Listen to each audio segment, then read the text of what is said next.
Ladies and gentlemen, welcome to the official Street Fighter League US Finals pre-show! Yeah!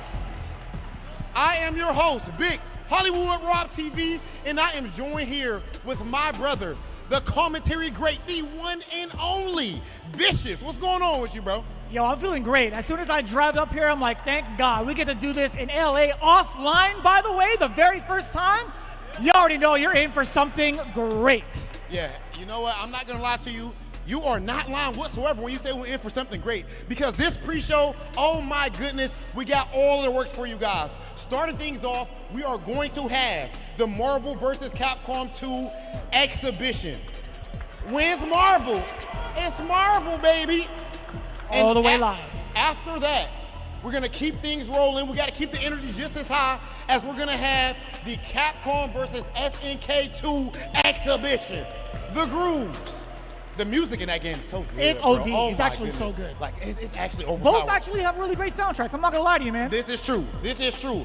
And then after that, oh my goodness. Let me read this again. Let me make sure. There is no goddamn way. Monster Hunter Wilds? That's crazy. That's actually crazy. It's here in the venue right now.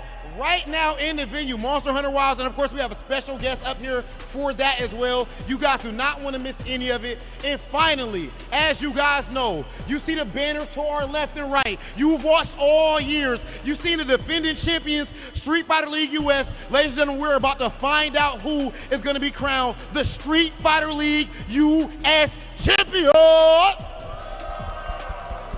Yeah. First, I'm gonna go ahead and put you guys on the spot. Everybody that's right here in the venue right now. We see Team Fighting Spirit, we see Bandits, FlyQuest, Cloud9. On a count of 3, I want you to yell out which team is gonna win it all. 1, 2, 3. Damn, did you hear? There was a mix. There was a nice, thorough mix between two teams. I feel like, okay, I heard 2 as well. I feel like I heard a lot of Bandits and FlyQuest. 100%. 100%. Okay, 50-50. We're gonna see what Fighting Spirit and Cloud9 gotta say about that. Oh, yes. That said, Vicious, I gotta make sure people are you ready for our first exhibition? You're about to have 2 legends on the stage, that is for sure. Starting things off with Marvel vs. Capcom 2. This is gonna be the best time for you to be like, yo, I might just mess with these teams we're about to see. Okay, now before we get to that, I do want to make sure you guys know when it comes to the Marvel vs. Capcom Fighting Collection, the Arcade Classics, this is available right now on PlayStation 4, Nintendo Switch, Xbox One, and PC. It is currently on sale for 20% off. 20%! That's a lot, brother. I ain't gonna lie to you. 20% off. Please check Capcom sales pages or your platform's digital store for more details. And so you know, this game features 7 iconic titles, including X-Men, Children of the Atom, Marvel Superheroes, Marvel vs. Capcom Clash of Superheroes, Marvel vs. Capcom 2, New Age of Heroes, Marvel Superheroes vs. Street Fighter, X-Men vs. Street Fighter, and finally, The Punisher. That's crazy. Funny enough, I spent a lot of time on that coin-op game. That actually spent. Did you? Yeah, I was playing the hell out of it. It was hard. It was definitely difficult. Marvel vs. Capcom 2, Big Hollywood versus Vicious. You think I'll take it? No! Did you disrespect me like that in front of these people, Vicious? I'm old, okay? You are not. I respect That's all that. I got. I respect that. Now, that said, ladies and gentlemen, it is time to bring up our first players. We have my man's Harry Potter. Come on, man. Come on, Potter. You can't just be doing that, man. That's a legend up there, Brody. Come on, Potter. What's going on, brother? My man got the glove on him, too. My man got the glove on him, Hey, you know it's real, right? When they put the gloves on, the glove you is know how much different. you're going to be mashing out for extra damage? Yeah, you're right. Tell He don't me. want those calluses on his finger, bro. You know we all of us have been through that. Zero friction. But our next player is not about to make it easy, because I am talking about none other than the man who actually beat him in the grand finals recently. This is a get-back match. Make some noise for General Thriller! Yes, sir. Yes, sir. So we got some really interesting play styles right out the gate, right? And first and foremost, can we have you facing forward real quick? Can we show this shirt off real quick? That's crazy. Oh. That's actually, Oh. like I know the whole thing. That's actually crazy. So Yeah, get the photo op. looking into it though, you already noticed like the stance too. We got Potter with the old school on the floor. I've been playing all my life type of stance. We don't need the chairs. Can we ask him about this? We will in a bit. The crazy thing about General Thriller though, if I'm not mistaken, the last time I was looking him up, my man's still playing on pad. Still rocking the pad. Oh, so that's actually the sick. The only other person I know doing that is Fnatic. Really? That's crazy. Yeah, because I would imagine everybody during this time is pretty much on stick. That's 100%. The Moss sticks, for sure. Okay, I wonder what the story is behind that. I'm actually pretty surprised. Now, that said, my man Sparta, okay, so you already do have your own mic and everything. The stance or lack thereof that we have right now, that's like some super OG type stuff going on. What is it that makes you more comfortable with this type of situation? And do you do this at tournaments as well? Like it keeps the stick in place. It keeps the stick in place, and there's stability. It doesn't move. This execution is really important. Okay. Yeah. Okay, and what about the glove? The glove is so you can mash out of Hyper Grab Tempest. You know what, bitches? That's why you ass. That's why you're not good. Because you don't sit like this. Here's the thing. You don't wear the glove. You just mash. Because I know I'd have to play players like you that's never really played, I don't need the glove because you ain't doing these combos on me anyway. Now, switching it over. We talk about the execution. I'm going to be the bad guy today. Okay. But I see what we were talking about the execution a little bit. He's beaten me in every modern Street Fighter. It's fine. I'm free to him. It's fine. We talk about the execution. We talk about how important it is. We got Thriller on the controller, right? I feel like it might be a little bit harder, but tell me a little bit about your decision as to why you've been playing on pad for so long. So throughout the years, preface this, I'm a dancer, and I sustained injuries just breakdancing, popping and locking, and my movement isn't like what it used to be, and so I decided to play on pad also to save my wife's ears at night, because you know when you play on your arcade stick, you're like mashing at 12 o'clock at night, and so the pad actually helps keep it quiet at night. General Thriller, you said you was dancing, pop locking and all that. Yeah. Big Hollywood Rob TV challenged you to an impromptu dance battle right now. Where the music at? Let's go. Hold up, bro. This is OD. This is actually OD. Let's go.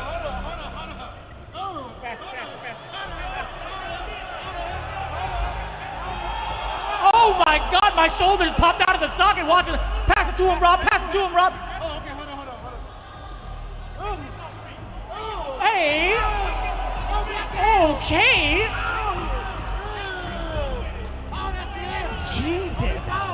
Jesus.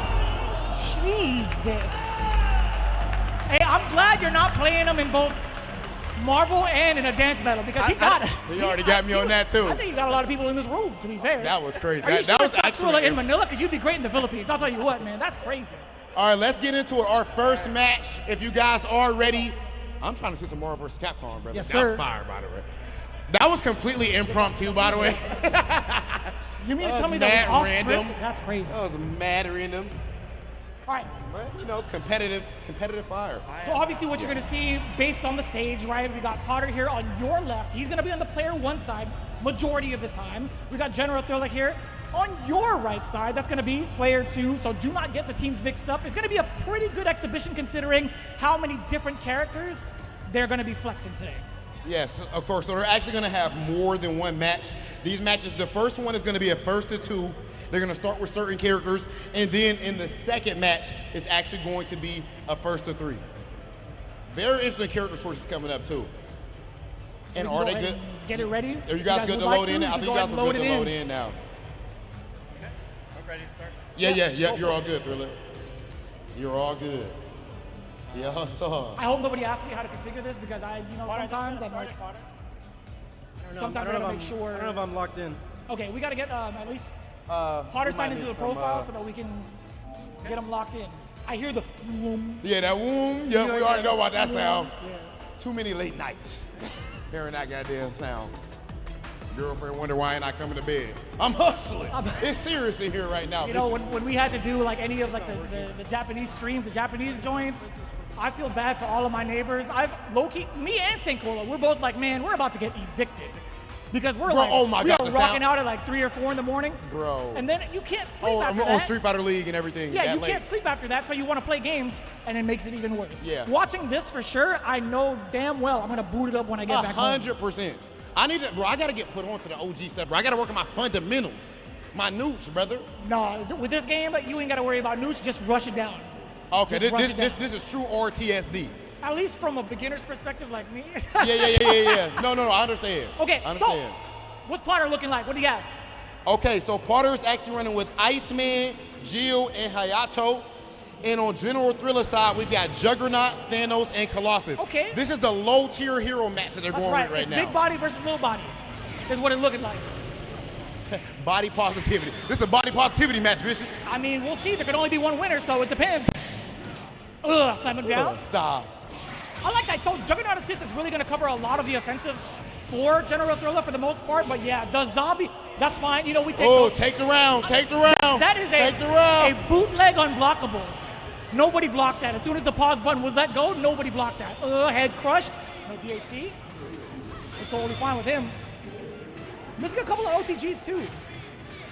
Vicious, where's your competitive moral compass with that? Somebody pauses if it's a tournament, you taking it or no? Free. Every time? Hey man, business is business. Don't take it personal. If You you ain't never pause on lied. me, you would do the same. Oh, I've done it. You've already done it. I've done it proudly. That's fair. Arctic attack. Safe to get out of there. on. Iceman's got a lot of health too, but you got a big boy like Juggernaut, Colossus, or Thanos. You know where Juggernaut wants to be, on the inside. Look at the damage on that super head crush. Arctic attack, it's gonna miss. Oh, not the drop. Oh, but he missed the punish. It's tough, it's tough. Juggernaut not really able to, I think, get that He high can't up, get up high in the air anyway. Arctic attack, that one connects. Oh, Iceman, he's cooking up with Iceman. Okay. We got a He normal cooking to up with Ice Beam. Iceman. This is my brother's favorite character, Iceman. And I hated it because he was And mad Marvel good. in general or in this? Marvel or, 2, or in Marvel this? 2, Oh, Marvel yeah. 2. Oh, dude, that's crazy. He didn't need a Stop. single volley. He didn't need a single infinity gem for that. That's crazy. Hayato with the mix. Let's go. Juggernaut no longer part of the equation. Powerball. Oh, not like Bam. this. Down to Jill that fast. Damn. On It incoming. might be GG's. No, you never know. The zombie, if it comes into contact, not only are you getting the virus, but you're getting some bus ass on top of it. You only need one. Hey, do you think Thanos is immune to the T-virus? What kind of mix was that? Oh Either my side? goodness. For the launcher? No stones Oh! for you. A regular civilian from clutch. Raccoon City taking down one of the biggest threats in the Marvel Universe? That's insane. Potter, did that go pretty much how you expected or what? That was tight. You didn't have to call Nemesis. My heart rate. He said he got a little lucky. I feel like in tournaments, the most annoying dudes to have to fight is the nice guys. Like, man, I want to hate you, but you make it too difficult for me to do. I've learned that from Clockwork. Sometimes you got to kill them with kindness. You know what I'm saying? It gets in their head. Yes. And up to snuff. That's true. Oh, man, that was great, man. Oh, great job. While he's just smoking it. Bro, Yeah. shut up. Shut up. Don't even talk to me after the match is over. Shake my hand and part ways, right? Game number 2 incoming. Potter's up 1. Yeah, it's so tough to manage sometimes because of the zombie in the way. Yeah, you had to knock it down. We got the bubble to cover the offense. General Thriller, what's going to be the opening, man? It's hard. He's locking you down. I can't believe they made Thanos low tier. It's Thanos, brother. Dude, he was Snap mad the good. fingers. In Marvel superheroes, he was mad good. He was nasty I mean, there. a lot of the characters are kind of broken in their own right, but you can do it again? Big After body? he flushed Okay. the game out. Bro, just Come swinging on. with the heavy. Big head damage. crush. Damn. Big damage. Damn. Come here. Don't you know who I am, Rob? I'm not going to say it. My man Juggernaut got on the Red Octobers, Vicious. Do we still get to talk about those shoes? It was a Nike joint. You know what? This is before. This was before. This is pre-Twitter. It was a It's the Nike. It was a Nike joint for Yeah, sure. it's the Nike joint. Yeah. This is pre. Those shoes are clean, by the way. Still $1,200, $1,500, by the way. Understandably. My man said got him and then got hit. I hear murmurs in the crowd about the crazy reactions that we're seeing right now. Powerball again. The OGs. Cover your boy. We got the bubble, knee drop, and then more. That's tough. You're going to get a full punish off of that. Yes, sir. Arctic attack yet again. Don't need a switch up. You got Hayato coming in to initiate the offense. Potter's Assist. nasty with Iceman, bro. Oh, God. He's nasty with Iceman. He's real crafty, right? Like, he'll get some of the big conversions. He's anti-airing correctly, but also, I feel like the keep-away game is so important. Bro, you're going to just sneak in the dash like that? Uh-oh, big body. I was wondering, see, I don't know if you can get an unblockable like that. So there's a lot of unblockables in this game. 100%. A whole lot of dirt. 1,000%. Yeah, there's like dirtier than dirt. Nice punish, nice punish. Okay. The big bodies. Team Thick That Boys. 1-1? That's 1-1. Last one for this tier list. See, this is just like a little appetizer for the main course, because when these guys get down to their main teams, That's what's tripping me out. They're messing around with the low tiers, putting on a show for everybody right now, and playing this nasty. The craziest thing is, both of us, if we ever challenge either one with this team, like either one of these teams right now, we will get smoked. You're trying to use this. It's no way. If I went top tier against either of these guys, I would still get destroyed. It doesn't even matter. Put the controller down. Yeah, I don't even get to touch the controller when these guys are on the stage. It's like, little brother, you just get to watch. Type B. We'll pretend to plug your controller in. You know what? The little brother syndrome. You're definitely right. That's what we need to do right now. This is making me want to compete, bitches. I'm not going to lie. That's why I had to do a little dance about it. Yeah, it feels good. It feels good to watch, and it definitely feels great to play. Ooh. Oh Hella my damage. goodness. Look at Iceman's bleeding. damage. Oh my gosh. Yo, the knee drop is something serious too, because if you back that with an assist, like Juggernaut, he's covering the screen. It doesn't matter if Thanos actually gets hit. It's more so keeping away from the Juggernaut afterwards. Powerball again. You are a dirty man. Gosh. Oh You my did gosh, that? not on the entry. Did you see? He baited the hell out of that. Are you kidding me? I thought he was gonna go for an unblockable. Oh, there might be a little bit of a download. Yeah. Nah, Potter not done yet. Custom combo super. You gotta make the most of it. Timer's running down. Just do it. Still gets hit. Oh, help me. Oh wow, what a spot to press a button. Funny enough, got the OTG, didn't roll out of it, no recovery. Okay, freeze him in place. That's actually OD. The tackle into the bubble to continue. That was sick. That was actually Thriller, sick. what's going on right there, man? What's the adjustments we saw right there with the big boys? I mean, I'm just looking for, fighting in the normals and trying to test his low block just to get in, and it just turned to work out that match. So, Okay. So is this not the first to two? So That was the first That of was two. the first of two. okay. So now it's time for the first of three, ladies and gentlemen. So now this is the real showdown. They wanted to make sure they showed us the low tier characters and all that, but now they're actually going to run their mains first of three. Who you got right now, Vicious? What you think? It's rough. Potter said Potter. I heard that. I've seen the mains. So he's got Iron Man and War Machine. There's two big chances to get some real dirty like stuff set up, getting Infinite going. But I also like Potter's team, so it's tough. If I had to call it on paper, I have to go with Potter. Yeah. On paper. Okay. On paper, paper's good. Smart man. Now listen. He's about to be scissors and all up in this.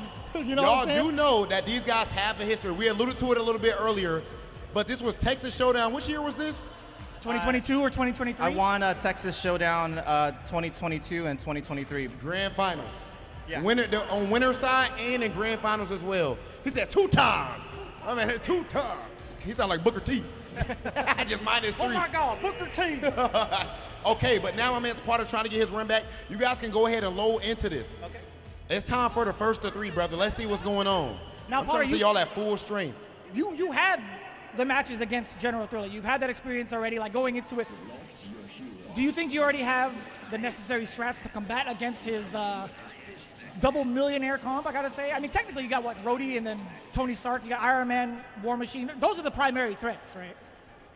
Yeah, he's gonna get lucky maybe. We'll see. Damn! Maybe. Maybe. If you do win this, look, you only might get that. I might. We'll see. This is kind of tough. I mean, like, you have Cable backing him as well. He's got a great assist. If Come you got the on. Scimitar. Come on. Oh, this is gonna be sick. This is gonna be sick right here. So obviously Central Storm, Capcom, we got Captain Commando, Iron Man, War Machine, and Cable on the other side too. Oh, that could have been it. That could have been so disastrous. Scimitar, get off of me. We got the robots, we got the little mini Sentinels coming in. And it's so difficult, right? You can't really break Potter because of the fact that he'll always have Captain Commando ready for the assist. So what is it that Captain Commando adds in that situation? He adds so much breakaway pressure too because of his Captain Corridor. It acts like a DP, right? You get to call him in. He's got Okay, so invisibility, defensively, you and just it gets him off. Yeah, so it gets the opponent off you. But at the same time, Sentinel can convert off of that. Yeah. With his fly and continue on and move into for extra Oh, damage that's too. nasty. So it's defense to offense. He's well-rounded. Essentially, As an yeah. assist, he's extremely well-rounded. But I think that's it, though. I mean, like, Captain Commando, in terms of actually playing him, he might be a little lackluster. The Hailstorm gets denied. Yes, sir. Actually, both supers got denied. That was cool. No Hailstorm. Proton Cannon, hold up. Get some extras in there. Damage. And another. Come on, Rhodey. Hailstorm, you gotta block it. He really got some momentum, but Yo, he's chasing him down. health-wise is pretty close. On the other side, Oh the my mix with the God. scimitar. Oh my That's God. Same purpose. Same purpose right there. Jesus. Captain Commando could set something up like that because of the mobility from War Machine. Makes it that much worse. You gotta tag him out. Scimitar again. Get off of me. Another one. Hailing missiles. Not like this. One assist down. Cable no longer in the equation. Sentinel and Captain Commando seems to be much more likely to win. That's zoning, Send the brother. robots. He can't get in. Frying pan him. Got a couple of legs, tapping the legs a little bit. Mid-air flight. It's going to be a very aerial eccentric game. Sentinel, easily one of the most versatile characters. There it is, the frying pan of Okay. doom. Set him up. No, we missed it. Oh you want to my see an God. infinite? Oh my God. Tony You Stark. want to see an Tony infinite? Stark. Oh. Yo, show him the shirt. Yo. It's like that? It's like his that. Iron Man is like that, brother? It's like that. It's like that. With the stunner shades on. With the stun shades on. That's That's what I'm talking about. I ain't switching sides though, partner. He just had a good joke. That's great. That's crazy. He's letting you down a Make little sure we bit. good. Watch yourself. I got you, partner. Come He's on. letting you down real quick. Come on. That's crazy. Jeez. You switch sides, man. No, I ain't switch- He no, it said, was a little he handshake. said It was a little one handshake. bit of a line It from was a a little popular handshake. song, and you're like, I'm in there. I was taking his mind off the game. Taking his mind off the I see, game. I see. General Thriller up 1-0. First to three, guys. First to three. We need to get Iron Man out of there wonder if he got a expeditiously. Help.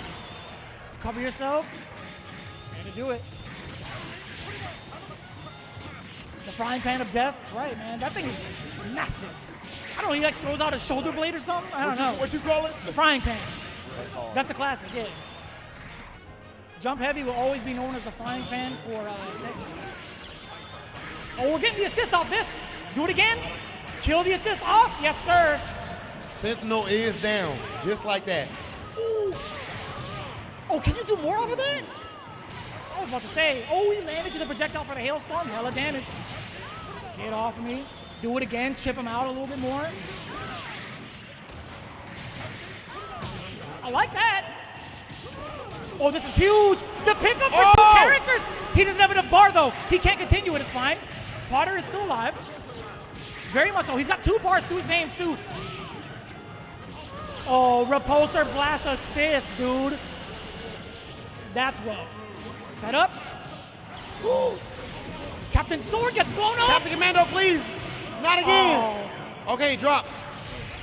Captain Sword again. Air block for the punish. You dropped it. It's not over, Potter. It's not over. Ah! Wow. You see how smart that was, though? He blocked it airborne so that on incoming he could fly down and get a punish. Oh, That's pretty fire. sick. That's because the rest of fire. the animation has to play through, right? Yeah, so that was yeah. really, really That's well sick. Just like that. Thriller. 2-0. Insane. Potter, what do you think the adjustments that you can't say that really, I guess. What do you think is going wrong so far, brother? I don't know. It's like asking a boxer after he's been knocked down. Yeah, Hey, huh. what did you do wrong? I don't know. He's just hitting me. It's only My two. defense- It's only 2 games so far. You're just making it dramatic. My defense needs to improve. Okay, come on, you got it. I believe. The ideas are there. I believe. Come on, Potter. That does happen in boxing and everything. Your mom's out there in the crowd. Block! I mean, I thought about that. I've tried. I tried to. Yeah, I'm trying to block. You swing at him. Are you kidding me right now? Punch him. Why aren't you punching him? Hey, are you allowed to kick? I'm seeing about 4 of this dude right now. Hit the one in the middle. But that's an even number, right? So you Yeah, can't. it's 2 of them. You can't. Yeah. Oh. Oh, the pickup. The pickup. Tough. Proton Cannon versus the robots. Hailstorm as well is going to negate it. Yes, sir.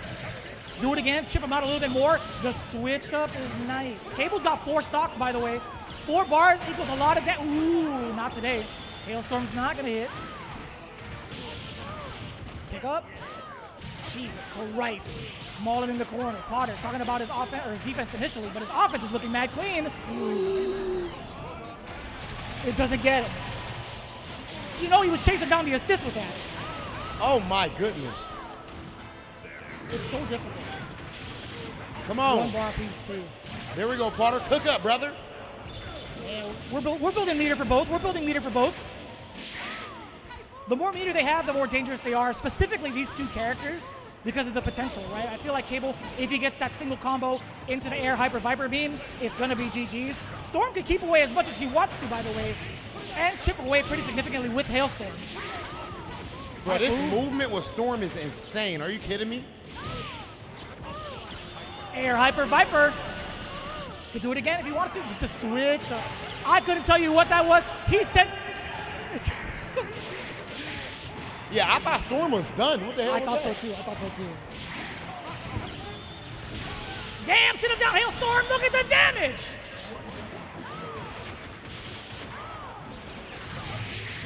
All the way up. Still a lot of bar to work with, a lot of characters. Very healthy Potter on the other side. Yeah. I think that would have killed regardless. Cook up then, bro. Yes, sir. It ain't over till it's over, right? Cook up, bro. Let's go. Come on. It ain't over till it's over. He was just making it dramatic for you, Thriller. What was that drop? What was that drop from the air Hyper Viper Beam to the switch? I thought she was gonna die. I was trying to mash for it to get more damage, but then I was gonna tag out immediately so I could get the guard break, but my plan did not work out, so. I thought you were pulling a vicious with execution error. I was like, no. I don't think you'd be doing that. That was a vicious execution. That was looking like pure greed right there, Thriller. Pure greed. Totally greedy. Totally greedy. We're just making it dramatic, as you said, right? Getting 1 for Potter. It ain't over till it's over. 2-1. Is this versus 3 after all? Sometimes when you get up 0-2, certain people, that's winning time. That's when the nerves kick in for some people. It's Too true. close to winning. It's true. How many times has it happened in a CPT? Right? Man, Going 2-0, then you ain't reverse never 3 lied. straight? That's true. That's true. Let's see if it applies. That's a lot of time to download your opponent. Man, we sound like in-game commentator Tasty Steve right now. Oh, pretty good. God. That's actually pretty good. I see you've downloaded the script, bro. Oh, that did hella damage to the War Machine behind him. Yeah, I like that too. So War Machine and Cable kind of both acting as like anti-air or get off me assists for the most part. So it's been really difficult, I feel like, for Potter to consistently keep Iron Man off. Granted, you see the health difference though. Proton Cannon, we're gonna get anything else out of it? Nope, lightning attack doesn't reach. Oh, but you thought you could punish. Capcom coming in, gonna get punished severely. You might actually, no, you're dead. Oh my goodness, I hate Iron Man. Light punch. I hate Iron Man. Light punch. Got him again. This is the perfect time to take a sip of coffee. You see how he hit his buttons, bitch? You see how he hit his buttons? He's a dancer and he's got the rhythm. He's got the rhythm. Keep the rhythm up. Do it again. This is the rhythm of the night. Oh my gosh. If I'm not mistaken, my gosh. this might very well be it. Team Super all the way through. He didn't hit the Doesn't balls. even unpause it. He didn't hit the ball. General Thriller taking it down. Unless, listen, it should be over. You got to unpause that bad boy. Yeah, but it got to be over Let's make officially. sure. Let's make sure. Okay. Okay. All right. Very, very well played, my man's General. That was 3-1? That's 3-1, ladies and gentlemen. Give it up one more time. I didn't know it paused. I just put it down, but I didn't mean to do that. So he's DQ'd, right? Because he paused it mid-set, right? The pause could have been a DQ. All right, I'll take the DQ. No. This is no. You got it. You got the dub. One more time. Can we clap it up for General Thriller? Now, I do want us to see one more game. And if you would hand me your microphone, I want to see Vicious versus Potter. Come on, brother. No shot. Vicious, sit down. Oh, no, the sticks? Can I get the sticks? You can get whatever you need. You play this. I'm bad at it. You play the game. I'll play. I'm down. I gotta see this. No, I'm gonna get They gotta smoked. see that the commentators can play the game too. Wait, hold on. If we're gonna make it this spicy, why doesn't Rob get on the screen too? Why don't Rob get on the sticks as well? If he's gonna drag me into it, if you want to see some two broke boys I in will Marvel smoke play, you. we I are will both, smoke you, we are and both I'ma sit very by- bad. I'ma sit down I'm and looking do it. right at you guys. Come on. We are both very bad at this game. Let's do it. So if you want to talk some What? smack now, this is the perfect time. What you talking about? You crazy for this one. I can already tell I need to pick Iron Man. I'm picking Iron Man. That's it. Can I get one of those? GG. So that's a plug-in. Bro, I grew up on controller, bro, on pad. Appreciate you, Thriller. Come on, bro. Thriller switch sides on you, by the way, Vicious, so you're dead. Hey, what should I do with... Yo, hold on. Who actually asks for this? Genuinely. Hey, I got one for you too, Potter. Brother, You have to press y'all are asking the me to share play. button, I think, to get out of there, or the Who is select it? button. I don't play, which one is It's it? first I think it's sits. on No, the to first get out of player the side. sharing. Oh, that's Rob, not me? Rob definitely be messing. I don't. There you go. There you go. Perfect. Okay. Oh well, and send that to me. So. Oh, I'm clipping everything. Okay, now you're good. Awesome. But I need to First six. actually like sign in to like. So, So it's press just the menu 3-3. button if you want to Yeah, go okay, back bad, to the bad, main bad. Last score screen, assist. so that way you can choose. Or are you picking your characters now? Well, no, I'm already stuck. Oh, because what, bro? on I'm your picking side, Akuma. technically. Do you want to play my Yo, team? Hell no. Audience, y'all think Akuma is a good pick or The what? menu button. Press that. Hell press no. the touchpad. I think it's first player has the control. I'm picking Iron Man. First then. player, My character's first already player has locked the You should just control. pick good characters and a good assist. Okay, where's Iron Man? I'll just play your team. I don't Oh, want to play play my your team. team. right It'd there. be, That's be Iron an Man. honor, Vicious, for you to play my team and get smashed up. And get, Pick an anti-air. get Pick smoked. an anti-air. Yeah. Here's my strategy. You know, I don't yeah, care if I what's get your this strategy? loud. Is Doom. I'm gonna You like build Dr. so Doom? much meter by the He's right time here. cable's Green. up as a solo. Yes. I'm just gonna air Pick Dr. hyper Doom. beam All so day damn long, loud. every day. Right? Just be careful because he's anti-air. got Doom, and he's gonna pick the rocks. Oh, there you Yeah, go. you kind of pick whoever. But does he know how to Yeah, use it? then whoever I want from I think that. Yeah, he's whoever gonna looks match. fun. Just match for your life and Not just, gonna lie, I want to switch out War Machine for Sentinel. well, But it's there we fine. go. He's next, gonna pick I gotta next pick match. Ryu, 'cause I Just know- don't lose the match. Or normal lose or the match so turbo? you can pick your next Or character. that- Turbo. Let's see if I even have the rhythm. Vicious, you No, no, Ryu's, don't Vicious, Vicious. keep the rhythm up. Vicious, He's never no been in this game. He's excuses, never bro. good. Oh, No there you go. excuses, bro. I thought like on my anak right here, my kuya. Bro, I you am pick plugged in. you Oh, I'm pick not my plugged in. character. I'm not even plugged What in. you want to do is How call do I- Dr. plugged- Doom Hey, as he's often as cheating. possible. No, He's no, cheating. no, He's not no. even plugged in. Use the pad. Yes, Block. sir. There you go. We take those. Okay. Oh, he knows how to dash in. We don't This have one is button footsies. dash on there. This is footsies. This is footsies, brother. Press assist Oh, one no. a lot. Press Dr. Doom. Yeah. Oh, nice land on the roundhouse there. Unibeam. Okay, roll pose a blast. Blocks. Takes some chip damage. Oh, wow, Alpha the counters counter. out to Cable. Oh, nice. Nope, He's nope. been here before. He Oh, knows how to hyper There you fight go. for There you go. Call him out. Watch out call for the Dr. rocks. Doom out. Come on, Vicious. Keep calling him out. Keep doing that. Throw the bombs out there, as I like to call it, the sparkling egg You're rolls. good. You're good. You're good. You're good. You're Bro, good. this dude did a Oh, there you go. combo. Build some more meter. He's got one more.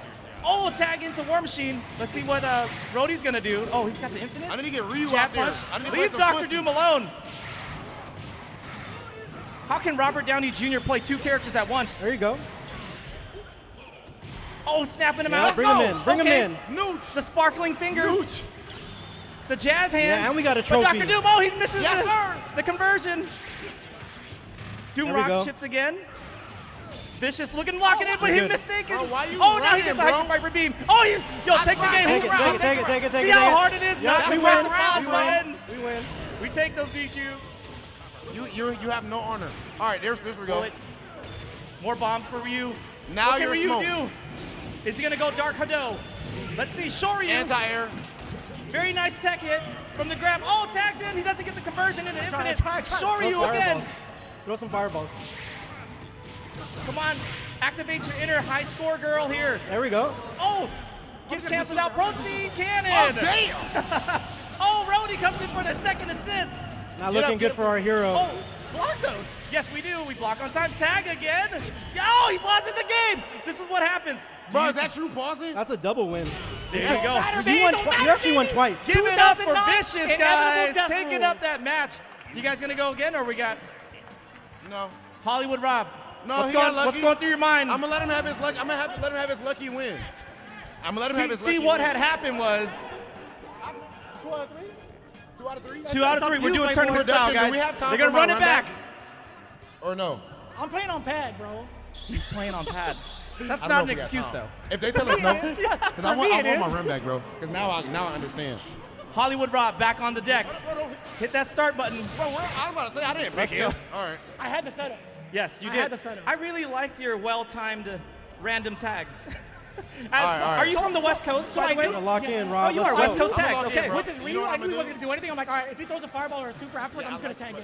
Hey, well, There's thought behind it, I promise. I think that was Call him out more. 100%. Every time you tagged, he got hit. Is So this one? Is this one? Yeah, that's why. Keep going. That's why I'm like, okay, if he gets hit by this, I'm just gonna do roundhouse, scimitar, cancel, air hyper Oh, fighter. no, All right, I just want to see one infinite loop. If we could get that, a mother effing infinite. I can pick him. Hey, Do I get paid for that?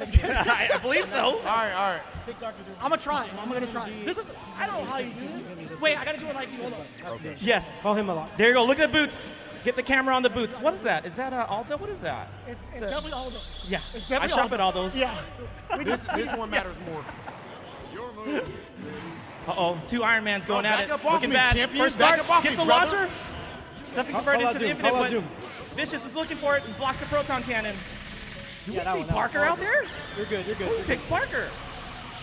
Dr. Doom. He's got the Bro, y'all see I'm playing real fundamentals. He's trying to do the cheap stuff. he's got the meta. Oh, he's got the conversion. You Misses don't it. got those. You don't got those. We're Parker good. out there. Spider Y'all sting. seen that?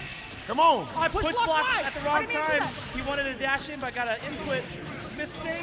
Trips, picks him back up on the OTG. Oh my goodness, and he eats the base. Proton cannon again. Here comes Rhodey.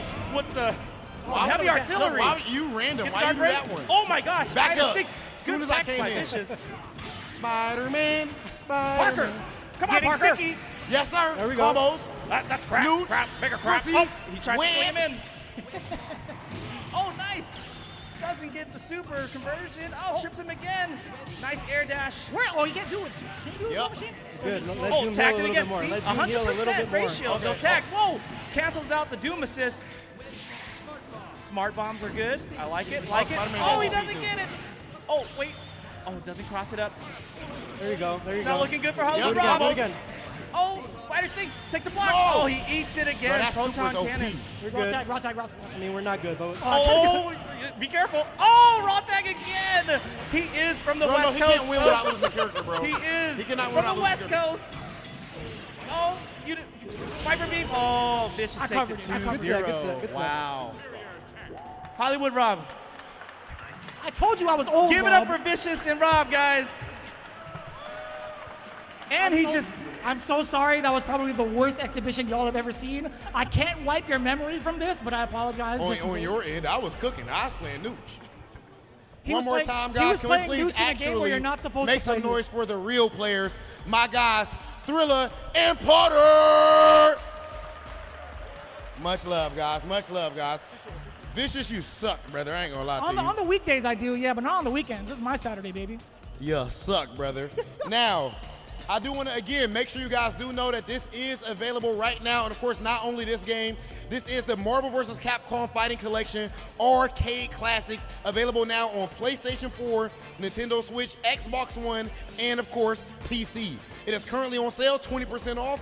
Please check Capcom sale pages or your platform's digital store for more details. And this has multiple games: X-Men Children of the Atom, Marvel Superheroes, Marvel vs. Capcom Clash of Superheroes, Marvel vs. Capcom 2, of course, Marvel Superheroes versus Street Fighter, X-Men versus Street Fighter, and finally, The Punisher. Make sure you guys go ahead and get that. And it's 20% off right now, right? That's only a fraction of Rob TV's chain. It's a pretty good deal if you ask me. That's pretty good. That's an expensive chain, but 20% off is 20% off.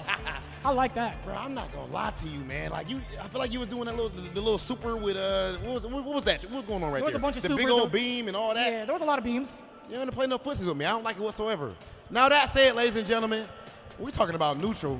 This next game, these next players that we have coming up, oh my gosh. Are you guys ready for some CVS2?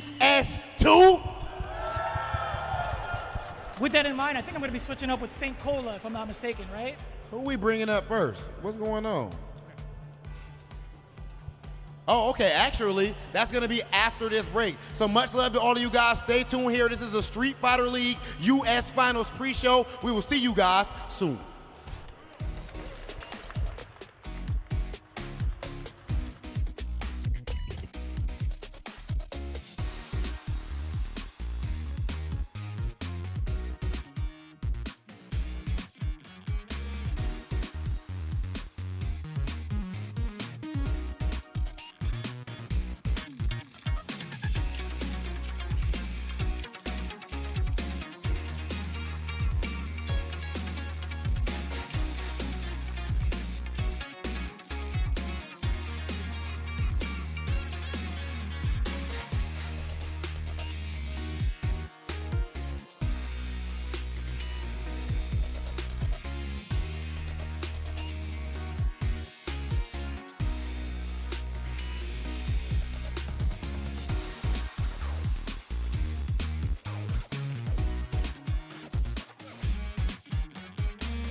Welcome back to the official Street Fighter League US Finals pre-show. As you can see, I am now joined by my dog, by my mid-best brethren, one of the fan favorites worldwide, Saint Cola. What's going on, Saint? Why y'all cheering me like that? I'm just kidding. What's up, my Obsidian brethren?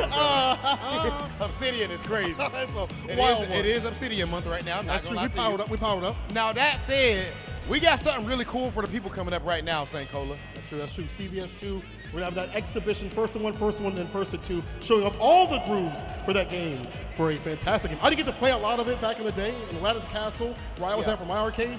We ain't have it like that, so I'm a little bit late on it. So I can't wait to dive in with a lot of beginners and just not get my ass kicked by a bunch of old heads.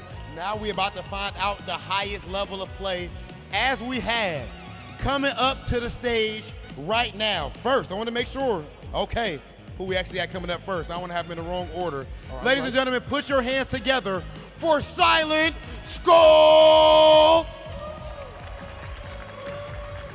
Yes, sir. Yes, sir. What side you on, Scope? You over there? Okay. There you go. Okay. And his opponent, oh my goodness. I'm getting shudders. Freshly indicted. Oh my God, let's not, no indictments. No indictments, no. No. Freshly inducted. That's crazy work. Freshly inducted into the EVO Hall of Fame, Mr. Street Fighter himself. Make some noise for Alex Viard! A legend, a champion, a GOAT. That's just aura right there, ain't it? Like this man does everything. That's just aura right there. What's going on with you, Unc? What's up, Unc? I'm ready to see you run some CVS2, brother. I'm trying to see some straight fundamentals, some nooch. Now, you did actually let us know as far as like the player 1, player 2 side. That's like a thing in tournaments when it comes to CVS2. Oh yeah, so there's a glitch that happens in CVS2 called a P2 glitch, where only player 2 can do this by throwing your opponent into the corner. Typically it's feet first. Basically, player 2 can put themselves into the corner. Player 1 cannot do that. How did y'all decide who was going to do this, though? On what side? This is for fun. So, I mean, typically it's rock, paper, scissors. But yes, you guys was It's always rock, paper, scissors, but this was just for the fun of it. Okay. Now, Unc, how far back do you go with CVS2? It's a retro game, so, I was there day one. I was, every new Capcom game or fighting game in general, I was there pushing the meta of the game. So for CVS2, I would say probably my best rival at the time was Combo Fiend for the SoCal region. Peter. So shout out to him, Peter Rosas. From there, he took the torch for CVS2 SoCal. So, but this game always has a great, long, rich history between NorCal and SoCal. The last kind of Street Fighter-ish game before the Street Fighter 4 came out. So, yeah. Okay. You guys are all actually, y'all are good to go ahead and load into this. We ready to see this action. We're ready to see this big CVS2 action. Now, as far as the format, talk to me.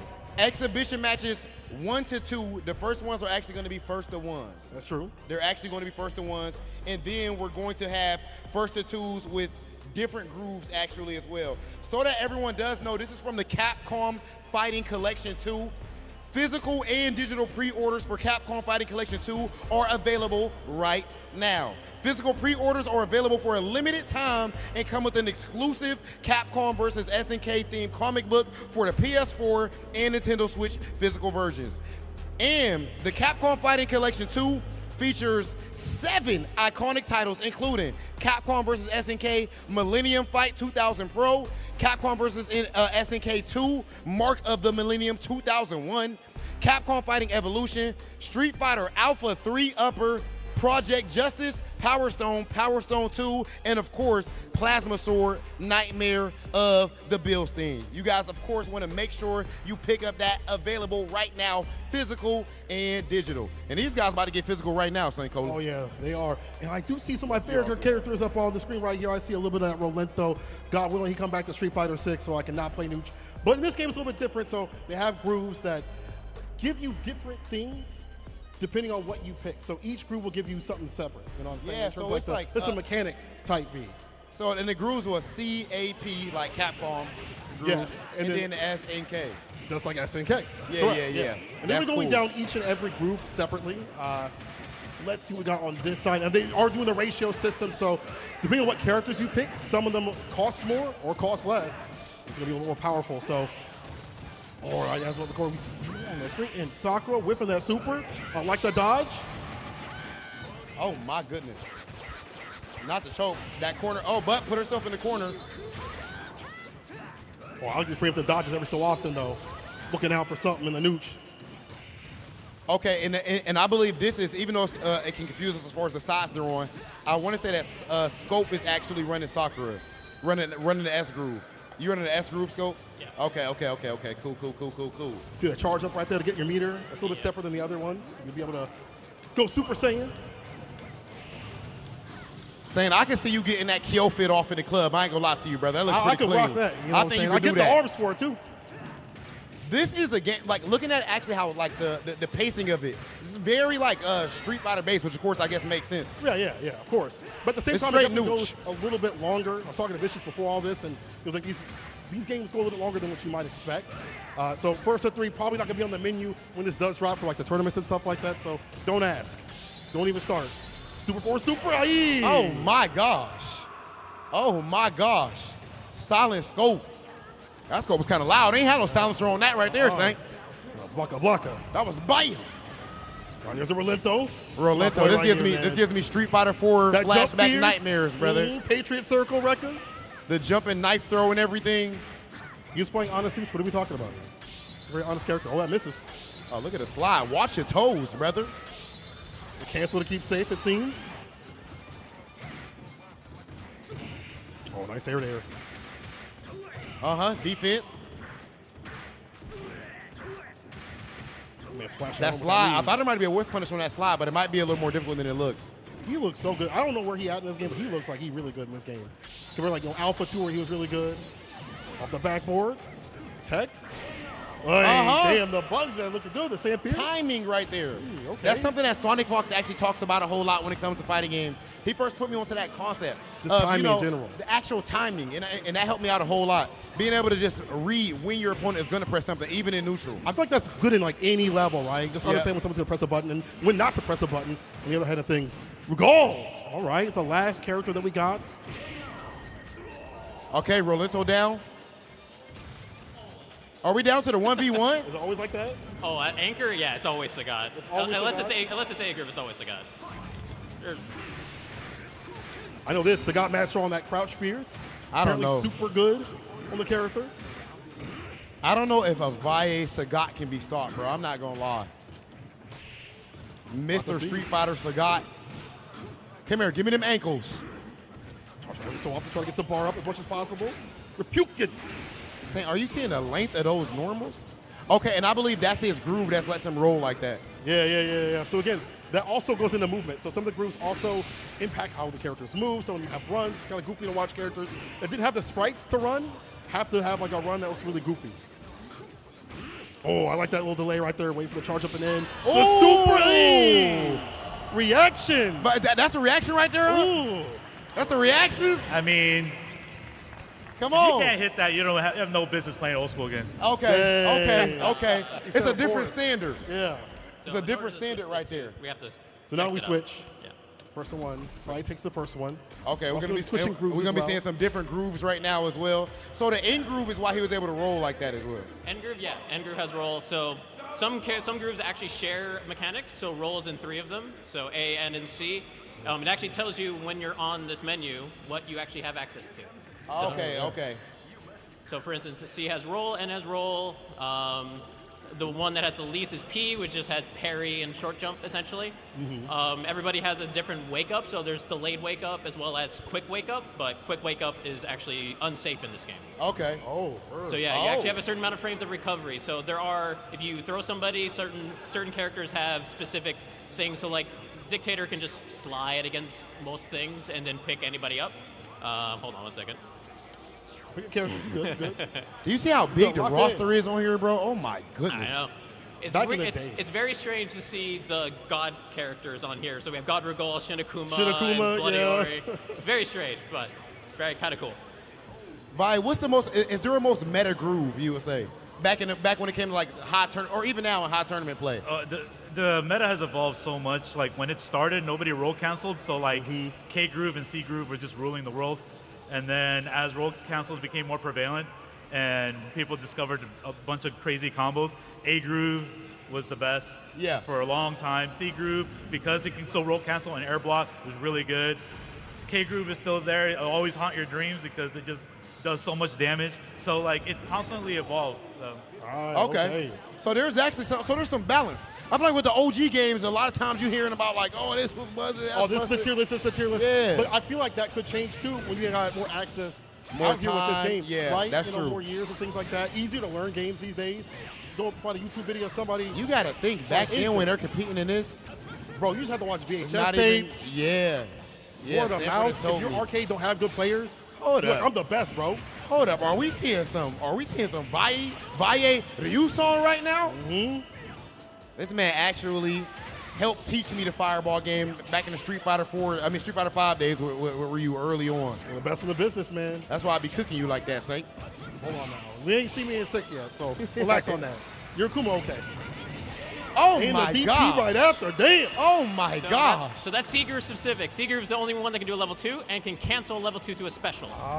That's so he canceled that level 2 Tatsu to a DP.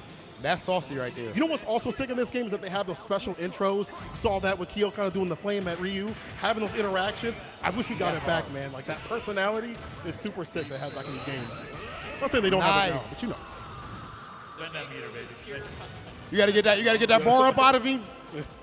Oh yeah, that groove. Too. Burning their meter, very important. Oh yeah. It holds over the next you round. see that groove? It's empty down there, Saint. Yeah, that's true. Holds the next round. Resource management. You won, but at what cost? Exactly. At you won the what battle, cost? but you didn't win the war. Sun Tzu. Maybe, I don't know. He said maybe. Probably. Knock us with the sweeps. Roll. Gets a toss right after. Okay. Harassing in the corner. Nobody want to be there. That's not their hood. That's universal. Okay. Oh, the drop at the end. It was dropped him because he was still right there. I see Valle giving a universal. Yeah, you're right. That's smart. Okay. Now it's one character versus two, but he does have a whole lot of meter. And Sagat. I know one thing about CVS2 is that Sagat is really good. Oh my goodness, not the block DP. Come here. Bro, the Take damage. your medicine. Take your medicine. Oh, not the neutral jump, not the reads. Not the reads. And here it goes. All right, final character again. Google versus Sagat. It all comes down to, let's get down to business. It all comes down to this, St. Cola. Don't give me single karaoke. Not till later when I'm on the spicy water. Let's wait a little bit. Fireball I'm looking at. Oh, we got the anti-airs ready, bro. Stop. Jumping on Alex Valle is disrespect. You give this man an uppercut, you give him a fireball, it's over. It's over. I said that. Okay, no, look at it. Just like that, we jinxed it. Nice. Now let's go switch it up. All right, Scope. Slight mount, Scope. Up, put him in the corner. He's trying to time him. Look at that spacing. Oh, my gosh. Oh, my gosh. God. The drop. All right, blocked it out. Yeah, but that stun was looking real high for a second there. Jump on the fireball, the good call out. Is that GG? Bro, that has got to be one of the best command grabs The bust ever. out. Oh, my God. Oh, he just lets it rip. You see how he stands up? Hey. Hot. Oh, they cooking. They cooking right there. Woo. And just like that, it's 1-1. 1-1. It's 1-1. It's kind of quick, actually. Right? So that was the show off. We're going to do a best of two. First of two, and this is the next one. So this is the, okay. This is the real deal. This You got the the real warm-up joint now. If that was the warm-up, man. We'll see some more in a second here. Oh, hold on. Those fundamentals are different right there, bro. Those fundamentals are crazy right there. You know what's crazy is, like, I can't wait to play this game, but there's like so many more that are on that collection. Power Stone, I ain't played that in years. I used to play it with my cousins on the Dreamcast. That game was dope, bro. My man brought up the Dreamcast. Yeah, You bringing me back, brother. You bringing me back with the Dreamcast. With a little VMU or whatever it's called, little, what is it, memory card? I can't believe I forgot that. What a memory card was. Why is Sagat so popular as an anchor? What makes Sagat so popular as an anchor? Oh, sorry. So Sagat has ridiculous range, ridiculous damage. He can punish reversal super. I mean, he's got the whole package in this game that resonates with a lot of players still because he's still Shoto-like. Yeah. But the distance, like the range and the speed of the character is kind of overpowered. Like, Okay, everybody okay. picked That's all you like need. A, B, and Oh, Sagat word. usually Yeah. as a safety net. And No then- matter what, he's back there. Yeah, and Blanca is also one of those characters too. So it's like, you know, those two together were top tier for the longest time until people really got to know roll canceling, the system mechanics, the custom combos through all the like craziness. So there's so many variables in this game. You'll never just get trapped playing like a very linear style. Okay, So, okay. yeah. There's so many combinations. Yes. Pick Sagat. Hurry up. So while you were saying all that, Silent told me stand fierce, crouching fierce, special cancelable. That told me right there. That's all I needed. Yeah, fierce for Sagat, both crouching and standing, is cancelable to super. That's all so I need. It's the best whiff punish tool in the game. So you can't hit confirm, but you can whiff punish and just do it for off of that. Yep. Okay. Okay. Akuma First of two, we also. got the Akuma being bust out. Goki-san. Goki-sama. Let me show some respect. Goki-sama. You know, in Street Fighter 4, I ran Akuma. Yeah, I remember. I ran the Goki back in the day. You play him now? Okay, we got Chang versus Akuma. Let's see. I don't know, man. Valle with the Shotos. Yeah, but I mean, if you get touched, I feel like it's the same thing with Akuma in this game. Can All we without no bring help. back jump back air fireball? Whoa, actually, you know what? Yes, I can play Please? Akuma also. That would be some nasty stuff in there. Street Fighter 6. Well, the harassment continuously does bust out with a DP. Nice little anti right there. Look at the bust Avoid out. the little one. Look at not needing to use EX meter to bust out with a DP. Oh my goodness. Oh, dang. Are Oh you my. dead? Oh my I mean, God. what am I talking about? It's Akuma. It's Akuma. Of course he's That dead. damages. The damage of K group. Oh my You have God. higher damage in K-Group. Okay. And Rage. 35% more just normals. 35% Yep. extra damage. Wow. Poor guy. Need some buffs. So we got Blanca now. We're seeing some Blanca. This look like a Valle RD. By RD. Let's give him the plantains. Valle RD. Now I hear this character is also good too as well. Like I feel, I've heard in the discussions of like the good characters, Blanca's up there. Can't tell you why though. Oh, that anti-air. The angle of that anti-air was crazy. It's pretty good. It was like straight over top of his head. Okay, looks like level 2. You Oh, saw that right there. chip damage. So he gives him the thumbs up. He's like, all right, go. Oh my God. Bam. Is that Bam, a command bam. grab or regular throw? That's a, Command that's a grab. scoop. Hit him with a bam, bam. He going Bam, for the bam. scoop. High-low, command grab, yeah. He on his Flintstones type beat. He got to bring it all the way back with Sagat. From the brink. I mean, it's doable, man. Sagat, bro. Raw sweep. That's all you need. 2 hits. Okay. You play the long con in this game, I feel. Not only with the bar, but like you eliminate their help, maybe send some characters out to kill a character, you know? I like that. Morgan. Oh, she looked just as annoying like in Marvel. There's that crouch Just fierce. as annoying. I know Morgan's the bane of many people's existence in Marvel 3. That soul fist. Hear that in the nightmares. I've seen some things. Oh, the parries? I like that. Oh, see, this is what I like when the game slow down like that. Just a little bit. Look for that next entry point. Look at this, being pushed back to the corner. It's universal that that's rough. The throws. Ooh, the fake outs. Oh, he blocked the side switch. Big boy staying fierce. Stan Fierce knocked her right out of the air. Oh, the drop The right into the super. super right after. Parry right back at him with a button. Tried to bait out that DP with that jump. Bruh. Oh, yeah. That's death. That's death. The sniper. Her demon, and it's actually a hit super, so she can cancel to it. Oh, yeah. And can you do a combo, like hit confirm a combo into it? Yeah, Jesus. but it's basically a demon. Oh It's actually my demon gosh. input. Cold. Morgan with Raging Demon is crazy, brother. That is actually kind of nasty. With the K groove too. So what's crazy about she's the only character that doesn't have run. She has her fly from Darkstalkers. She got the, So the weird what you notice when she flies, Yeah. so that's her run. She doesn't actually have run low. She has run high. Oh, that's nasty. But that's how you set up those mix-ups after knockdowns, right? Exactly, Yeah, okay, yeah, yeah. cool. That's little busted. nasty. Saying, I'm not gonna lie, we gotta pick this up, bro.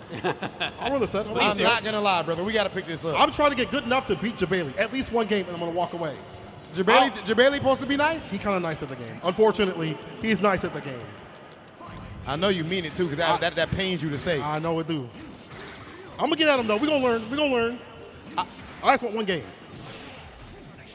I think it's very important for Vaya to try to get this chain out of the way this time. Because the last time, those command grabs were doing serious damage. You're right. I always say it takes a special type of person to go to tournaments with a big body command grab character. You about to travel all across the world and bet it on this SPD. But also at the same time, you ruining somebody else's day and their tournament play This by that is command true. grab, right? Dumping out the damage. Tatsu get outside the corner and hit him on the way out. I don't even know if he was trying to hit him right there. He might have been trying to escape and he happened to jump. I guess it's a good ass Tatsu then. Low forward in the fireball. Come on, Uh-huh. classic. Classics never die, bro. Careful of that stun gauge. It's looking a little bad right now. Tatsu get out. Perfect spacing on that slide. I like how he used the fireball to knock little, I forgot his name. I don't remember. So it's Krang and Choi, I think, is their small one, if I'm not mistaken. I probably am. SK fans gonna get at me for Bro, that you see one. the fireball to the stand heavy kick anti-air to the fireball anti-air? Are you kidding me? Close the chip Fireball out. nooch. Oh, wait. Who got it? Who got Did it? one of them survive that? Oh, you can see it more my health. gosh. Buffakuma! Wow. Buffakuma! Are you kidding? Big boys, yeah, take care of them right there. We're 2-2. Not too much you're going to be able to do right there. Yeah, exactly. He was going to get that chip out. At that point, you're probably just trying to like make them waste bar or get a few hits here and there, but 2-2 now. Interruption on the bunker ball immediately. We're jumping in now to switch it up. Oh, big anti-airs. The float over, yeah, see that is so finicky and probably hard to fight because you're expecting that dash up. Floats on it. Oh, there's that high low that he's talking about right there, Uh-huh. too. That fly to the high low. Again, Got a good anti-air. that mix is serious. Get some chip. Oh, in the parry. Hold up. Hold up. Oh, that punish blocker ball. Nooch. Rage. Oh, nice. In familiar territory, down to the Sagat, is Mr. Street Fighter Alex Valle, Evo Hall of Famer. First ballot. Scope with that pressure. Yeah. Scope's pressure with Morgan is actually wild. It's just like you clip a button on the way down on the other side, the mix-ups. You're eating chip if you're blocking it out. Oh, look at it. See, even that situation kind of sucks right there. Morgan might die in this next few interactions, but he's already taking out so much health.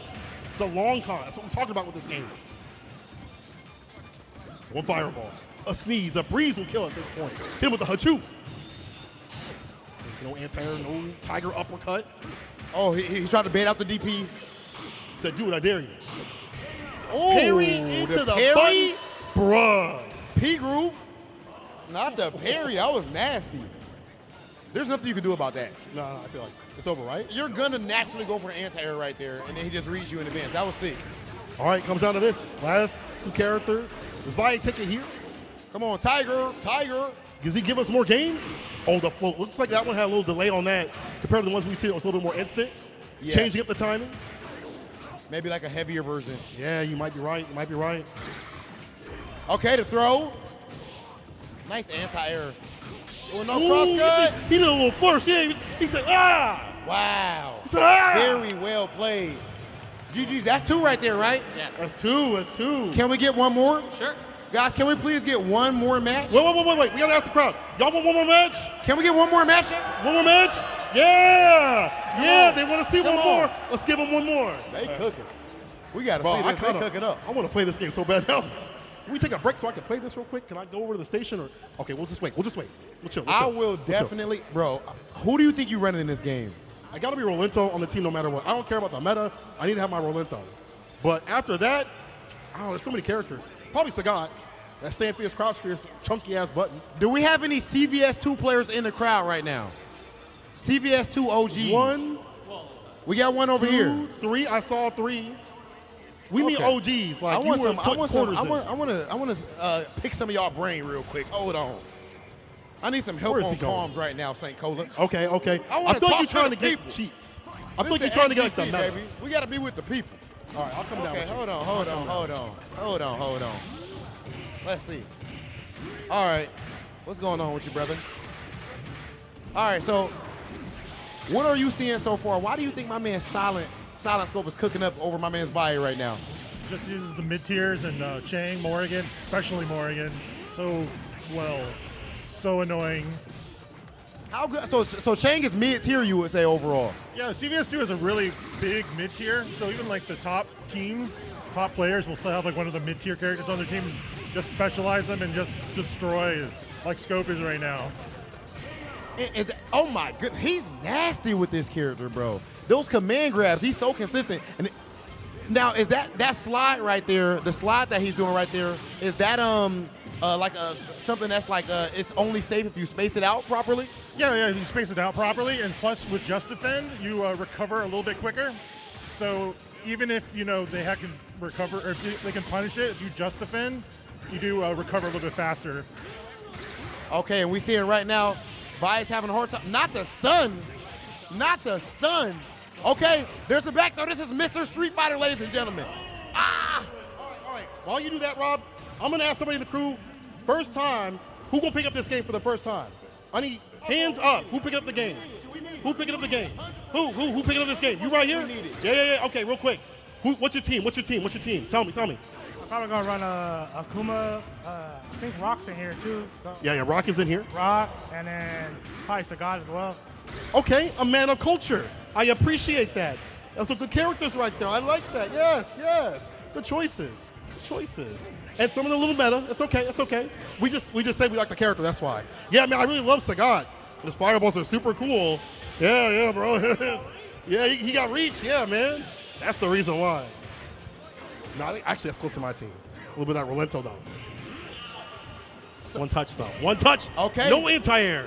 Maybe that anti-air we saw before might be a little on the slower side. So Sagat's definitely capable of bringing this back right now, Saint. They've let us know. That's true. It's true. We're trying to look out for stand fierces, crouch fierces. Alex Vi's jump-in timing has been absolutely phenomenal so far, too. With the lockdown with the fireballs as well and the buttons. But then again, you got this side switch character that's hard to get a hold of, and when she's dashing up, different angles than what you'd expect. The parry and the anti-air, the super, but he tried the parry, only got one of it. It's looking rough. All right. So he told us to get back to the stage because it's almost a wrap. Let's see what side takes it, though.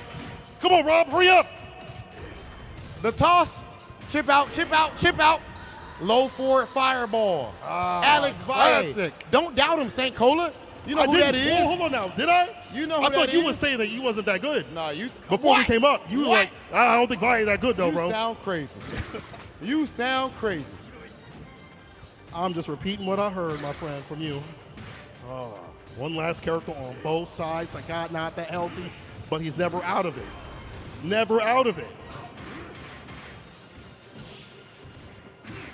He's so consistent. Silent Scope is so consistent with the anti-airs with Rugal. That's true. And then he jumps in, changed that jump trajectory. I wonder if that thing where he runs you to the court, that's a command grab. He's going to use that on Valle. Oh my goodness, the pressure. Dude did everything good on defense, and it still didn't work out.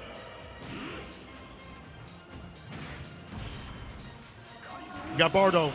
He got that Bardo. He got that butter. One touch. Walks the wake up. Oh, empty low. Knocking the door. Heavy kick. It's not enough. Oh! Island. Silent Scope. Very well played. Ladies and gentlemen, make some noise for Silent Scope. Okay. Now, before you get up, my man Scope, Vaya, if you could actually grab the mic from St. Cola, because I have a little bit of a challenge. I want to see if you can defeat St. Cola with one hand. That's what we're about to find out, ladies and gentlemen. Come on. This is crazy. One hand. One hand? Yes. You think so? What do you think the chances? Please do, because he will talk trash forever if you lose. I'm not going to lie. He will talk crazy forever. One hand? Is his hand big enough? Is it possible? I would have to change my button layout. You have to change your button layout? Yeah, because I can't really reach Fierce over there. Yeah. That's too bad. What about random select? Random select? Sure, I can do random select. Random Random- select. You can Okay, definitely do random select. Random All right, select. random select. And you Okay, pick the meta. Here, I'll even random the groove. Even Random the group and random select. I'm Okay, gonna Valle. win. This is I- free. Hold up. Let's So go. Saint, Valle is going to give you a team. Okay, give me a team. You need something meta. Scrubbiest, easiest team. Scrubbiest, easiest team. Huh? Like I'm a baby. KCBS. Are you a fireball or charge base? Fireball. Okay. You definitely need Sagat. Okay, I need Sagat. What group? What group? What group? What group? Pick I'm not even logged in right now. pick C. Oh, wait. All right, I'm picking it. Yeah, pick C. Let me get out. I think I messed up. So pick C. Yeah, pick Okay, C. we pick a C. We'll pick Did a you C. quit Write that down, already? Kat. Did you quit already, Saint? No.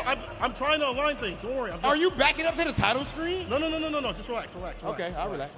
It's All okay. right. I want to make sure you ain't I'm running. sweating. Press I'm start, scared. press Okay. start. Yeah, Press go ahead start. and push start. This one's the start. It's arcade. It's arcade. You got to put in a coin, man. Okay, you're right. It's, Put it's your arcade. You coin got to put in I a have to know coin. this too. All right. Put your There we coin go. in, brother. All right, yeah, C group, top one. C group. Okay. All right. Oh, you pick A. That's not random. I But saw I'm gonna you. random I character. saw how you landed on that. He peeking, Saint. He He said- peeking. Just don't get the boss characters. Oh God. Okay. Okay, all right. Who am I So picking? Who am I use picking? Sagat. So got to start off? Yeah. Well, you can switch them in the. Oh yeah, you're right, because I can Yeah. order them in ratio. Go ahead and play Ryu because you need to know how to play the Ryu? game. Yeah. Okay, Ryu. Pick Ryu. Guile And pick. Guile's an interesting one, but all right. So Joe is fun. So Joe's. Pick Blanca. Trust so me. Joe has Just his jump around and on- hit Blanca? buttons. Yeah. All right, I trust Yeah, you. that's the original old school top tier I team. trust you with my before life. roll cancel. So If you realize if I lose, you lose, right? that's cool. Saint, Okay. no. You got Alright. Ryu Alright. and Guile. You should He's win, gonna bro. be ratio 2, and then I'm gonna switch your order. Don't worry. All right. We come from Street Fighter, brother. You got to represent. Yeah. They gonna think that's the personalities can't throw down, Don't Saint. worry, I can. They see me on ranked. They take my points on ranked. All They right. see me on ranked. So Ryu's gonna be your first character. All right. Oh, he's got I a got guy. this. This is over. Okay. There you go. Yeah, all you need is like 2-hit combos over and over. I like that. That's simple enough for Yeah, me. and then once you have super, if you have level 2, you can do a level 2 super into a special. Okay, so I can do Y'all level know the two. game. Jump, heavy kick, sweep. When you first learn the Street Fighter, jump, heavy kick, sweep. Every fighting game. Ah! I was gonna punish. I'm godlike. Dude, you're doing good, dude. You're doing good, real good. Yo, Saint cooking. Come on, Saint. Oh my God. That's all right. Uh-oh, watch out, Custom. Yeah, block that. That was a bait. I swear to God. Oh, you got those again? All you got to do is hit him now. Hit him with that. I can't do stick. I Fireball, can't do fireball, stick. Saint. Oh, it's all good. I can't do stick. I'm gonna Oh, chip he him. rolls canceling through. Let's go. Oh, that was a That was a bait good the try, entire too. time. I swear to God. No, cool. You know how to Give play. me. Oh my God, please. Oh, watch out. You're in the corner. Don't worry. Oh my God. Are you about to take a character? Saint, don't choke. Saint. I can't do the super. Ah, it was a bait the entire time. I swear to God. my God. Ah! Oh, you got it. Yeah, there it is. There you go. Saint hyping the crowd up. Uh-huh. I am feels genuinely impressed. Ooh, okay. We got the Ryu mirror. All right, you're right. It's all good. Now you got Blanca, dude. Yeah. You can do free Blanca balls on him. Okay, it's Blanca ball? He can't punish Blanca ball. Ooh. Unless he gets a clean hit. It's like playing in bronze ring. Fierce Blanca ball.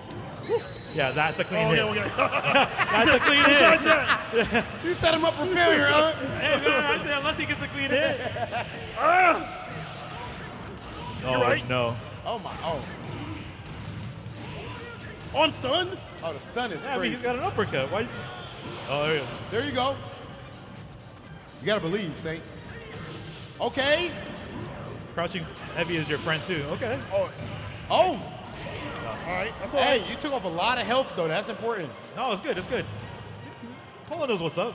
Come on now. Now think of Ryu, but longer hands. Stand fierce. Yeah, fast, longer fierce. hands, longer feet, man. That. There you go. Yeah. You know, get off me button is standing fierce or crouching. Ooh, or crouching fierce. You got alpha counter if you want. Brother. Oh, yeah, you're right. Ah! Oh, okay. That's That's what he's doing. That's Good tech. work. That's tech. That's tech.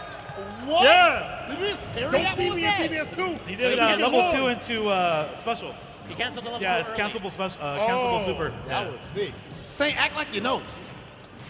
There you go. Oh, he's roll canceling hands on you. Nice. See, yeah, you like Use that button, fierce. huh? Oh, that's a good Yeah, button. that button, Oh, that shit. button is mean, very, very good. That crouch fierce. Oh, what? You almost got a tray combo over that. Punish! Get it! Oh, it's over. All right, Oh, cool. you got his Hey, main character. hey, you brought it to his last character. You did good, dude. You did good. All I'm saying is, if Rob was on the sticks, this would be free as hell. He's lucky he had to put I up- can't even lie. You did good. He's I'm not lucky he gonna had to lie. put up something. That you were smart. I'm not gonna challenge you at You all. was gonna look a little goofy. I can't lie. Guys, really quick, even though he lost, can we make some noise for St. Cola? That was phenomenal. Oh, much love I'm sweating. to Mr. Street Fighter Alex Valle, and of course to Silent Scope, ladies and gentlemen.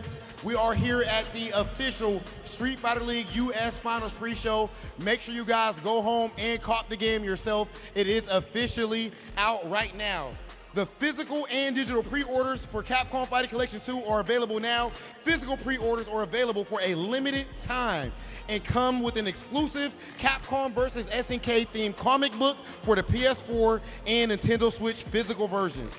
Capcom Fighting Collection 2 features 7 iconic titles, including Capcom vs. SNK, Millennium Fight 2000 Pro, Capcom vs. SNK 2, Mark of the Millennium 2001, Capcom Fighting Evolution, Street Fighter Alpha 3 Upper, Project Justice, Power Stone and Power Stone 2, and last but not least, Plasma Sword Nightmare of the Bilstein. That said, ladies and gentlemen, that was it for our CVS 2 exhibition. We still have, coming up next, Monster Hunter Wilds. You guys are not gonna, look, the crowd already hyped up for that. You are not gonna wanna miss it. And of course, after that, the main show, the Street Fighter League US Finals. More action for you right after this break.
bin nicht allein, doch fühle mich einsam. Bin 0,0 mit meinen Gefühlen im Einklang. Seh mich nachher, folgt, doch fürchte das Scheitern. Ich tanz auf der Party, doch eigentlich würde ich gern heimfahren. Himmel hoch, jauchten, zu Tode betrübt. Ich hätte gerne Sonne, doch der Mond, der genügt. Nur weil ich über exzellente Strophen verfüge, heißt das lange nicht, dass mein Herz sich nicht wohl anfühlt. Und ich weiß ehrlich selber nicht, woher das kommt. Auch am helllichten Tage sehe ich alles sehr verschwommen, als hätte man mir irgendwann einmal den Kern entnommen. Ich bin zu lang durch dieses tiefschwarze Meer geschwommen. Ich bin psychisch labil, ich fühle mich wie ein Freak. Nicht gegen die Welt, sondern gegen mich selbst führe ich den Krieg. Mich packt dieses kalte, leere Gefühl nach nem Sieg. Egal, was ich erreichen mag, genügen wird's nie. Doch ich kämpf weiter, mein Herz, mein Weg. Weiser der Selbstzweifler in mir, mein ständiger Begleiter. Doch ich lebe weiter, aufhören ist keine Option. Bekämpfe die eigenen Dämonen und besteige den Thron. Es zieht sich wie ein roter Faden durch mein Leben. Große Taten, wenig reden, denn der Tod erwartet nämlich jeden. Muss der rohen Angst entgegentreten. Mein Herz rast, Erinnerung schmerzhaft. Doch was mich nicht killt, macht mich stärker. Spür die Kraft in meinem Innern, nenn es Kernkraft. Und die Kraft, die mich runterzieht, Schwerkraft. Atme ein, atme aus. Kein Zurück, nur geradeaus. Die Gaffer stehen am Gartenzaun. Wann zerbricht sein Kartenhaus? Der Druck steigt, Lunge fragt, wo die Luft bleibt. Blut, Schweiß und Tränen schimmern leise im Moonlight. Brauch nicht mal eine Sekunde, nur einen Bruchteil. Glaub nicht an gut oder böse, wer ist schon schuldfrei? So focus hier alles in Slow Motion. Heder sehen wie Ameisen aus hier von hoch oben. Zerleg sie in Protonen, dreht sie im hohen Bogen durch die Galaxie weg auf dem Betonboden der Tatsachen.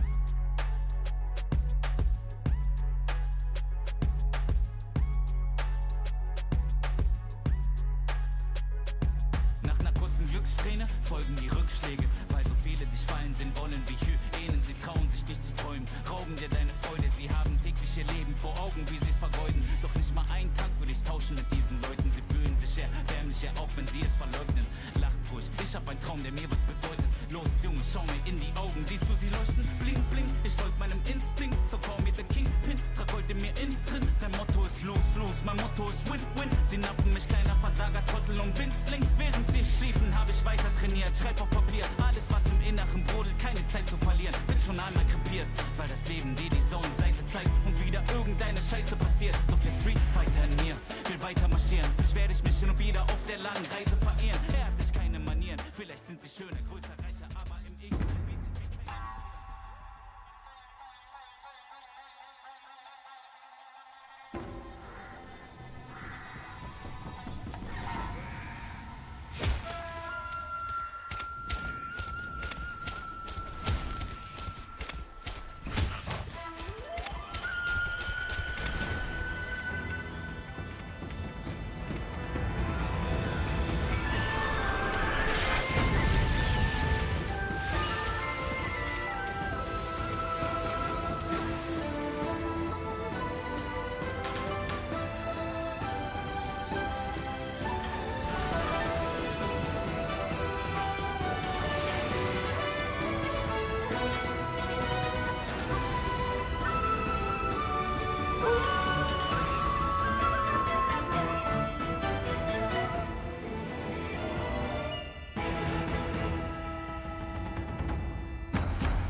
PlayStation.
for upcoming Street Fighter League, can you break down your team, like what you know about each person?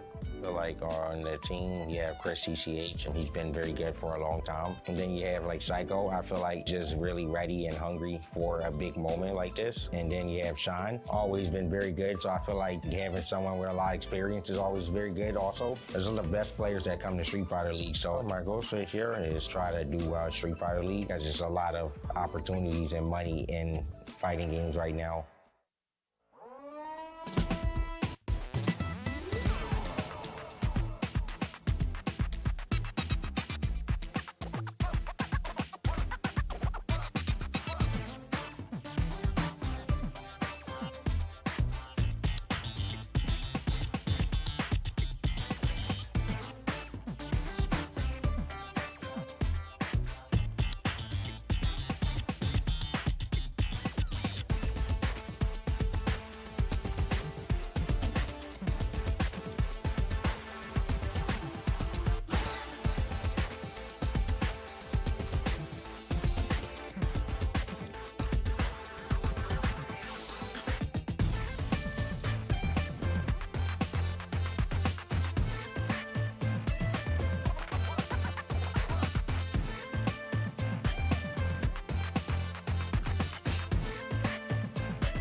If I piqued your interest, I can teach you all the Shiranui techniques you can handle. Come find me in Aokigahara. Don't keep a good girl waiting.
Finally made it. The Shiranui clan welcomes you.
Yeah,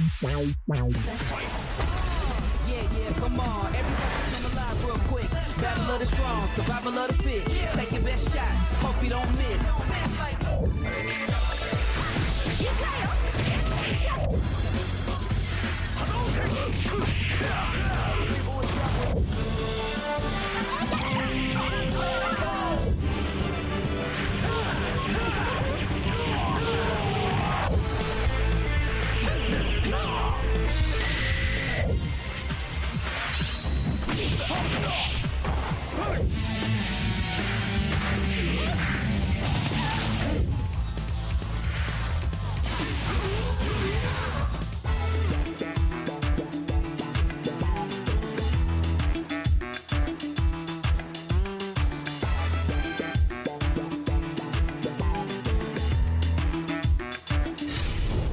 Down super combo. I ain't never scared, never quitting is the motto.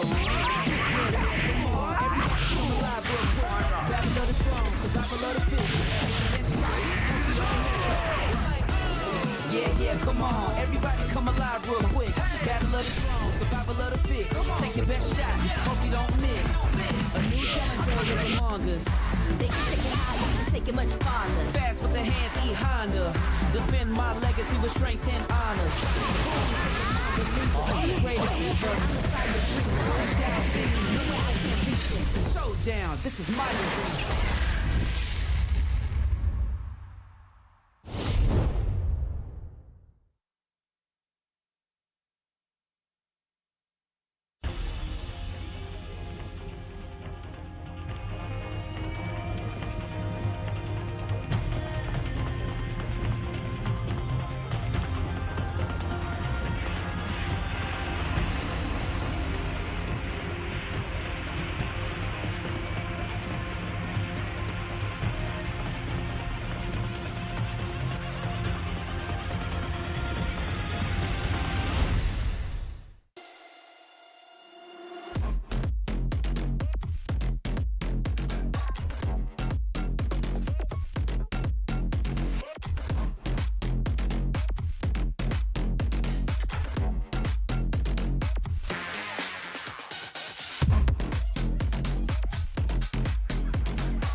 challenger.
KO.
プレイステーション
So for upcoming Street Fighter League, can you break down your team, like what you know about each person? Like on the team, you have Chris CCH, and he's been very good for a long time. And then you have like Psycho, I feel like just really ready and hungry for a big moment like this. And then you have Sean, always been very good. So I feel like having someone with a lot of experience is always very good also. Those are the best players that come to Street Fighter League. So my goal for this year is try to do Street Fighter League. There's just a lot of opportunities and money in fighting games right now.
If I piqued your interest, I can teach you all the Shiranui techniques you can handle. Come find me on Aokigahara. Don't keep a good girl waiting.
You finally made it.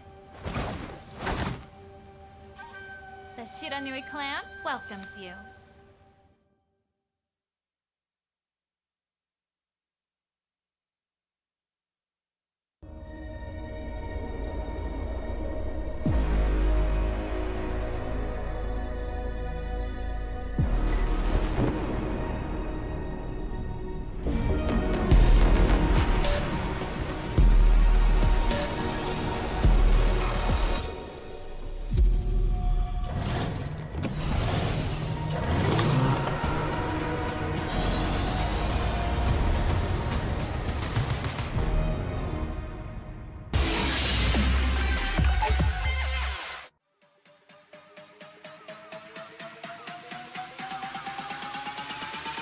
KO.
Welcome back to the official Street Fighter League US Finals pre-show. We have already had Marvel vs. Capcom 2 exhibitions up here on stage. We have already seen some CVS2 at the highest level. And now, ladies and gentlemen, we're taking things up another notch. As coming up to the stage right now is none other than the man himself from Capcom, one of the people bringing you the phenomenal game that is Monster Hunter Wilds, my man's Trevor. Make some noise. Come on. Hey everybody, my name's Trevor. I'm a brand manager on the Monster Hunter team, and I'm going to be your Monster Hunter expert for this segment of the show. Thanks so much for having me, Rob. Appreciate you, brother. Now, Trevor, I am very excited. Let the people know exactly what we have planned for them today. What playthrough is going on? So, we are going to be taking you guys through the hunt of the Alpha Doshagama in the Windward Plains of Monster Hunter Wilds. In fact, me and Rob here are going to be commentating over one of a very special guest. Rob, do you want to call him up to the stage? Oh my goodness. I can already feel the aura in here. Ladies and gentlemen, I need you to put your hands together for the one, the only, the Sajam Slam creator. His name is even in it. Make some noise for Sajam!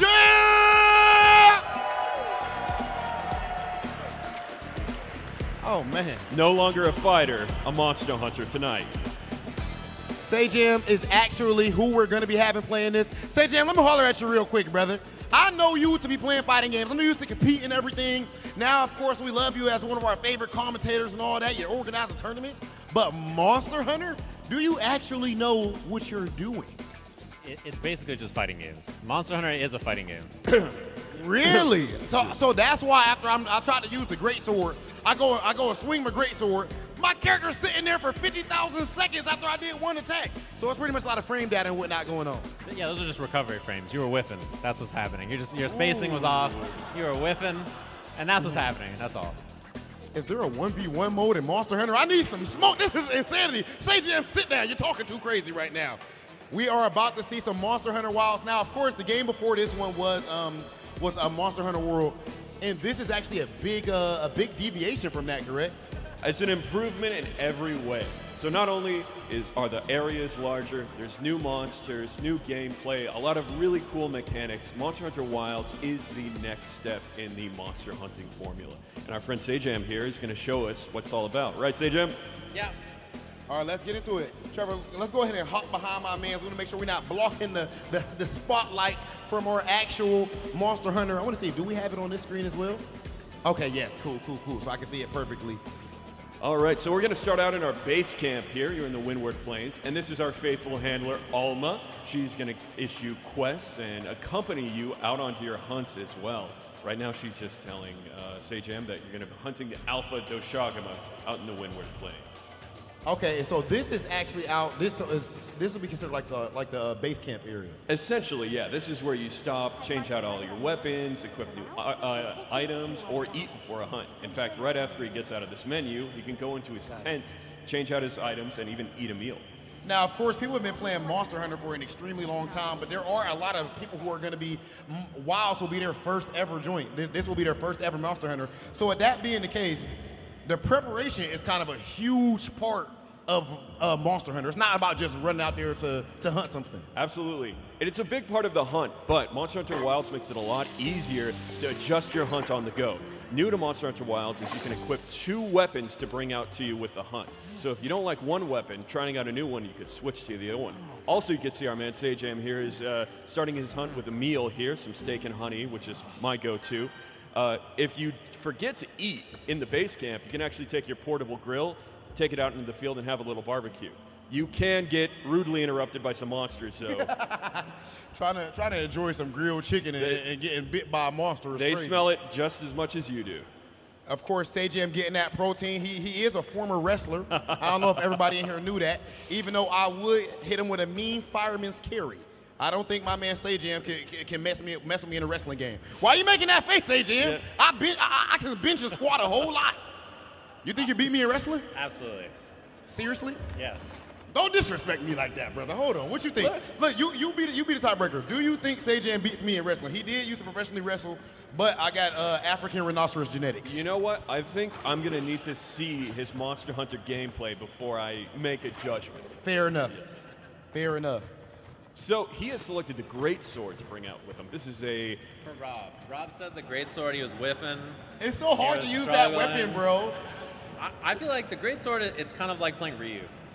Okay. Like if you can play Monster Hunter, you can play Great Sword. That's the way I think about it. Bold claims, ladies and gentlemen. Yeah. Bold claims. Let's see if he lives up to the hype.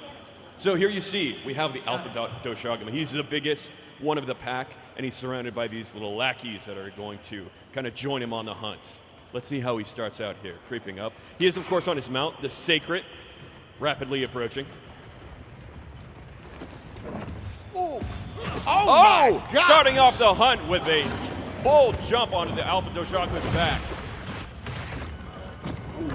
So the monster will try to shake him loose. You see, he's jumping all around up on his back. To get so to you can actually try to keep your balance on there with your movement. That's a skill-based thing. 100%. If you need to read the monster's movements. Oh, here we're doing a draw finisher. Massive move. Oh! SageM, you built like that? I play a couple of Monster Hunter games in my life. Ooh, getting pounced on by one of the Doshagama's lackeys there. And when it comes to the Great Sword, like the charge attack, the timing and everything is very important. Absolutely. Right? So you can even have offset moves, almost counters, where you can deflect a monster stack if you manage to time the charge at the right moment. And the fact that he's actually fighting multiple monsters at once, I mean, that's ridiculous. Absolutely. So he's only hunting the alpha of the pack. So he wants to get the rest of the Doshagama away from him as much as possible. As you can see, it's very difficult. Oh, he's just hit him with a large dung pod. This is a giant stink bomb that essentially disperses packs of monsters. So now they're all going in different directions, and he can focus on the alpha of the pack. Okay, so that's a huge thing too, outside of just your main weapon. Absolutely. It's like the side items and everything that you use in the battle as well. 100%, a hunter needs to use all of the tools within their arsenal, not just their weapons. And you can like embed stuff in your weapon as well, right? Like elemental damage or... Exactly. So if you're not familiar with Monster Hunter, after you've successfully hunted a monster, you carve up their parts to make new weapons, new equipment. Oh, here we've fallen into an environmental Balahara trap. One of the lackeys has fallen in, but the alpha is actually strong enough to try to struggle and get out of it. Ooh, he's pulled out the hammer now. Let's see what... Oh, he's fallen into the trap himself, ladies and gentlemen. A bold move that did not pay off, unfortunately. Too greedy. This is why I beat you in wrestling. Too greedy. He's called over his mount here. He's got to get out of this Oh my sand goodness. pit. Okay. Yes. Look, I was scared by his own. See? You got to get used to the alpha's got me on edge. edge. Yes, he should. There's Alma here. She's your handler. She's actually joining you on the hunt. So if you need new quest information or take on new hunts, you can just talk to her right there. You don't need to return to base camp. But she doesn't. She wouldn't be joining in the fight. She will not. She's more of a books kind of girl. Now, of course, Monster Hunter is something where, of course, you can go through and play it all by yourself, but the multiplayer aspect is actually a huge part too. So you can play with up to 4 of your friends at any time. These can be just other people playing online. These can be 4 of your close friends who are also playing Monster Hunter. These could even be AI NPC hunters if you're just playing solo. You can also play with your friends on any platform thanks to crossplay. So it doesn't matter if you're on PS5, your friend is on Xbox, or your other friend is on Steam. You all can play together. And that's brand new to Wilds too. Entirely new to Wilds. See, I feel like Sage Jam, I don't know how good of a teammate Sage Jam would be if we was on Monster Hunter. You know Leroy Jenkins. Entirely. I think that's what we have going on. That's what we saw there with the hammer jump. He just went straight in, and we saw what happened. Okay, so right now, like he switched back over. He switched back to his greatsword here, and he's taking a bit of a pounding. He just had to heal up there. Look at the load up on this. Here it is. Here it is. Oh, knocked out of it. The greatsword is a difficult weapon to master. Only the most expert hunters can really make the best use of it. Sage Jam's movement looking kind of nice. You look kind of nimble, brother. You can see here he's also using the focus mode to aim his attacks. That's a new mechanic to Monster Hunter Wilds as well. As you do damage to a monster, you'll actually open up wounds on them. There's these kind of red marks that'll open up, and you could use a focus mode attack to do these awesome special moves and deal a lot of extra damage. Here we see the dynamic weather system of Wilds coming into play. This is called the Sand Tides in the Windward Plains. We went from the period called the Fallow, which is everything is kind of dry and desiccated, into this inclemency period where we have the sandstorm roll in, thunder strikes happening, all of the smaller, all during the fight, all in the middle of a fight that can happen at any time. The smaller, more gentle monsters that you could use for healing or other environmental methods tend to retreat during this period, and more savage, carnivorous monsters tend to come out. Of course, now here you can see the apex monster of the Windward Plains, Ray Dow, coming in. He wants a piece of action here. Sejam! And this is where it gets very, very dangerous for Sejam. Dude, air and ground, or you can look how big that thing is. Ooh! Oh my gosh. His giant railgun attack. Now, if that would hit Sejam, he would have been instantly carded. The monster did that? The monster did that to the Doshiguma. Oh my goodness. That's just another factor that can happen at any time in Monster Hunter Wilds. One monster could come in while you're hunting one. Ooh! Now Ray Dow is after Sejam. He really needs to get out of there. Move, brother, move! Ooh! His Palico took that hit for him. This game looks so beautiful, by the way. Are you kidding me? Okay. Going in for another jumping attack here. Right there. Ray Dow is hot on his tail, though. Oh, no, he's gone. There's so much startup. You got to time it. It's tough.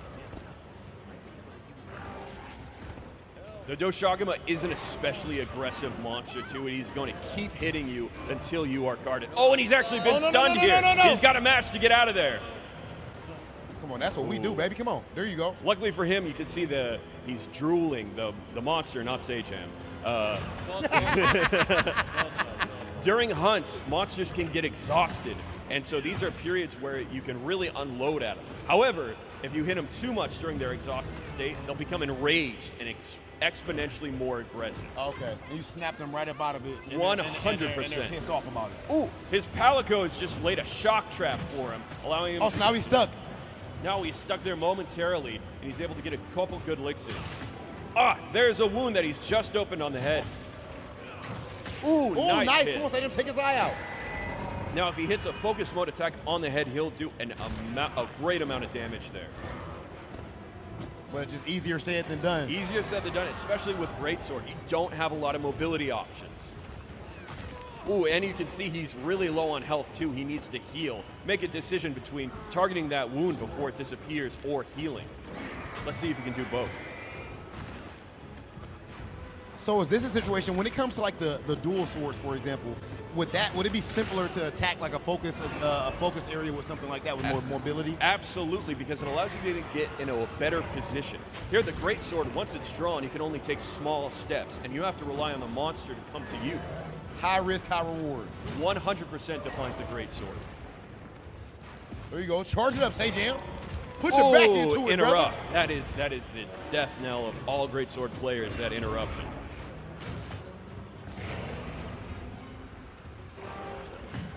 The second one. Oh, he got saved by right by the rock. Oh my goodness. He is angry. And you can see he's Sajam stunned once again and low on health. There's your Palico friend. So your Palico is your little cat buddy there. He's going to assist you on the hunt, and he'll do a little damage to monsters here and there, but also can help you heal. He can lay down traps and assist you in pretty much every facet of the hunt. I wonder if you were more creative with naming your Palico. I picked the orange one and called him Fox. Better than Garfield, at least. I always name my Palico Friday, because everybody loves Friday. Fantastic focus mode attack. And you see he's knocked the monster off balance. During this state, you can get a lot of high-power attacks on the weak spots. You can see when the damage numbers come up green, that means you're successfully targeting a weak spot, as opposed to them being white. There's another wound that's just opened up right on its forelimb there. Ooh, another focus mode attack. Now, do the wounds stay for the rest of the fight or temporarily? Until you use a focus mode attack on a wound, it will stay there. Okay. For most monsters, every monster hunt is different and every monster is very different. So you never know, some may be able to heal those wounds. You can see Sajam here is trying to get to the back of it. Oh, and he's actually done a great amount of damage to him. You can see. Oh, look at his back leg. Yeah, he's trying to limp away and get away from Sajam right now. So a lot of times when you have them in this state, the hunt has almost been completed. The monsters are trying to escape and return to their nest. Oh, he's soft. He's trying to run. Sajam is doing better than I expected, I have to say. Yeah, he's cooking up. Sajam, I ain't believe me. Actually, I did. No, I mean, I believed him the entire time, folks. So you can see the Thunderstrikes going on here. Not only can those hit you and, of course, do a lot of damage to you, but can also hit the monster. So if you see those sparks forming up on the ground, to A, for you to get out of the way, and B, try to get the monster in that area. So maybe not to just attack them, but just get them to chase you right over that spot. Entirely.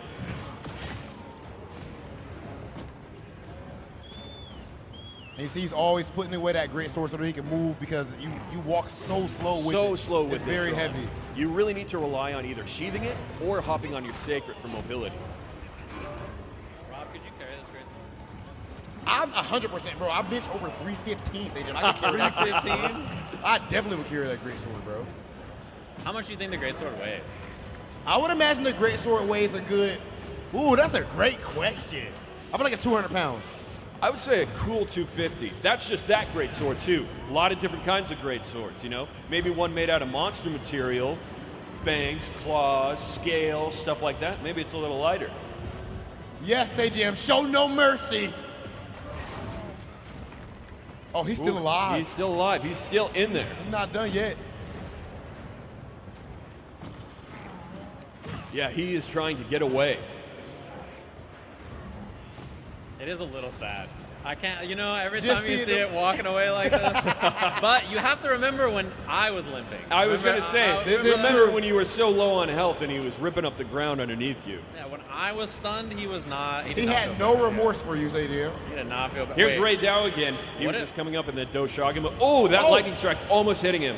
So there you saw the lightning actually hit Ray Dow. Being this area's apex monster. Oh, he's on his back again. Wow. Let's see if he can get another draw finisher before Ray Dow annihilates him with a ray gun. Oh, and Ray Dow is out of there. So he does need to jump in between areas on its back before he can do a draw finisher. Let's see if he pulls it off. Oh, yep, I see him. He going for the jump right there. All Here these comes. focus spots. Uh-oh, come here. Oh, that's brutal. And after successfully doing a draw finisher, a monster will always be on its back. So it's a great time to get some good damage in and also target other wounds that maybe you wouldn't be able to reach from the floor. He is getting pretty close now. I do not know how long our hero, the Alpha Doshagama, has to go up against the Seijin. Gonna go for the sheath. Yep. Chase him down. Those lightning strikes getting closer and closer. Did you see the ups on that beast right there, brother? Woo. Yeah, and he is trying to retreat to his nest here.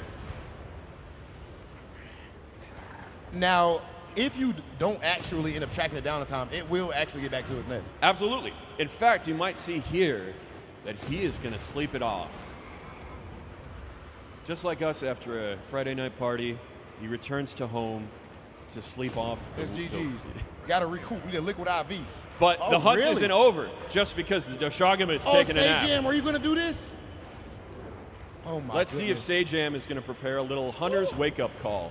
That's right, barrel bombs. Oh my gosh, what is this? And of course, sharpening the greatsword for flourish. This is what we call the hunter's alarm clock here. Charge up, here it comes. 1, 2. Bro, what in the world is Another charge up, here it comes. Boom! Oh my goodness. Rude awakening for the Doshagama there. And you see, just as the Doshagama has woken up, the weather has changed once again. We are out of the sand tides and into a period we call the plenty. This is a time of green growth, of the life returning to the windward plains. A lot more healing items will come out. Endemic life will come out. Everything about the hunt changes along with the weather. And so your strategy Has to sometimes change needs to change in as turn. well. A lot of adaptation. There's a lot of fighting game crossover when it comes to Monster Hunter, man. That's really cool. I think Monster Hunter Wilds is perfect for it. And he has slayed the Alpha Doshagama, everybody. Okay, Seijam. I believed in him the entire time. Even though you don't get to keep it, you always have to carve. You have to carve. Of course, to finish out your hunt, you have to then carve your prairie. You take those weapons, the materials from the monster, build up new, stronger weapons, stronger armor to hunt more powerful monsters. And that's Monster Hunter Wilds, ladies and gentlemen. So would it be possible for us to get one more hunt in? Let's see. Would it be possible? Maybe with different weapons? Seijam, do you want to just end the quest there and see where it takes us? Yeah, let's do that. Sure. I got to see my brother with it. Which weapons are you thinking now, though, Seijam? I saw you with a great respect, by the way. That thing is very difficult to use, I feel like. Very difficult to use. It might be worth it just to take a tour around the Windward Plains. Oh, I think that might be cool it. too. Let's see if it kicks him to the main menu. No, you might have a couple minutes. So this is the first time, actually, that Monster Hunter is open world. And yes, for the most part, you have a huge area to traverse here. And you can see the landscape has changed tremendously. Here's all this green growth. A lot of the new endemic life has come out. If you stop to look at the trees, you'll see small monsters building their nests, having their young. Of course, some of these tail-oths, these carnivorous monsters, are less out in force. The whole map experience has changed. Now, Seijam, when it comes to hunting these monsters down, is there a lot of pretty much like downloading going on? Like, what are you thinking when you're going up against a monster? How do you go about fighting them? Because I pretty much tried to mash and it was bad. Yeah, especially like the more you play, you get used to, every monster has tails before it does attacks. So you can kind of tell like, oh, if it turns this way, it's going to do a tail attack. So I need to like roll through the tail. And then every attack, whenever you see it, it's always like, do I need to roll in or do I need to roll out? Do I need to roll towards this? Like, sometimes they fake you out too, and you're like, dude, why did you do this? And then I thought you were gonna do this, and then you changed it on me. I'm like, oh.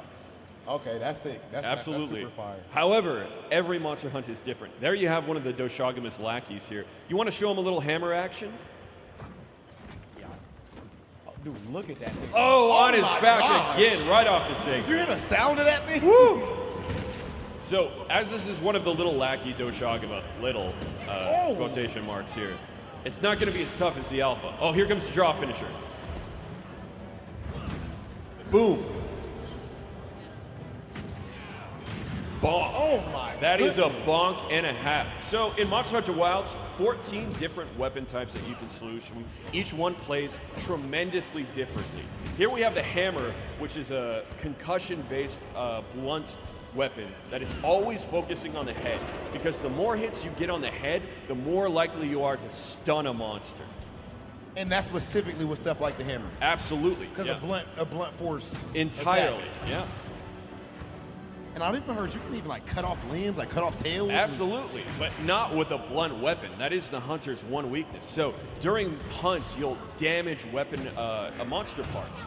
Oh, there it is. Oh, my Perfect goodness. knockout shot. Looking like Tank Davis. Oh, masterful swings going on here. Sajam knows a combo, that's for sure. What in the world? Oh my goodness.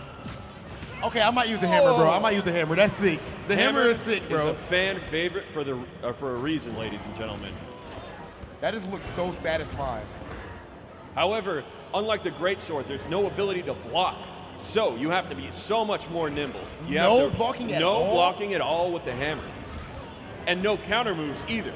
So when the monster gets aggressive like this, you need to determine if you're going to get away from the head and back off until it calms down or go full force. And it's not always an easy decision. It's also a lot more mobile than the greatsword, even though it's huge. So I think like the hammer is a little bit easier if you're newer, because you just have like way more mobility. Oh, sounds good. All right, boom, headshot. I can't get over how phenomenal the terrain looks on here, man. Are you kidding me? Honestly, it looks so great. And this is during the plenty phase too.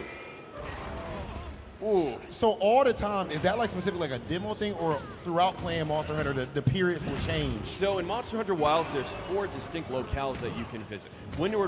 Each locale has its own dynamic weather system. It has periods called Zafalo, which is what we started in. It goes into an inclemency, which are these dangerous periods where the apex monsters come out and all of these dangerous conditions arise. And then it loops into the plenty, which is the phase we're in now. That's across each different locale.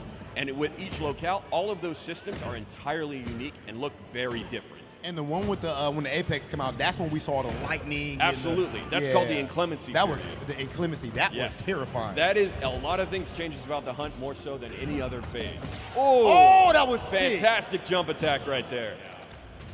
If you see a slope and you play hammer, you're always higher. Great dodge. Crazy. Man, Sajam got a little bit of douche. Oh, that looks so sick, bro. Let's see if he can pull it off. Uh-oh.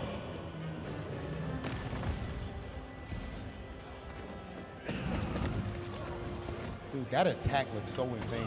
And it hits that many times. Too. That many times. The issue with the hammer, though, is you really need to always be at the head. That's the most dangerous point to be at any time. You can't get good hits on the forelimbs or the flank.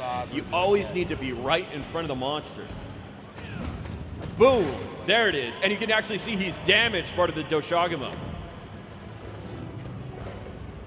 So the precision required is the skill gap in Monster Hunter is huge, but you can pick up and play and have Absolutely. Like I said, 14 different weapon types, all of them play completely differently. There's a weapon out there for anybody, whether you want to be bonking on a monster's head with a great hammer, or you want to use a sword, or even if you want to use ranged options like a heavy bow gun, a bow even. Oh my goodness. You see how he turned his neck? And there you see the stars are on the monster's face. That means the monster is stunned. Entirely vulnerable right now. You can see the sharpness gauge in the top left-hand corner under his stamina, however. His hammer is getting dull, and he'll need to sharpen it. as much sense as that sounds. And so with that actually lowers the damage output? Absolutely. So if your weapons get dull during a hunt, you need to take a second and sharpen them during your hunt, or else they'll do substantially less damage. Easier said than Absolutely done, easier said than done when the Doshagama is breathing down your neck. However, you can see he's actually called over his sacred and has sharpened his weapon on its back. So that way, you can do it while you're actually on your... While you're on your sacred, it saves you a lot of mobility. Oh, perfect build up here. Oh, and a The whip. slide is crazy. The slide is crazy. Oh, knocked out of the air. My man moving on that sand like... Oh, perfect. Nice, and you nice. see, after, with a newly sharpened weapon, that attack does so much more damage. Going for that focus attack. Doshagama is trying to get away now. I feel like that got to be so satisfying. After he's up here, he's been cooking, you've been tough to deal with, then you chase him away. Let's see if he can get the slide attack. Oh, sharp left turn. And generally speaking, when a monster gets to the point of running away, that means their overall health has lowered a lot, or could it be just like an injury on one part of their body? You can tell when their health is low when they start limping away, like we saw before with the Doshagama. So a lot of times, if a monster just wants to move to a different area, that's what happened then. Nice aim on that headshot. Bro, it's terrifying when they get up on their hind legs. You have to be careful too, because that means they can drop at any second. It's really hard to time an attack and a counter. Ooh, another that was perfect on the headshot. jaw. Oh, right before him. Charging it up, not the uppercut. That's like the best move that it's so flat. That's the you going to jail now. See, your Palico has laid out a shock trap for him there. Okay, Let's so now see he's trying to draw him into it. Drew him right into the shock And he's trap. falling for it. Yeah, now is some time to unload on him. You can see there he's using the focus mode to aim his attacks specifically to the Doshagama's head. And how do you trigger the focus You just mode? hit L2 to aim like you would with any of the ranged weapons. Look, oh my, look at Now his the ankle. Doshagama is damaged and he's trying to get away. So, unlike other games, monsters don't have health bars in Monster Hunter. You need to rely on how the monster is acting, what you see, what clues you can take from that to determine how much health it has left. When you start to see it limp and get away from you, then you know you're really doing some damage and the whole hunt is close to over. That's something that you never hear of, no health bar. Absolutely. That's sick. I feel like that really immerses you in it. And, you know, you can't be like, okay, I'm going to run away now or anything like that. No, you got to fight to the bitter end. 100%. You need to stay on a monster because you never know when it's going to try to go back to its rest, start to recover some of that by sleeping. Okay, that's what I was going to wonder as well. So when they sleep, they do actually recover. You can't leave them It's for like, too long. Real life. You know, Absolutely. sleeping in that recovery period, that REM sleep. Oh. So a little bit of environmental interaction as well. You can see this hanging branches right above Sajam right now. If you were to take out his hook slinger and bring that down, it would actually form a vine trap. Yeah, just like that. Or just like that, rather. Now if you can get the Doshagama into it, it'll get stuck just like that. Sick. Everywhere you go in the map, there's environmental interactions that can be used within the hunt. Whether it's vines from trees, boulders from caves you can drop on the monster, or endemic life you could use to stun or to set monsters to sleep. Dude, with all of these different weapon choices, being able to now carry 2 weapons, different environments changing everything and interactions, there's so many ways to fight. 100%. It's not just about getting into a monster's face and unloading on it, or just pressing triangle or circle over and over and over again. You really need to approach a hunt strategically. You know what? Challenge accepted. Ooh. I gotta get. Oh my gosh! Launched into the air.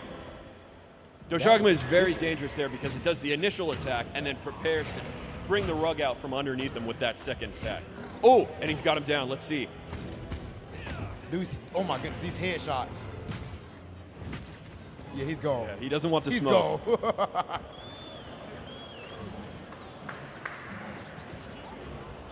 I feel like he's moving even slower this time too, trying to get back to sleep. There's a Vigor Wasp there, so you can see these are different environmental things you could use to heal, but they come out in force during the plenty phase.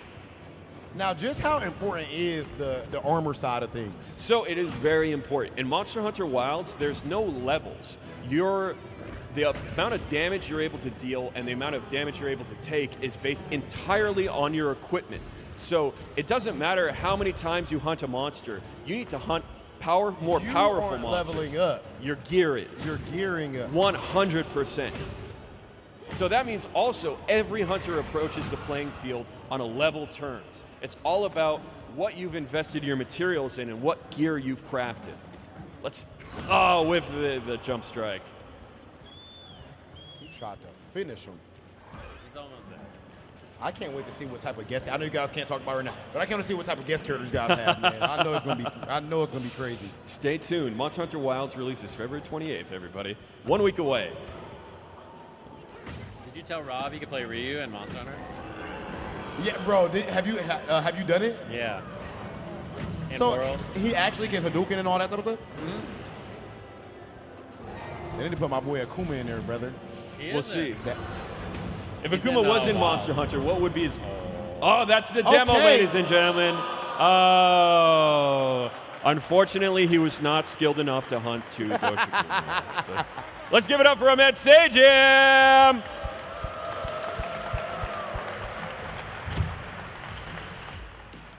Okay, Sajim, if I can get you up here, brother. So, what are your impressions of Monster Hunter Wilds? It's the GOAT. I mean, we all know it's the GOAT, and it's going to be my entire life in like 5 days or whatever. What's the biggest differences that you feel like from Worlds over the Wild? Because I know you put in 1,000 hours on the last game. Yeah, I mean, World and Iceborne are awesome, and then I'm sure a lot of people had a lot of fun playing Rise and Sunbreak as well, which I did too.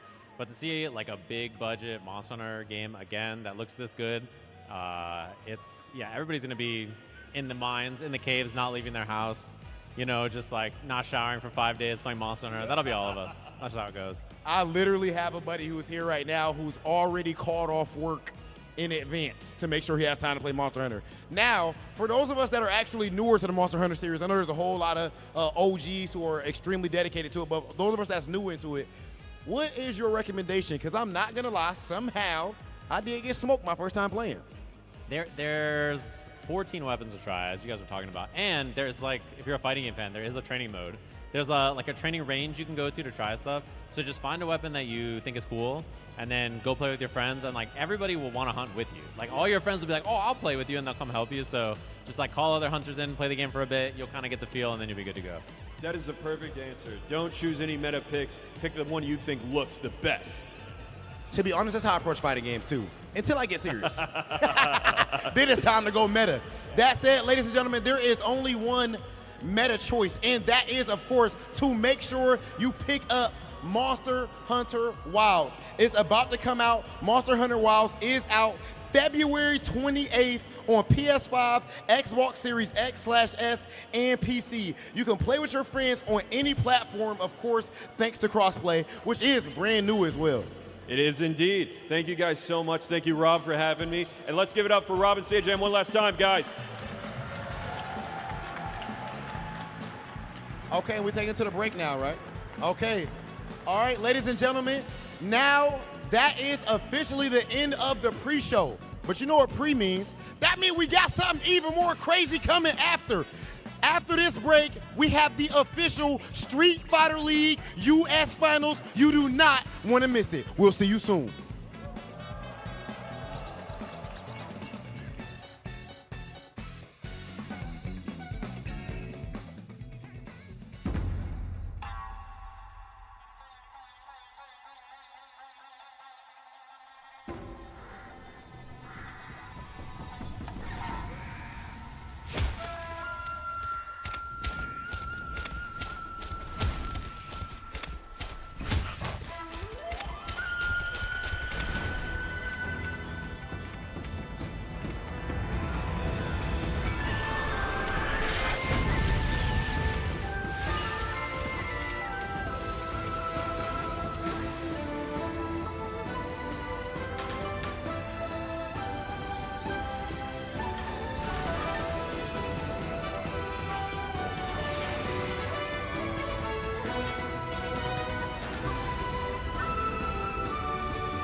PlayStation.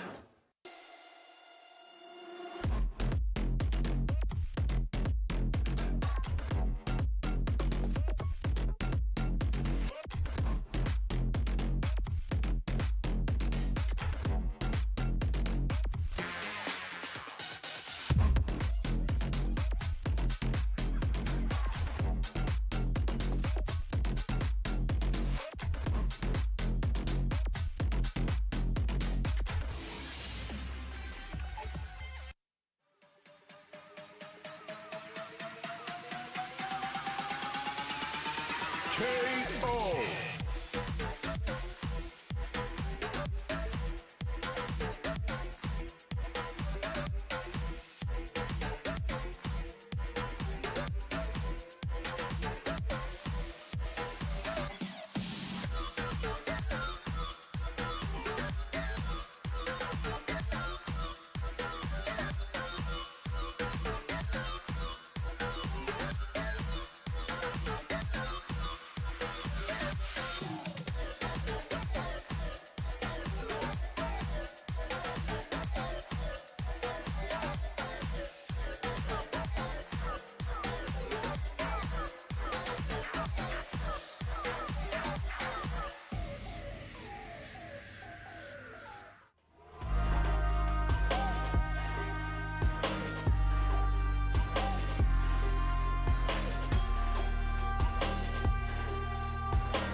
So for upcoming Street Fighter League, can you break down your team, like what you know about each person? So like on the team, you have Chris CCH, and he's been very good for a long time. And then you have like Psycho, I feel like just really ready and hungry for a big moment like this. And then you have Sean, always been very good. So I feel like having someone with a lot of experience is always very good also. Those are the best players that come to Street Fighter League. So my goal this year is try to do Street Fighter League. There's just a lot of opportunities and money in fighting games right now.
Just about that time, we're getting ourselves ready for the big dance-off. We got the Street Fighter League US Finals going down in just a bit. Vicious here with Sajam, Ancient Cola. I actually almost messed myself up because I could see the screen, so it almost like, I don't know, don't worry about it. Yeah. It's a little funky. But, you know, it's been a pretty wild day so far. We've seen a couple of exhibitions. We just saw you take down a couple of monsters. Now it's time to see the other monsters take the big stage with our 4 teams to talk about that's made it to the playoffs. Now, before we get into it, how are you guys feeling? You guys doing all right? Yeah, and also, you know, I'm very interested to see how these players play today, right? Because a lot of them down there, they've been kind of sitting around waiting. You know, all these exhibitions are happening, but I've been seeing them slowly Birdman hand. Like, right, they're getting ready for the matches today, and especially I'm interested in the teams that are not playing until the end, right? Obviously, there's a long wait for FlyQuest in particular. On the other hand, things like it lets the other players and the other teams get warmed up as they make their way through. You have to worry about that endurance. We talked about it a lot in Street Fighter Japan. We're in the finals. We see it every single year. How good is your endurance to make it that top spot if you stay in the seeds? That also goes for FlyQuest. You're going to be able to get prepped and warmed up in that amount of time with only one match. We'll have to see. Yeah, so there's a lot of teams already in the mix. We've talked about just a few of them. Let's get a more thorough introduction to the teams, just in case you haven't seen it already. Our top 4 for today. It's going to be a bloodbath. I kid you not. We have C9, Cloud9, excuse me. Let me put the full formal name in there. We have the Bandits as well. And on top of that, we have Fighting Spirit and then FlyQuest over in the grand final spot because of the overall points, right? The reason why FlyQuest is sitting pretty in the grand final side on the home squad, they have 290 points total. They were a powerhouse throughout the second half of the season. But talking about it right now, C9, very, very impressive squad. I think they were dubbed as like the new kids on the block on a technicality, right? You have 3 players that are brand new to the season, but with a very experienced veteran captain like JB. Yeah, and I think that team was really, really fun to watch, especially I'm so curious. The big question I think about them today is, does C9 play Noah? Right, like obviously he didn't participate as much, I think, at the end of their SFL run, even though they qualified in here. But Noah, like, really got on a hot streak post SFL, right? So that's kind of the question for me: is how much is he out there? Who is he going to, go against on the team they're playing here against Bandits? And so I'm curious about it as well. And which of the matchups do they target and focus if he does come out there? Because he's one of those players that I think can run over anybody, right? And their team is just really solid. Lex, JB, and Boost as the other 3 members. Crazy. As 3 really solid members on 3 very different characters, right? And so their roster, I think, covers a lot of the matchups in the game. And I'm curious what order they choose to take. And one of the things I think Boost is also someone I'm looking at because even in matchups that aren't so good for Ken, he's able to operate very well. True. So if Kaba comes up, I think he can run that guile very well. And we've seen it, how he deals with in TNS, when he has to fight Knuckle 2 for the 100th millionth time. And again, post Street Fighter League US, he has been on an absolute tear. It doesn't matter what tournament it is, I see him in top 8s continuously, beating some of the best, some out here as well. So I'm looking at him also be that fiery component to that team. Right, as a team synergy, I feel like they had one of the biggest bumps up in the second half of the season. I think they went on a complete tirade and took down as many points as possible to at least secure the 3rd place spot. The first half was just kind of shaky, in my opinion, just to kind of see who they would throw up against what, and that makes a lot more sense. But the team that they're going to be facing off against first is going to be the Bandit squad, and I feel like that is a tough draw because going into it, when we first saw like the roster reveal, we were thinking to ourselves, man, the Bandits being fresh off of their championship, they might be the golden team to take it all again. Right. Yeah, the favorites, I think, in a lot of people's minds, obviously, right? And obviously we see here that Zen is on the screen, but all members of Bandits, I think, are very, very dangerous. But I think a lot of the times with these kinds of teams, same thing we were going to talk about with FlyQuest when it comes to Punk, a lot of people thinking about Minna, right? Like, he's the one on the team that you put a lot of stock into his performance as well. So it really comes down to those captains matches. Can someone beat him? And this team was training in Japan. They just flew in, right? So obviously, so there could be some jet lag there, but also on the other hand, really sharp with their practice. Watching Zen play recently, because he wasn't in Japan, he was still getting prepped and prepared over with the Asian region on the CFN. I feel like he's also a little bit better in terms of separating the DJ and the Bison. That's one of his problems. He's playing Bison a little bit too much like the sauced up character. So I like him kind of separating that a little bit, maybe using VAR a little bit different. So I feel like he'll still be a good component. He was the weakest link for that team, but I don't think he will be today. Interesting, very interesting. So when it comes to like that type of synergy or the type of players, the type of caliber you could expect going into like the next team, Fighting Spirit is actually a very, very interesting one. Their composition is insane. You have a mix of veterans and also a mix of the most degenerate characters, in my opinion. These characters can really mess up anybody's team order on any given day, and I feel like Fighting Spirit right now might just have the upper hand coming into like the second round of the grand final or the playoffs in general. They also have like the home squad too, that home squad advantage. But overall, that lineup of characters they have under their belt, they have like Rashid, they have a Bison, they have a Kuma, and they have a DJ as well. How do you feel about this mix? Interesting, because their team not USA in Street Fighter League USA, right? And so I think one of the values of that is that they are not really like study. You know, you can't study against them every single week in TNS and other local events online and stuff. You mentioned that a lot of these players play, you know, the Shines and the Boozes and the Punks and all these other players of the world, right? So the rest of them are international players who are very strong, and you know, you don't maybe have the same level of experience and comfort against them as some of the other players. Also, I feel like they have a little surprise pick with that Terry. We saw that Oil King was able to win his CPT along with Terry, and I feel like that's one of those things where, as a Rashid player, you're looking to have an anti-air. You have a real DP now. You don't have to watch the skies and get blessed with the jump fears. You have a real way to anti-air DP, and that was before Terry got buffed. So now he's better, he's more form, and I think that's going to be a secret pick out there. Yeah, generally I was thinking about it. If this team manages to make it all the way through today, I feel like the formula of characters and players, I feel like that might just be the top contender against either the EU squad or the Japan squad. But they got a pretty big road ahead of them. They got the grand finalists just sitting there nice and pretty. Team FlyQuest. I feel like a lot of the cats out there that have been watching the beginning of the season, even like the preseason show, have thought to themselves, these guys are taking it all the way. I mean, look at it. We got a dynamic duo of Chrissy, CH, and Punk, but it's not to sleep on like Shine or Psycho, right? I feel like Shine has really come into his own also with a probably secret pick of Mai, because he's been playing that a lot on stream. But the double Kimberly pick was so dangerous throughout the season. They went on like a giant win streak in the second half because of the big variables of Psycho and Shine. Yeah, and the huge factor to me as well is that this team's characters have changed a lot, right? Kimberly is a lot better in this version of the game since the last time they all played back in October, right? So, having buffed Kimberly is huge for 2 Kimberly players, but then nerfed Ed for 2 of their Ed players, and then nerfed Cammy, right? And then buffed Terry, which Chris CH has been playing. So I'm very curious. It's kind of like untested waters almost with what this team is going to be bringing to the table. Yeah, just in agreement with that, but at the same time, though, I feel like those characters weren't nerfed that much. In terms of like Cammy and Ed, yes, they were nerfed, their tools were taken away, but we've seen how good Ed can be with Lashar's hands. So we'll see if that's the same thing with Chris. And the same with Cammy. We've seen Punk win tournaments still with a nerfed Cammy. Like, the character is still good if you're not throwing out crouching medium punch like an idiot. If you're smart with it, it's still a great button. So I think they've had time to adjust, and even though there are nerfs, I feel like that's still going to be strong characters and components for them, and FlyQuest is a big favorite for people. 8 to 2, excuse me, in terms of wins and losses. That's right. That's a really good record out here. They were dominant, so they are the pick for a lot of people. Yeah. Actually, are they the pick for you, though? Say again? Are they the pick for you? So I'll put you on the spot. In the very beginning, I actually picked my top 2. I was talking to Rob TV, and I said it on air. I said I wanted FlyQuest. That's my brain pick on paper. I'm like, okay, I like FlyQuest going all the way, and then I like C9 from the heart because of their composition, right? I think that overall was a very strong team. Surely, like, some players didn't necessarily get to perform the way that they expected to, but considering everything, all the growth that they've gone through as a team and as a unit, I still think you could see like the 2 different spectrums, one in grand finals and one in the very beginning. I think this is going to be a really big ordeal for these 2 teams. But it's hard to say, because now I'm thinking about the grand scheme of it all. Who's going to face off against like Street Fighter League EU and Street Fighter League Japan? Right. Then you have like Bandits and Fighting Spirit, who have that type of experience already, being able to play sort of directly with both units. Yeah, and it's going to be a really big factor as well, because obviously Capcom Cup qualification's on the line for that SFL championship. So, winning this is obviously a big deal. A lot of prize money, a lot of like, you feel really good going into it, especially because a lot of these teams have members qualified for Capcom Cup.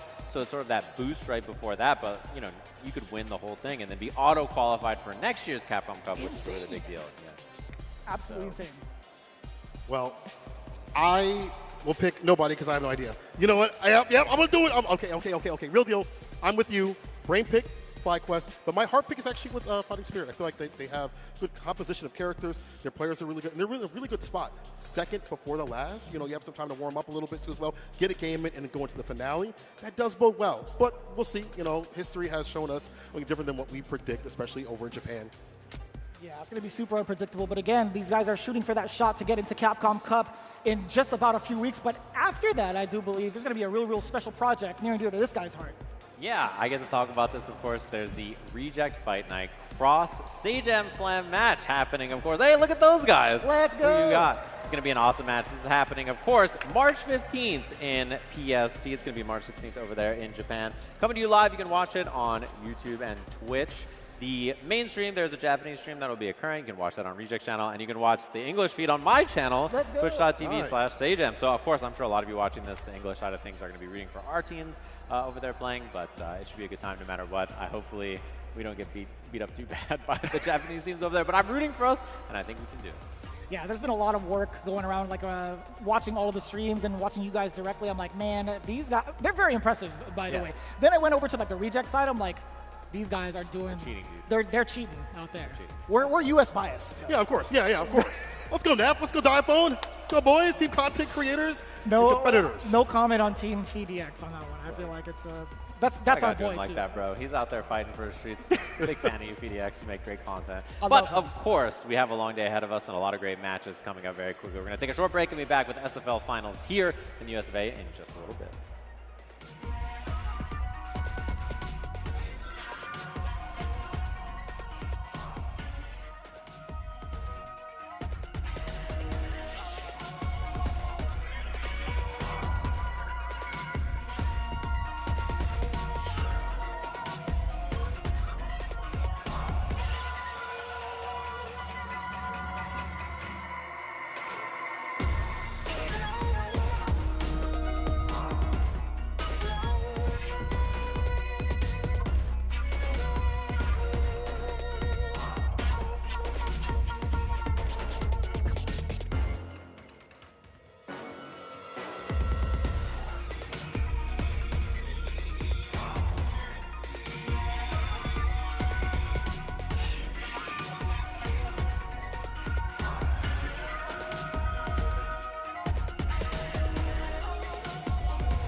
I piqued your interest, I can teach you all the Shiranui techniques you can handle.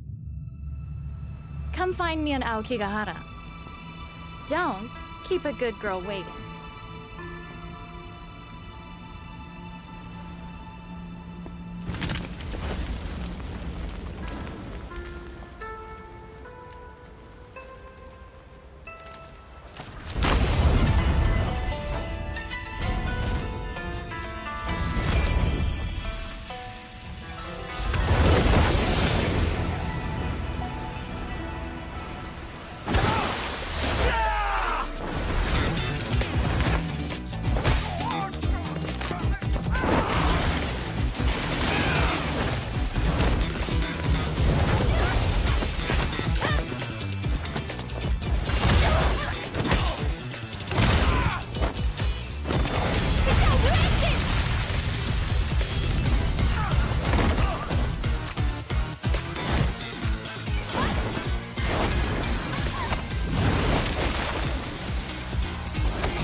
Oh, you finally made it. The Shiranui clan welcomes you.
You have no idea what you just turned into. This is the best players in the world, the best teams in the world, fighting it out for pride, fighting it out for honor, and of course, for all of your viewing pleasure. Last year, we saw Street Fighter League US Team Bandits win it all and win the Street Fighter League World Championship, and now these 4 teams are fighting it out to see who is going to make it into Capcom Cup. You only get this type of action here, ladies and gentlemen. It is time for the Street Fighter League US Finals! Welcome to Street Fighter League US. This is the home of the champions, baby. This is one of the best players from around the world converge to do battle for your viewing entertainment. You have the hot-blooded newcomers looking to make a name for themselves. And of course, you got the OGs looking to add another notch to their belt in their illustrious careers. 6 teams have entered to battle, but only one is gonna make it to that world stage. Ladies and gentlemen, it is time for Street Fighter League US. Welcome back, everybody. Hopefully you've been enjoying all this action. It's time to jump into our teams, throw in hands to see which of these 4 teams is going to be representing the US at the Street Fighter League Finals all the way over in Tokyo, Japan. Hopefully you are ready for some good matches. As our friend Rob has introduced us to this, it's going to be a lovely time. Stage M and Vicious going to be kicking things off here today, and the matches should be sick. You can see they're already on the stage ready to go, and I cannot wait to see it. The fact that we've waited so long from the moment we've determined who our top 4 players would be into the playoffs to the very finals, offline, absolutely live, so I don't want to hear chat say nothing about it. We are here in the venue. This is Capcom headquarters, by the way, in the US side, all the way down in Culver City, and man, it is gorgeous out there. But it's going to be hotly contested, as what we've been alluding to for the entire time. We have Cloud9 going up against Bandits in the very first set. Now, taking a look at the bracket, how it all rounded out, obviously we take it by the points. Cloud9 narrowing their 3rd place business. They got their big W's towards the second half of it. Bandits have been consistent all the way through and through, so they're going to be the first ones up. However, the winner of that has to face off against Fighting Spirit, aka the team formerly known as UYU, also in championship caliber. So these are going to be pretty heavy all the way through. Then, of course, the very end of it, the FlyQuest boys being in the lead, a dominant lead of 290 points throughout the season. Damn! That's a big number. But even bigger than that number is the prizing. Taking a look at what's actually on the line here, 60K cash money for first place. And a nice little trip to the Street Fighter League World Championships. In 2nd place, however, with 15K, we will definitely take that. Yeah, and that means the first place team gets the 2nd place team's prizing each, because it's split 4 ways, by the way. So that's a lot on the line that they're going to be fighting for today. And of course, the matches should be excellent. And I cannot wait to see what the order is, because you mentioned, obviously, we have the fact that the teams have an advantage. So 3rd and 4th place, so there's going to be home advantage, then away advantage, right? And we're going to have to flip that after the first 3 matches. It's going to be a race to 50 points, and it should be excellent to watch, of course. Yeah, before we get into that, again, we did emphasize this is live in full effect with these guys behind us. It's not a green screen, we promise you. But on top of that, before we get into it, we obviously have a very, very special message coming in from Capcom. Let's take a look at what Matsumoto-san had to say for all of you guys. 来場者の皆さん、ライブストリーミングをご覧の皆さん、ストリートファイター6プロデューサーの松本です。今回の US ファイナルは初のオフライン開催ということになってます。このオフライン開催自体は US リーグの選手から結構多くの要望をいただいてたので、今回ね、開催できて僕自身すごく嬉しく思ってます。今日優勝したチームは3月9日日本で行われるストリートファイターリーグのワールドチャンピオンシップに駒を進めます。特にね、日本のファンは皆さんのこの貴重なプレーを生で、見たいなっていうので楽しみに待ってます。今日は楽しみつつも、最高のプレーを、見せてください。Very heartfelt message. We've had the luxury of being able to tune into the actual scene, the fighting game community over in Japan for like an Evo Japan, any sort of like other events out there. And they really, really take it to a different type of fandom.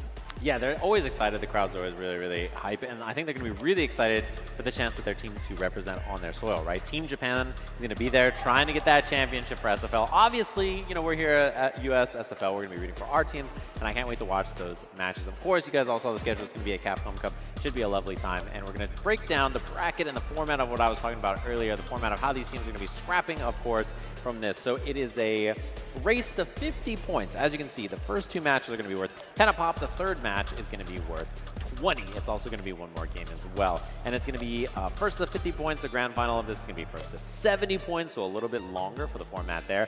And obviously, it's going to matter with the home and away advantage. Home team chooses their player order and character selection as they get to watch what the away team gets to do first. So this is really going to matter with a team like Bandits, who has a Dawson player, right? That's a counterpick character. You don't want your character to get counterpicked themselves. So swapping those things around is going to be pretty important. And we're going to see those home and away picks in just a second between Cloud9 and Bandits. Yeah, now talking about Cloud9 and Bandits, we had the luxury of being able to tune in for, or at least experience and commentate the first couple of weeks, right? I feel like at this point in time, it's still going to be a toss-up no matter what between Cloud9 and Bandits. Like, we could talk about all of the individual accolades they've had over time, but genuinely, when it comes to the team format, it's still going to be quite ambiguous.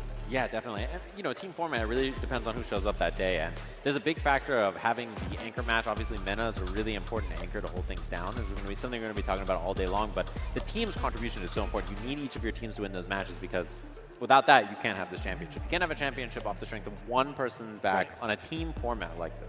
And I'm glad you mentioned that too, because over the development week after week when we saw them play, we started to see that kind of come out from another player from the Bandits camp. We've seen Kaba take the helm of some of the anchor spots and taking some of the critical points away, because again, that 20 point is so crucial to either bring yourself back into a tiebreaker scenario. And to be honest with you, I don't want to play any of these cats in a 1-to-1. Right. Thankfully, we don't have to do that here. Again, a race to 50, a little bit of a change up in the format, but as it stands right now, my other big question, now directing towards Cloud9, I did see a couple of tweets earlier today.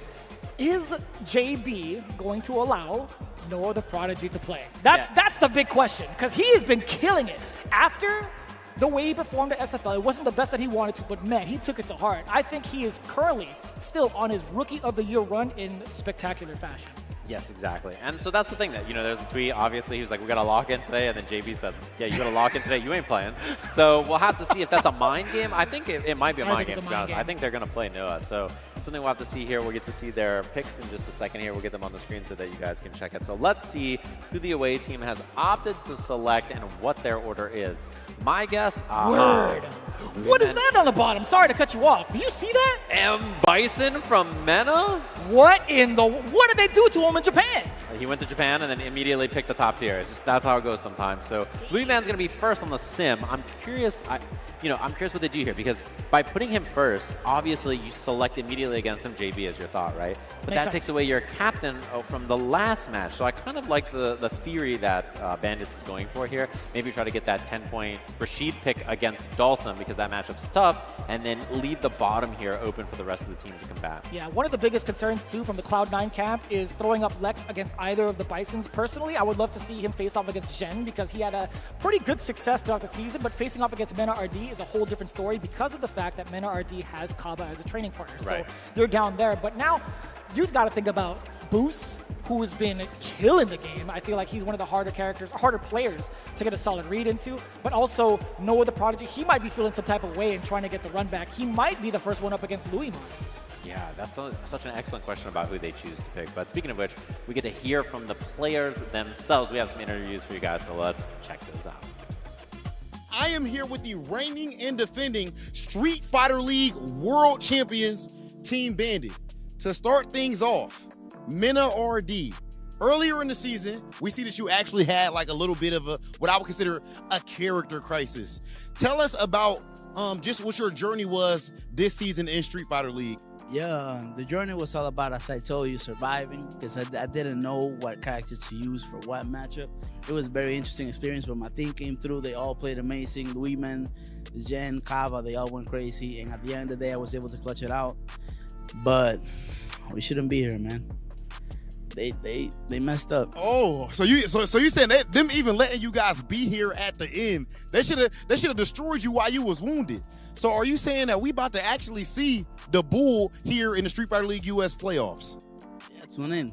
Tune in. Don't want to miss it. Must-see TV. Now, Louis, man, I feel like you are like the definition of if you don't know, now you know. Your first season of Street Fighter League, you put in work from the beginning to the end of the season. What did that mean to you? It's been quite a journey, since I joined Street Fighter League. I've been, happy with all the guys playing and practicing. We even went to Japan, and I feel like after that, I'm gonna put on a show and see, so people can see what my Dazen is capable of. Now, Kaba, this season of Street Fighter League, you actually had the team on your back sometimes. Like you were in that anchor spot, got so many huge wins. Do you feel like this was your best season of Street Fighter League? And if so, what contributed to it? Ha sido una Street Fighter League bien desafiante. Me he sentido bien por el hecho de que han confiado en mí, todos mis compañeros de equipo, al ponerme en un pleito como capitán. Y yo diría que al trabajo duro y a la confianza y al trabajo en equipo que se ha estado haciendo, tú sabes. Y obviamente a la estrategia que hemos planificado, donde no nos basamos en quién es el jugador más fuerte, sino qué es lo que más nos conviene. He said that he's thankful for the confidence that the team has in him, and the work that we've been putting on is because of teamwork and because we approach strategy not only on who's the better player, but what's the best player in this position, what's the best player for this matchup. And he feels that his good results came because of that we thought that he was the best option to be the anchor, and he proved us right. Like, he was the best option to be the anchor. Jin, you know that there was high expectations on you coming into Team Bandits, but throughout the regular season, you actually did struggle a bit. What has changed from the regular season to now, months later? I think I was having a bit struggle with the character Bison because I probably wasn't locked in enough. But like in these few months, I have played really a lot and learned so much stuff from like other good Bison players, and I feel like my Bison is in a really good shape right now. So I just want to show you guys how I can do with this character. All right, talk that talk, Jin. That said, you have heard it from the reigning and defending champs themselves, Team Bandits.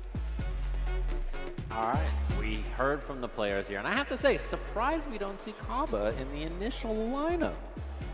That is a surprise. Yeah, that actually just bypassed me. There was no hair to catch it. It went right over my head. But right. I'd imagine he has to be like the main counterpoint on the home squad, right? Yes, that's probably the counterpick point. And it's interesting because the team is so solid. So it's really just about what matchups you want to do, because I think all of them are very capable players.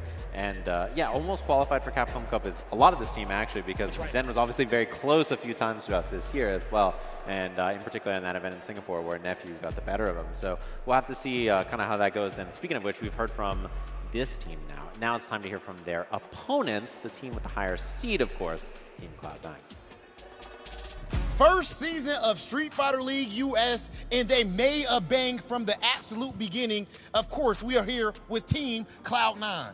First things first, we got to start things off with the leader, El Capitan, the one and only Capcom Cup qualified again, Jay Bizzle. JB, of course, in the past, you've been a player on multiple teams. We've seen you with Punk. We've seen you on Team UIU back in the day. But now, things are a lot different. You're the main guy. What is it like actually being the leader of a team?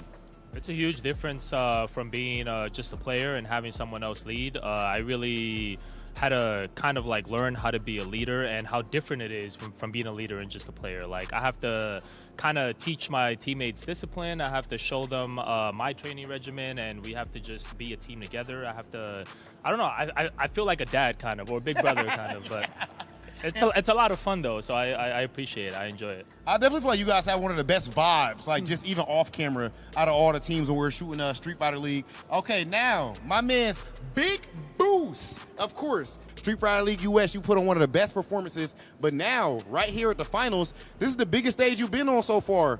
What's it like being here, and are you nervous? Oh, well, first of all, it's a huge privilege and opportunity to be able to be here.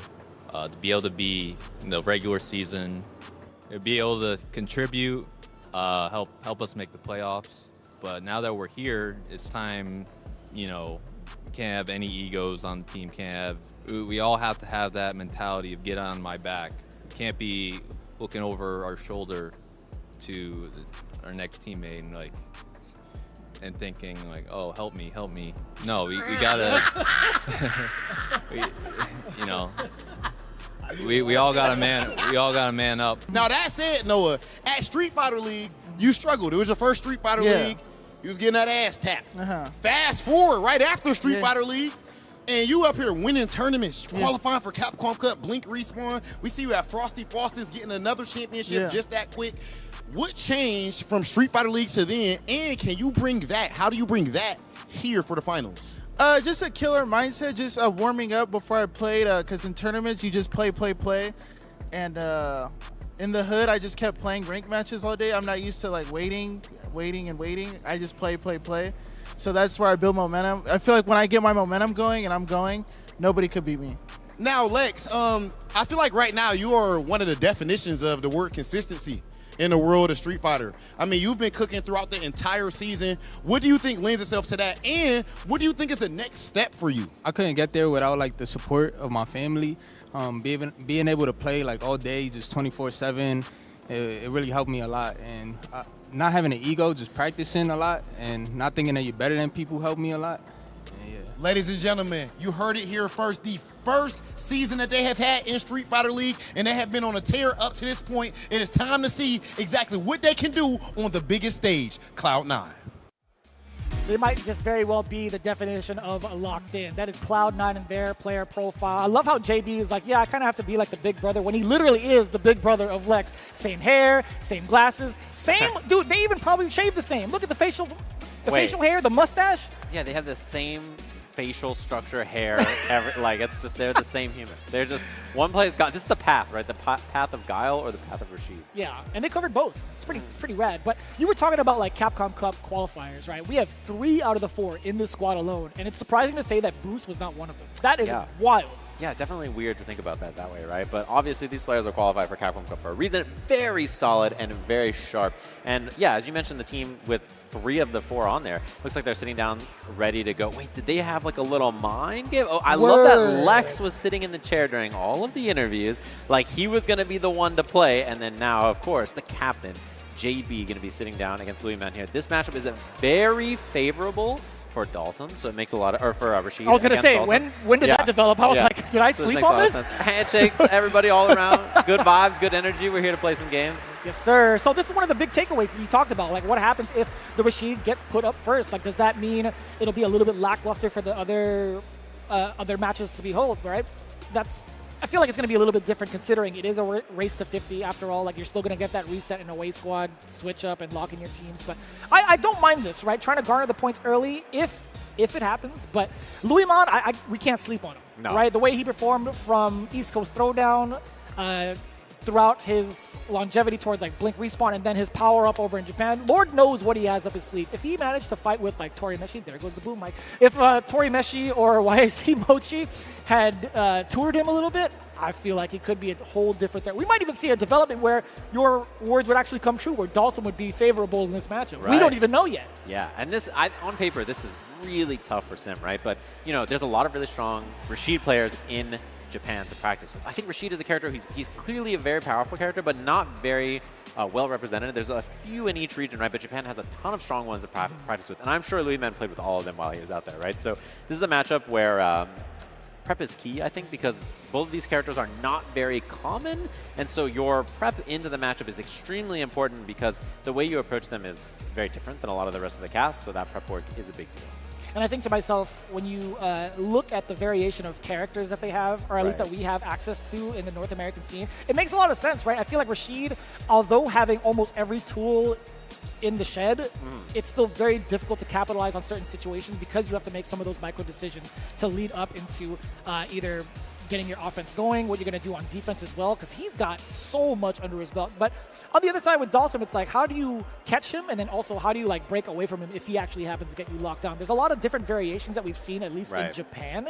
But taking a look like firsthand, I watched you dissect more Rashid than Dawson. Your Dawson, I feel like, there was a subtle strategy to it, at least get it to master. I'm like, okay, that's fair. But then when you broke down Rashid, and I had the luxury of like being able to sit down with one of the pros and play this character, I'm like, dude, he has everything. How does one make this character as efficient as possible in a tournament setting? Yeah, I think he's actually quite hard to play well. Like Rashid, obviously we all know he's powerful, right? We all know. And you just put out level 2 and you're like, yeah. But he's a character that I think is really difficult to play well long-term, because he just has a lot of variations and things like his routes, right? Obviously, you have to make decisions about how you want to combo in every scenario. His neutral's a little awkward to play because his pokes are not traditional a lot of times, and then his fireball's a little weird as well, right? So playing behind the fireball is awkward, and I think importantly as well, hitting the combo, like hitting the down HP combo, that is a really tight link, very easy to drop, very hard to be consistent with. So those factors really come up, and how consistently you can run everything, particularly because in this matchup, sometimes the level 2 can not be as big of a factor because of the teleport. So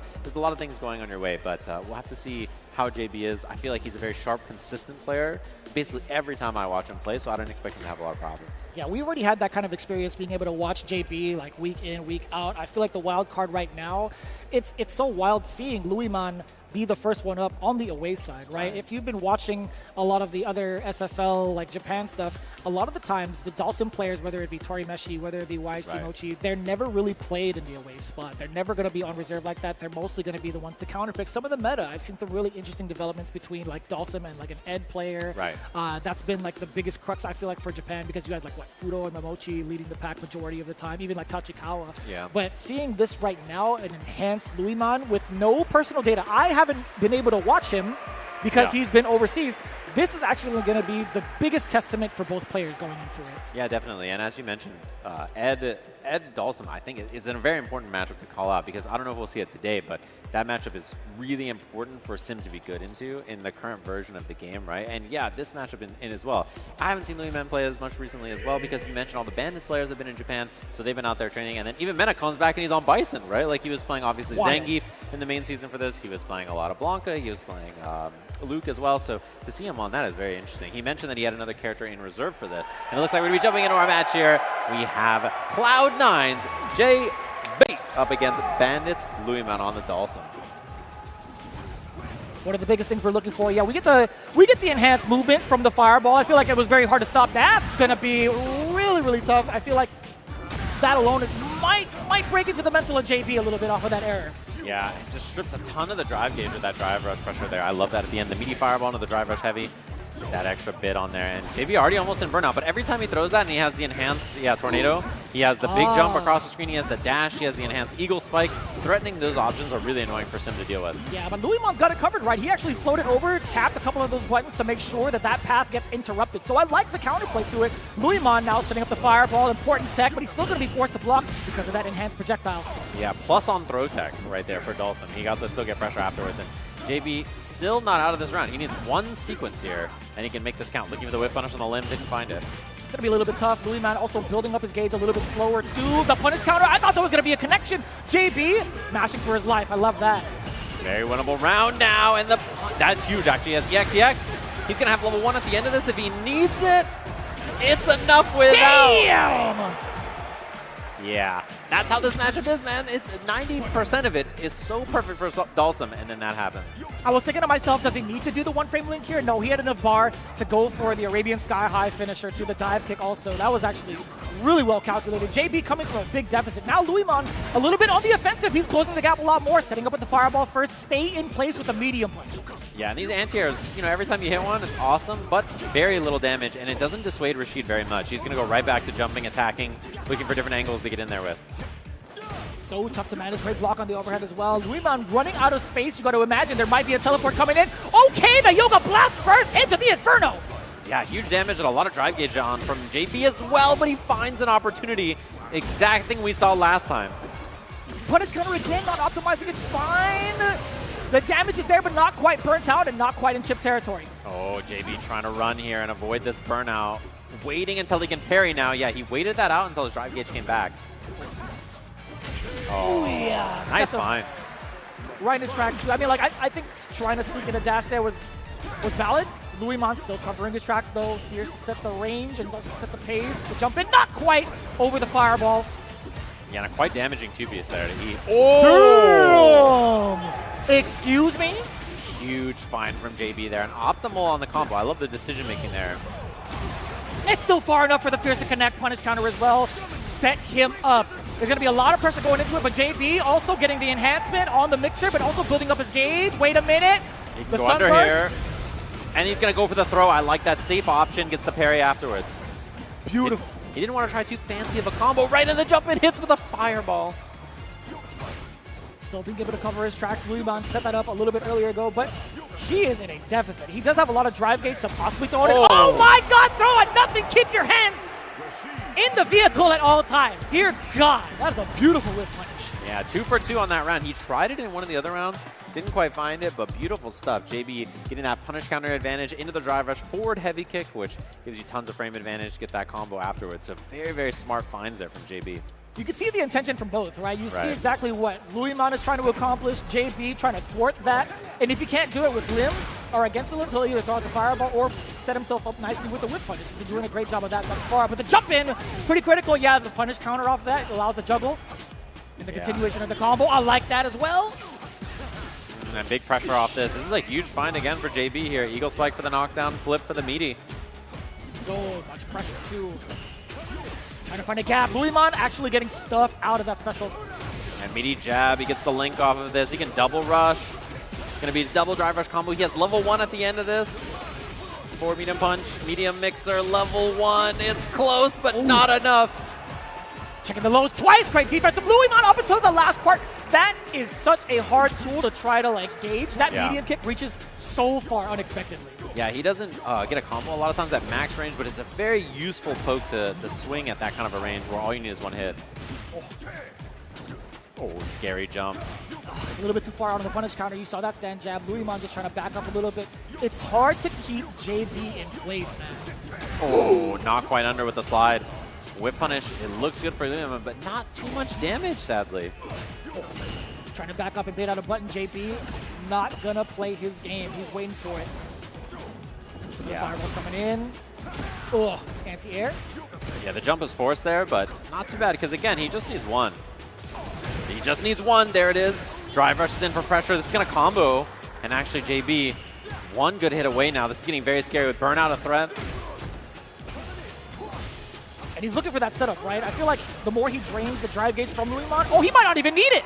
Oh, setup now goes for the low. Excellent block, the level 3 right through. Are you burned out off of that? I think you might be. I think so. It's also close to killing, though. It's a ton of damage here. Oh my God, that was raw, you're right. Yeah. That's crazy. I didn't even realize it. It's pretty close, but huge damage. Level 3 off the table, though, means Dalsum's defense is very suspect here. Well, level 2's out. Is there a teleport or not? Is the question, right?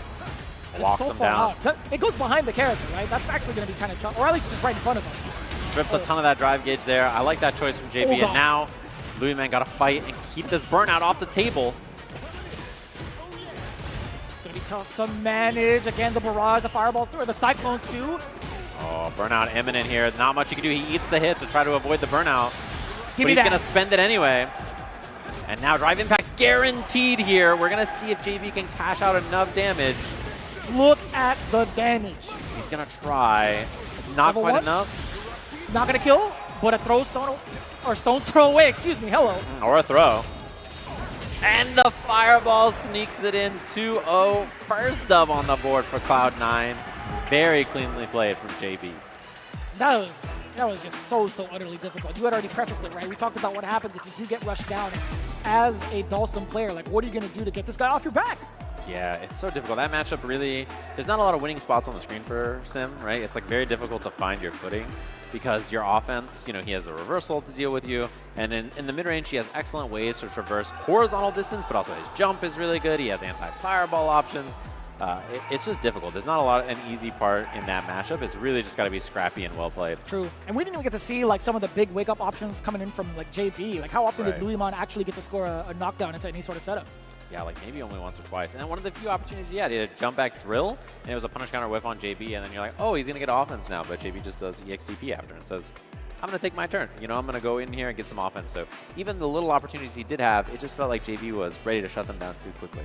Yeah, so going into that, I mean, we've already seen what JB is capable of. As the captain going in first, like we had our concerns, we had our reservations towards whether or not he'd be kind of like the anchor spot. I feel like a lot of players and people watching have kind of thought about that. So seeing this was already like a sort of a surprise, but man, being able to score these 10 points is absolutely so critical. Just look at the way he's been rushing him down. And the proper reads against the fireballs, right? He kind of let that rock the first couple of rounds. It's like, all right, well, what am I supposed to do against this? Yeah, and that's such a big factor in this matchup too. Yeah, look at the life. It did so much. But it's such a big factor in this matchup too, because like, you know, there's so many ranges that other characters struggle to tag, where Rashid is very, very comfortable with it. Yeah, so looking into it now, we do have our next player set up. Zhen is going to be the one coming in with the Bison, right? He does have like a backup DJ just in case, but that was already kind of submitted. Yeah. Lex is going to be the choice. He is currently in the seat getting ready to play off against Zen, and I feel like he's already had a pretty decent record the last time we saw them engage each other in their second half in their bouts. So I'm not really too concerned in regards to what Lex has in store. I want to see what Zen has been cooking up in particular against this guy.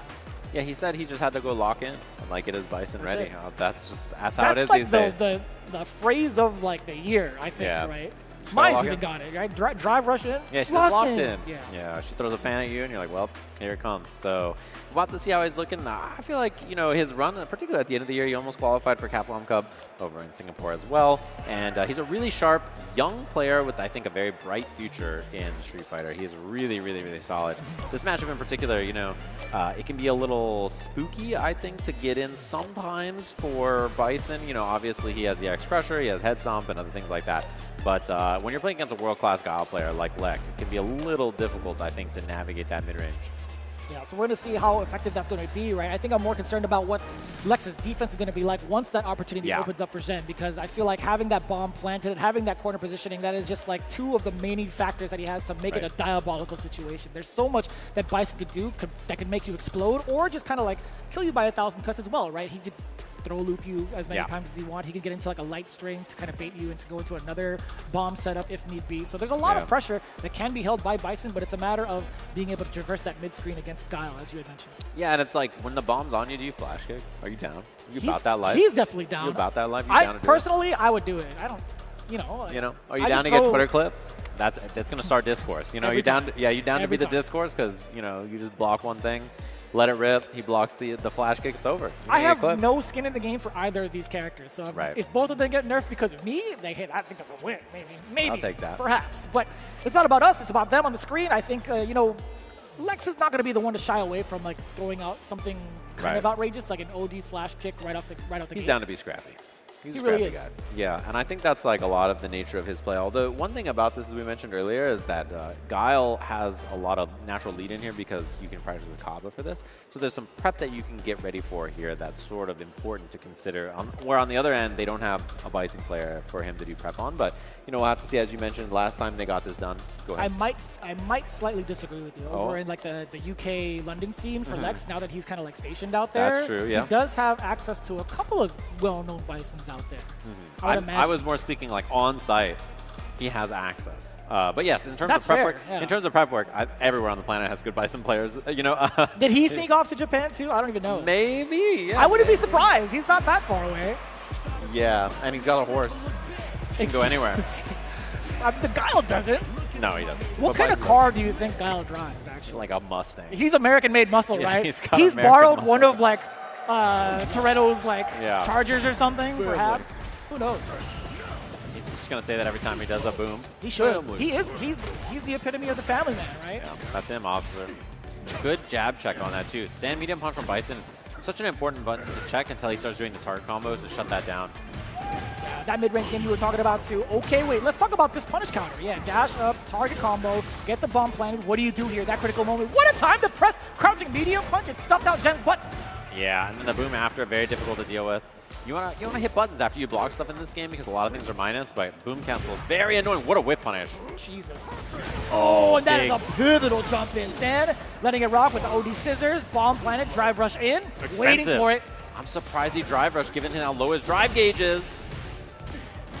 Also ready to scrap. Oh no! Hey, but that's fine. The head stop to try to get down lower, but was it in time for a punish? Lex, do you set up for the cross? No, he's just faking stuff out. Stand light kick into level 1 punish there was pretty impressive, I have to say. Wow! Damn!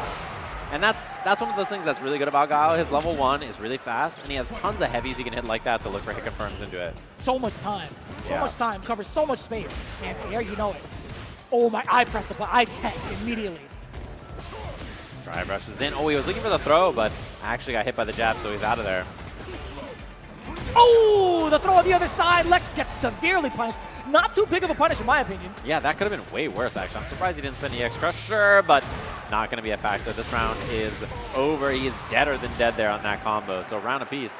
And 3 bars to his name. You already know. I think maybe like a touch and a half sequence from Zen could actually kill Lex. Yeah, he is. If he gets a mine put on him now, he may be in kill range. It's getting pretty close already. Oh, I like the counter hit conversion. Still well within range for the crouching medium punch. Lex setting up the booms, drive rush behind it. Again, what a time to press that button, crouching jab, disrupting the timing against Lex. Throw him. Bomb still on though. You got to eat 2 throws. That's what they say about the mine. And Let's get that's another a third. That's oh the my bait. God! Double drive rush. That's the kill, Zen. Easy peasy with the level 3 for game 1. I'm also hella dead. I said, can we get another one? Zen's like, sure. Walk yeah, in, you walk could out. think that. A little micro-size shimmy. Jesus Christ. You're nasty. You're actually nasty. His timing has been all over the place, but it's been so against Lex. That is so unfortunate.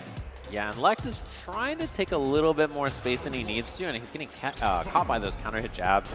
And Bison counter hit jab is brutal because he does counter hit jab, crouching medium punch, EX scissor, heavy bomb. You're in the corner. It's a rough spot. Yeah, there's so much potential damage. Hence why you even saw all those throws eaten by Lex. Perfect parry against the light. We get that bomb again.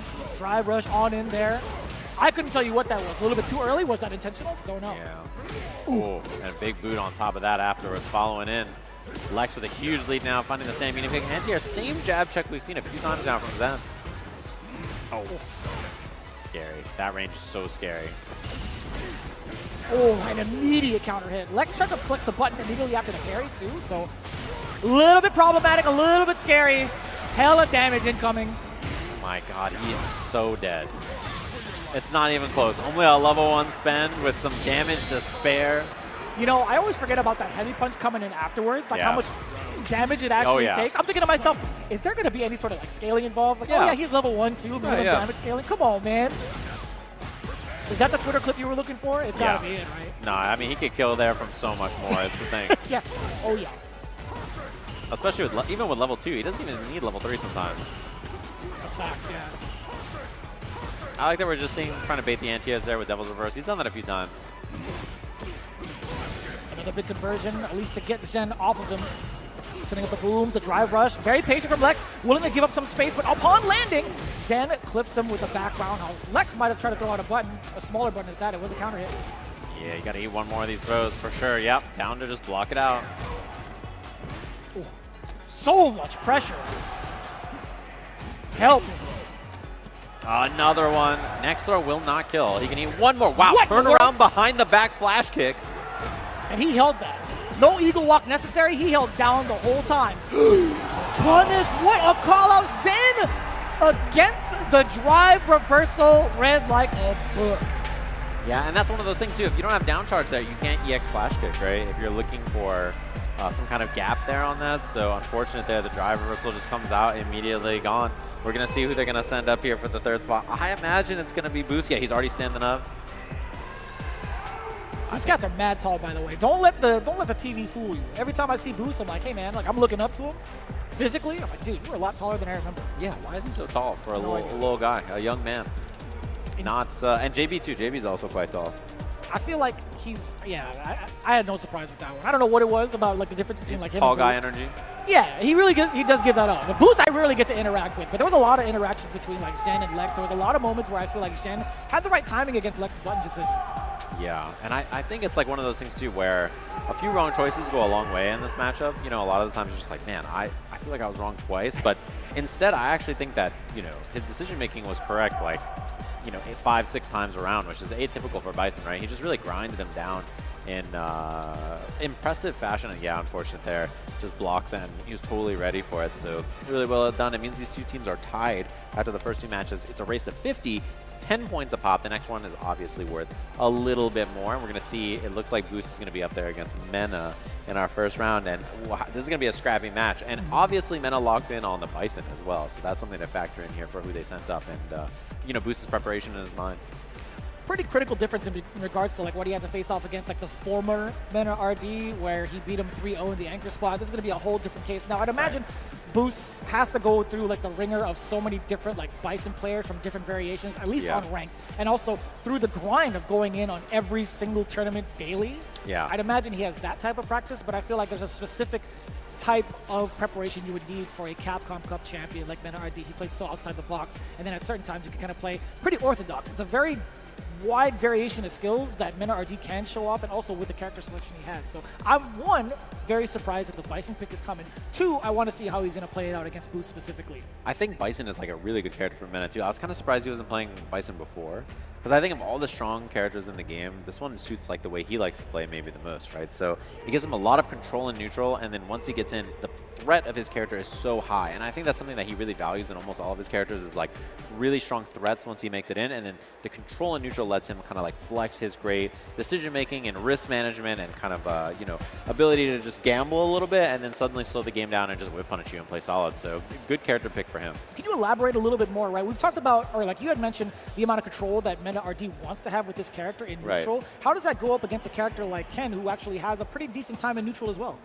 Yeah, I mean, Ken is extremely good in neutral, despite what some Norwegian Ken players, or former Ken players even, may tell you. Yeah, the character's neutral is obviously incredibly good. He is an EVO award-winning button, obviously, as well. The only fighting game character to have an EVO award-winning button, which is very important. But yeah, the thing about Bison in this matchup in particular is that Scissor Kick is really punishable by Ken. He has one of the best Scissor Kick punishes in the game, so you can't be too like kind of front heavy with that, but his natural things that he wants to do in neutral are really, really strong. Stand heavy punch, and as well as having EX pressure and the ways the bait anti-air approach. I think those options are really valuable because Ken can't just like mindlessly approach with the EX fireball or other tools on the ground as much. So it sort of forces him to play a slower paced game, and I think when it's a bit of a grind like that, Mena is really good at those kinds of matchups. Now talking about the defensive aspects of it all, once Mena RD happens to get a lockdown on a character like Ken, in regards to how Boost has adapted to a lot of the players out here with some really outlandish responses, I feel like that's going to be one of the biggest things we're looking for. What happens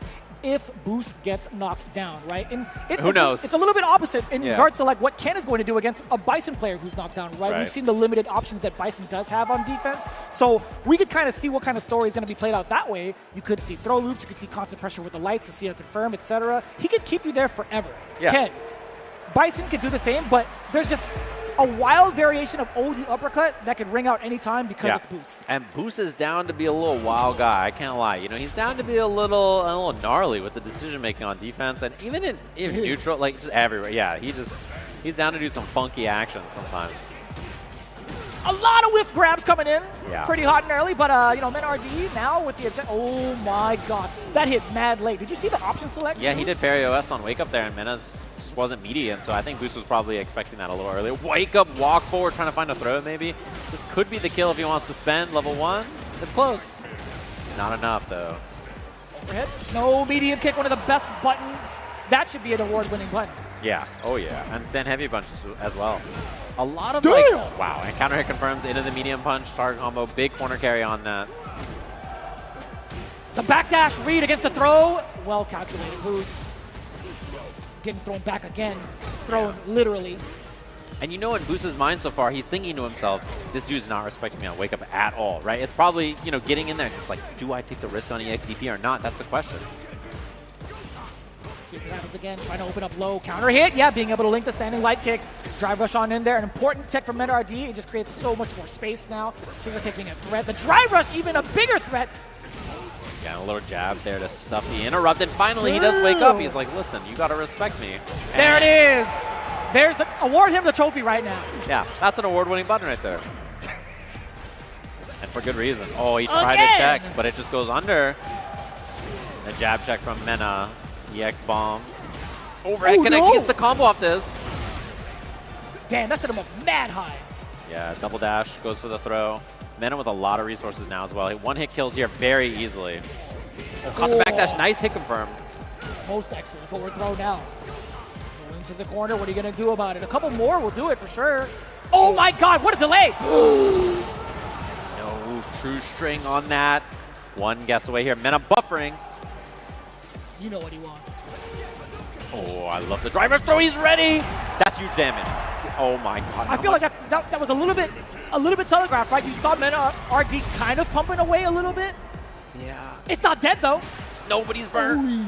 EX Crusher is very scary. What a jab find. What was that? To the neutral from Mena. The way he's been using that standing jab, so impressive. That hit mad forward and a counter hit for the conversion. That was sick. Yeah, and it's pretty hard there to deal with even jab drive rush on block when you're in burnout because you don't have the XTP anymore to check the rush and things. You have to use level 1. It's a very, very tough situation to find, but obviously it was on hit there anyway, so it didn't matter for Mena, but clean stuff. Oh, I like it. I like that early drive rush scissor kick just to try to throw off the drive rush check timing. Yeah, I feel like that's also been very player specific. Boost has been doing a lot of checks against a lot of characters that have pretty decent drive rushes if you watch the way he's played over time. The bomb is still there, baby! Yeah, and unfortunately just locked into that normal after the drive rush. Oh, big damage in the corner though. He didn't want to cancel on a drive rush there because it would have burnt him out, right? Exactly so Boost hit crash medium kicking at nothing, and that means he's down a whole lot in this round. Oh, Dafuzi. Not a lot of bars to take with him either, right? Still at 1. Mena RD looking to possibly close it out too. Yeah. Actually, they're both tied at 1. What am I saying? But this is the important thing right now. Boost, how do you escalate the situation? How do you get past Mena RD's defense? Or at least neutral? Yeah, and him on the Bison is very scary. I love the walk forward throws. Love that. Yeah, knowing that the shimmy was such a threat. Knocking on the door a little bit. Response from an RD off of the lights. No, keep him in the corner. Oh, the uppercut. Forward throw yet again. Oh, he tried to bait for a button too with that delayed crouching heavy punch. Mena RD not going to buy it. Yeah, punish counter jab into. Oh, he had it, but he didn't believe his drive gauge was so low. I think he was a little passive. And there's the combo into the crusher. No, he takes the bomb. I like that. Being able to threaten the space too with the bomb on top of you. What did he press? Was he just trying to get out of the way? There was no counter hit, no punish counter. Boost just got hit wrong. Yeah, maybe trying to hold up, maybe trying to get backdash, look for the throw, something like that. But Mena cleans it up 2 games very quickly. Absolutely wild development. Not only just like 2 games, but the fact that Mena RD is playing Bison right now. We're going to the character select screen. We're going to take a little bit of time off. Boost trying to readjust, getting a couple of words from his teammates. But this has been very, very crazy to see this development. Like, Mena RD has been absolutely dominant in the neutral, as you would preface it with, right? What is Boost supposed to do? Yeah, it seems like he's not comfortable. Just he can't play around that jab very well. That seems like it's been a big problem so far, is the standing jab from Bison. And it really hasn't been a lot of other options. It's been stop sign approaches from Mena with the jab, and then finding these good whip punishes with the medium kick and other options. A little bit more offense early from Boost here. Yeah, just drive rushing, trying to get that space early. Doesn't want to play that slow neutral game that's been giving him a lot of problems. Although quite dangerous, it does put him at a pretty big deficit for the drive gauge. Mena RD, okay. I think he's willing to eat that. Oh, finds the beautiful. trap. He's going to spend level 1 maybe? No, doesn't want to strip the drive gauge there. He spends the level 1 to get out of there. It's been a scrappy round. I think this is what Boost wants to force instead of what we've been playing. Sick. Still within range for the jab DP. Kind of scary, kind of sus. Oh, and he's ready again. Uh-oh. He backdashed. Uh-oh. Mena in this round now. He's going to have the drive gauge advantage. He has the drive rush available off of normal now. With punish. Beautiful spacing from Mena. You know, he's been first a lot with these jabs and stuff, so I think he kind of baited Boost into swinging first and then found that excellent whiff punish. I'm surprised that normal didn't reach. He barely crawled out of that space to whiff punish, too. Yeah, there's a parry on wake up. He gets punish counter thrown, and now the bomb's on. Nice block. Still stuck. Oh, and we got the read on the throw finally. Boost finding success in that. Obviously going to get the Dragon Lash for the side switch. Counter hit conversion. Couple of the Jin Rise. Bam! Into the uppercut. Don't get thrown. Oh, trying to hold the space, but Mena's 1 hit away now. Very, very scary still for Boost here. Didn't get the OS there, and it's going to be EX level 2. That's enough. Mena 3-0 over Boost. Wild. Absolutely wild to see it in 3-0 fashion. Like, normally, when we talk about the way Boost has been playing overall, the way that Mena has been playing, we thought it would be a little bit closer. But again, this is only the first set between these 2 teams, so we never know what's going to happen once that switch-up occurs. But Mena RD being this strong this early, that is dangerous. Yeah, and I mean, you got to have a whole kind of powwow, I think, of your team C9 after that. What's dealing with that Bison? Who on this team is going to take that Bison down? You know, he's looking really, really, really sharp on It's time. So. It's time to send up Noah. Yeah, he's going to be the answer. It's like, I'm locked in, guys. I'm going in. And he's like, all right, bro. Send him out there. Put him on there. Let him beat him up. He'll be burnt out in 9 seconds flat. On his own accord, yeah. Yeah, and he'll take him down. I believe it. That's how he does It's things. just, people are just so dangerous in burnout, but like Noah is exceptionally that. He is Noah the insanely Great. good. Noah the Great. When you said that, I was dying. Yeah. I was like, what, week 1, week 2? You crazy for that one. That's who he is. As we see a little rerun of this match between them two, bit of a beatdown in Mena's favor, and I think a lot of it was just the control in mid-range into just very smart decision-making on offense, not running into a lot of things. I love how they have the stats for drive rushes taken and drive rushes checked. Yeah. I'm surprised that both were at 1, but the one that Mena RD actually had was so critical that led to a death, man. Yeah, and then finding the burnout here, just big chilling. Look at that jab, dude. The control he has with Bison's standing jab in this matchup is the kind of thing I talked about where his mid-range is just so excellent, right? Very few people have so much comfort in like playing that kind of a range on the screen and then just finding clean hits against the best players, you know?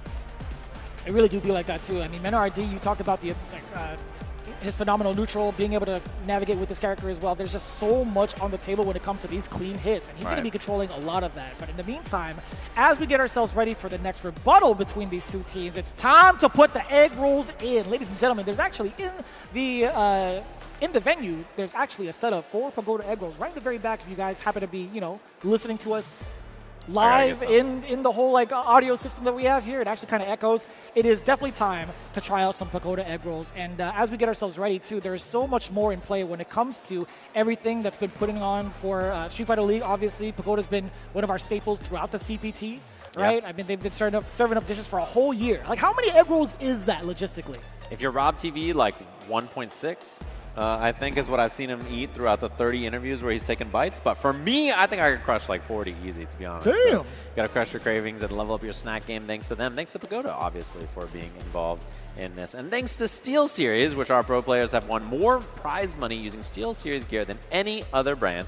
And they're the most winning brand in esports history. So thanks to Steel Series, obviously, you can see it up on the stage. They got their headsets locked, and the team's been chit-chatting the whole time. So very, very appreciative to them for supporting SFL. And I'm glad you're talking about locking in because it's time to also unlock your gaming potential with the Asus ROG monitors. Perfect for both console and PC gamers.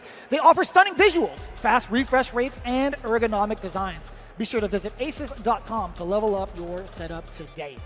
Yes, and of course, you can experience the power to conquer all games with Brook Gaming's all-new Ultimate PS5 solution lineup, which is very, very important. They have the Brooks board, the converters, all the goodies to get you set up and ready to go to play on PlayStation 5, which is the tournament standard for most of our events that we have, right? And, if you have anything out there, you're like, oh, I want to use my Pagoda egg roll cutout thing, and I turned it into a leverless. How do I play with this on my controller? What is going on? You just need a Brooks board, dude. Get a Brooks board, you'll be good to go. You can play on any setup across the world. I swear to God, if somebody manages to make like a joystick out of like the egg rolls themselves, I would be concerned for that person's well-being. One, and two, you're wasting food, man. Yeah, well, you got to eat the food first, and then use the box to make the controller. That is but fair. that's what Brooks boards are. I have like 15 controllers with Brooks boards in them. They're awesome. Highly recommend checking them out if you're looking to build something on your own or something like that. So we're going to take a short break. We'll be back with the swapped sides, home and away, between C9 and Bandits here in just a little bit. We'll catch you guys right after this break.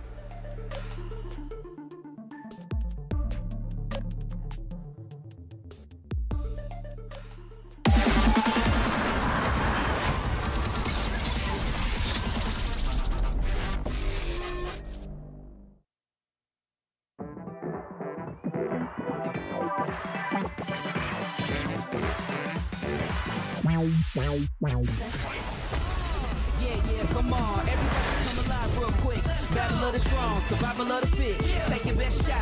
Hope you don't miss.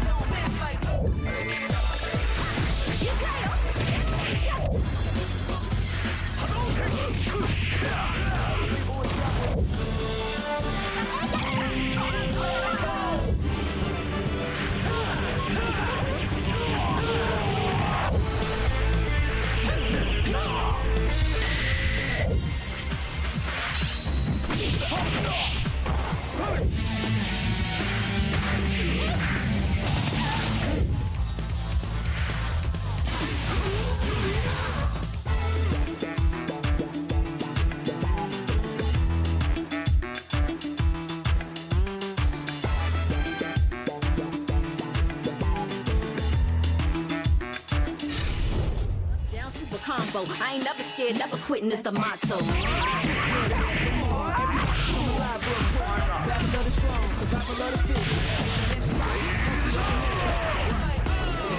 Yeah, come on. Everybody come alive real quick. Battle of the strong, survival of the fit. Take your best shot, hope you don't miss. A new challenger is among us. They can take it higher, they can take it much farther. Fast with the hands, E Honda. Defend my legacy with strength and honor. The greatest ever. Showdown, this is my dream.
Welcome back, ladies and gentlemen, to the Street Fighter League US Finals, coming to you live and in full effect here in Southern California. Culver City, specifically, the land of Capcom HQ. It's getting a little chilly and intimate, but for a very good reason. We got ourselves a banger already, a banger of a set.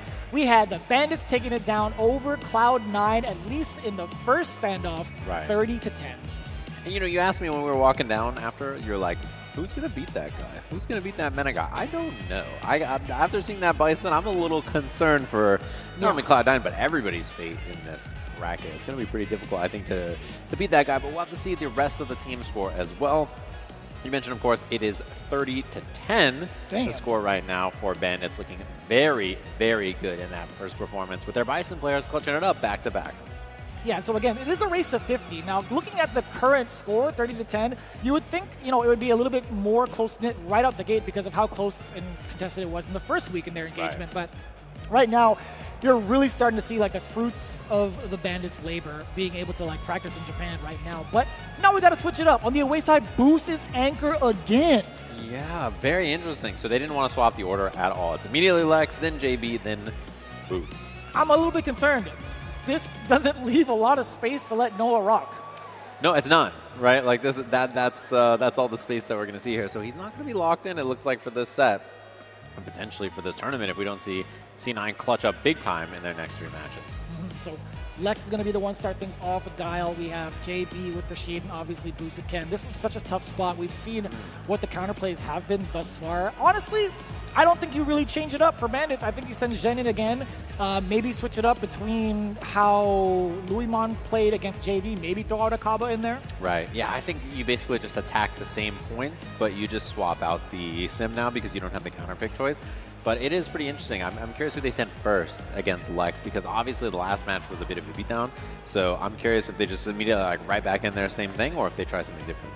Well, they could be pretty aggressive with their order if they try to risk it all and try to get those 50 points, right? You could even send up Mena right now if you wanted to. If you thought Lex was the biggest threat, it's like, okay, I could face off against this matchup with Bison. Right. And then the question becomes, do you try to save Mena for the end against Boost again because he just won, or do you just put him up against JB, right? Immediately. Yeah, this makes a lot of sense, I think. With Luimon up against Lex, you know, they probably felt that he was the best choice matchup-wise here, and obviously they beat Lex last time with the Bison on their second slot with Jen as well, but yeah, this is perfectly fine to send him up there. This is a good matchup, I think, to play Dulcimen. Yeah, there's so much more to consider as well. You talked about him being able to have direct access to one of the best Guile players in the world, specifically for this matchup. How often do you get to have Lex face off against a Dulcim player? Maybe like a Mr. Crimson if he's trying to reach out to the EU scene. Yeah, there's not a lot. Like, Sim is not a very popular character, right? So it can be difficult to find that matchup experience. As we jump in between these two, we will see if we can get this score a little bit more tied up or if we're going to see that 40-point lead for Team Bandits here. There seems to be some kind of error up there on the stage. Sun was in his eyes. Had to take his cat for a walk. How are the cats doing, by the way? Lovely. They're all doing fantastic, of course. Hope everybody's cats at home are doing great. I definitely caught the spillage. I think it was one of the streams. I think it was, I want to say both of them hang out, but one of them took a nasty spill in their bed and rolled over. He noobed down. Yeah, he was in his cat bed and he just like fell right off the desk. Noobed down. Just it happens sometimes, you know. Zero spatial awareness. Just rolled over the bed. Yeah, he woke up, did a barrel roll, fell, and it was just along on the Evo stage-esque tumble, and that was the end. I like that. Yeah, it looks like it was a button situation, perhaps. And they're locked and loaded now. Should be right back into this. Man, this stage looks cool. The sun is set, as you guys have probably noticed. We don't have any more of that light behind us. So we jump back in here between Luimon and Lex. Our fourth match between these two teams so far, 30-10. And if Bandits win this, it's going to be a 40-10 lead. They just have to win either of the next 2 sets. Damn, that would have been a crazy conversion if he managed to catch that in time, too. The bazooka knee off of the drive rush and catching Luimon in a counter hit state? Oh, boy. Yeah, this is a matchup where Guile is on the offensive, right? Not the kind of position he normally wants to be in. So that's obviously why they put the sim here in the first place, and he is burned. That is a brutal start. It's going to be lots of space for Luimon here. You notice the match changed immediately as soon as he's out of drive gauge. Yeah, but how do you play defense against that, right? You have so many things to consider with the limbs, the spacing too involved. Luimon now opting for the float to get past the booms, and Reset really kind of changed the timing on how Lex wants to control with the projectiles. Yeah, I love the upside down kick on read on the slide as well. That's very smart there. I like the OD Fireball for the approach, right? It covers his grounds in case Lex wants to throw out some normals or at least move forward. Yeah, he has so much space now here too. He's big, chilling, a lot of life. Yeah, so much in benefit of Luimon. You had mentioned it, life, the drive gauge, etc., the limbs. He can do whatever he wants. The slide to punish perfectly against the Sonic Booms. Again, he's got so much against the entire kit of this character. Yo, not in time that time and he gets the punish, but he didn't believe on the punish counter. It could have been crouch jab, stand heavy, you know, all kinds of stuff, but maybe didn't know or wasn't aware, wasn't ready. And again, I like the positioning of the floats too. You're still within range to at least throw a medium. Yeah. Side swap here on the teleport, yeah. Nice work, but the Fireball, you still have to respect it. It's still active. Yeah, Pop says he's going to try to strip the drive gauge here. Oh, but he's ready for it. Nice. You got to expect that too after the headbutt. You already know they're going to try to go for a teleport, so Lex was ready either way. You just got to charge it down. Yeah, unfortunately, level 2 dwindling here. He's going to have to throw some booms soon. A lot of damage on that. I think 30% or so, 35. Not a bad exchange at all for Lex.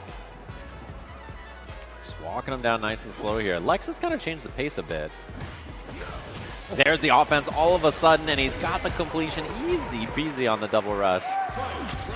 Huge differences already being made for the offensive game plan from Lex. Already opting to move forward, not even trying to bother with the fireball game. We had seen that kind of thwarted by Louis Man pretty early.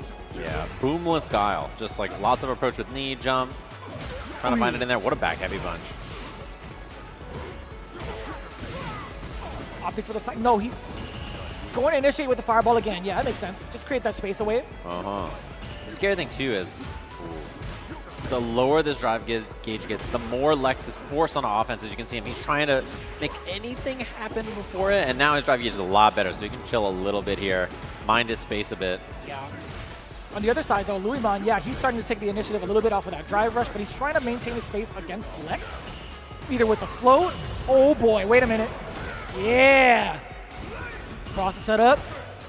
Blade spaces it out to be plus here. Finds the hit. That's huge. Cross Not again. quite on the level 3, but drive impact was sneaky. He knew the parry was going to be there. Is this enough to kill? Not quite. Damn! I think not quite on this, but I love the setup there from Lex, and he just needs one hit. Oh, this is kind of bad, though.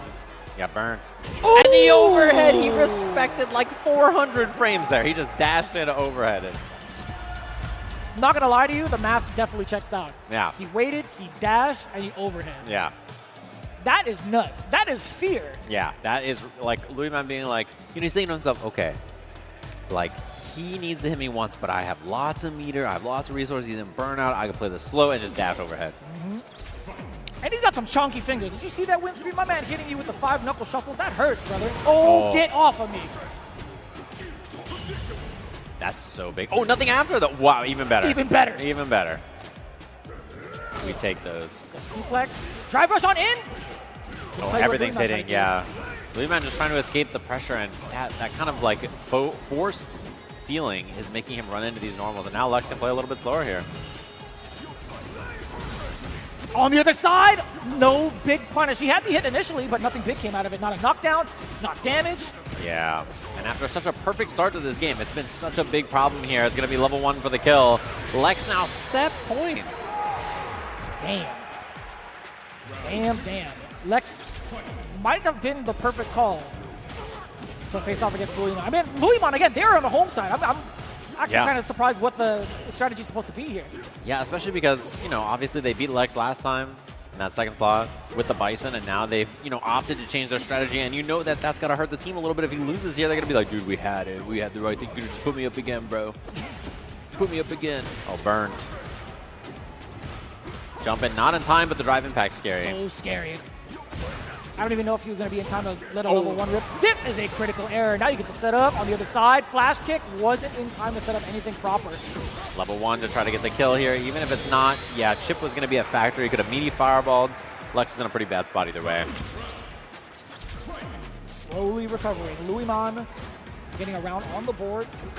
Oh, he tried. Not in time, but he didn't get punished, so yeah, and he didn't even lose his side. He still has the corner here. Oh, what a call out too! And I like that. Not even allowing Louis Man to get anything off of that OD fireball. Here we go. Oh, he didn't do nothing. No, I lied. He did something. He did something. I yeah. lied to all of you. I don't think you could stop yourself for that. Either way, right? Maybe not unless he was committed to a crouching button or something, or a throw maybe, but. It definitely felt rather delayed. Oh. He's trying to chase him down. Lex is really trying to put that green on Louis Man, but He's also 1 hit away from level 2 here, which is very important. Guile can use that as a way to strip some of the drive gauge, or just as a hit confirm and get a lot of damage. Oh, big fight. Oh my god, he almost made it in the fireball. Damn! The 2-tap, that's a lot of damage now. Louis Man kind of has initiative here. That's a lot of gray life. And it's so far away, you can't do anything about that. Yeah, now he's 1 hit away. Ooh. Big counter hit completion. Drive rushes in, and the perfect parry. This should be the kill here. Game apiece, just like that. Damn. And what a good call on defense, right? Louis Man, I feel like, has not been able to kind of show that off as well or as successfully, but that was such a pivotal moment to get yourself on the board. Great call out against Lex's roundhouse like that. Yeah, and I think it's so important too, because he was trying to strip the drive gauge there. I think was the idea to like try to force the scenario, get the meaty, maybe do that into level 2, level right? 2, that's was right, probably the thought. So I think a parry was a really smart risk there from Louis Man. And like drive rush throw from that far is a little scary to commit to, All right, here we go. Important one. Luimon didn't have bar in that situation, right? So there wasn't really any fear of any sort of big reversal from the side of Dhalsim either. Yeah, I don't think so. So I could see why Lex wanted to try to go for like a meeting. I'd have to look back, but he spent level 2 in the other round, so. Oh boy. Makes it over, walking him down. Drive rush looks good here. The fireball's there. That's why he went for the throw, I think, maybe. I would imagine so. I think it would have worked out if it was just a tad bit closer. Yeah. I don't even think it was like a frame data issue, to be honest. Nice. You stuck it in again? Get out of here! What a throw bait on this. Gets double boom, triple boom, sweep. Oh, I think he was trying to bait a parry, maybe. That makes a lot of sense. Oh, but now he is in full burnout. Luimon, he could make a pretty big comeback out of this. Lex, it's up to him not to throw a bad boom. Damn! Wow. Empty jump in, finds the timing, pops level 2, gonna force the drive reversal. Uh-oh. You could actually get the burnout. This might be dangerous. Yeah. I think no matter what, Luimon had to teleport there. If he blocks the boom, he's in burnout. If he misses the parry, he's in burnout. Level 2 on top of that, you're gonna get chipped to death. Yeah. He put him in a rough spot, and he covered his tracks really well there. Didn't allow him to get out.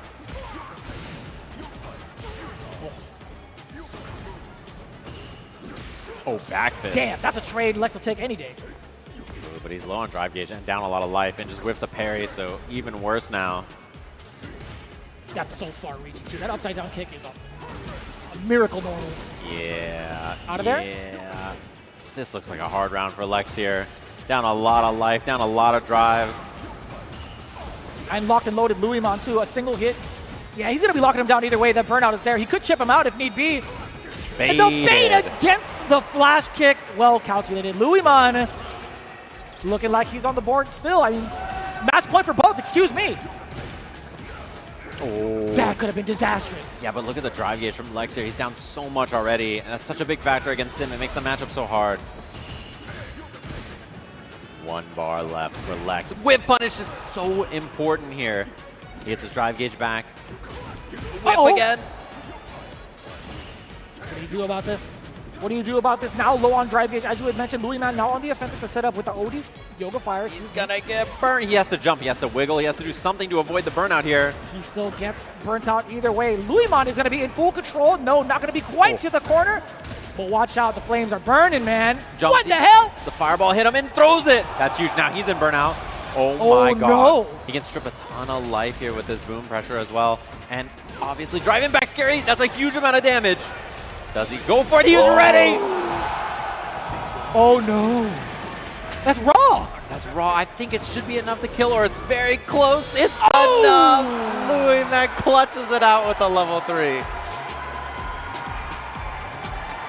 I don't know if Japan taught him that, because that felt real DR. That was actually some passion and some heat. My man came in back to his roots. He's like, you know what, level 3 sounds good. I'll have that. And now that means that whoever they send next could try to close things out against JB. JB has to win here to keep his team alive to get those extra bit of points. So now, who do they pick, right? Do they feel like, okay, we have a big lead here? Do they just send in Mena to try to finish things right away? Honestly, I personally think that's the case, right? Because you have another shot. Like, you have to take down JB now or boost later. Yeah. Pick your poison. I honestly think send out your best right now. Yeah, it looks like they're going to put him. Oh, okay. He's plugging in the controller. He's getting ready. He's going to be sitting right back down for that Bison pick. I was right. Yeah, they're sending their best Zen. Yeah, that's true. That's the one right there. I gotta say now, I mean, he's practiced a lot of Bison, a little bit more than RD, different play style. That's for sure. You know, so impressive stuff, though, I have to say, from Luimon. He was in a pretty tough spot here, down a game, down a round, and clutched it up. I think, you know, especially the resilience on that DI versus level 3 scenario there. It's whether he rips it or not is such an important question. And True. Lex just did it right away. He was like, I'm down to just do it right away. I'm doing it. It's happening. I'm making it happen. I'm committing. And that's one of those things that, you know, it just really came down to that moment. If he blocks there, instead he's in such a good position, you know, he's able to turn the game around and win immediately. So it definitely felt so damn close. Like, Lex was beating himself up just a little bit. You could saw it. You kind of saw it when he was standing up. Right. He was just one sequence away. And Luimon, again, the definition of clutch right now, being able to perfect parry like that. But I still can't believe the 2 level 3s that he let rip, or at least the critical art and the level 3, managed to to kill Yeah. in that fashion. Yeah, and if that's blocked, that's it. That's the end for him. Lex has like a heavy punch and a drive rush and a heavy punch and a drive rush. He's dead. He doesn't even have to do a fancy combo there. So Not at all. pretty tough spot, and he survives well, which it's very easy to like misfire on the level 3 and just do it when there's no drive impact, and then you're just wrong and then you just lose. So impressive stuff. Yeah. We'll see if that continues on, at least for the side of the Bandits camp, right? Zen is looking to put the final nail in the coffin, but you're facing off against the captain, right? You're facing off against JB, one of the best Rashid players on the planet, and I mean that. So we'll see how that goes. I mean, Cloud9, they still have 2 more big shots to keep it alive into the switch-up, right? So at the moment, 40-10, looking pretty difficult for Cloud9, but if anybody could start that engine, it is definitely JB. Yeah, he's the only one with the win on the board so far, right? So this is going to be an important factor, whether he can get another one, get the team momentum going, the morale going up, feeling a little bit better. I think it's important to kind of get things moving. And we'll have to see if Zen can close things out. I mean, this could be it, right? This could be the last match, send C9 home with a 4th place finish in the Street Fighter League here. And if Bandits gets going, I think it's like really dangerous for everybody else. No doubt. Fighting Spirit not doing anything right now. They're waiting, getting ready for this. And then, of course, FlyQuest, same thing. They're just going to be cold sitting there watching all day, right? So this is going to be an important bit of momentum to try to keep. I'm trying to think of like the offside of it. It's like, all right, well, now that we know who MinRD is kind of like sticking with, or at least the rest of the team is going to be playing out with, I feel like the rest of the team, sure, you can kind of predict who's gonna play what character. But now that I really think about it, MinRD could still play other characters. He could still play Zangief if need be. Luke, Blanca. Oh my God, Luke, Blanca. I swear to you, if he pulls out Cammy, He could do anything. He's played like the whole cast. I feel like he could play anybody, so that's always a threat as well. And looks like they're setting up on the stage here. Potential final match between these 2 teams in our first match of the Street Fighter League US playoffs today. I can't lie to you, gotta feel bad for the C9 team in the sense that they were so close in so many of these sets already. Like that last one was down to the wire there, right? So it could have been the difference. 30-20, not looking so bad. 40-10. yeah, it is a pretty huge difference, right? Like most of the time when it comes to like overall season play, you have so many chances at redemption and so many other teams to like pick points off of as well. But this is it, man. Here at the finals, you're facing off against your opponents. You're facing off against that one team in one single shot. And then it's on to the next one or you're eliminated. But we'll see again. JB, the only one with a W on the board thus far, he still has a very valid chance to bring his team back to life. Yeah, and we'll have to see what the adjustments are here. JB looked real sharp earlier, though. Like, he looked incredibly solid. So I don't expect that, he's going to go down without quite a bit of a fight here. In fact, I expect him to be the favorite by quite a bit, maybe. And I feel like in regards to this matchup, too, I think Rashid has some pretty decent normals to counterpoke some of the approaches that Bison has, right? That one also being a big swipe to get things started, all off of that Fierce. Yeah, I love that we saw JB go for empty jump jab there to try to beat the delayed option, maybe on the parry or something else to beat the safe jump. Oh, wait, I think he could have punished there, actually. Either way, we do get to set up the mine from Zen, allowing him to pressure. Yeah, so very intimidating, right? JB just had to stay in place. He's just waiting it out. Doesn't go for the challenge there on Sam. Medium punch either got clipped. No combo converted, and that could have been big for Zen. That could have been death. Oh, burnout now. Very scary. Big whip. That's not what he wanted. Is that far enough? Oh my God, that hit towards the tail end. It wasn't the anime super, but still damaged. Oh, and he gets the, that's Light Mixer's strongest soldier right there. Just gets that counter hit confirmed into the jab afterwards. Very clutch from JB. The fact that it hit that far towards the tail end, that is a surprise, man. Wild. Counter hit conversion off of the jab. JB's just catching a couple of strays now. Again there, and this is going to be, wow, he could actually kill here if he wants to dump everything. I don't think he will, but. Yeah, throw again. This spot is so brutal. Has to do something to get out of there, and he does. Oh, perfect parry. I like that. I like that a lot. Excellent choices made defensively. I mean, he had all the tools ready regardless. He had meter.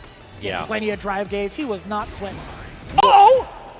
Oh, unfortunate, but he didn't get the completion. I don't know if he didn't know what side he was on or what was going to go on. Spaced out scissor kick finds the hit this time.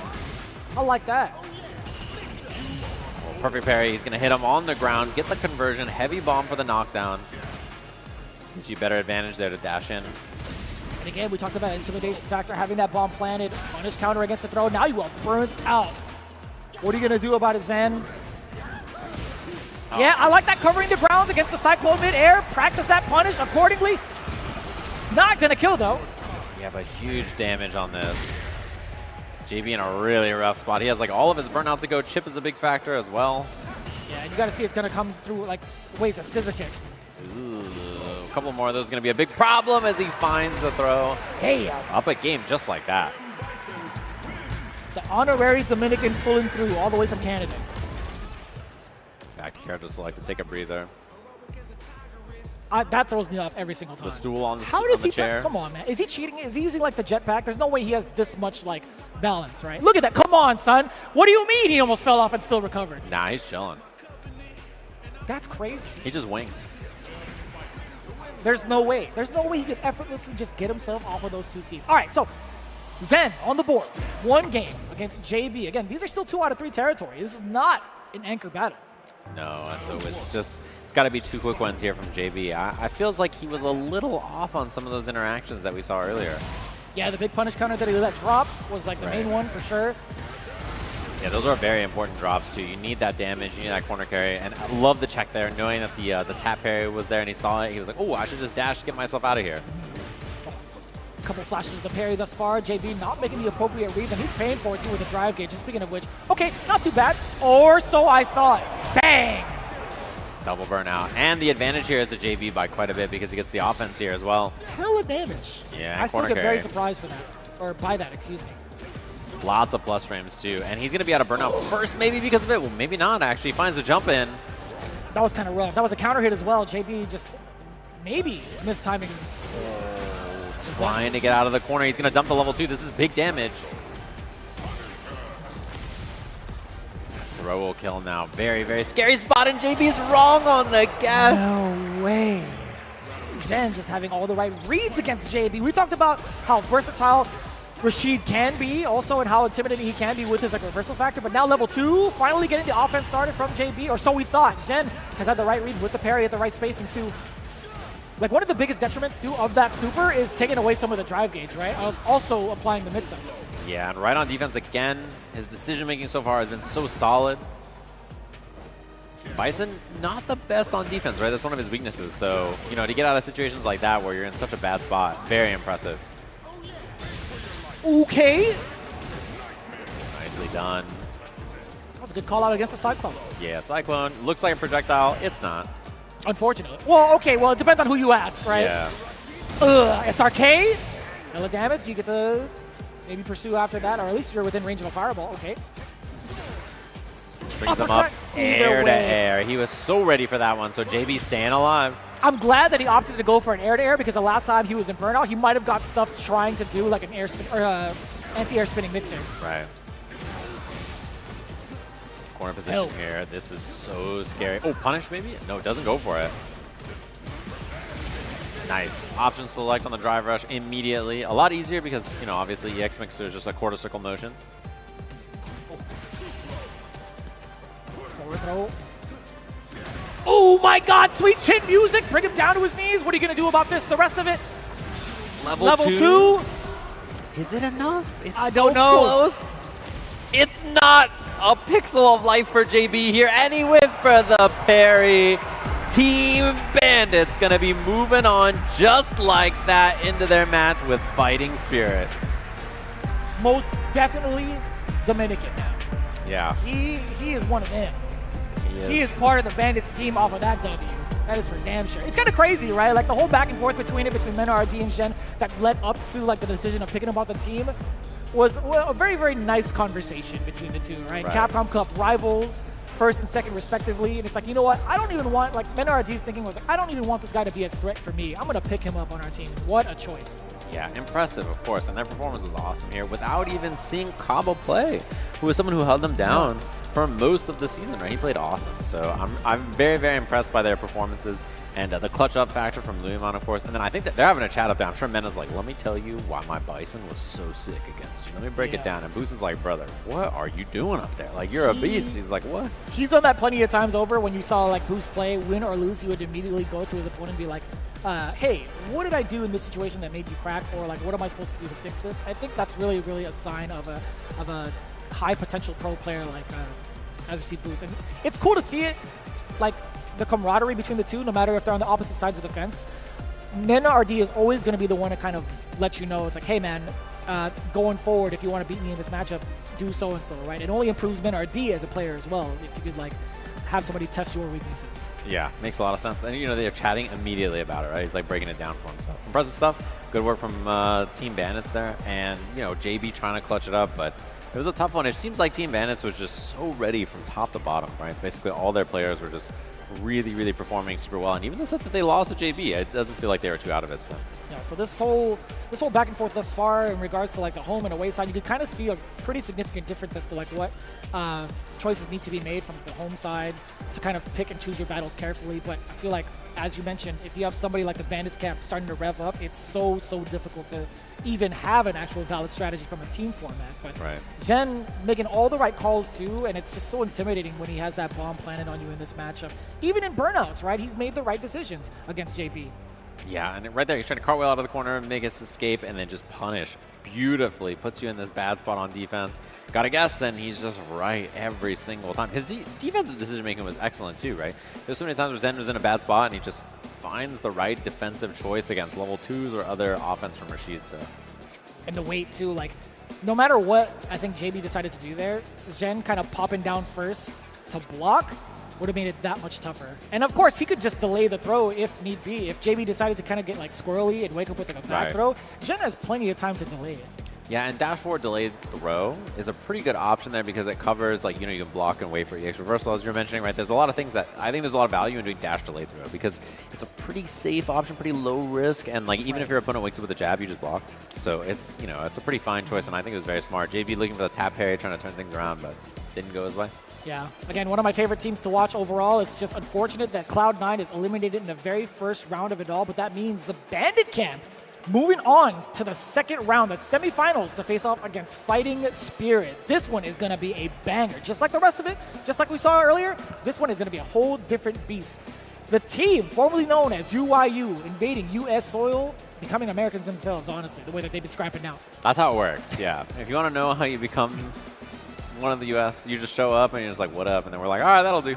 Like, that's as complicated as it gets. So I'd love to see them here fighting in U.S. SFL, of course, and it should be a lovely one.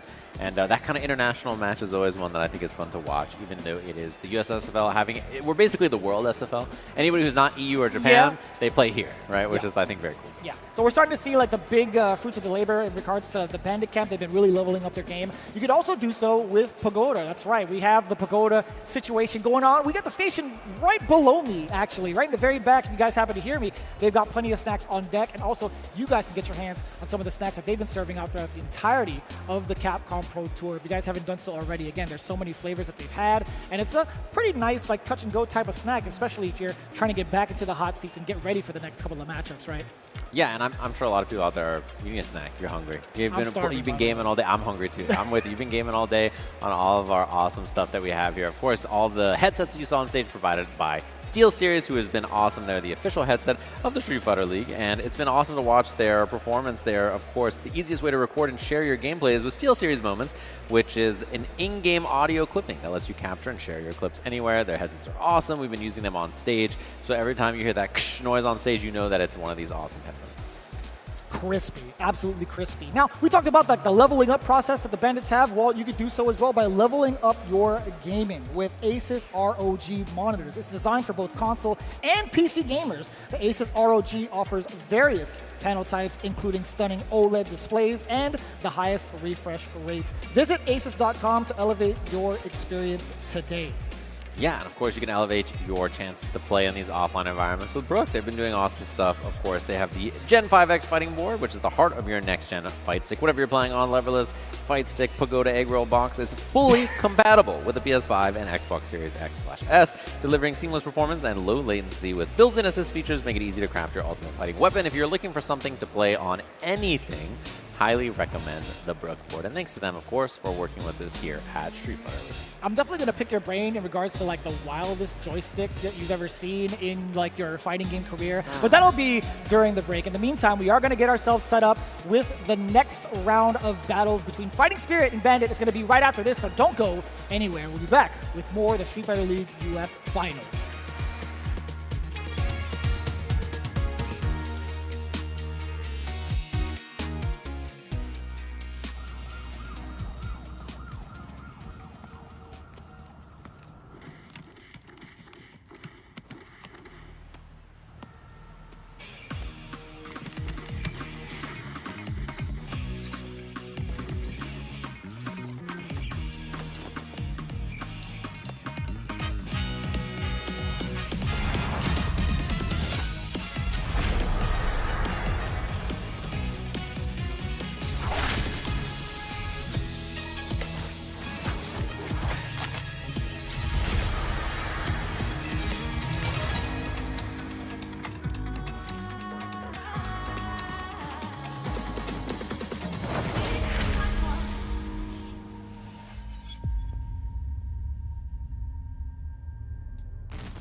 comes a new challenger.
KO.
I'm Hollywood Rob TV, joined with Big Bird from Red Bull and Team NASA, and it's time to find out what fuels you.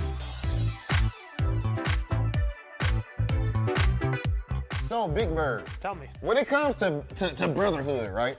There's few things that can bring somebody closer than touching egg rolls. So can we please start the interview off right there? Bam, hold on, let's see what it's hitting for. Try the pagoda, come on.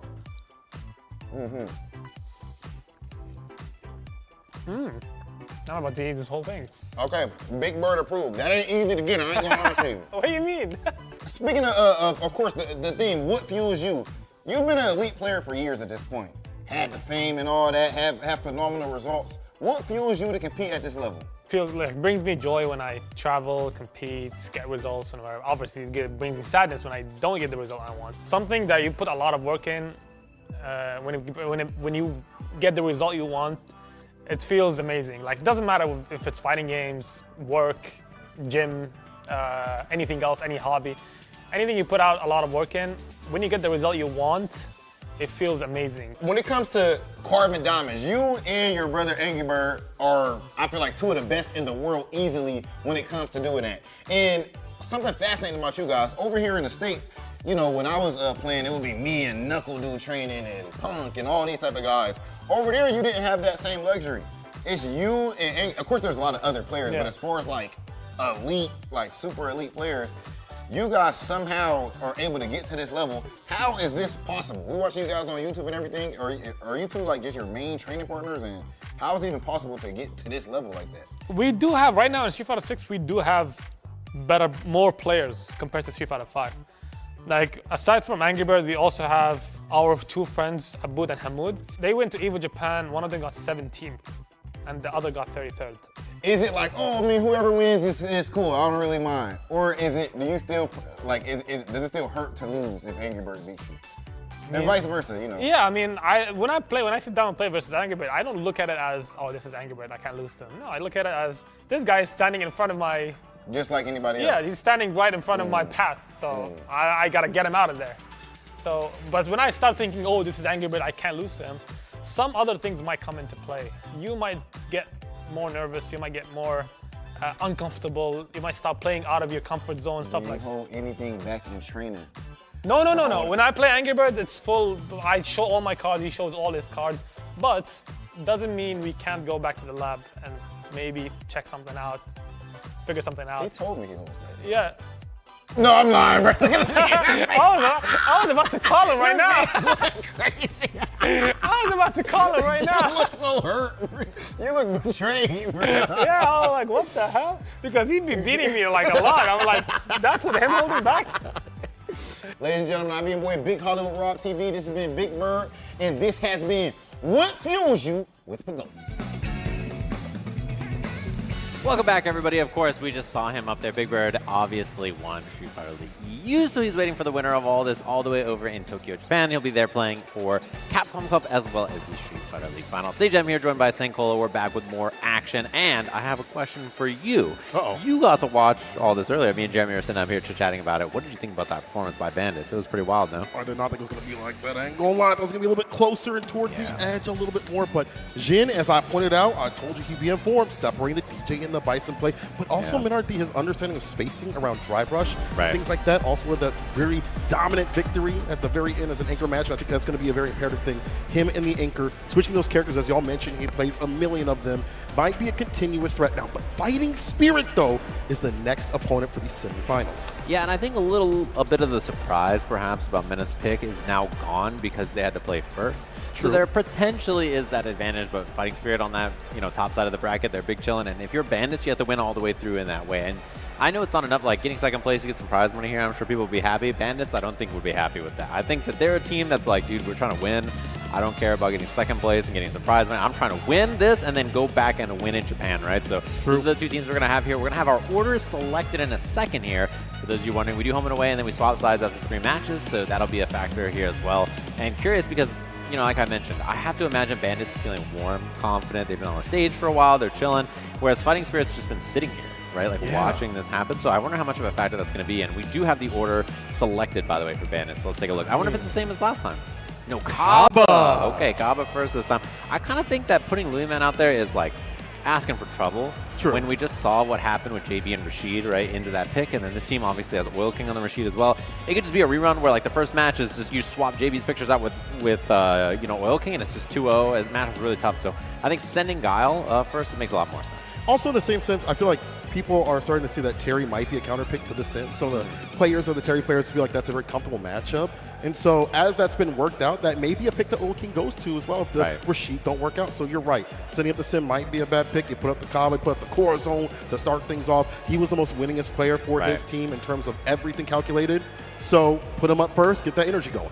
Yeah, it makes a lot of sense. And, before we got started on the matches earlier, we saw actually interviews from both the teams that we had in the first match, both C9 and Bandits, but we would love to hear from Team Fighting Spirit, who hasn't played so far. So let's take a listen on see how they're feeling heading into this match. Here we have the longest tenured team in Street Fighter League US, and that is, of course, Team Fighting Spirit. Oil King, of course, you guys you've been through it all. You've been through 016 season all the way to becoming a Street Fighter League US champion, and then here you guys are right now after another strong season. I gotta ask you personally, you said that you were gonna be stronger this season on an individual level, and you did it. How did you feel about this season, and what do you think led to you having such an improvement? So far it's not bad, right? Because we are the 6th second into the playoff, but it's not enough. In the playoff, we will show our power, try to get this champion again. Oil King, are you guys the strongest team in this playoffs? Of course, FlyQuest is in first place, but looking at you guys, do you think that you are the best? Yeah, of course. I think we are the best. I think our team is more balanced. No matter me, no matter NL, no matter Shen and DCQ, we have different character and we all very strong. So I would say that. I say our team is the best in the playoff, of course. Okay, now let me holler at my man's NL real quick. Now, NL, of course, you're a superstar player, and then this season, when it comes to Street Fighter, qualified for Capcom Cup. You're here in the Street Fighter League US Finals. How does it feel to be playing at the level that you're playing at right now, NL? Did you expect to perform this well? This season very tough for me after change Akuma.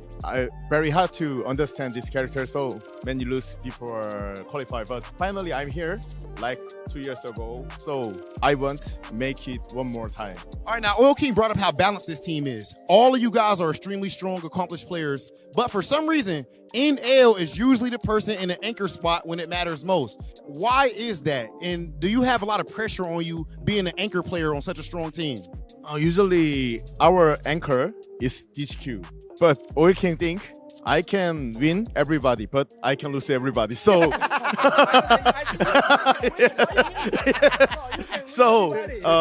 DHQ feel very hard.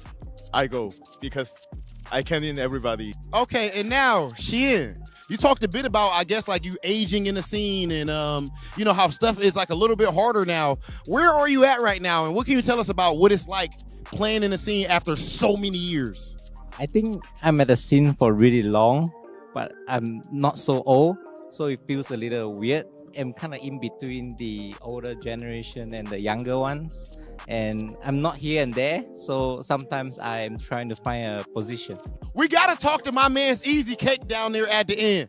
DCQ, you are one of the strongest players in the world to actually not qualify for Capcom Cup. You are so close. Does that make Street Fighter League even more important? 每次大比赛总是我们4个人有一个没进去，今年也轮到我了。但我希望我们这个 Final Street Fighter League 我们能进 Final。 So he says that every year one of us would not get into Capcom Cup in this team. So this year, unfortunately, it's him. So he hopes that we can get to the Street Fighter League finals and qualify together for next year. So none of one is missing.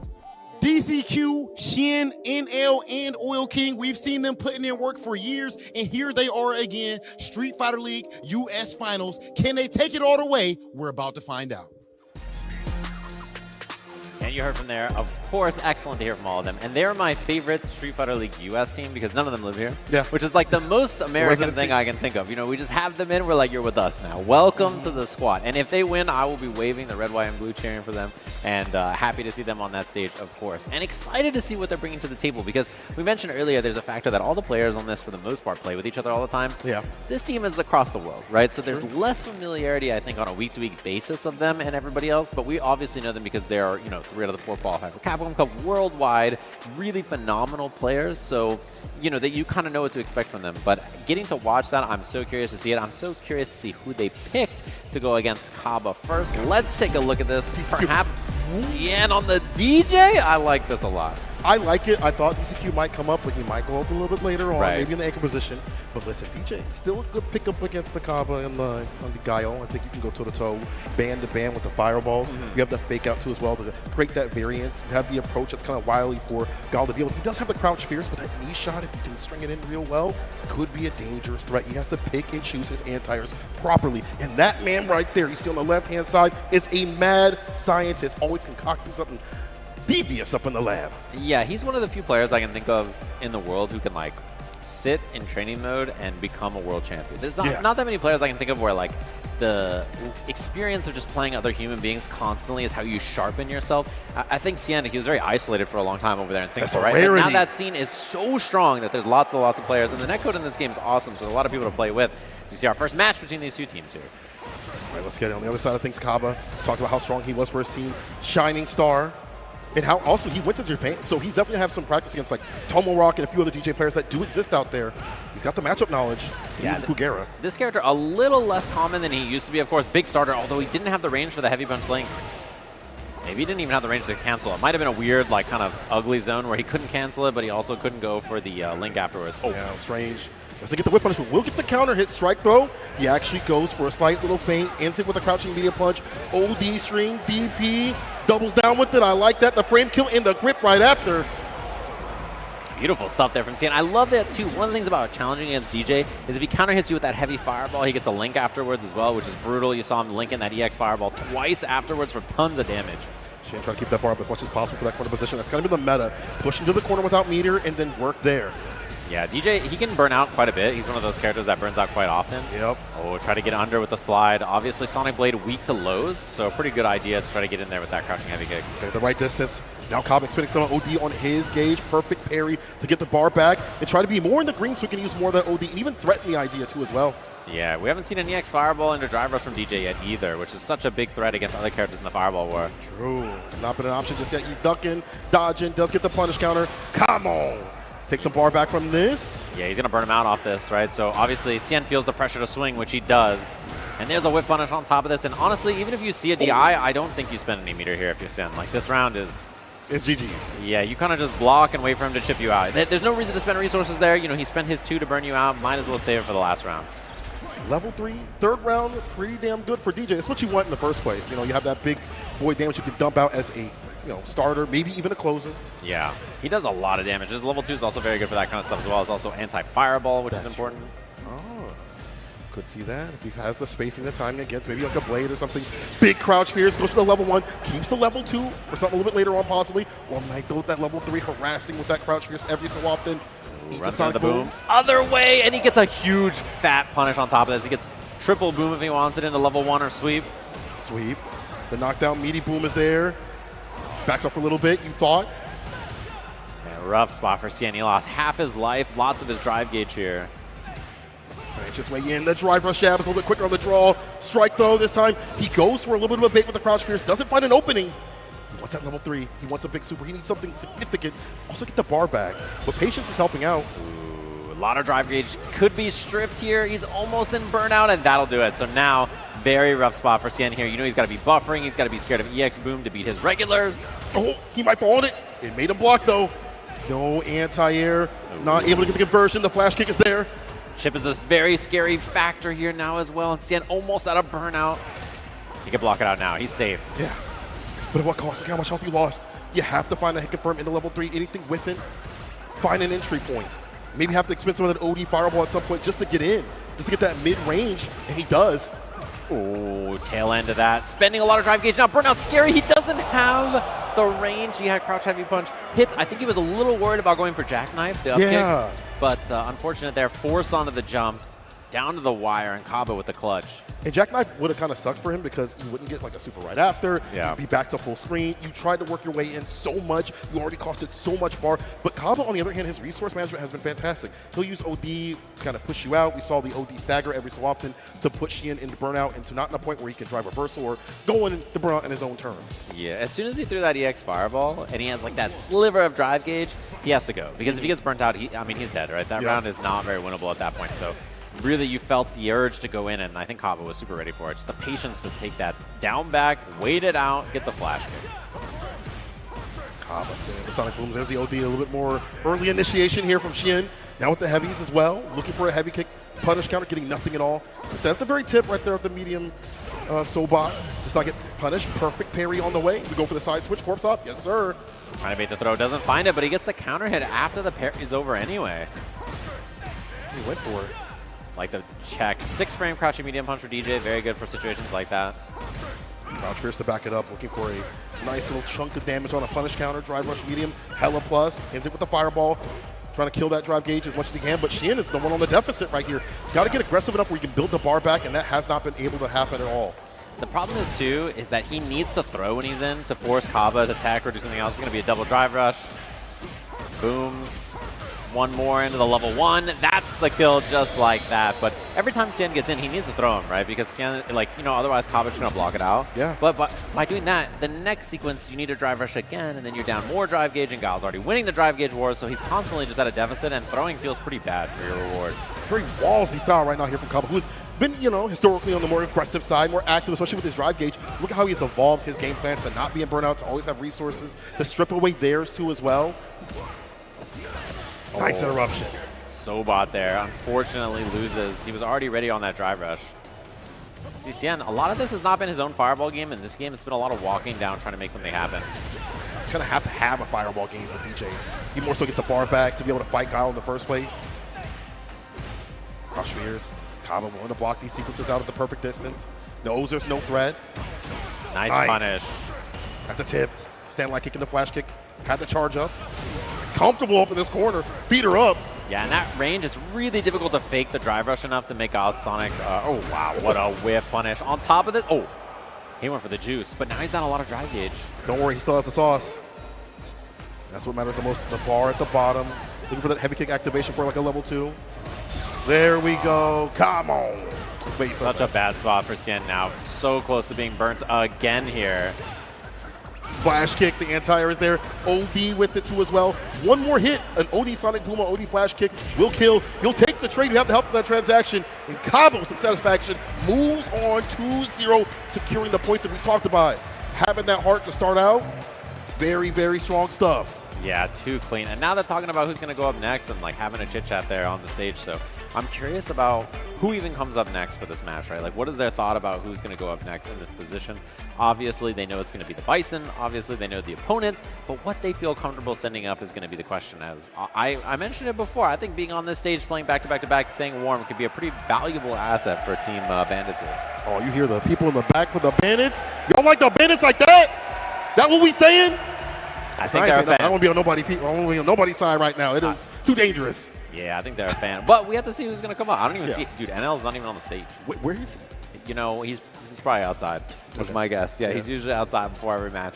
Makes a lot of sense. Nasty habit. Yeah, don't do that. Yeah, don't do that. But, you know, he's that's my guess if I had to guess anything, but we'll have to see. Stops me no smoke. Anyway, we'll see who comes up in this next match. But going back to this one, you know, a really good job of kind of being that wallsy style of Guile, which I didn't really expect from Kaba. He's really evolved this Guile gameplay that we've seen over the years, and it's been so effective to keep the drive gauge up, chip away their drive gauge, build a bar on his side of things too as well for that level 2.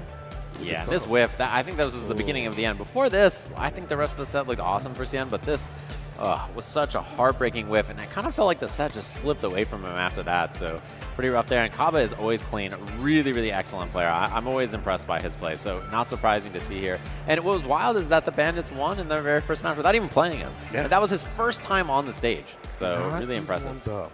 That's a good sign right there. Kaba securing the first points. I feel like I'm worried about who comes up next for Fighting Spirit, but I'm also worried about that anchor position. Because whoever you send up won't obviously go in the anchor position. Right. He's going to fight Mena out there, you know? Like, that's a scary prospect. Do you send up someone like DCQ now, or do you wait till later? I like DCQ's defense. Yeah, and they mentioned sending NL up as well, so that's like another factor that they have to think about. So, you know, who do you save for that spot? Who do you feel comfortable sending in next? The thing is you don't want to like load it up so that the anchor position is what you focus on, because if you lose the other two, then you're down points anyway, right? That's so true. Especially, and if you lose the anchor match after that, now it's like, well, we have to win every match or it's over, guys. So that's, yeah, you got to be very careful about that. We got our head-to-head of our next match. We'll see who's seated down there on the stage.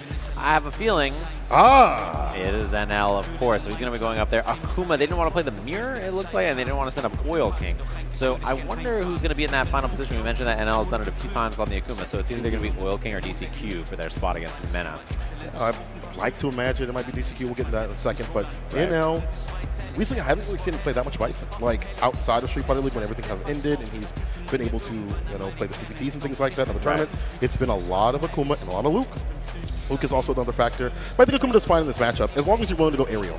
Yeah. It's a big part for the character. The Demon Flip is still a very strong asset. It's hard for Bison to continuously challenge. Crouch Fears, 10 frame, not the best to anti-air continuously, especially with the variants you have to deal with too as well. The fireballs like light ones, get the follow-ups. dangerous. I think if you don't have a way to alter your jump arc, Bison's anti-airs are like really hard to deal with. Oh, yeah. But if you do, it can be a little tricky because if you read the air fireball, but then he goes for the regular jump, obviously you want to crusher or something, and then you're just losing your jump heavy punch. But he can go for some like surefire options that are like, this will just work against whatever they're sending at me, and I'll be okay. But it's definitely, I think most of the cast, the big problem they have with Akuma is like, how do you deal with the fireball, which is already annoying, and then on top of the fireball, how do you deal with like his walk speed and then the jump? And the jump and the aerial approach factor is such a huge factor in every matchup. You're going to hear it brought up constantly. People talk about Akuma, but it's for a good reason, right? If you ever fought against Akuma, bro, just hold up and you're just like, this sucks. I'm not having fun. I'm not having fun in this game. If you're Akuma, you should be holding up a lot. You should be demon flipping a lot. In fact, when Mena RD started playing that character at the very beginning when the character dropped, like during EWC and stuff like that, I saw him do a lot of demon flips. Same with Shuto, and I'm like, that's the way to play the dang character. That's the cheap sauce right there. And it ended out being exactly that. Along with the things that you mentioned, the walk speed, the fireballs, that allows the big boy buttons like staying fierce, forward fierce to work out, great space traps. All that being said, don't get hit. Like, as simple as that. Don't get touched or tapped. As Akuma, you will die. 9K health smile, is that what they say? 9K health. Smile. Yeah, he's just good, dude. He's a good character. These are both good characters, obviously. So, you know, the summer was just like, these two characters were just battling everywhere. These two characters, Rashid, obviously Ed, you know, these characters were everywhere. And they've been changed a little bit since then, but still very powerful, very popular characters. Yeah, they still are, you know, but they've been toned down in some ways. Obviously, Demon Flip is not a strong tool on Wake Up anymore. It's not a good melee option, I guess, anymore. A little bit more recovery on that. Fireballs are easier to counter as well from Akuma, and a few other things got nerfed on him. But he's still largely the same character. Yeah, you know, he's still same with Bison. Yeah, you know, so he still does a lot of damage, dude. He's still Bison. Didn't you say for Akuma, if you know you both get in the ring, either Akuma gonna die or you gonna die? Someone gonna die though. Yeah, I've said that he has 9,000 life, and when he hits you, it looks like you have 9,000 life. That's true. Like, that's basically how the game is. He does so much damage, and you're just like, oh god, why me? So yeah, he's a really, really scary character to deal with. And of course, obviously, NL has done well, I think, in obviously the quals. We talked about the Capcom Cup qualification. Again, he's been there year after year. He's a really impressive player. I think very consistent whenever you see him play. And then on the other side of things, what I kind of wonder is, like, what his prep work has been like. I'm sure that a lot of it was this, but you know, the players who are not in Capcom Cup, they're a little bit more open to prep specifically for SFL. Right. I mean, he's played with like DCQ in them a lot. Probably couldn't play as much in the recent period, but I'm sure leading up to this, we've got a little bit of data, but I'm sure it's been like a month's time plus that they like, hey man, okay, we got to separate a little bit. We can't play anymore. Yeah. You know, back to our respective playgrounds. And it's been a little while since SFL, right? They've had some time since Street Fighter League US ended to kind of plot on this, as well as the patch was a big factor as well. You know, the December patch changed things a little bit, although the character Ed is less represented here than other places. Yeah. And some of the things like Terry you mentioned is a factor as well. We could see that from Oil King, and then potentially later with Chris CCH, so we'll have to see. Yeah, I'm curious as to what we're going to see in terms of what characters will be allowed. If the team is allowed to play some of these characters, I heard possibly Terry may not come up for Chris, but players say things all the time, and then they just, you know, you ever get there where players like, yeah, I'm going to play this character, and they play something completely different. You just lie to your face. Yeah, I'm like, come on, bro, I'm trying to get data. I'm not going to spill your secrets until I get to the commentary desk. At that point, we're just chilling, you know? Like, yeah. Well, the other thing, too, is that when it comes to that, I think it's probably very matchup dependent. Like, if there's a matchup where Ed is bad and you want to send in Terry, you might just send a different person. You know what I mean? Like, it could just be that as well, yeah.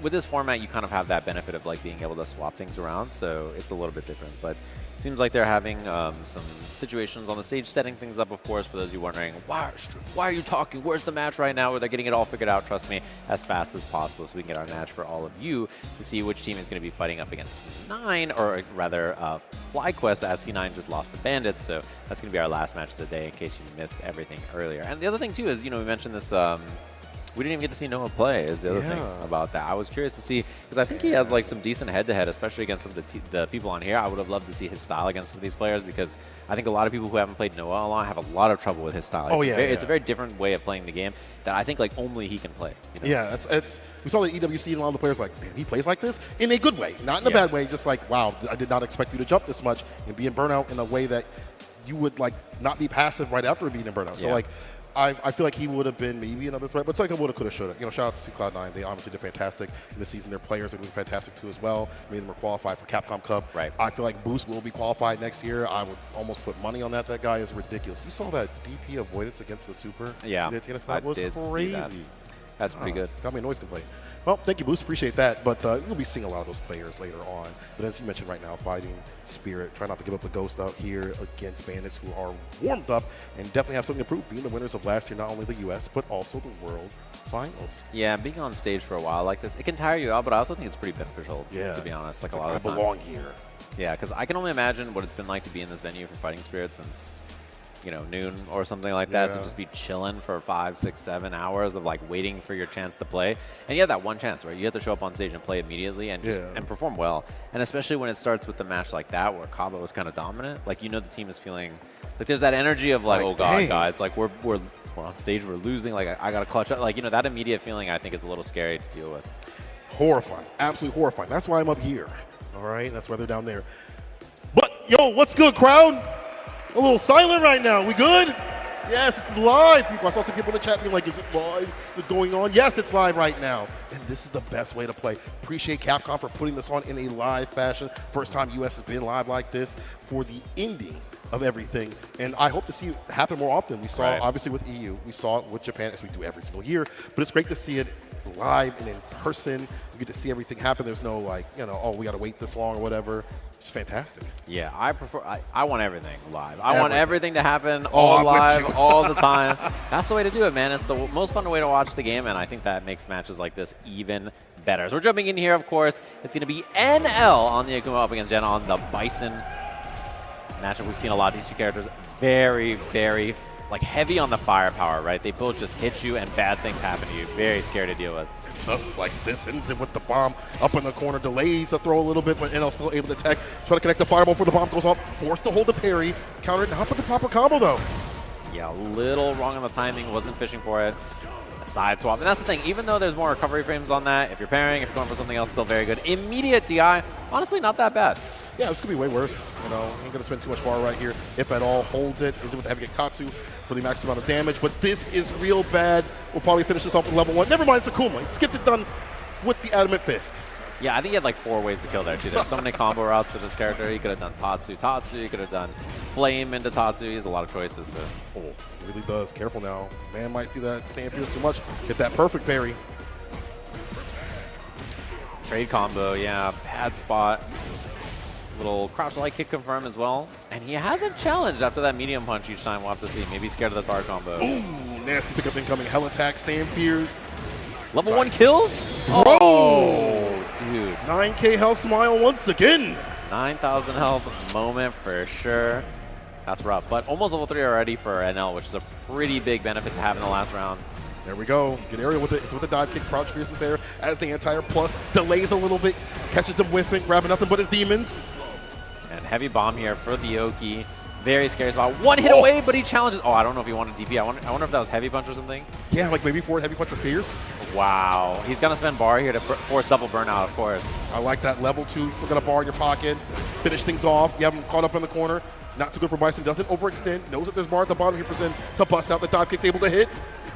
Yeah, and burnout, it's so difficult to deal with that demon flip, right? Obviously, because you don't have EX Crusher, which is a little bit more annoying to deal with. But level 3 is scary. Of course, and he goes for it immediately. Dead just like that. He committed. He put a ring on it. No prenup. Oh, man. Word. You know he was waiting for it. You know he was waiting for that jump or that demon flip. So that was a perfect range to wait and bait. That was beautiful from Jin. Meeting him up in the skies. And again, if you guess wrong, you're getting cooked. You get hit with a dive kick, follow-up right after, whatever it may be. You're knocked on your ass, and you're getting just destroyed, decimated after that. So, wow. Brutal. And that's the thing, is like we know how much damage this character does. We know that those situations are so scary. And one of the things that I think is really powerful in this game, characters like Bison have this, Akuma has this, Ken has this, is like juggle into any super of your choice, level 1, 2, or 3, right? So being able to do Dragon Lash with Ken as an example, or in this case with Bison, he can do Hell Attack into, you know, whatever he wants to do, level 1, 2, or 3. Same thing with his standing heavy punch on juggles. I think that freedom makes it so that you can cash out the correct amount every time. You don't have to be like, oh, my character only gets level 1 here, only gets level 2 off this route, right? So that kind of like combo utility, I think, is very powerful. And it's good to be able to save that bar for a little bit later on too, as well, to have that, you know, ability to kind of hold back a little bit. You only route into things that you need to, so that allows that defense for Bison to be there because he has doesn't have it anywhere else. He needs a bar at the bottom to be able to bust Right. out, which also kind of gave a little pause to NL. He didn't dash up right after or drive rush right after, whatever it may be. He saw the bar at the bottom. He's like, I don't want to get caught. I don't want to get clipped or hit. Yeah. I'm chilling. I'm cooling. Of course. And yeah, it's just like a factor in every single scenario being able to optimize correctly. We even saw the hits where NL had like Tatsu, and instead of spending level 3 to get the burnout, he spent level 2, right? So having that kind of ability, I think, is really important. Yeah, the uniform ability. Also, I feel like with Akuma, like as you mentioned, there's so many ways to close out these games too as well. Right. So you kind of pick and choose also how much bar you want to spend, how much you want to take away from them as well. So yeah, that's a good feat for both characters. But it is Jin that's going to take the very first game with that great air-to-air. As we mentioned, if you're doing that with Bison, it takes a little bit of work because the reward for Akuma hitting you is just as good sometimes. Yeah, and his air-to-air damage is humongous. I mean, it's one of the characters where like air-to-airing is a really viable way to deal with you because he gets to put bomb on you or he gets to kill you with super, right? So both of those things are really, really valuable for him. And, I mean, just any interaction where you can get a bomb in general is amazing for that character. That's why, man, I'm gonna get in trouble for this one for the Bison players, but Bison's defense ain't bad if you think about the Abari that he gets off a situation if he makes a correct press. I say that with DCQ, we'll talk about him later on, but when he's able to stagger his lights and he's able to get like a reversal button, he always gets a bomb off right after. Yeah, getting counter hit, crouch jab, crouch medium, EXs or bomb. Pretty good. It's pretty good. He just starts going. I Sorry, mean, Bison players. Yeah, universally his defensive tool is not the best, but he is scary immediately when he counter hits you, or even just does light bomb, right? Like that's also very scary. Or even scissor, right? He can just start going really quickly there. And his reward is just, I mean, just in any interaction, so good. All this aside, Jin, he is such a psychic player. He's so hard to talk about in terms of like how he is able to be such a good player. Every time I talk to him, he's like, I don't know why I did that. It just came to me in a dream. And that's literally how he has been. He takes it from Dogura. Yeah. Since Dogura is his senpai, he has these psychic readings. He knows what you're going to do before you even do it. And so that's why you see a lot of preemptive things happen for him that work out in his favor. He just has a good read on like the player-to-player sense. Right. And he's just a really solid, well-rounded player. Very close to qualifying for Capcom Cup as well this year. Yeah. At one of the hardest tournaments to do it at, the Singapore Super Premiere that we had, which was really, really impressive. He obviously just barely lost out to Nephew there for that third place finish. So, he was very close to qualifying for Capcom Cup at one of the hardest tournaments offline as well. He's a very, very strong player. I think one of the strongest players who's not in Capcom Cup. We talked about that for DCQ on Fighting Spirit, but for Bandits team, definitely one of them.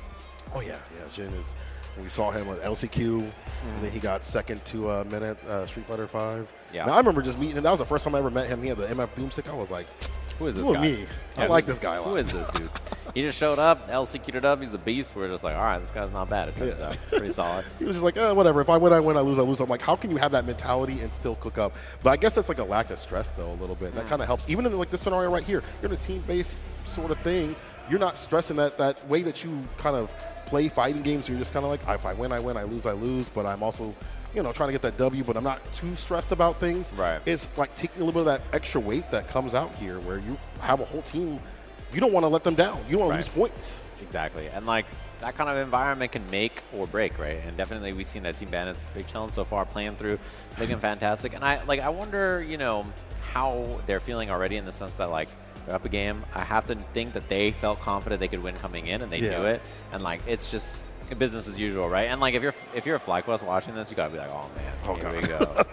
Here we go. These guys are gonna show up warm, like they're gonna be ready, like that's going to make the final match exciting. If it happens like that, it could be FlyQuest that does take that W. But it's just a strong showing, a strong start here from Bandits. Like, it honestly is just amazing how they've been able to kind of start off strong and keep that going. Obviously, we've only had a few matches right now. We're still trying to figure things out and get things all squared away. That's why we have the Yap Fighter 6 going on right now, podcast, me and CJM going on.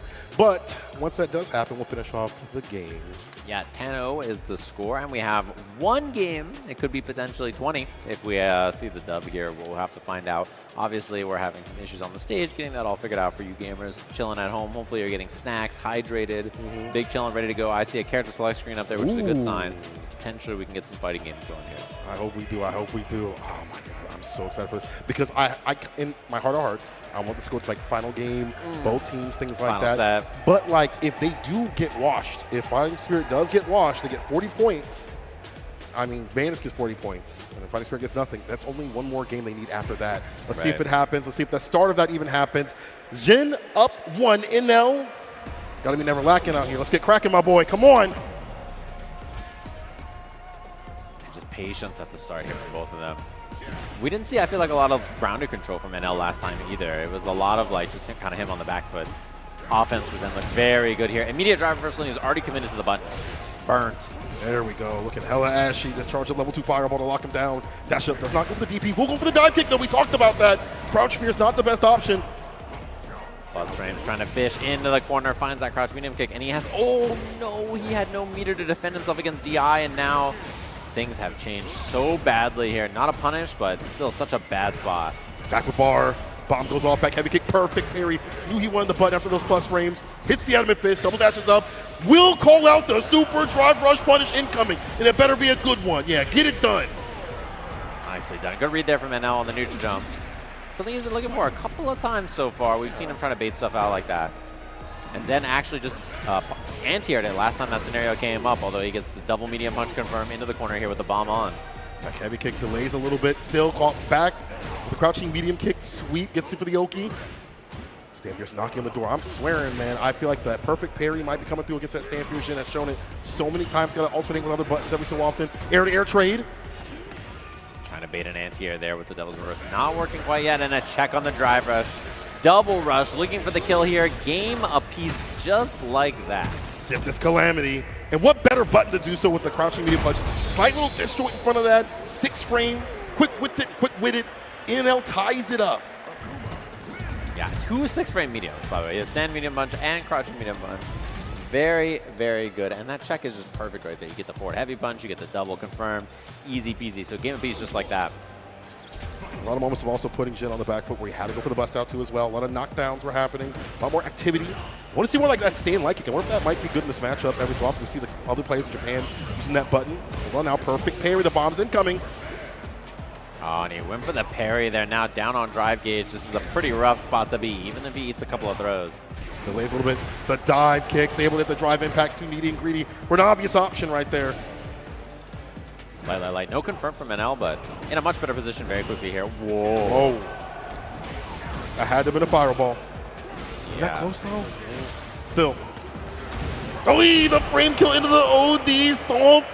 Dying on some dirt. Jin on set point. Yeah, that input error costing NL big time. We saw him whip with the DP earlier as well. No whip punish there. Had room to do so. A sweep would have taken care of that. Snap kick as well. Oh, no. Man, he's been fishing there a lot and finding the mark. Bombs on now. Trying to reel it in. Plus frame city right here, the medium. He is stealing mad turns and on the back foot. Oh, he recovered after the forward fierce. Gets the crouching meter kick.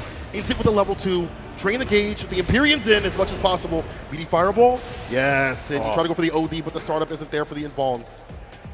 Yeah, unfortunate for him. He's down in burnout now, forced on his own issue. Oh, level 3 right away! Wait, this is huge damage against Akuma too, and he's gonna be out of burnout. Brother, you gotta be kidding me, Jin. With the call, 1-800 damage. And shouldn't have picked up. Oh my, trying to bait that anti-air one more time. Oh, he almost had EX Crusher there. If that was EX, he would have gone through. Stuck a bar though. One more touch, one more hit, ends the turn. Air again! The hell attack! Jin takes the win, watching the skies. So these are mine. Yeah, just a rough start right there. 2 quick ones. Team Bandits, and now it's all on them to try not to fall apart. Who's going up here? The Royal King is the DCQ is the question.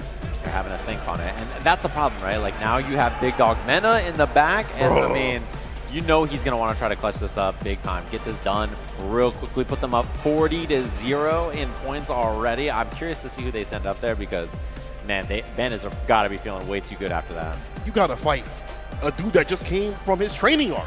Yeah. You know when the hero comes down with the speaker behind him, playing his song, the protagonist song behind him, that's how bad it is right now to have to fight Mena. He just came from the land of Japan.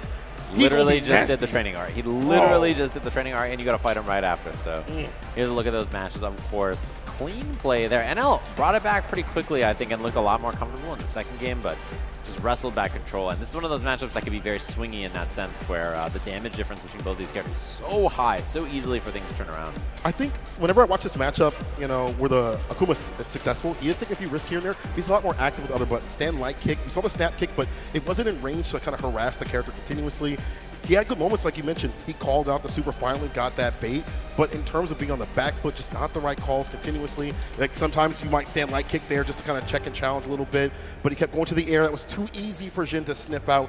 And If I'm setting up somebody to hold it down, to me, it's easy cake every single time. Yeah, and I gotta be feeling some kind of way if I'm Fighting Spirit at this point. This is looking a little spooky up there on that stage. So we'll see who's gonna be the one. They're having a little bit of a meeting down there to break it down. It's a tough tale. You know, you gotta beat Mena, and that's to tie things up, of course. If you lose, your team is in a bad spot. You're in a brutal position in this set. So this is such a make or break set. Basically, if they lose, it's almost impossible for them to win this thing. So you need this set really big. And I can't imagine the conversation about who goes up, because you're like, I got this. And the other one's like, no, I got this. And it's like, do you want to be that person? That's like, yeah, I got this, no problem.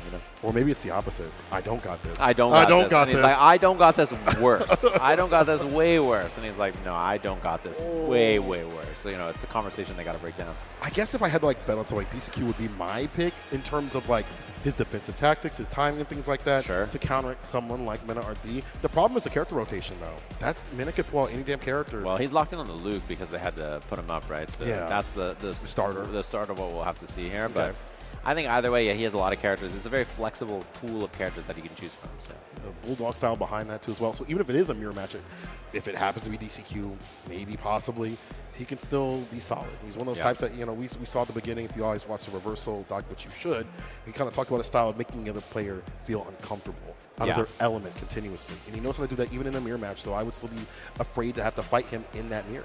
Yeah, and he's just really good at playing control.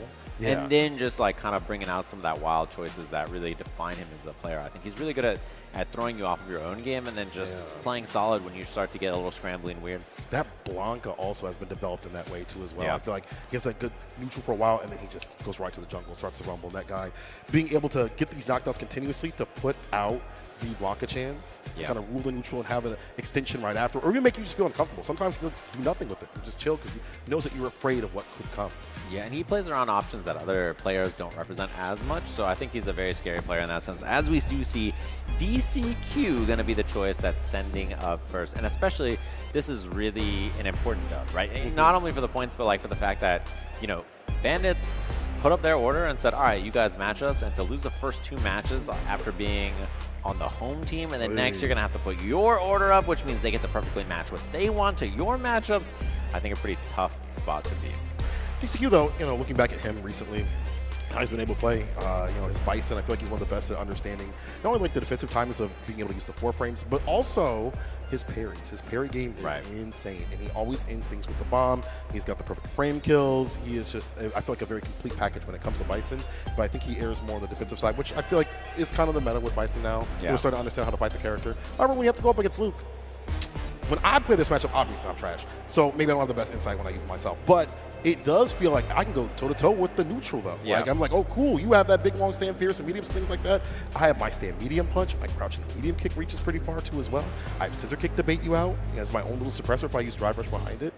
I have my own ways to fight the neutral. Yeah, Bison's neutral is very, very good. He kind of is like the god neutral character in a lot of ways, in the sense that, he has scissor kick, he has EX crusher, he has the air options to bait things out. He has standing heavy punch and advancing plus on block heavy normal. That's really good. His neutral is incredible. Obviously, his weaknesses are not neutral usually, right? It's his defensive side of things. But he is just a really complete character on the ground. I think if you want to play a style of neutral where you can control or attack, he's a very, very fitting character for that play style. Luke, though, still a very strong character. They gave him back damage on medium knuckle, so maybe he doesn't access the same sort of damage that he had in Season 1, but his footsie game is still insane. They gave him some buffs here and there in terms of the Yodi Fireball approach as well, when you use that more, which may be a prevalent thing in this matchup because you have a faster Fireball you can kind of throw out that at spaces is going to come out as the Bison player, and so the Luke player might fake that out with a jab or something like that, or kind of bait on reaction QA spar, but it might be a switch up. We're sitting here talking about Bison. Let's go to the accountant. Let's go down a few levels, but maybe at the same level because this character has been ridiculous. JP, DCQ, that's a classic right there. Yeah, and I mean, this character is very powerful in this version of the game. I think kind of fighting for a spot in that top 5, he is really, really strong. He got a lot of the nerfs that he has had reverted, things like that crouching heavy punch, and a lot of buffs. His forward heavy kick has awesome juggle potential now. He's a really, really dangerous character. So taking us back to Season 1, perhaps, Luke versus JP. With the theme, I love it. All right, rising uppercut, Ender, try to go for the throw. The MDG is there. Just get the back throw. Forward heavy kick, crystal slash. So for the departure, that's what you're looking for more often than not is the departure. That's the annoyance tool for this character. Open him up. Yeah, huge damage. He gets the setup again here. Teleporter go low. He goes low there, and that's the round. The mix is the problem. The mix is the problem. He's got great offense. He's got good neutral. He's a very scary character to deal with. He just waits it out, punishes, gets the departure. Every interaction, every knockdown that's real, he will go for departure. That's the way to play JP. He's a true zoner now. The normals are still good, but they definitely linger a little bit long. Throws there. Lay him on the mat. The backdash avoids the throw right after that, though. Confirmed. Yeah, that's one of those things that's a lot scary to deal with now because he has a real throw after he's +2. Yeah. Can't interact. All right, spends a level 3 early. I think he knows this is going to be a long one, so he's down to spend this, get rid of some of that drive gauge, put himself in a better position here. Maybe fireball, stay fierce. Drive rush throw instead. Not afraid of that amnesia. Knows it was going to kill. Suppressor, all of them bloody works. Evens things out, but DCQ sits with a lot of bar at the bottom. Could cook, and the recipe calling for level 3. Or maybe goes for level 2, depending on if he can get that burnout. Really? Yeah, he was trying to bait a throw there, and DCQ, hard call out. What a button to do so. Back medium. All right, Tex. Just playing it slow here in mid-range. Oh, caught him airborne. Didn't get the juggle, but check on the drive rush. And Minnow even tried to bait that a couple of times so far, but DCQ has not fallen for it. Not at all. I poke with these crouching medium kicks and medium buttons overall. But Nena knows he can hit that stand fierce or crouching medium punch if he finds that button lingering a little bit too much. That range, though, is the problem.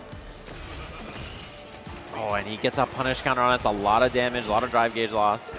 No anti-air. He's been tap pairing, anti-airing a lot. Yeah, there's the anti-air. Into the level 2 right away. I see. Trying to go for the ODDP. Gets blessed. DCQ puts him to rest with the level 2.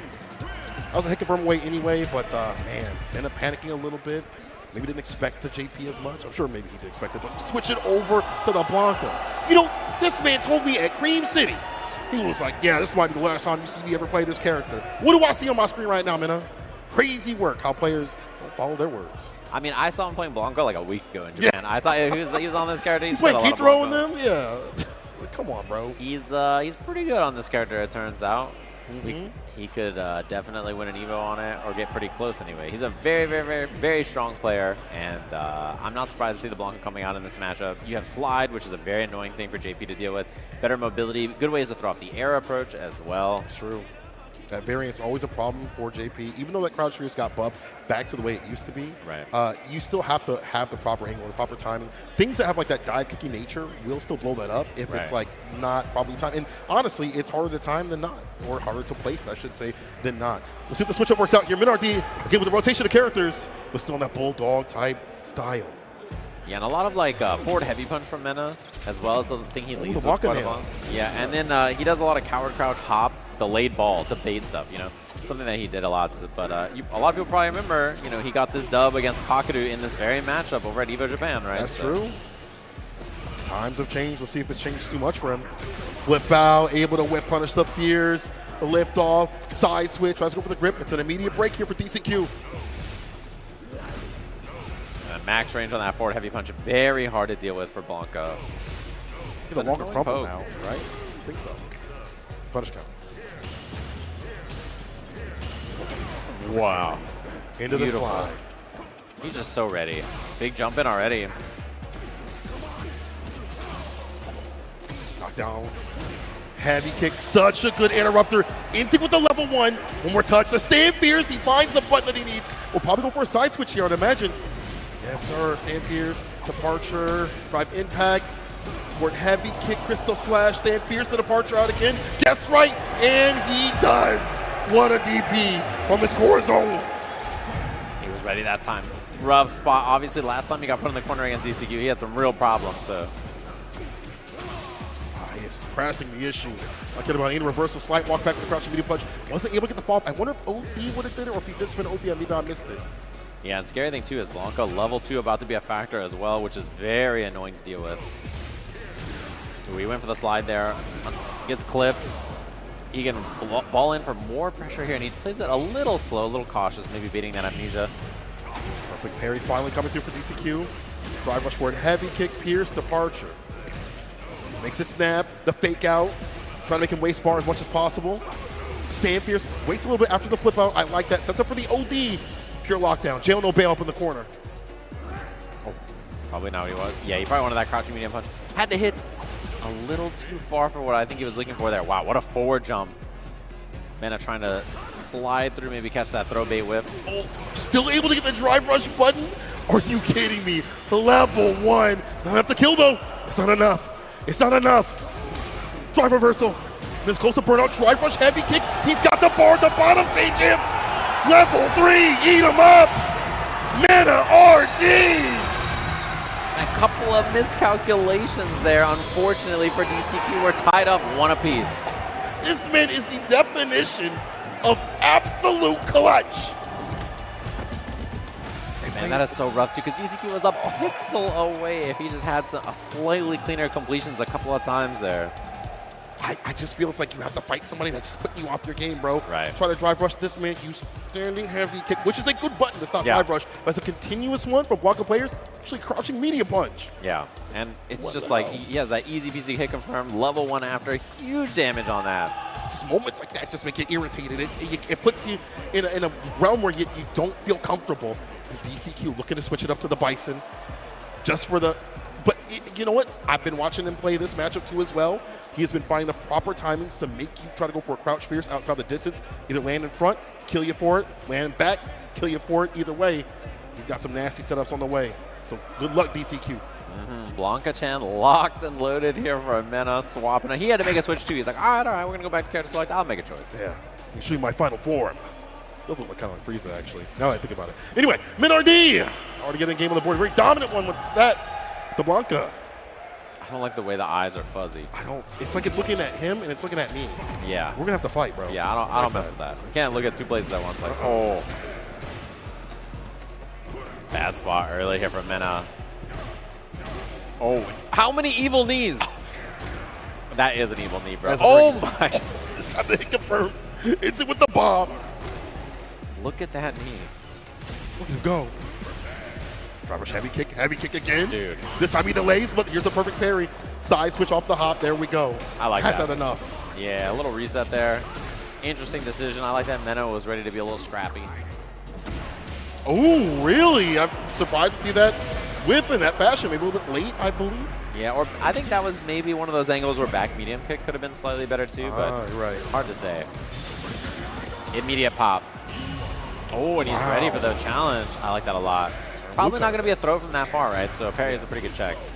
Hard to go for a button right after the bomb. You have all these throws. You'll take this over the explosion, but don't take too much more. You are getting Throw-Loopioned. And the parry, he was ready actually. Oh, now he gets his own offense here. A little bit of level 2 left. Back medium kick is able to hit this time as the meat. He puts out on the Blanca Chan to land. Heavy kick delays a little bit, not gonna electrify. Even just the idea of it is so dangerous.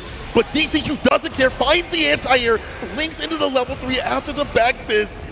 Yeah, this is huge damage, by the way. Not enough, just a pixel away. We'll see what Mena has in the tank.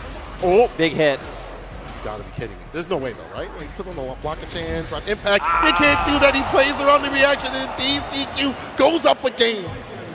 Lost to the sauce, man. Everybody wants to do it when you're at that high level. Yeah. So I'm gonna be like me and just never go for a drive impact. Just reaction's too slow. Yeah, reaction's too slow. You got to react a little slower so that you can win here. That's how that works sometimes. Just didn't have the life to absorb it now. And having a chit chat on stage. Curious if he keeps this character or not.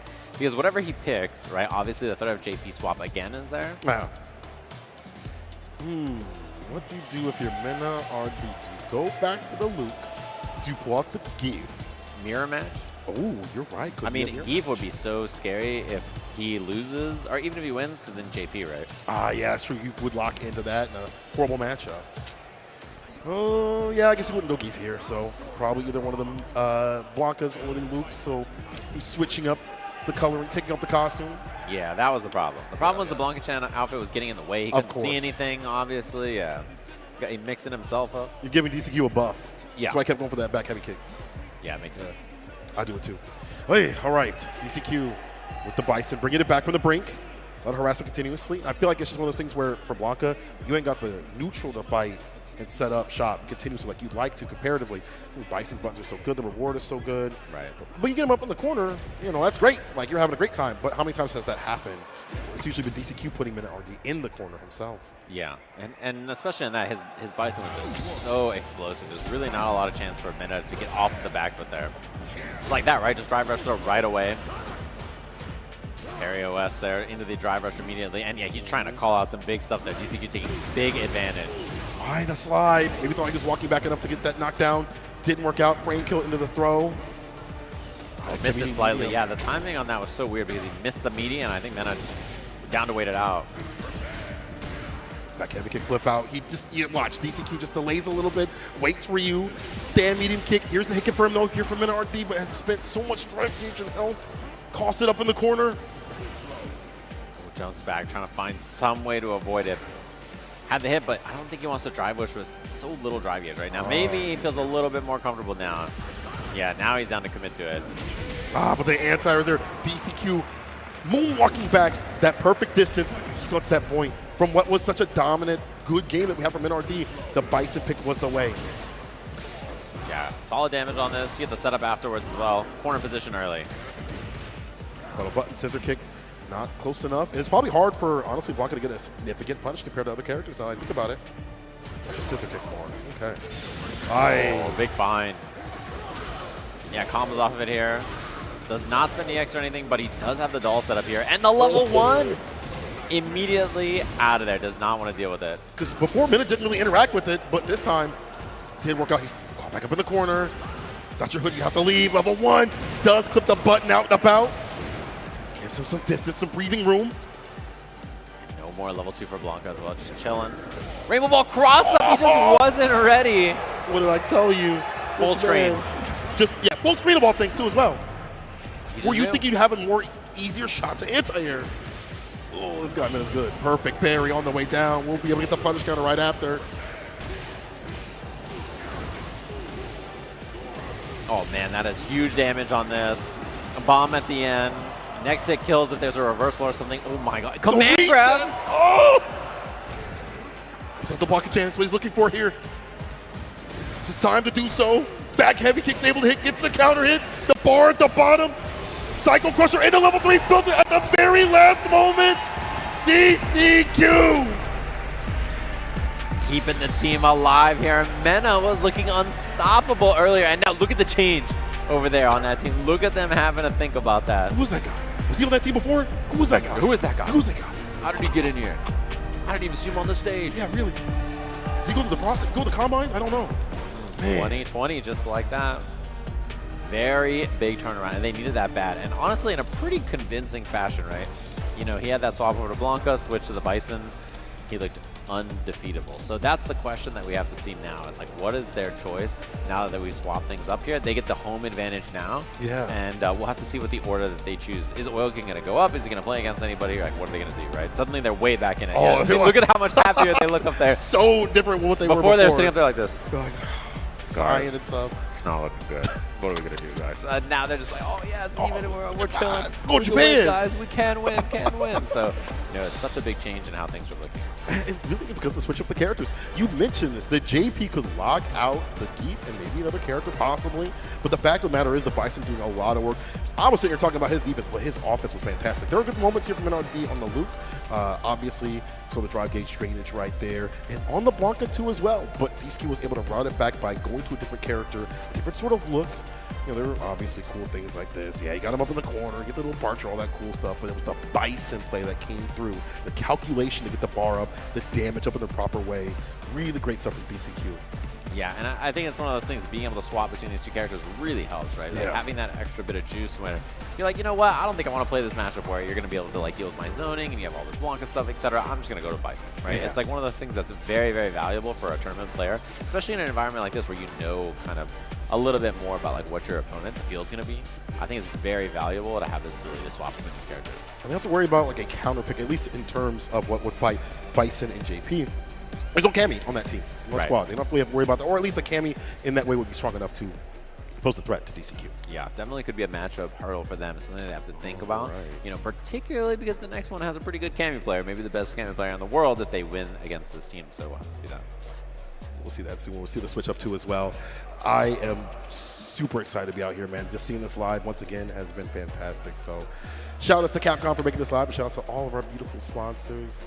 Of course, Pagoda. You know what I got to say to you. I love you. You guys are great. Always put the egg rolls in. They've been doing a lot for the collegiate stuff on the Mondays. Big shouts to them. They could have just been hanging with the big dogs, but they definitely are out there for everybody, making sure that FGC is for everybody. So thank you so much, Pagoda, personally from me. Yeah, please put those egg rolls in. I'm hungry. I'm down to eat some right now. True. Thanks to them. And thanks to our lovely partners we've been working with this entire season. And thanks to SteelSeries, which is the official headset you see up there over and over and over. We mentioned earlier, they have the most winningest teams across everything. They've won the most amount of money. Very impressive stuff, the SteelSeries. They've been a brand that's worked with tons of different people. Really, really awesome to have them here, setting up the stage so all of our players have sound. They can hear that drive impact and then counter-react perfectly.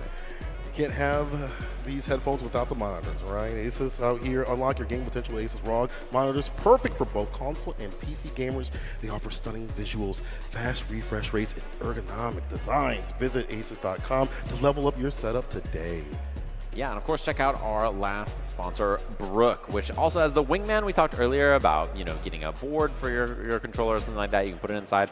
But if you want to just use a converter, you can plug this bad boy into any console, get it, and play your way on PS5 and PC support for over 150 different controllers. Just plug it in, no problems, easy peasy. So you can use that converter, you can use the board, you can use whatever you like, of course. They're awesome stuff. That does mean now that our teams are tied 20-20 after the first 3 matches, it's going to be a nail-biter to see which of them is going to be in our grand finals up against Team FlyQuest. We're going to be taking a short break while they swap sides, of course, and we'll be back with the finale of this match right after this.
PlayStation.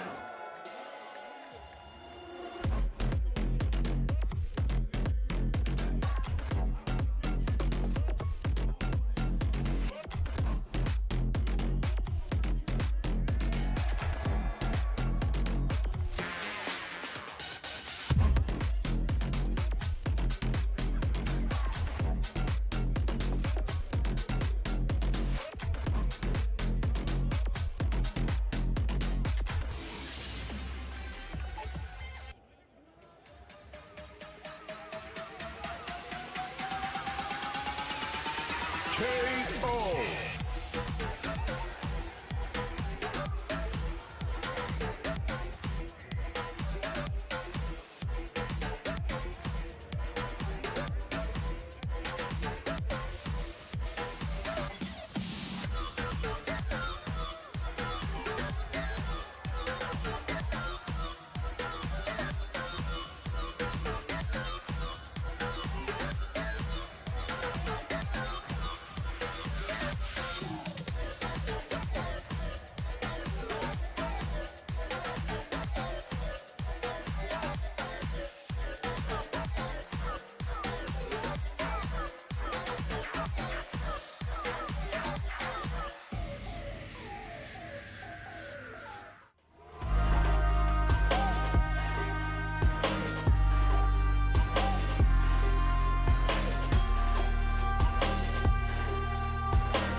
upcoming Street Fighter League, can you break down your team, like what you know about each person? Like on the team, you have Chris CCH, and he's been very good for a long time. And then you have like Psycho, I feel like just really ready and hungry for a big moment like this. And then you have Sean, always been very good. So I feel like having someone with a lot of experience is always very good also. Those are the best players that come to Street Fighter League. So my goal this year is try to do Street Fighter League. There's just a lot of opportunities and money in fighting games right now.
And we are back. I told you it'd be a very short break as we are trying to see who's going to move on the finale. St. Cola, Sajam, 20 points on both sides here from Bandits and Fighting Spirit. And in the interim, during the break, I saw Menardi tossing shirts to the crowd. That man is cool. You know, if you could take a loss like that and be like, you know, we got this team, let me throw some jerks to the crowd. Like, just not, what if he throws out of his shoulder, like something, he's chilling up there, dude. He's ready to do some game and see what we're going to be here. So, Oil King NL DCQ locked and loaded on the away side. So they're down to put in Oil King. Interesting. That was a swap, right? Obviously, Cien played the first time here, and then they've changed things up to have him on the Rashid. Curious who they send here, because obviously you don't want to put up Louis Man. That matchup is brutal. Yeah. But then the question is, like, who do you feel confident in? Is it Kappa on the Rashid, or on the Guile into Rashid? Do you feel like that's a favorable matchup? Do you want to put up Mena right after he just played, right? Because if not, that leaves you one chance, or one choice, right? So I'm curious about how they're feeling. If this is just like we'll have to see how this goes. Like, I don't know how it's going to be here. And DCQ in the anchor spot, I think, is very smart. Yeah, very, very smart, I think. I do feel like Kava could go up right now. I think having to fight Akuma is kind of a pain in the ass for a lot of Guile players that complain about the Fireball game. It's like, dang, right. This is how it feels to get pelted with fireballs continuously and the drive rush overhead right after. Yeah, that's how it feels.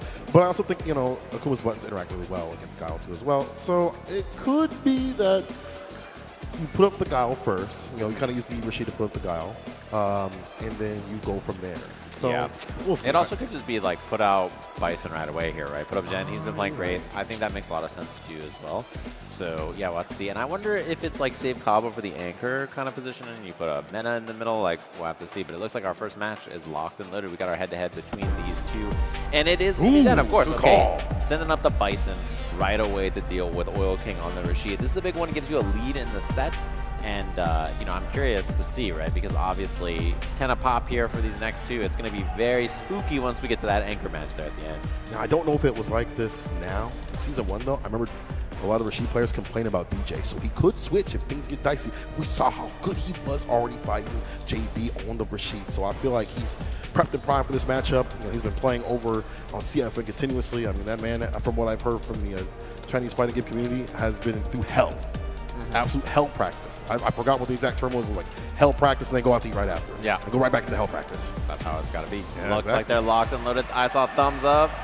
Here we go. Jen, of course, on the Bison up against Oil King Rashid. 20-20, important to take the lead here in this set because obviously you don't want things to come down where like you lose these two, then the last match happens, then we're just like, oh god. Be a very difficult prospect. Now, Oil King, if you're trying to learn Rashid, don't learn from him. He is his own being. How he plays his character. This man will do drive rush, ODBP just to catch you off guard.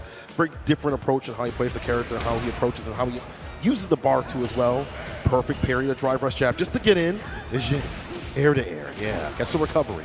Love the chase down on that. Yeah, Arabian Sky High has a pretty long recovery actually after he commits to it. So. Oh, the bomb still went off. And you get the bounce. Just make it bounce. The bomb. Blocks up the TK dive kick. Very smart stuff, but blocking too much. The drive impact's able to land.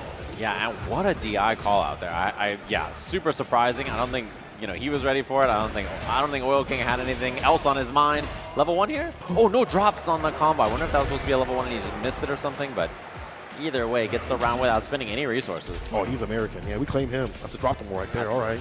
American resets. Yeah. Love to see it. He did live in Canada for a while, so. Yep. All right. That counts. Yep. Oh, no. Caught the recovery. Extra 4 frames is killer right now this season. Level 1, I think we block. Even better, we parry. As much drive gauge as possible. Yeah, that is expensive. Oh, missed the hard link at the end, but still very good damage on that for Oil King. Yeah, has him up in the corner. Nice and meaty crouching medium punch. Probably this with a level 1. Super Rashik kick. That's so cool. Easy peasy on that. Didn't want to go for anything too difficult. Go for anything that could have a drop in it. Keep the combo nice and straightforward. Round apiece. That level 2 building up at the bottom as well. Leosar, the win condition. No overhead. What a rebuttal. ODD people can't go for level 2 just yet. He puts it on him first. When you're fighting Bison, it's more important to go for that crouch fierce level 2 activation and then hold it down from there. Oh, you try to bait something there, and there's the check and punish. Now in the corner, low on drive gauge though. Yeah, that's big. Now there's a swing even on drive gauge. Bomb's gonna go off and give him the advantage, and now Burnout's a big threat for Oil King. Doesn't care. Look at the dash up. And look at the back throw. Doesn't get the second grip. It's a punish counter. It's a bomb. Try to go for the overhead. The rebuttal buttons here. The jab. Oil King. Did he block it out? He did. He baited, but he tried to go for a tap parry right after. What do you mean? I wonder if he was just afraid about the end of that, and maybe he wanted a drive rush punish instead. Now he's in Burnout. He does have level 2 available. Doesn't want to raw activate it. Looks like he's scared of the EX Crusher. That will be 2. That's plus. Strike throw. The throw right after. One more touch. Drive rush. He breaks the throw. He's still alive. Is he going to be back with bar soon? No way. 1. Oh, no. What a bet. I think he assumed the Burnout was still going to be there. He gambled on the level 1. What a huge, kind of an unforced error it feels like there from Oil King. Yeah. Oh, my God. His game to win.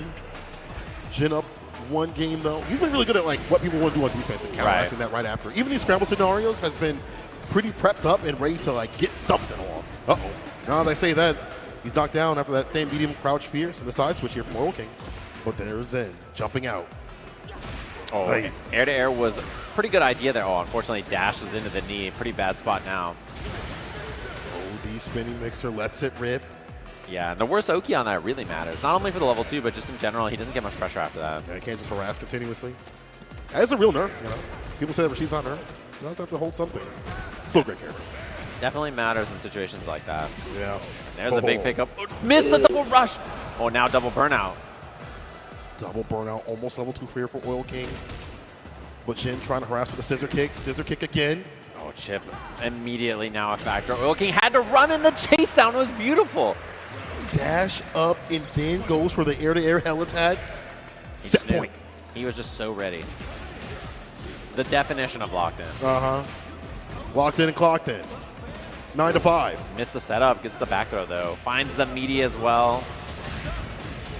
Corner carry on this is awesome, by the way. He was literally in the other corner and now coast to coast. Yup. West to east. Nice wake up, perfect parry. Ends it with the bomb again. Damn near every interaction leads the bomb. Gets the crouching medium kick, gets the bomb off. Just make it bounce again. The bomb is on again. He wants one more interaction to kill OD Cycle Crusher into anything he wants. 3 in a row. What's the guess going to be on defense now? Another one. And there it is. Oil King risks it. That just waits it out. Putting Team Bandits in the lead 30-20 here. It is so easy to say, oh, I would do this in this situation. I would press a button. But when you are down and out, no pun intended, you are on the back foot continuously. It's always the last option that's the worst. And ODDP, unfortunately, was not the right choice. Jin having a proper call on what Oil King wanted to do on defense continuously, even on offense as well, takes a lot. Because Oil King's so hard. You have to play Oil King continuously, and they have. But for him to study that and be prepared for those options and not get stressed out when you get rushed down by Oil King takes a lot of work. So Jin, we mentioned, hey man, you got to show out.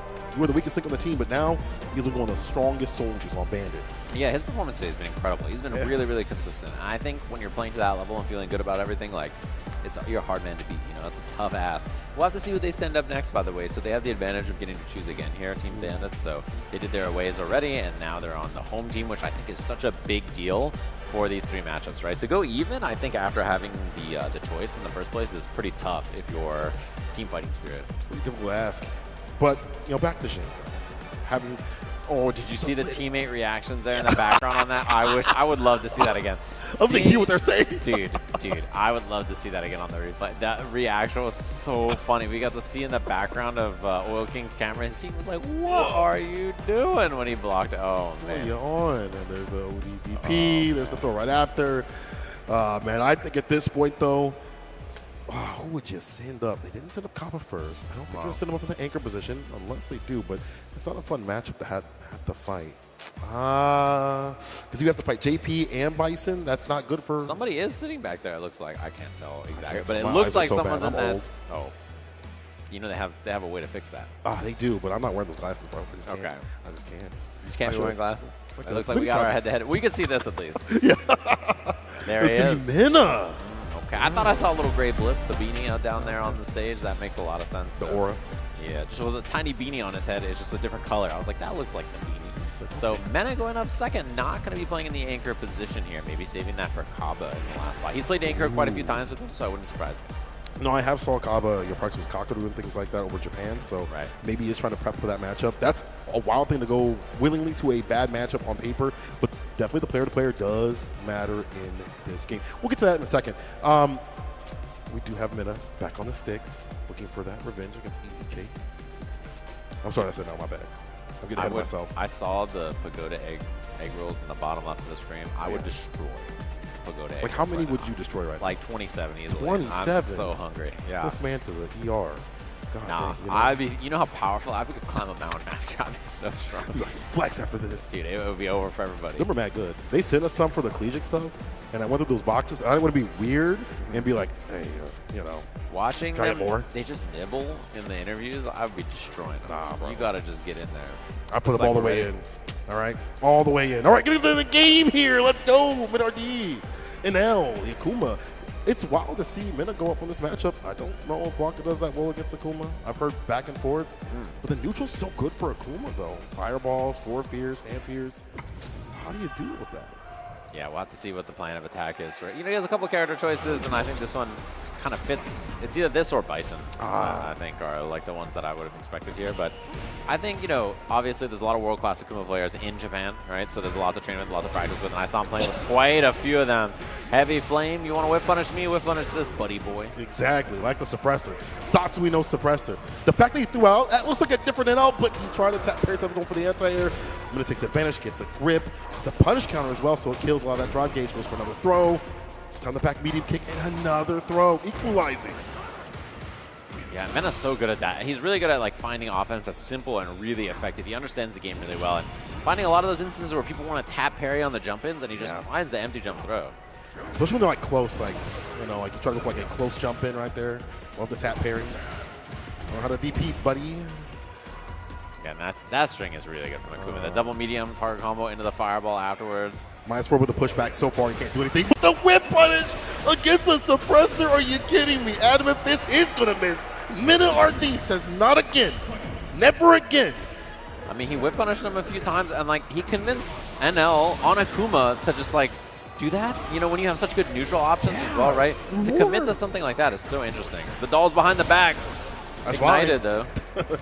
All chords, haiku. Yes. Whip punish, but didn't get there on time with a combo, so not that bad for Mena. That could have been like that 4 fierce into a target combo. He drive rush right after that. Does get the hard knockdown with the sweep as the whip punish right there. Harassing, maybe looking for a throw. Didn't get it. And he didn't find the burnout there either. Mena wasn't down to go for the tap pair or anything like that, or even a reversal. He's just chilling. Rushing at the perfect range to slide if he needs to. Boom. Whipping in the night.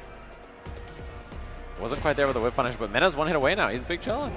Ooh, jump back. I love that he didn't even contest. He said, I'm out of here. I'm cool with this. Don't try to get hit with a punish counter. You might die. Look at that bar at the bottom. Perfect parry. Oh, he caught the jump. Didn't confirm, though. He could have he would have been close to killing. Oh, yeah. The medium. Could at least go for like Oki. Hit the adamant fist, get some corner carry. Yeah, and then Demon's a threat as well after, so. He'll spend it too, and they'll definitely spend that bar. Whatever it takes at this point, especially when you're at the deficit. Drive rush light kick at the tip? What do you mean? And then he confirms afterwards, he knows like, oh cool, I got punish counter, I got crouching medium punch after, ready to go. And NL just had a look on his face like, why, man? Why? Like, what is that? At that same distance the second time, first it was a suppressor, this time he uses stand light kick. Bro, Mena is different. This man is unusual. Wow. Jump back, very safe when he saw that. He didn't go for anything too risky, too committal. Other side finds a little whip punish on the crouching heavy punch. Oh, he meant to just wake up EXDP there, by the way, which I'm pretty sure would have got baited. Yeah. Ate some heavy for that raw slide. Definitely works out. ODPP will work out this time. It'll spit quite a bit of bar. Maybe calling out like a stand fierce. I'm not sure why he went for that raw drive. Impact on wake up. An error. Doesn't matter. Health erased. Important thing about this matchup too, you just saw the combo enter there that NL did. Light Tatsu, heavy Tatsu working mid-screen against Blanca. Fat boy. Figure hitbox, I get it. Tatsu, heavy kick Tatsu, as you mentioned. A lot of corner carry right there and the damage potential too. Back throw does happen. Stand fierce, level 2. Get some of this bar back. Gonna take a lot from here. Oh, what a snipe. And now his poor drive gauge is so beat up here. And now he's burnt. He just puts burnout on himself, I think knowing that it was a bad situation there. Oh, and the throw in the corner now. And I mean, what do you do here? Chip's a big problem. Just button into EX, button into EX. You pray. Yeah. Nobody's answering. You don't even want to spend the meter. I think if you're NL there, it's not worth spending a level 1, a level 2, level 3, right? You just wait it out. That third game. 3 bars. Really good. We mentioned the utility that Akuma can have. Level 2, level 3 if need be. Level 1 if he wants to end some combos, some damage. Could do that. Could do that. Right. Fireball. The jump in is there. Huge jump. Big damage on the corner and like one guess here. If he baits a DP, like, it's bad news. NL is in such a bad spot now. Doll's on. Jumps out of the corner. It's ignited though. He's going to jump over and take that positioning again. Takes a throw. Perfect parry is there. Been in the perfect spot to slide if he needs to. He commands so much of the neutral. He finds a crouching medium punch, a lift off, slide, one more interaction. The stand fierce applied, and it's meaty, no beacon. It's a Mena RD, another victory. Cleaning it up after that kind of, scrappy match we saw earlier against DCQ, and now that means Bandits is big chilling here, feeling good about that back to back. And now they get to choose who is going up against DCQ. So it's whether it's Kaba or whether it's Luiman here who's going to be dealing with this Bison. That's such a really hard call. In a second here. Back to this match though. Mena RD, just as you mentioned, he got hit with that first option. He's like, cool, if I see it again, I'm going to clip you for that. And then drive rush like it at the perfect range. Even NL was like, you operate like this? Yeah. There's a few mistakes here and there from Mena RD, but overall just a lot of control where I'd expect in a neutral on paper to be in that sort of favor, but that just shows how good Mena RD is as a player. Yeah, his intuition in general is just so excellent, right? It's very hard to catch him unawares, and he just finds these like really unusual timings for options that are really simple, and just he like kind of threads the needle better than anybody else. He stands at the perfect range too as well. We saw him back up in that range where you could get the side if you wanted to. And that's been a bigger nerf here for Akuma. If you have your hands out, you're going to get clipped. And so anti-fireballs, in terms of like those anti-fireball moves, I should say, are more important. And they're more imperative. And the Akuma players are like, damn, I can't just toss this out if they have a way around it. Now, who comes up? Is it Luiman on the sim? I feel like JP players have gotten way better against that matchup. They have understood the timing for departure to lock that character down, the air-to-airs. Bro, the crowd is going, y'all like Bandits like that? Kaba was hyping the crowd up there. Oy. He's the one that's going to be going up here, taking a seat. So willingly, the Kaba champ from the crowd. They're excited, of course. And he has played anchor in this spot for this team in the season as well. So this is not a position that he's uncomfortable in, trying to clutch things up for his team here to move them into the finals. Top 2, obviously, there's that big prize money on the line. But more than that, they want to win because they're trying to go to Japan, get that spot over there, win back-to-back Street Fighter League World Championships. Bro, that would be insane. Obviously, the teams have changed up a little bit in terms of who's on there and who's out there, too, as well. But there's a lot to prove for Bandits to get back in that top spot. Back-to-back NHMs and back-to-back, of course, then world champions on the line here. The demeanor on this side looking a little spookier, of course, for Fighting Spirit. I love how we can see this in person. Just like the immediate change up before they were like, hey, we're having a good time. Yo, let's go eat some cake. Let's go have some cake after this. Now, Yeah. not so much fun. That is there's a whole different vibe. Where Team Bandits, you know, they were looking pretty chill up there. He's throwing T-shirts to the crowd, feeling good, just hanging out. They're on Twitter right now. Yeah, he's like, "What's up, guys? It's your boy." Boy, is that what Jin sounds like? Yeah, that's what he sounds like. Actually, it is. What's up, guys? It's your boy. Back at it again. You know what it is. He did make content for a while, so it was like that. But, you know, sending up Kaba is a wild thing on paper. To explain to y'all, y'all don't know, JP, Guile, definitely in favor of JP. Even Bison loves seeing Guile. Maybe not as much. You know, I think it's a little on the even side. Slightly winning in favor of Bison from what I hear from a lot of players. But Kaba has been playing Bisons and JPs continuously. His CFN is loaded with that. Yeah. That's all the scalpers have been showing me on YouTube as well, too. That guy is prepared, and to willingly go up in a matchup like that is, you're taking your heart out for that. Yeah, and I think it's also one of those things too where, you know, when you think about this, I think Kaba is feeling confident to do it, right? Like he's the kind of guy to like show up in a matchup like this, and I think like, you know, he's thinking to himself, I have a long set here. You know, if I beat the Bison, he might swap to JP, and then I can just grind things out with Guile under JP. So right, man, that is. You know, there's another aspect for all this. Trust assure you, Sengen, for pointing this out, and it's stuck in my mind since he said it. There's the character-to-character stuff, which is important, but the player-to-player aspect is very important too. Yeah. No two people are going to play these characters in a similar way in terms of bar expenditure, in terms of how they approach a neutral. That's why there's so much variance. It feels sometimes chaos, because you can't really lock a player down just because they play a certain character. You'll probably see that with FlyQuest, with the Kim players, with Shine and Psycho. They play very different in terms of how they start, how they approach, how they go wild eventually. yeah, and that's something that you always have to count in as well, because this is a matchup that Kaba's played a million times, right? And, you know, I kind of think this is one of those matchups where if you're a JP player, you probably don't grind against Guile as much as Guile grinds against JP, right? This is a matchup that he wants to study and play because he knows that it's a matchup that he's going to run into and be a problem in the bracket. Think it better for him, at least you can combat the normals. Definitely helps out a lot more. I mean, obviously the zoning play is going to be a little bit more in favor of Guile. I'm sorry, JP, because of the Pierce. Right. Departure after every knockdown. But Kaba, watching him play Kakaru and these other players, also the other Bison players too as well, he's been learning to inch his way in the JP. Against the Bison, he has the proper timings for the jump hits and things like that. His sonic pressure is so varied. He knows how to keep the drive gauge up to hit the OD, to switch it up in terms of like the speed, so it's harder for you to kind of charge up. When you're getting annoyed that you're not able to play the game and kind of sitting back waiting for a fireball, he just drive rushes in for a throw or an overhead. Yeah, and that's the factor that we're talking about. You know, we have Bison first. We'll have to see if he swaps or like if he's just so comfortable on the Bison that he cleans up here. You know, this could be one of those cases where we don't even get to see the JP because he just cleans up on Bison. Imagine. I mean, it could be like that. It could be, you know. Yeah. Something I like about this matchup, though, is like if you go for the stomp, it's hard for Guile to anti-air it continuously. Right. You know, you can, if you try to go with that stand medium kick, you'll catch that. There's some weird angles where flash kick won't work. So aerial approach, though, did get nerfed, so you can go for like maybe jump fierce up there to meet him.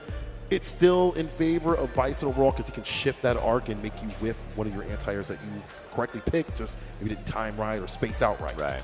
Yeah, the RPS in the air right there is definitely in his favor in the sense that like he has so much variance to delay and then so much time to like just land quickly and then bait something immediately, or fly over your head and then delay this and then fly backwards or fly in at the last second. It can be very tricky to deal with.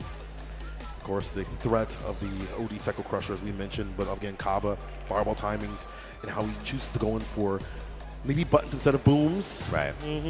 Either way, first of three, Kaba going up against DCQ. Guile versus Bison. Let's get it.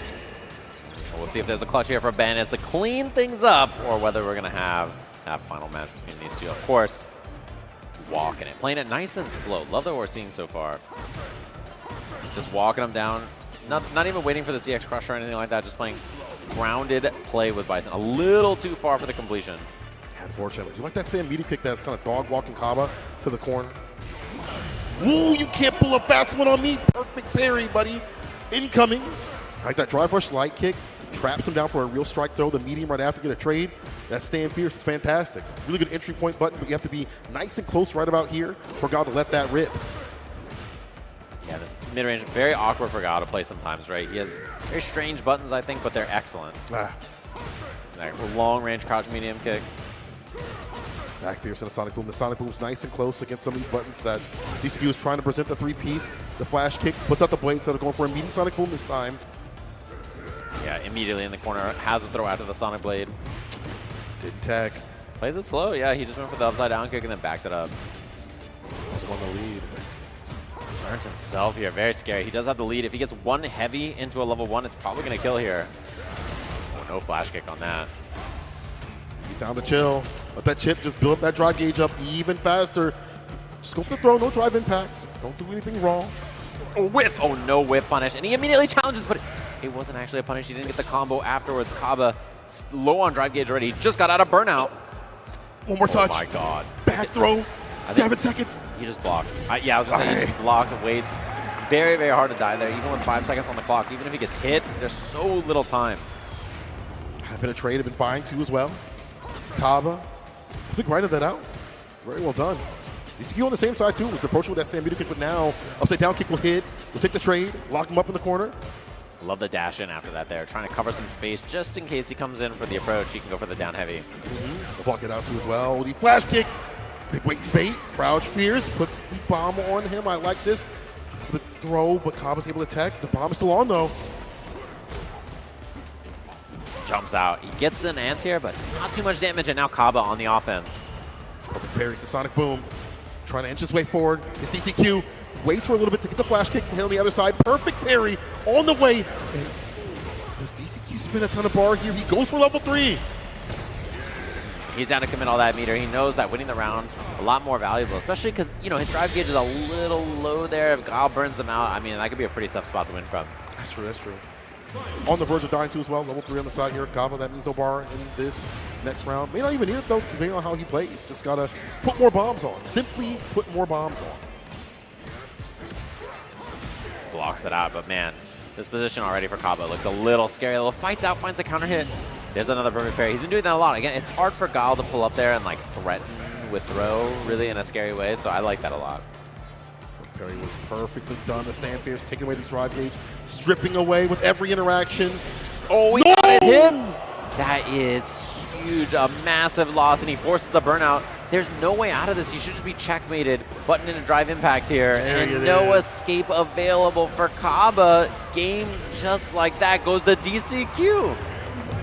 One air leads to death. DCQ takes the first game. That's a mistake I don't think Kaba's going to make again, though. Yeah, misfire like that on a back heavy kick into the level 3 is brutal. Just immediately around losing solution, right? So usually so good about hit confirming that. I think he's one of the best at doing so. But that again shows you the pressure. Yeah, they're all totally up there, but definitely the pressure of trying to get this absolutely done, destroy their opponents right now in this first to 3. Kaba especially has been doing so much work. Starts off with the drive rush overhead, blessings from above. Damn, at that distance. Wow. Flash kick pretty good in this game. It is. And the worst part is, you know, if JP is going to be the selection, now that he's up a game, like that JP in the back pocket is just so much more annoying, right? Because he has the counter pick advantage while being up a game. Oh, he thought. You gotta be so close to get that stand light kick. It's so hard to deal with scissor kick at that distance. And the reward here, DCQ is the corner. The bomb goes off, but you'll take these throws. Can't take too much more. After this, though, back fierce to the Sonic Boom to catch the back dash. The dash up back throw. Walking him down here. DCQ just needs one good hit here. Very scary. Trying to bait that throw there. Doesn't find it. Ooh, Kaba could have killed him there. They probably killed right there too. Yeah. Finisher play. Working on burnout though as well. Anti-air looks good. One more hit should do it here. Pops it. He got a lot of drive gauge back though because he parried it. Oh my, he's gonna whiff, right? Yeah, and he blocked it out. Kaba saw the flash. Blocked it out, and that's that ass. Come on now, Kaba. He knew it was coming. Yeah, both of them spent level 2 just like that, so down a lot of bar. Counter poke after that. I like that. The crouching muted kick to catch some of these walkbacks. DCQ trying to reassess and readjust, maybe for a jump in or a drive rush. Kaba's ready to at least get a little bit of damage, ticking away. Right. Anti-air, man. He's been so sharp about those close range anti-airs so far. You have all these anti-airs, so you have a good selection though. You have to know how to use those. Drive rush, try to go for an anti-air right there. DCQ just jumps on the dome. Whip punish. Bomb incoming, of course. Oh, and a delayed jab finds the hit. Scary now. Yeah, the bomb is there. He just blocks it out. Plus. Doesn't want to hit a button there. Waiting it out on the plus frames. I think he's looking for that button. Stand muted kick to poke as well. Kaba, the positioning in the corner here is so brutal. Even though he's ahead, the overhead off the drive rush. Level 1 for the kill, DCQ. Just no fear sends it. Kaba's reactions Yeah. Him being so like comfortable in the corner, on paper it shouldn't work, but DCQ has number. He just steals it. I mean, that's such a huge amount of time to pull up on somebody like that. Yeah. See him have the hands back up in the head, gets ahead. Uh-oh, we're going right back up in the corner again. Don't let it be a rerun. It's a channel. Oh, he runs into the EX boom. Swings the bar for something fast, but caught him with the Stranger Things. The stomp was there to punish that. Stomp again. Oh, yeah, that's a lot of damage he's losing. And suddenly, Kaba in such a bad spot here. Easy peasy combo at the end. He even dropped it. It was a reset. DCQ getting away with it up 2-0. I don't know if this pick was it, bro. I ain't gonna say. I don't know if this pick was it. Sometimes what's on paper do matter.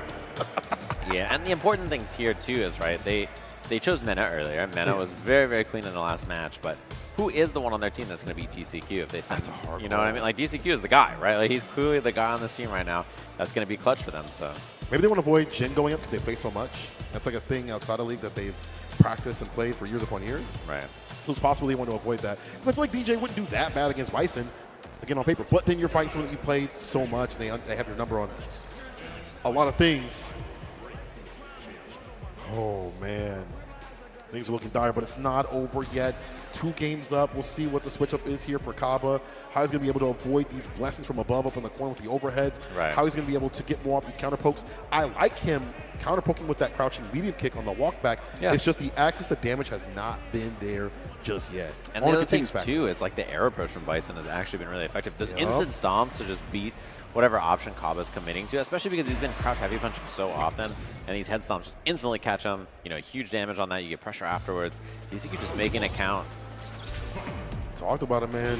A stomp is dangerous. He tried to go for seconds. Dude, he is trying to take him out. Like that is messed up to do a round start like that. That's demonic. You possessed, Kaba. You were possessed person. It's too Punish. close. Yeah, the Sobot into the bomb right now. A story we've seen so often. Kaba up in the corner has to find a way out. Will counter poke with the crouching mid kick. Gets the flash kick against a drive rush. Regular flash kick too. Yeah, no bar needed.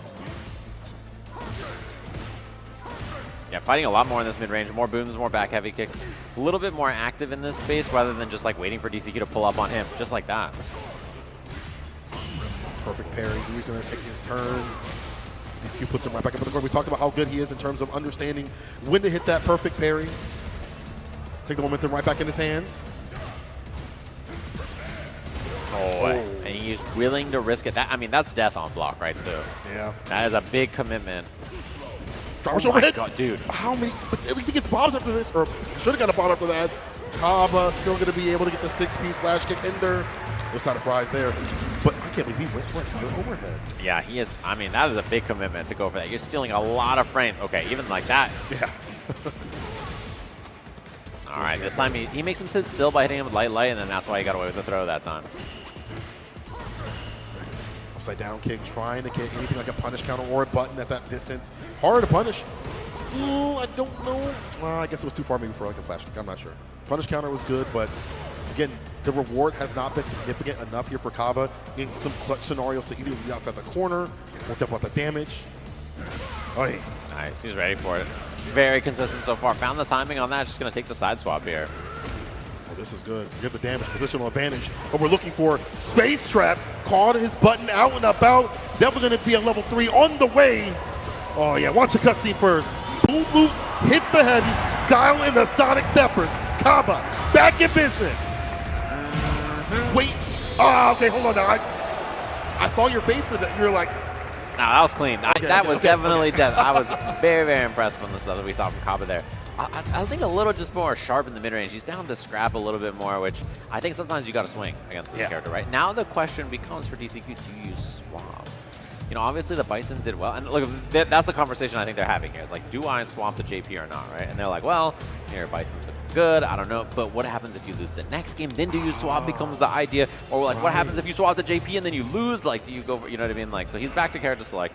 But yeah, that is a conversation I think you have to think about immediately to the JP. It's like, no. Time for the weights to go off. Well, fireballs, I got firepower. And he has the advantage in mid-range in this matchup for projectiles, right? Obviously having EX Ghost, he can set up the portals, he can zone Guile and make him feel uncomfortable in the zoning mirror. So that's one of those things that you have to think about where now the change of pace from Kaba from like the defensive player to the offensive player is going to have to happen here. He's got to get active. He's got to get aggressive. It's not this character just wall you out. You can't play with the sound of boots like you like to, as you mentioned, the OD. And every knockdown will be a departure to lock you down and steal more. Not as much as it was in Season 1, but it will take away that drive gauge and kind of let DCQ either drive rush overhead, drive rush throw, whatever it may be. And all this builds a bar for him at the bottom for level 2. Yeah, he builds that meter. Level 2 is also annoying to deal with as well. And the other thing, too, is like he has zone mix-ups that are strong. Just, he's very, very good at like every place on the screen. And Guile has to get in. It's not his specialty to be the attacker, so he has to get in and make his offense count, and then run the offense that kills JP afterwards, which is really difficult to do. He's got amnesia on level 1, and he can defend himself on defense as well. So. It's another thing to think about, as you mentioned, the amnesia being another thing that you have to think about. Obviously, you can meaty fireball, but are you going to go for that option every single time? You're going to want to take the advantage and try to go for a button or maybe a throw right after. Right. Now you fought the boss, now you fight the real true final boss. That's JP. But Kaba, he's had a lot of experience. He's been playing a lot. Look at that, being able to jump over the pierce, the proper timing, and have the drive rush, and getting a whip punish. OD flash kick. Oh, God. Meaty boom right after the call of the amnesia. Yeah, you can't let him get away with that. You have to have the meaty boom or fireball set up so that your character doesn't have to worry about it. There he is. Puts the ghost out. Now he's got space to work with, and the portals are coming out. Perfect pairing. The drive gauge just swapped, and now JP's in the lead. He's just big chilling. All right, old school. All that work, but I'll get my bar back at the very least. As long as I have drive gauge, I'm still in the game. That's how this for every character, it feels. Perfect parrying, the sonic boom, trying to walk up with that stand medium. Not the riskiest button in the business. I like that. He's going for these tap parries on the ghost, and then finally he does a real one there. Nice find. Beautiful spacing on that forward heavy kick anti-air. Yeah, faked him out. That's why the variance is so hard. Dealing with a character that can have that variance with the fireballs, the departure too as well, the pierce if you try to jump. The anti-air is there with the forward heavy kick, level 1, sends it at him. Full screen, just make it snap. And that portal again is always so threatening, It's up to send medium punch there, and now a chance for Kaba. Also the fireball because he had that medium out. He's got the corner positioning now too. This is bigger now. Yeah, it's hard to zone. Level 2 activated, trying to force burnout here. And there it is. He drive reversals himself to put the burnout on. And these pierces are very, very annoying to deal with too, because if they trade with a fireball, it's going to be good. Can't jump. Kaba done proven that. The anti-air right there. As soon as I said that, I could curse the man. Oh, but he thought it hit, and there should be a punish here. EX boom, Kaba on the board. Kaba says it had to happen to me. It had to happen to you. Yep. He wanted it so bad. He wanted that sand heavy punch to hit so he could combo to level 1 so bad that he just did it, I think, even though it wasn't going to be on hit, right? So. Wow, the upside down kicks are hitting the Stranger Things. Perfect parry on the heavy kick. Gets a stand fierce punish. All you're looking for is that push, that long distance relationship. Goes for the teleport, but Kaba was there at the door. It's all the Kane's man. Yeah, I mean, that's one of those positions too where Guile, he can't do any wrong there, right? It's going to be a flash kick every single time, so. Oh, DI back. He was looking for something else in mid-range there. No way that was the option. Drop the ball. Yeah, but still a very, very good position here for Kaba. You'll take this. This could have been way, way worse. 3 in a row, and now burnout, obviously the factor. He could just chip him here too. He doesn't even have to go for any kind of DI. Yeah, he just chips him out. Send it at him. The machine gun blow just back to back to back. And now the question is, do you go back to Bison or are you on the JP? And now you're feeling uncomfortable, and Kaba has the chance to clutch up. So look at him. Yeah, he's in such a bad position now. You're like, damn, bro. How do you with JP? Yeah. That's crazy. Yeah, now it's like, do you go back? And back to character select. It puts him in such a spot, bro. This is the problem. This is, he's thinking it through. Like, oh, man, I did better on Bison, but the JP matchup is better. And like, which one do I do here? Like, there's such an internal turmoil, and he's back on Bison. He's back on Bison. Bro, there's so much back and forth, as you mentioned, in terms of, is it the character, the player? What's more important here? What is going to help me exceed enough to take down Kaba? And honestly, I feel like he was just a few things away that were too obvious. He kept going for the overhead, as we mentioned previously. The Stampede kick was getting challenged by like close range sonic booms, and Kaba was just getting way too comfortable in that mid range. On the JP side of things, I think he wasn't doing that bad, to be honest. Yeah. And he's still thinking about it too. He's like, wait a minute, what character, what costume, what color should I pick? Yeah, and I think the Bison makes a lot of sense here. It's just, he gave away a game on the JP, right? In that sense, right? So it feels like so wasteful in that sense, obviously, in hindsight, that he's just like, oh, I went back to JP and then I lost, and then now I gave that game away. I could have played that game on Bison and had 2 chances extra on Bison instead, so yeah, definitely a rough spot to be. What will he pick? Make your bets now with some Bison dollars. He's locked in on that Bison. He did lock it in, and then he was waiting for Kaba to lock in, so looks like it's going to be the Bison again. It's like Kaba's not going to switch, bro. Like, at this point, Kaba is locked in. He has other characters, but it is going to be Gal versus Bison. Here it is. A potential for Bandits to clutch up here, put themselves in that grand finals up against FlyQuest. You're right. All they got to do is win. Something happened on his monitor. Maybe it looks like setup. I don't know. He's having some kind of thing. Go in, DCQ. Go in now. Get him. Take him out. Take that up. Get him. They're gonna rule over it. It's okay. It's okay. But somebody like me, I'm going in, bro. I'm getting that W. They're button checking as production has clarified. Damn, we did that whole lead up to where like Guile versus Bison. Let's go. That's the job. Just gotta do it sometimes. Yeah, he's fine. How things are. Not a big deal. But at least we know the characters that are coming out, and we know that the gameplay has to change here for DCQ. Yeah, it looks like there's some kind of issue there. Right on the last game. We were about to see it potentially. But yeah, we'll have to see what the breakdown is in the adjustment. And now it's even worse because, it's in their heads. They're like, oh, man, we got to sit here and think about this and like, what's happening here? But it's going to be the last game between these two, of course. And we'll see if DCQ can clutch up, put us into that final kind of position there that between these two teams. Or if it just comes down to Kaba being a beast and cleaning up for Team Bandits. Man, just imagine. I feel like everything's going so fast, with the point system and things like that. Over in Japan, it was a little bit more.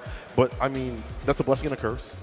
Things being quicker means you can kind of throw out your players a little bit faster, your strategy out faster, too, as well. Obviously, after this will be 70 points instead of 50 points, so things will take a little bit longer, depending on, or maybe not, depending on if there's a blowout. I don't know. Who knows? I don't have the script with me. I kind of threw that away. But, again, they're back on Twitter right now. You guys see this? We got to wait a little bit longer. Mana is in there. He is like, yo, bro. Beat his ass. You know what you're going to do? He's like, nah, when you hit him, he dies. And he's like, oh, I take damage if I get hit. He's like, yeah. That's how it works. No, they're having a conversation. They're breaking it down here. Yeah. I mean, it's good that you have someone that has been playing a lot of Bison, that has understood that matchup. Are they watching it back? Are they checking it out there? Oh, they're on the Twitch. They're probably watching us back. He's got the Twitch Pass broadcast. What up? Well, they on the YouTube? Yeah, scooting back a little bit. He's like watching it. He's like, what's going on here? He's like, that part you got hit right there. You gotta be careful about that. Yeah, man, we did that drive impact, bro. Like, what were you doing? Don't know if you should do that again. You probably should stop that. Probably should hit confirm into super and stay fierce level 1. Sounds like me, for my money, I would not have done that. Just saying. I don't. Jig walks over. He's like, I wouldn't have did that actually. Yeah, I'm not down to do that. Just saying. I should probably not go for that. Well, actually. Actually. He's a funny dude. Oh man. My heart is still like, because this could be, or it could be more games, or it could be more games. I want more games. Y'all want more games. I don't think the Bandits want more games. No. Of course. Kaba does not want to see another match after this. He wants it to be over. He wants to be fighting against the FlyQuest team immediately. He was trying to immediately see FlyQuest on the stage in their jerseys and no longer see this team anymore. And see if they can do it all the way from the first match of the day all the way to the finals, whether they can clutch things up or not. That's impressive if it does happen, to even get to that point of the finals that you played all day. You've expended a lot of your strategy. You showcase a lot of your hand, too, as well. Even though characters are different on FlyQuest, they're waiting, they're taking notes. And if you win that from the bottom, which has barely ever happened, I feel like, in league final history, that's incredible. Or I guess playoffs history. Right. It's all going to be a very, and it's all going to be a very interesting one. Man, the Japan finals is so wild. Team Reject, dude. Man. Squad. Did not expect that. That was a secret pick. I don't want to spoil it, I guess, because they're going to show it tomorrow, I think, for the English broadcast. Dude, I was rooting for Reject. I was like, those are my boys now. I was like, oh no. I was like, not like this. After that all happened, not to spoil too much, but I went to Bagheera's stream after it happened, and he's like, look, I can do level 2 combo. I swear to God. I'm like, all right, bro. I understand. Because it'd be like that sometimes. I heard claps in the audience. Someone's hiding back there. Let's go. They faked out. They saw someone on the screen. They're like, oh. No, maybe they landed a plane. That's probably why they clapped. Yeah. They all got hyped about that. I almost clapped today. Or yesterday. I would be clapping. I'm down. I was like, a little bit. Nobody else did it. I'm like, do y'all know what's going on? Like, it's crazy. Oh, my God. Yo. It's This is where I can see everything on the screen. Appreciate all the good sponsors that have been coming out here for Capcom that we've had over the year. You know, we talk about Brooke. I see my homies at Brooke all the time. I see them at events. Very, very great people out there. Pagoda, we talked about them a million times, and we'll keep talking about them because they do so much for the collegiate side of things and other parts of the FGC. The big dogs, small dogs, they take care of everybody. I see two people standing on the stage back there, which means there's a situation occurring. I don't like situations. I don't like situationships. I like things that are just nice and easy. I don't like that. I don't like that. We'll have to figure out what's going on with those gamers down there. Of course, we appreciate everybody's patience, getting everything locked and loaded here. We're doing everything live, offline. That's how you know. The sun is set. There's just night out there.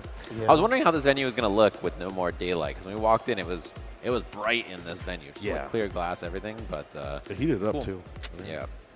Now it feels good now. Yeah, I like this. The darkness. You see only the lights of the U.S. Street Fighter League stuff behind us. Oh man.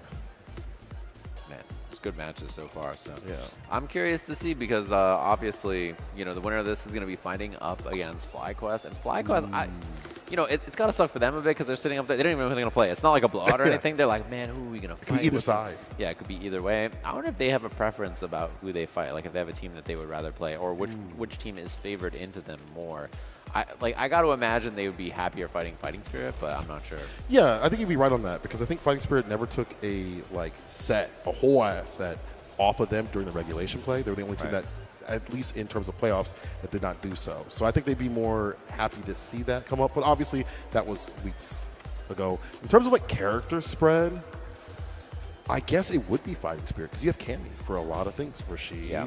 You know, the JP, the Bison, and stuff. So you'd probably like to have that as a clutch character continuously. Kim also is annoying for some of those characters as well. Yeah, Kim in this version of the game is also a lot. I think FlyQuest is like very dangerous in this version of the game because of the Kim buffs, especially because if they were winning with old Kim, what are they going to do now, right? Like that's the problem. If they're winning with old Kim before she got all that, which she got a lot, she's really good in this version of the game. I think she got a lot of good stuff. So yeah, I think she's like a real dangerous character to deal with for sure. Do not let James Shin fool you on Twitter, okay? Whatever he's saying about Kim, do not read it. I promise. She's a spooky character to deal with. They were already winning tournaments before. Like Psycho was winning tournaments before she got buffed, and now that Stand Fierce goes forever. Nah, bro, y'all got away with murder. I think it's stuff that makes sense for her to get. It does. It does. Like it's all stuff that makes sense. But it's kind of crazy to see how much downplay there was about that character. You know? Yeah, I mean, Stand Medium Punch, you gotta respect it because you can just arc step. That is one of those stuff that's really good. Run stop, like yeah, she got some good stuff. Yeah. She needed some stuff. I think Ed's still good too as well. If Christy CH has to use that character, I haven't seen him play in a tournament setting with that character. I'm sure maybe he's in the background making sure it's still prim and proper. He also has the Ken. So I feel like if he needs to run Ed, he could still do that. The character is still really good. You just have to adjust now. Like more people are using level 2 to like burn out now or initiate a response instead of just like I have a dreamy combo.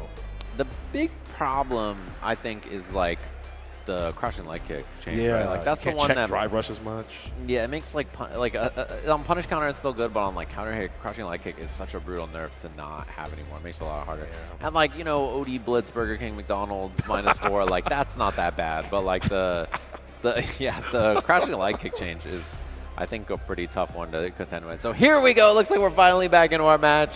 Got everything sorted. Thank you, production. And we're ready to jump into our match between these two. Final game, 2-2. Now Kaba and DCQ. Guile versus Bison. We get to play some video games on the stage, which always makes me happy. All right. Kaba, DCQ, Guile, and Bison. It comes down to this. Who likes Bandits? It'll not take long to cheer. All right. But who likes Fighting Spirit? Oh, they loud for them too. Ooh-wee. Oh, about even. Just like this match right now. Back into it. Back on the Bison is DCQ. Yeah, and Kaba was on a bit of a heater, I can't lie. So now there's a little bit of time here for DCQ to double compose. Oh man, he hit that blade real late. He waited quite a bit to see what DCQ was going to do. Almost like a temperature check. Perfect parry. Goes for the flash kick. Drive rush. No meaty boom here. Just trying to go for the overhead. DCQ blocks that out perfectly. Wow. Does get a jump in. The timing on that was beautiful too. He waited so long just to see if Kaba wasn't going to be ready. a lot of close booms, so it does make sense for DCQ to kind of wait and be able to get that jump in. Sweep, and you get the bounce right after. God dang, DCQ. Drive reversal, didn't want to deal with that sequence there. Lose even more drive gauge, and he gets a lot of space after it too, so I like that choice. Drive rush overhead, immediate stand block, but that's still plus off the OD stomp. He's in with a throw. Another one, and the tech this time, not enough to kill, but baits the throw. DCQ, love that. He's representing some new stuff, right? Stomp, but his stomp is something that he hasn't done that too much so far. And, you know, baiting something out from Kaba in this case. Very smart stuff. I mean, that's a DCQ special, I feel. Going for a double stomp. Either crouching B to kick off the stomp with the air-to-air. Able to drop him back down to the ground. Send light kick in the throw, and this time he's ready for the drive rush again. You know, he's seen that DCQ is representing more drive rush, so he's holding down so that, wow, what a whip punish. Holding that charge for flash kick, which is such a great response to the drive rush. It's a throw. Oh, doesn't even go for the OD right there. Just went for the raw one. Get the stomp again. So the change-up honestly is going for the stomp continuously. It's putting Kaba off his guard. It's hard for him to find a proper anti-air. Drive reversal, offensive style. Stay up in the corner a while. Give him that distance where he can be able to anti-air if you want, like that. And now scary here too. You know Kaba's got that level 2 on deck, which is very, very scary to force burnout here. Ooh, doesn't pop it there, but one hit'll do it. Now fishing for that back heavy kick, hit confirm. He wants revenge. Oh my god, one hit now for DCQ. Kaba doesn't tech. Got counter hit out of it. Wakes up back heavy, much overhead. What a reset! Sends him off with a level 3. Yeah. Knowing he was going to chill, knowing that patience was there for DCQ. So DCQ has a huge meter lead now in this last round, but huge win there for Kaba to bring that back. He was going to die if he didn't. Final game, final round, interrupts the drivers for the Sonic Boom. Now goes in, he becomes the Boom. So fast. Oh, so he gave him space right there to try to find some kind of whip punish. Win for the parry anti-air. Didn't get it. Now DCQ with the offense, nice bait, and he has so much meter to spend here. Quite a bit. Let's see what he goes for. Just the bomb, I feel. Yes, sir. Dash up throw. This is kill territory right now. Overhead, the bomb doesn't go off, but he's forced to block. Forced to not play the game. Walking in. Any hit will do it. He finds the hit. That's the kill. DCQ with the clutch for Team Fighting Spirit, just like that. Who's going to stop this guy? Everything to him is easy cake. DCQ in the anchor position has been absolutely clutch. Godlike play. That's the man right there. If you're Team Fighting Spirit, that's your guy. That's the guy that guy right there. And now you see they're having a chat. What are they going to do about it? Who's going up there? Look at this conversation. They're like, who's doing it? All right, who's going to fight him? One of y'all got to beat his ass. You know, been doing too much out here. Who having the huddle, having a think on this. Look at it, they're bringing it in, and both we know DCQ's going up, right? Oh yeah, DCQ immediately. DCQ is the gamer. Like we get it, right? We get it that's the guy. So that's the conversation we're going to be having here, and we're going to see a look back at that last one, especially. But what a match! What a set between these two teams so far. We saw a lot of just blowing up of the defensive attacks of Kaba. Like he went for the flash kicks against the drive rush. He would just hit the DCQ was ready to bait those out continuously. His perfect parries were insane. His bar expenditure was pretty, maybe not this, all right, don't prove me wrong, DCQ like that, bro. But overall, his timings on when to go in at the proper moment, like these overheads, were putting Kaba off his game. Kaba running it back, though. We definitely saw him being able to stand block at the proper times. He'll take this over hitting a bomb. Right. And some of these mistakes definitely hurt Kaba, but overall, it forced DCQ to have to reassess and go back to like the stomp game. Back to hitting the moon boots continuously and going for these awkward angles where it's hard for Gal to anti-air. Man, just like such an impressive performance from DCQ after like having that tough spot of like, okay, I swapped to JP, it doesn't work out, I gotta swap back. Like just making strong, sharp decisions. There's this miss right there, and then just going back to Bison after things didn't work out on this JP and getting the clutch very, very clean. Imagine if he went to JP and he stuck it out. I think he would have got clocked. Yeah, this right here, the overhead decision as well. Expensive though, that level 3 is very costly. Not having that for the last round is such a big deal. Not like a level 2, so you can like harass the drive gauge continuously. Like sometimes you like to have a level 3 to get like a level 1 lead, and then you get like a level 2 to kill the drive gauge right after and kill from there. Right. Gucci special. But basically, not having that bar at the bottom was unfortunate. Not having that big rebuttal with damage and things like that, and it leads to this. DCQ definitely going up. So ain't no way DCQ ain't going up. But who do you send? I feel like Jin hasn't played him, but they played so much. Part of me wants to say, yo, Jin, go up there, get out that DJ, get spectacular. I don't know. But I don't know. It's a tough one to say. That's on them. They got to figure that out. As obviously, it's 40 apiece. finals between these two teams. And you wouldn't have it any other way. That, of course, the winner of this goes into our finals of the tournament up against Team FlyQuest. So we'll see which team has it. Of course, Bandits, the reigning US SFL champions and also the reigning World SFL champions, trying to stay alive here. This is it, the final match. It's a first to 2. Of all things, a first to 2. Race to 50 points. Man, What's we'll that? have to see. Oh, production said, guess what? Y'all have been so good. Y'all have been enjoying these matches so much. I would have We're not thrown a gonna take chair. break. I would have thrown a chair. If they were like, all right, guys. We're going to take a quick break. No, we're just kidding. I would have thrown There a is chair. no break. We're going straight into the match. Bro, I was about to be you when you saw Ree's toes when the game got launched. I was about I was to like, pick let's up my go! stool. That would have been me in reverse. Toes! I Wait, would have thrown this stool somewhere. Somebody in this venue would have taken a hit. It would not have been good. So I'm happy that we're going to get the match right away, of course. Dude, They're still discussing. You know, I'll take my time. Maybe take a walk around the venue real quick, talk to some of the people. What do you guys think? Having a think, like just. I'm seeing chins being scratched. I'm seeing conversations being had, like just figuring this out. Like, who are we gonna go? Look, Jin's like, yeah, I'm not playing. He's like, bro. put me in, I'm bro. good. He's like, put me in, bro. I feel like Jin playing so much of those other players has kind of been in a deficit. Like, you can't put him up. They know how he plays. That honestly is a problem. Like, they know what Buddy be doing. I'm sure they even played with him after US was done, after regulation play was done. So like, Jin's like, all right, I'm already sitting down, bro. You ain't gonna put me in the conversation. Yeah, you got it. Look at that. What's up, Jin? Checking Twitter. He's like, what up, guys? What's going on? I mean, yeah, look at this conversation. He is breaking it down from the beginning. He's like, when they invented Guile, this is how it works. Like, he's having that kind of a conversation right now.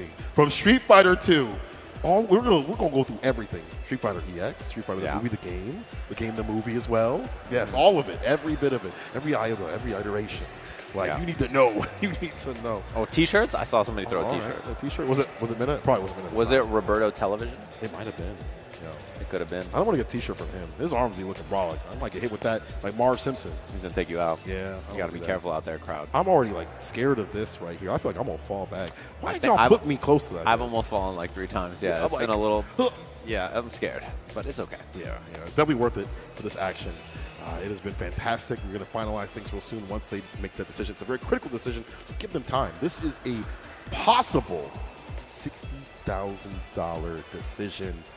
Yeah, which is such a big deal. Like, I mean, it's one of those things, obviously, where every match matters for this set, but like this is the one that really matters, right? Like, this is the one that you have to put up there. And like, I wonder, like, what their thought process is, because obviously they don't have an answer yet, the TZQ, right? So this is their like, all right, who's our answer today? Do we give Cobb another chance because he was really close? Do we give Mena another chance because he got beat up earlier and like now he thinks that he's got the solution, or he's gonna like try a different character or something? Do we give it to Louisman? Do we give it to Zen? Like, there's like, the conversation can be made for any of the 4, I think. So like, it's obviously a difficult decision to make for them, and I don't think that there's like an easy answer of like, you know what, this makes the most sense. Yeah, I'll just do this right here, this matchup. No, nope, just makes not no like sense. that. The other team, it's just DCQ all the way. Yeah, this is gonna be like, yo, DCQ, like this guy right here, he's the one today. He Yeah. is the one. It's like the other parts of the other team weren't working out. It's just the rebuttals in terms of like the matchup spread, the player, tendencies and things like that were just too good. And then DCQ just comes up and just like, I got it, guys. Yeah. Leave them to me. Nah, I'd win. Nah, I'd win. Oh, well, it kind of ended bad, so I can't.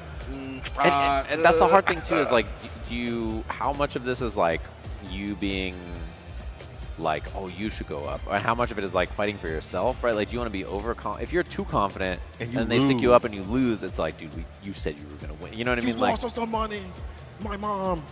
I don't know, things like that. But still, I mean, like, you're right in terms of like, if you go up and say that you're ready for this is something that's going to haunt you till the next season. If you even make it to that next season, if you're even on a team, and if you are, it's something you've been thinking about a long time. And again, we talked about how much that Bandits has something to prove, being the winners of last season of the US and the World Champion. Like, that is like scary. There's so much right now. Teams, Fighting Spirit, they're cooling. Oh, they about to reveal. Oh, they're about to see the winner. What do we got? Mena on the Blanc. I mean, we know who Fighting Spirit's gonna pick. We could just pencil it in. Yeah, we just write that in there. I'll draw it in there for you for him. There's Mena on the Blanc. So we know who Fighting Spirit's sending. Oh yeah, it's no question. There's no ifs, ands, or buts, right? Like, we know they're putting up DCQ. 100%. If they don't put up DCQ, they're beasts. Like, I don't know what it's like that is. You know what's wild is that what if there's a world that they're like, what, the matchup though? Yeah. No. But honestly, you put DCQ. I don't care about the DCQ matchup, bro. yeah. He's too hot. He's too informed. Maybe you're afraid that he's been figured out or they have a strategy. No. He is too dominant right now. Yeah, send him We up. know our match is Mena versus DCQ for sure. Yeah. We don't even have to see the head-to-head to get to know. He's just going to sit down and play. They're still going. It's Bro, still time. They're going into the particulars of what Bison likes and dislikes. Like, okay, this is what he doesn't like. He's like shellfish. He's allergic to that. Oh, good to know. That's a weakness we can exploit. Yeah, exactly. Give him some seafood. Dude, man. This is a tall task, too. This is a big one. After losing earlier, too. Oh, now he's in there. He's involved in the conversation. He's like, let me tell you about something. That guy, DCQ. He's looking back on his notes. He's like, what do I know about playing? You know, what do I have in my back pocket here? It's like, finally, time to reveal the secrets. I didn't want to. I'm be a traitor to my friends. But now, for the funds, he's like, also, he's allergic to shellfish. I just thought you should. By the way, also the player and the character. And he's lactose intolerant. Like, no, just break it down for him. Just let him know. And it's like, got it. I got it all. But this is so big. Mena, if he wins, this is a big step. I feel like FlyQuest got some danger to deal with. They're just too Mena hot. wins. They're just too warm up there on the stage. Yeah, they've just been there too long. But if Mena loses, though, that's a big, a morale downgrade right there, obviously. But even then, like, FlyQuest having to fighting Spirit, who's been way better than what they were, I feel like, in the regulation in terms of their like decisions, their selections, and things like that. I feel like those things could also make them a dangerous threat too as well. The problem, though, is that so much of this has been off the back of DCQ. That's true. And then so if you have an answer, out, if you have an answer, like, dive kick. Here we go. The match we all expected, of course, DCQ on the Bison, Mena on the Blanca. They played earlier, and obviously DCQ got the better of them. So second opportunity. And the thing is, he's been sitting there stewing like, dude. Oh, yeah. If I had another chance against this guy. I swear to God, I get him. I swear I'll go get this guy. So they're feeling some kind of way. It's good. Like, you get that little bit of energy. You've understood the game plan of DCQ a little bit enough to say, okay, this is what I have to do as a person. Right. But now it's time to put pen to paper. It's time to put that practice to punches. It's time to put in that work. Yeah, and like, they're having a little chat saying, you ready? Everything's good? Everything's cool? No, Oil King being, of course, the representative, pulling up, chit-chatting with him, making Mena laugh. Is he good, brother? You good? He's softening him up before the match. We want to eat after this. Yeah. He's like, where are we going, guys? There's a restaurant open down the street. KBBQ? Yeah. They're like, we're in LA, KBBQ time. You know what time it is? That's funny because Mena's allergic to meat. I'm just kidding. But God, this is going to be an insane match. DCQ, Mena RD. Will Mena get his revenge? Will DCQ continue to make this easy cake all the way up to FlyQuest for the finals? Oh my gosh, it has been a long journey for all of these players, all of these competitors, even the ones that are out on the stands right now. All the viewers at home, for y'all commentating too as well, for 10 weeks of great Street Fighter action, concluding it tonight to end it off at Capcom Cup in just, what, a little over a week is going to be phenomenal. Yeah, and DCQ, the only member of his team, right, that's not going to be playing there. So, like, he needs this. He's got to make it there for his own honor. You know, like, just fighting for himself to be like, dude, I deserve to be here. I got to make it all the way up there. Auto-qualify himself potentially if his team wins, right? Yeah. So, like, yeah, this is his chance to fight up there. And he's such an exceptional player. It's wild to see that he's not in Capcom Cup, right? So, you know, this is going to be an interesting one. Obviously, we'll see Mena there and everybody else in Japan in, a little bit over a week and some change, a week and a half we'll be over there playing. Oh, I'm not ready. I'm not packed at all. Are you ready for that? Oh, Kaba clapping. The crowd getting hype. Here we go. The final match. It's going to be Mena RD, DCQ run back for a first to two. That's right, a first to two. And the difference in prize money, $60,000 for the first place team, plus the chance to go for the SFL finals, obviously over in Japan. And you do not want to miss this spot, right? Like, you do not want to be one first to two shy of making it for the chance in the finals, of making it to the SFL World Finals over in Tokyo. So this is a big one here for both of them. This is huge. This is huge. Again, Bandits, something to prove to make that top spot again, to make that two-peat happen. Fighting spirit, fighting for their damn lives to at least get a chance to swing at FlyQuest, and it all comes down to a first to two. The variation of MNRD, depending on the characters that he picks. DCQ does have the JP in the back pocket if need be, but the Bison has been looking honestly the character to run with. He should no matter rock the what Bison matchup. for sure. Yeah. I think like this character clearly looks sharper for him here as they're locked and loaded. Onto this, of course. Bison versus Blanca going to be our matchup here. Let's jump into it. So we have our final first of two between these two teams. Winner of this has a shot. Wow, early answer. That man was ready with that Cycle Crusher. It's a little bit more to charge than y'all might think. Gotta put you back into it. There's the punish, yeah, ready for it. Doesn't get Oki afterwards, though. That's the unfortunate thing. Not the biggest punishes on those scissor kicks. Will get the grip, though, and that is punish counter. Extra damage on the drive gauge. Mena RD taking advantage and going aggressive. Mena's really good at finding those close jump angles and baiting parries when people try to tap parry anti-air, so showing that early in the set, saying DCQ, don't get lazy, don't go for these tap parries against me. Oh, yeah, punish count on the OD. Beautifully done, but nothing after that. Medium didn't want to spend some drive gauge. Hits the heavy as the anti-air. A lift off. The sweep off the feet. The slide applied. Jump back. Mena playing it slow. He knows he just needs one. What is it? What's the entry point? What's the button? He could just cool it with a little bit. Saw that driver slide kick. Didn't hit anything. Will hit the OD DP. Mena with the first round. Every Bison player wants to do back heavy kick, you know? Oh, he was ready for it. Wow. What an answer. Starter. That's a big round starter from NRD. Yeah. You can man grab every so often in a set. Stand block immediately. Bomb goes off. And he gets a combo. He lost so much drive gauge right there because of the DI and then the level 1. Perfectly safe. Scissor kick. We go for the slide. No, I don't. Yeah, he'd be fine probably to get up before that even happens. Should have that range. No back throw. Not for you. No, what was that slide? DCQ. We'll definitely take that game up perfect of all things. Yeah, he's willing to gamble with that kind of stuff quite often. And I think that's like a big thing about his playstyle. Yeah, jab into the EX here. Wants to get that level 2. Expensive starter, though. Yeah, quite a bit. You get the bar back with the level 2, though. That's like the Fenrich way. Make sure you get the bar back by just getting aggressive with that level 2. Build it up again. The block a chance to land. Again, OD. Try to go for the throw. Just the two of us will help out. Just get that throw. Oh, whip punish. Perfect spacing. Mena RD cleaning up the first game there. What a backdash and what a find. And what a perfect rebuttal. Being able to get a perfect right back at him. As you mentioned, claiming a lot of space. Some of these risky things do work out. Some of them don't, but Mena RD is able to bulldog and again, make you feel uncomfortable. This is how things kind of going down previously. I felt like Mena had like a really good round, a really good game after that. And then DCQ was like, damn, bro, I got to turn up. So DCQ thinks about it for a little bit. What character am I going to pick? Am I sticking with the Bison? Is the JP the better pick on paper against this Tortocat? I'd have a reversal, have the fireballs and the fake outs maybe to bait out some reactions. But again, Blanca's got the Blanca ball. He's got the slide. Too risky. Yeah, and Bison was the pick that he kind of logged before against us, so this makes a lot of sense. Okay. Back into it, of course.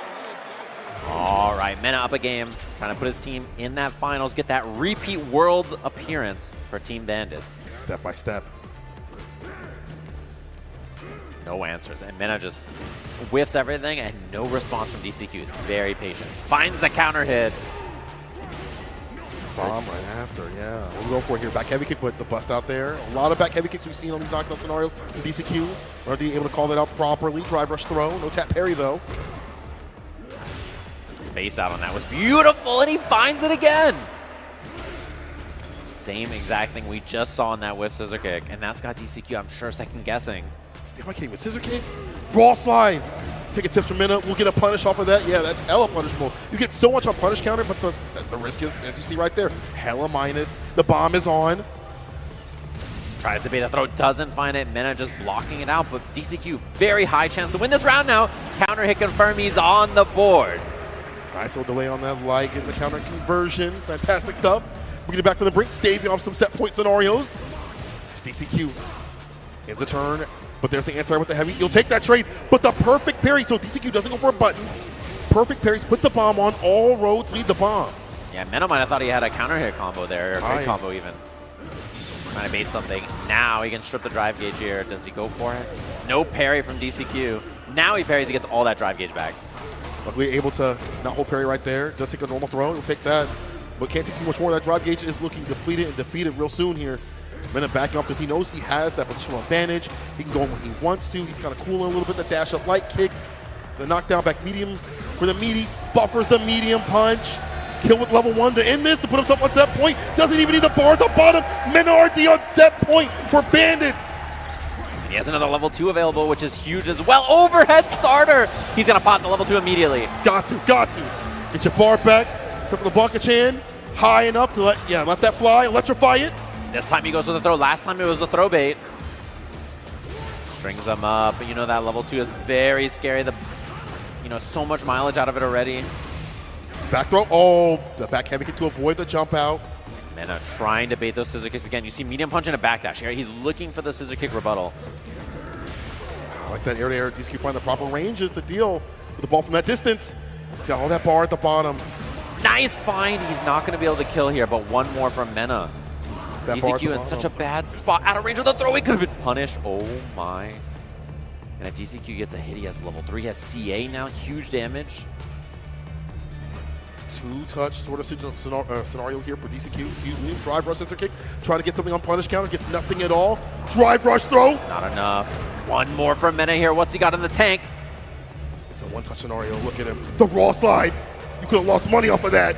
Back with the and he does it! ODDP! Meta RT takes down Body Spirit, gets his revenge! He did that with his horizon! Unbelievable risk, and he does it again, the same spot as last time. Mena with the clutch. Team Bandits have been playing all day long, and they're gonna get their shot at the World Finals once again versus Team FlyQuest. Bro, they gotta take the seat away from me. I was out of it. Bandits moving on in the bracket. As you mentioned, all day of play. That's only warmed them up.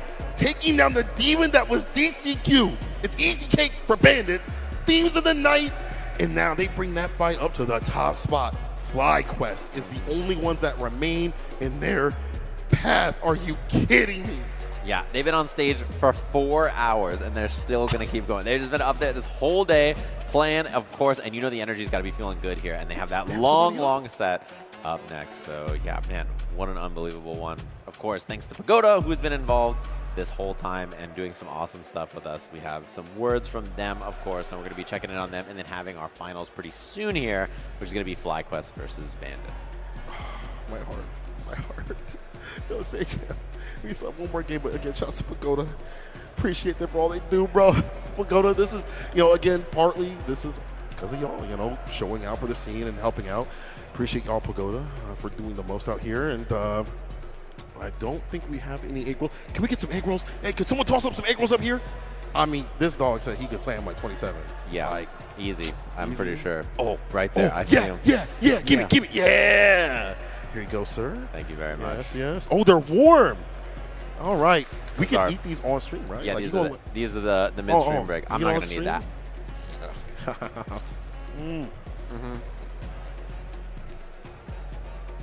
You gonna hear my crunch. I don't care. You gonna hear my crunch. What's your favorite match so far? That one. Having someone on the brink with something to prove who went to Japan to practice. Excuse me, I'm spitting everyone. He went to Japan to practice and prep and prepare. Had he lost that, you would have seen a sad Mena for a whole ass year. But that's a empowered Mena. That's a dangerous Mena. So that match to me, being a revenge or rebuttal, was my favorite. I know that's kind of an easy thing to say, but whatever. I can get this right now. That was great. Can I get like 9 more? Just stack them up on the side. Be good. That's the first thing I've eaten all day. Really? Yeah, it's 9 p.m. I'm telling you, I could crush like 26 more real easy. Pagoda, hook it up. Listen, I could do this all day. Do this all day, yeah. No, I'm definitely down. Pagoda, you know the guy to call. Yeah. Bring him up. I'm trying to eat. What was your favorite match, though? Me versus the Pagoda. It was very lopsided. I can't lie to you. 3-0. Pretty easy thing, right there. It was not close. Yeah, it was a pretty tough one. But I would have to say it was probably seeing DCQ go up there and just clutch things out the entire day. Like, honestly, I think his matches up there were very impressive. I think if you're fighting spirit, you're just like, dude, if I could have just, if anybody else, right, could have got one on the board. And they were close a couple of those matches as well. They were. Yeah, I think all of my DCQ matches today were really, really fun to watch. Enjoyed those a lot. So impressive stuff to him. And that boost versus Mena set too. Oh, yeah, that one was fire. Dude, the control Mena had in that matchup is like, revenge, because the boost had kind of been a Mena killer for a little bit. It's impossible to do that. I don't know how he does it. It's very impressive. The spacing against Dry Rush, people have so much issue with that, but he just backs up for a little bit. Yeah, guys, he's clutch. He's good. Yeah. We're going to hear some more from our friends at Pagoda, so let's check that out right after this.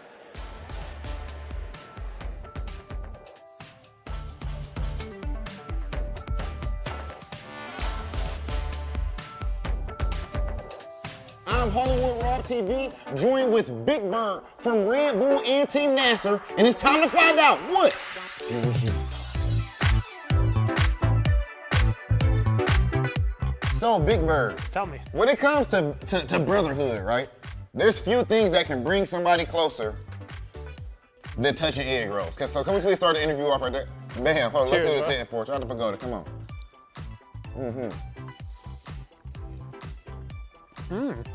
I'm about to eat this whole thing. Okay, Big Bird approved. That ain't easy to get, I ain't gonna lie to you. What do you mean? Speaking of course, the theme, what fuels you? You've been an elite player for years at this point.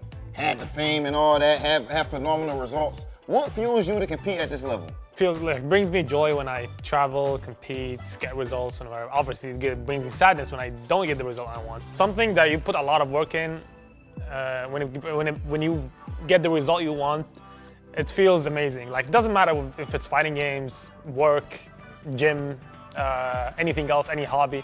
Anything you put out a lot of work in, when you get the result you want, it feels amazing. When it comes to carving diamonds, you and your brother Angry Bird are, I feel like, two of the best in the world easily when it comes to doing that. And something fascinating about you guys, over here in the States, you know, when I was playing, it would be me and Knuckle Dude training and Punk and all these type of guys. Over there, you didn't have that same luxury.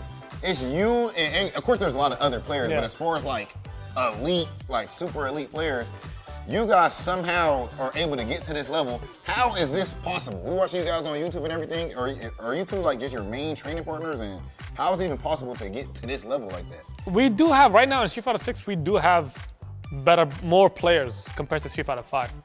Like, aside from Angry Bird, we also have our two friends, Abud and Hamoud. They went to EVO Japan, one of them got 17th, and the other got 33rd. Is it like, oh, I mean, whoever wins is cool, I don't really mind? Or is it, do you still, like, does it still hurt to lose if Angry Bird beats you? And vice versa, you know? Yeah, I mean, when I sit down and play versus Angry Bird, I don't look at it as, oh, this is Angry Bird, I can't lose to him. No, I look at it as, this guy is standing in front of my... Just like anybody else? Yeah, he's standing right in front of my path, so I gotta get him out of there. So, but when I start thinking, oh, this is Angry Bird, I can't lose to him, some other things might come into play. You might get more nervous, you might get more uncomfortable, you might start playing out of your comfort zone, stuff like that. Do you hold anything back in training? No. When I play Angry Bird, it's full, I show all my cards, he shows all his cards, but doesn't mean we can't go back to the lab and maybe check something out, figure something out. He told me he holds back. Yeah. No, I'm lying, bro. I was about to call him right now. I was about to call him right now. You look so hurt. You look betrayed, bro. Yeah, I was like, what the hell? Because he'd be beating me like a lot. I'm like, that's what him holding back? Ladies and gentlemen, I'm your boy Big Hollywood Rock TV. This has been Big Bird, and this has been What Fuels You with Pagoda.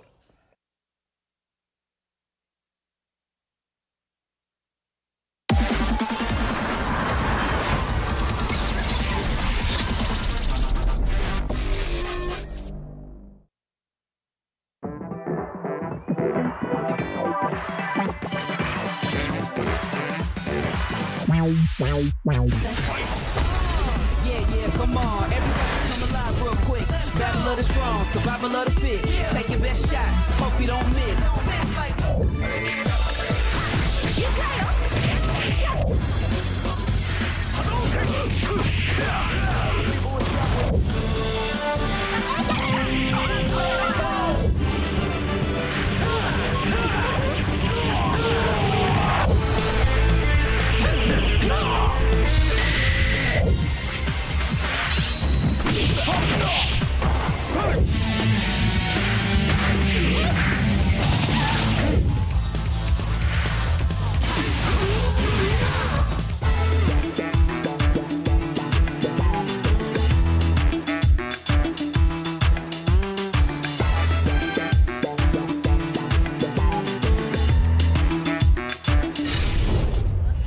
Combo. I ain't never scared, never quitting is the motto.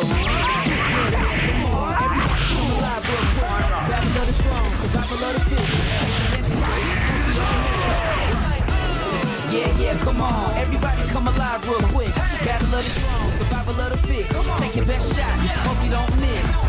A new challenger is among us. They can take it higher, you can take it much farther. Fast with the hands, eat Honda. a legacy with strength and honor. I'm the greatest ever. Showdown, this is my revenge.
KO.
Ladies and gentlemen, you already know what's about to go down. We have the grand finals of Street Fighter League US. I'm gonna need y'all to make some noise real quick before we get right into it. It's FlyQuest versus the Bandits. Yo, let me hear you guys one time.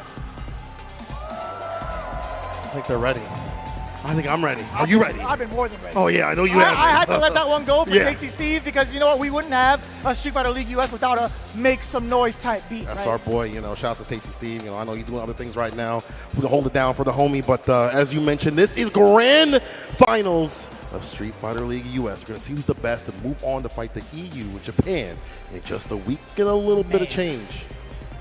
Did you ever think it would come down to the way that it has been thus far? Sajam and I kind of talked about it right out the gate of round one. It's like, the way that the Bandits have been playing, if they get on a hot streak, they might see themselves into the grand finals. But to be fair, that last bout was unpredictable. It went down to whether or not DCQ would have blocked that OD up ball. And to be honest with you, I think majority of the people here would have not blocked it. I didn't block it. Don't lie to me, chat. I got my phone right now. Don't lie to me, chat. We're watching you. We're watching you. But on some real deal stuff, I thought the same and similar. Like, you keep that momentum, keep that energy going. They've been the type to play a lot in general and stay solid. But how far that went, I really thought Fighting Spirit was going to be particularly in the end. How dominant DCQ was. He was the guy to beat. Mena coming up. That's like a do or die time, I feel like, in your career to be able to stay solid and close out for your team. Because if you don't, you'd be sad for a whole year. That's right. Yeah, you had mentioned it a little bit prior. But let's take a look at the now and what we're about to face off in the grand finals between FlyQuest and Bandits. FlyQuest obviously being in the home side position first because of the fact that they've scored the most points throughout the season. 290 points to be exact, with a very, very big lead against the rest of the competition. And no doubt, man, these guys have had such a phenomenal run in their second half. I think they went on like a crazy win streak, like a 6 or 5 game win streak. Yeah, after losing 2 games, went right back on track. But on the same time, I mean, you're looking at win streaks right now. What does that say on the bottom? Bandits, Bandits, and Bandits. That's true. Race to 70 this time, so 20 more points than what we had previously. But again, how they've been able to close it out against Cloud9, the 50-10. Then that very last match, after clutching out, I feel like only emboldens you to think they can get that victory. So go up against FlyQuest, Bandits, before they were about even in terms of matches that they've had during the regulation play, but that was weeks ago.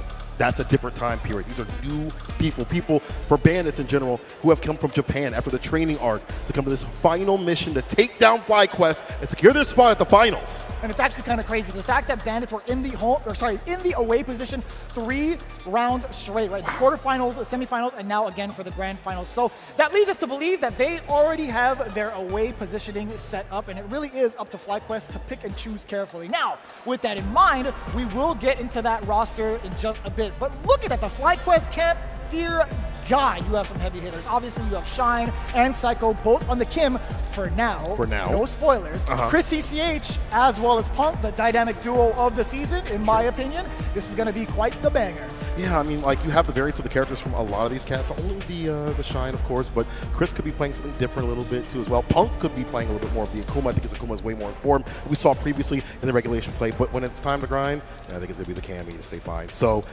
who knows what will happen, but having that variation will definitely help out on paper versus what they might have to fight. It might cause that rotation to happen a lot more from Mena.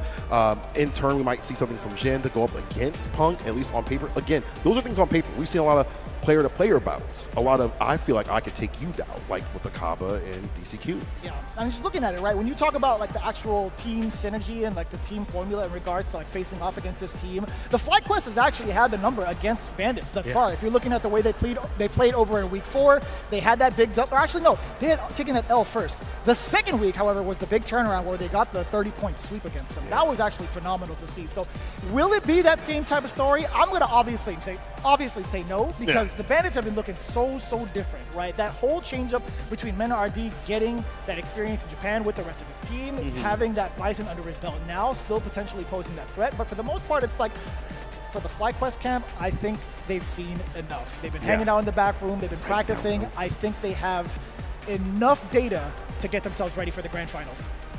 Well, we talked a lot about FlyQuest. Let's look at even more about that team in this quick interview. I am here with the Street Fighter League US #1 finishers, Team FlyQuest. To start things off, I have to, of course, go to the captain, Punk the God. This year, we've seen you win EVO, the first ever American Street Fighter EVO champ. But you said that there's still, like, I don't know, is it a bit of a chip on your shoulder? Like, you know, what's your motivation here with Street Fighter League? I don't know if it's a chip on my shoulder, but I just feel like I always not do so good at Street Fighter League, and my team don't make it to the playoffs very often, so I just really wanted to win this because I feel like it's cool. I think it's nice to win for your team. You know, that feeling is probably like the best feeling ever. So I wanna feel that. So that's my motivation for this tournament. All right, so back in the day, of course, me and you, Chris CCH, we actually had our own little feud. And you know what it showed me back then is that you're somebody who has that dog in you, particularly more than most players in the FGC. And I don't think people would assume that just by looking at you. Can you please just tell everybody at home something about that? Why is it that you seem to have that mentality when it comes to playing? I think I don't normally have like a huge chip on my shoulder, but during like the online era, I felt like West Coast just didn't really get the respect that it deserved. Now that you pretty much just have all of NA playing against each other, it's a little bit different, but you know, I guess now I only have to prove my own skill, so. Sean, my brother, here we are, Street Fighter League US Finals. Big stage. I gotta ask you, I feel like throughout this season in general, you might have had your best season of Street Fighter League. Of course, early on, the first season, you got banned the entire time, right? But throughout this one, you've been cooking up. Can you just tell us, how did you feel about your season of Street Fighter League, and what makes the finals, what makes a successful finals for you? This year, I think I didn't start off very good, but I thought I like picked up as time went on. I got to like practice with everybody and like, I don't know, get into like the whole groove of everyone, the skill level around me, you know what I mean? Like kind of like, you know, it's different from playing at home. So, you know, I just want to play well. I want to do my best, not just for my team, but for myself as well. You know, I have a little bit of a chip on my shoulder when it comes to certain things. So, you know, I just really want to perform well and do well. Okay, all right, cool. Now pass Mike, my man Psycho. Last but not least, the big dog, Psycho, what up? Kimberly extraordinaire. Yes, sir. Brother, at the beginning of Street Fighter League this season, you specifically let it be known that, you know, people will look at, you know, of course, your brother, Punk, you know, one of the best players in the world, if not the best right now and all of that. But you need to make sure they understand, I'm that guy, built different. I'm one of the best. And you proved it throughout your season of Street Fighter League, at least it seems like on the outside looking in. How did you feel about your season, and what are you trying to show people here in the finals? Yeah, absolutely. I mean, the season's off to a good start. You know, I'm 3-3 right now. I definitely think I could have won like 1 or 2 matches more, but, you know, I'm here to show people that I'm the best Kimberly in the world. And, you know, the season ain't over yet. We got one more match to win, so, and we plan on doing it. Job's not finished. Job ain't finished. That said, ladies and gentlemen, if there is anyone that has the propensity, the ability to finish it, it is, of course, Team FlyQuest, #1 in the U.S. right now, but can they get it done? We're about to find out. It would be nice to win. Honest words from Punk. That was some shade thrown towards the end. It's like, I want to prove to the world that I'm the best Kimberly. And immediately Shine, that felt kind of bad, man. That was like a dagger to your own teammate's chest. Right next to you. To be fair, they were enemies in the very first season of Street Fighter League. I mean, like, that is, you know, a pretty nice sizable kind of like check to your teammates or whatever. It's like, it's crazy to see like how many veterans are on this FlyQuest squad, right? Yeah. With Psycho, Shine, and Punk. It's been pretty wild. A wild development, I should say. Wild combination of players too as well. Skill levels that have been shooting through the roofs. We've seen outside of the league, inside the league, obviously. Even Psycho getting 3-3. For most people, they'd be like, yeah, I'm cool with that. 3-3 is cool. For him, job's not done. He wants an even better record out here, and he's willing to showcase that. Yeah, no doubt. So looking at it too, when we had initially discussed the roster during the preseason reveal, we also had our kind of like guesses in regards to who would actually make it this far. I gotta say, the current adaptation levels of FlyQuest is top-notch thus far. Not to just kind of like ride the coattails of being pro players and whatnot, but actually looking at their stats and their development as a whole, I consider them a AAA team, right? They've acclimated to the situation. Their awareness in regards to where they're at skill-wise has also been involved, but overall adaptation is the key for me. Now, besides that corny description, I think one of the biggest concerns that I've had going into this playoffs is, what are you going to do about the dual Kimberlys that you have up? Now, that answer, I feel like, should be coming up real soon with Shine, because Shine has also been exercising a different type of character on his streams and also in recent online tournaments as well. So that's out of the picture as well. What do you do now about Chris CCH as well as Punk? Chris CCH has kind of adopted a different type of character with like Terry and whatnot, and he still has that edge just in case. And Punk will always be Punk, right? I think Punk has... He actually had a secret Terry towards the end of the season. Oh, and yeah, actually we saw it at the end. So what are you going to do about that? It really is up to the Bandits. And speaking of which, let's take a look at their away order. I think they've already got it determined, if I'm not mistaken. Let's send it up and see what they got. It's going to be Kaba starting things off. Always a strong start. Jin now back from the bench in Mina RD as the anchor position. Now listen, that guy has been absolutely insane. He's already on fire. Why not put him up in a clutch scenario to get the maximum amount of points, as we are playing for a few more than usual. Before it was 50, now it's 70. So I think that's going to be even more important to have that 20 up right there, just in case. But I think you have good players on the other side, though, that are fine. No doubt, Yeah, no doubt. yeah. I'm more concerned about Rob TV and how many prizes he has left to give away, because I feel like this is going to go down to the wire, and there are going to be some breaks in between. Oh, But yeah. all We'll be here jokes- for a while. Yeah, so let's Sit down. Come on, man. All jokes aside, though, it's going to be a very, very interesting bout in regards to who is going to be the ones to counterpick who. Even the cops downstairs are like, yo, I want to catch this action. I don't know what this alert is. This action's on fire. But I'll literally, hopefully it's not literally on fire, actually. Hopefully. I think it's No just jokes about California fires anymore, because I am tired of that. Yeah, I am that so is definitely tired not of what I'm that, referring to at all. Brother, Oh, let me my tell you Lord. what. But taking a look at it, though, I am not too sure about who you're supposed to send up to face off against the Guile. Yeah, because a lot of things that you could say on paper are good and bad and things like that, but then again, when it comes to like the likes of Punk, even the way that Psycho played prior to Kim getting her buffs, he was winning matchups that weren't good for her at all. Maybe that just in general how to play the character. So I feel like this is one of those teams that is so dominant on and off paper that you can kind of fit them damn near anywhere, depending on if we want to just stay stagnant and on paper.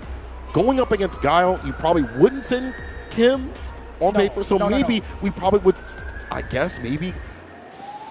This is kind of hard. I kind of like Ed. You like Ed? Maybe Ed this season ain't as bad as people say. You know what? Yeah, I do like Ed. I think I'm with you. I'm with you. Do that. Yeah. I mean, it's either that or we finally get to see the secret tool that Shine has been hiding this whole time. It could be the Mai pick. Although I don't, if you allow Mai to get like a charged up fan, sure, but like I don't. That matchup kind of difficult though. Is it though? I actually don't. I genuinely do not know. I've had my time like playing with the character in training mode, playing a couple of games of rank, but mostly in like custom rooms. But I'm not too sure. I will never know high level. But yeah. But like as a general thing, against Kaba's Guile, it's tough. Yeah. That guy's been like on that character for that long, and your Mai has gotten top spot at TNS and things like that. You fought a ton of good players out here, but is it ready for this though? And I mean, he's been asked on the stream, "Are you going to play it?" And obviously, he ain't gonna give a real answer. But he's like, "Yeah, I don't know if I want to bet on that sort of thing, but like for this sort of tournament." You know what I'm saying? Like a brand new character versus somebody who's been playing this character since the beginning of Street Fighter. That is always for fair. Kaba. That is always fair. And then a powered up Kaba from Japan. Oh yeah. Yeah, I don't. Off the training art. Oh my God. Yeah. They playing this music. It's dude. They've been out there for like a month or 2 months, something like that, something crazy like that. And like I think immediately after this, they're going to be flying right back out to Japan. Oh, of course, yeah. I would imagine so. Well, I mean, if they win this, they definitely going to Japan, no matter what. No matter what, right? But looking at it too, man, these two are guaranteed $15,000 respectively, no matter what. And that is a pretty good amount of change. Convert that to yen, Playboy. That is good. That's a lot. You know how many Pokemon cards I can buy with that? That's a lot. Insane amounts. I might buy in some One Piece action figures. I might be getting into that realm. Maybe you better we'll get some space in your luggage. Those things are 1, space takers, 2, mad heavy. Oh, yeah. Well, I am bringing an extra one out there. You'll see us in a few weeks. But anyway, back to this match, though. Again, on paper, I feel like some of these matchups are those things where, like, on paper you wouldn't do as a normal, typical person, but with FlyQuest, the players that they are, hell, Punk, wherever he go, it doesn't matter what character he play, he's just so dominant. He's really locked in, but it's going to be the Cammy for him, and the Akuma if need be on the back foot. And then even if, let's say, Chris does go up against a Guile, does go up against Kaba, maybe he does go up with more informed Ken because he's been practicing that more. I still feel like he's been more on TNS with that character. I thought he was rocking more of the Terry. I mean, it's Terry and Ken, what I mean. But, like, the past month and a half has been Terry. Before that was Ken and Terry. And then he was like, wait a minute, this character's really good. So, I mean, how it's one of those things where, I mean, even before the buffs, I feel like he wasn't as bad as people said. People found a better way to play him, I feel. And some of the nerfs of other characters helped out, too, as well. Yeah, I think it's a kind of like a double-edged, not a double-edged sword. That's not really the right thing I'm trying to say here. But, yeah, I think it's fair to assess it's like, Terry may not have been strong out the gate, but it's also something we didn't have enough experience with. We didn't have enough time to develop him as a character against the proper meta, and then having that little tune-up also made him even better, right? So it is hard to tell, but I wouldn't be surprised. I want to say Chris might go up against Kaba. Looking at the next threat, though, with Zhen has been playing out of his mind all day. Zhen has been, we talked about that before. Like, Zhen has to become a stronger Link. Before he was the weakest Link, and today he is different on the bikes. His anti-airs are perfect. He just backs up a little bit, waits for you to jump, hits a hell attack, and it's over. His defensive decision-making has been extremely sharp, right? Sajam and I actually had a good amount of words to say about it because he's been making all of the right calculated decisions and it's been paying off the entire time. Throughout the entirety of his run, I feel like during the matchup versus Cloud9, he was impeccable. He made the right calls on what the opponents wanted to do. He created enough space for himself for proper punishes. It's been a very, very delightful Zhen to watch thus far. Everything's been falling in his favor. DCQ also, I feel like, him, I should say, man, excuse me, from fighting DCQ, the Bandits have been emboldened on their side of things, though. Back to Mena RD real quick. That guy has been, I feel like he's a brand new person. Had he lost that, obviously he wouldn't be up here, but he'd just be way down and out. But him, when he wins something after he gets his revenge, is a different beast. So him going up in any position is going to be a deadly threat, no matter if it's Punk versus Mena RD, which is a classic. I kind of hope I get to see that one. That was going to be, fire. But just in general, like, I feel like that guy is going to be like that DCQ type threat for, or at least from Bandits as well. I kind of have a feeling that Psycho is going to be the main answer to Zhen. If Oh, you think word. about the amount of pressure that that character has against a character that does not have the defensive options, I feel like you have a pretty good ace in the hole with that pick, Kimberly from Psycho. I Or hate that even matchup. Shine. You're right. That's true. But what happens if he goes to DJ, though? What if Jin goes to DJ? Because I have seen his DJ, and it has gotten better. That's also the other issue, because I feel like he has so many ways to anti-air, back heavy kick. He's got that fake out to the fireball, so you can't just slide Can't underneath just like slide you in. like. Yeah, that is kind of tough. Yeah. It really depends, right? I think since if you're playing that numbers, that is kind of hard. Oh, Then, yeah. okay, so here's what I'm thinking. Okay, lay it out for me. Zhen is on the away spot, so he's locked into Bison. Yeah. First game, by default, Yes. I would throw out Shine in there to test the waters with Kim. If Shine wins, again, it's first to two. If Yeah. Shine wins and it forces the counter pick from DJ, it's like, all right, well, Zhen could take that one game. Whatever. He's locked into DJ now. Yeah. Shine has another character under his belt. Ooh, you know what? Chun-Li. A lot of DJ players don't like That's that Chun-Li matchup. too. Yeah, the That's footsies. Chun-Li. We blow through the fireballs and get a fat reward. Ooh-wee. But we're getting the head-to-head on the screen here to showcase what is coming up and what players we see. As you mentioned, you well called it, Chris CCH on the Ed, which, you know what, is really cool because I haven't seen him on that Ed in a long time, at least in tournament fashion. Right. In the past couple months, he's been hiding in the background, training, practicing, prepping. That's less data that Bandits has.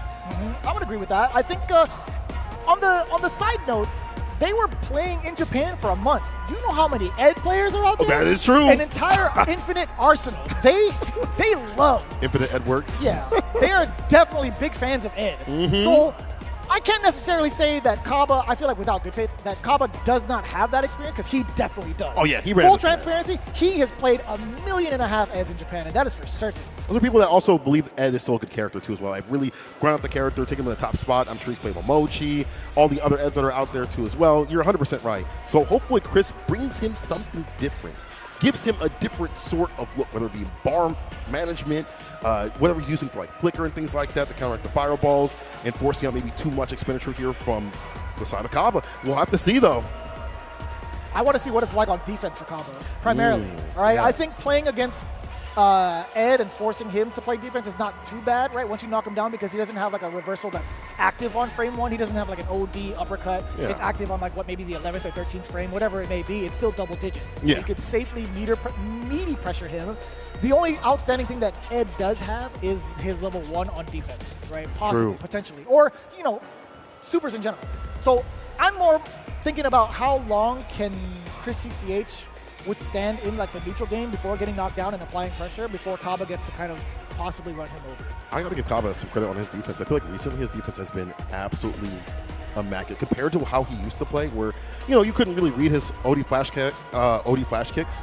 You couldn't really read those as much. Right. But now it feels you don't know when they're coming through. You don't know when his defensive mashes are, his perfect parries, his timings, his patience. Surely. His patience has increased dramatically. I don't know if it's this trip. I don't know what's happened. I don't know what's in the water, but he is a different beast today because of that. Much cleaner there than the U.S., I'll tell you what. Oh, yeah. Perfect parrying, it might be a factor. It may not. It really will depend on the way that Chris CCH is playing. One of the biggest tools that you want to try to perfect parry, obviously the flicker. That's going to be the primary threat. In terms of the fireball game, I think Ed can nullify that pretty well, right? He has the spark and he has the option afterwards to follow through with his own fireball and force a reset on timing against Guile. So we'll see all the factors come into play. It's time, baby. The very first game, Chris CCH versus Kaba. It's FlyQuest versus the Bandits here in the grand finals. Let's get it. The perfect parry already trying to get in that close range. Kaba sitting up the Sonic Booms and pushing back as much as possible. Chris CCH not too good on drive gauge. Does get the whip punish and gets the knockdown right after, but tries to bait out a flash kick. Kaba, again, on these knockdown scenarios, especially early, does not go for a wake-up button. He just kind of waits things out recently. This is the stance that Chris CCH wants to maintain against Kaba, right? Well within medium range to at least possibly get a whiff punish with those elongated normals or even the fireball war. But I like the expenditure from Kaba so far, and now the sides are so impactful. Kaba, get out of there, or so we thought. No back throw, though. You'll take that still. Damage is adding up, slowly but surely. Chris CCH every so often walking down with the fireballs, the parries as well, to get in that proper range for that stampede kick. You don't want it to whip, as you mentioned. And again, that mid-range game, playing out that neutral as Chris CCH with Ed, I feel like he's been able to outrange Guile just a little bit more. But now, Kaba has been relying solely on the Sonic Booms and has been doing a lot of the talking. Yeah, more booms and buttons. Not the OD to lock him down. Chris forcing a little bit more bar here to switch things up. Again, Kaba, the patience has been ridiculous. No whip punish. So has him up properly up in the corner. Can you make something happen here? We'll finally confirm the drive rush stand. Fierce gets the pickup after this. The DP. They jump set up. No empty low. I like that. Kaba definitely ready for that one. Still stuck in the corner though, out of the corner. So we thought. Rib cage to the chin. Check him in the chin once more. 8 seconds on the clock. Chrissy CH, he's backing away. Great block on the overhead. But now you gotta withstand the booms. He could chip you. That's an excellent reversal. You could let the level 2 rock or not. Baby booms and not enough to chip. It's Chris CCH forcing the meter from Kaba into a time over victory. He's got 2 bars to his name, Cola. Wow, the patience here from, honestly, Chris CCH is equivalent, if not more at least, to what Kaba's been doing. The switch up to as well with the bar that he's been using. Here's the OD a little bit just to get in with the medium, trying to find a conversion. Back Fierce, upside down kick, trying to clip a limb preemptively. Oh, what was that? Did you see something in the bushes?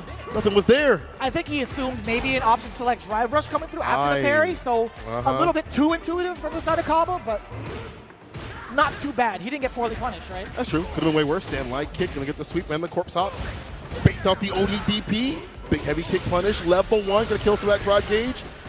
Safe jump setup. Perfect parry. It's only gonna be Chris CCH's turn after that. It's true. Not a lot of drive gauge. So Kaba goes in with the buttons. OD DP lets it rip. You're gonna die for it. Oh, this is kind of tough.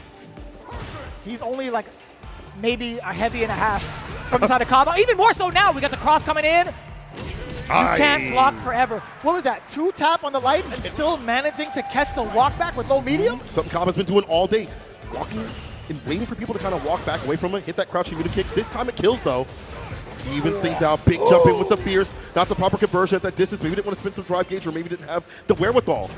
Possibly. Who would have thought that would have hit? Kaba actually got stuffed. There was a counter hit against them, but I would imagine he would have had enough charge for a flash kick. A deep one at that. Here we go. The first flicker to really make an impact thus far.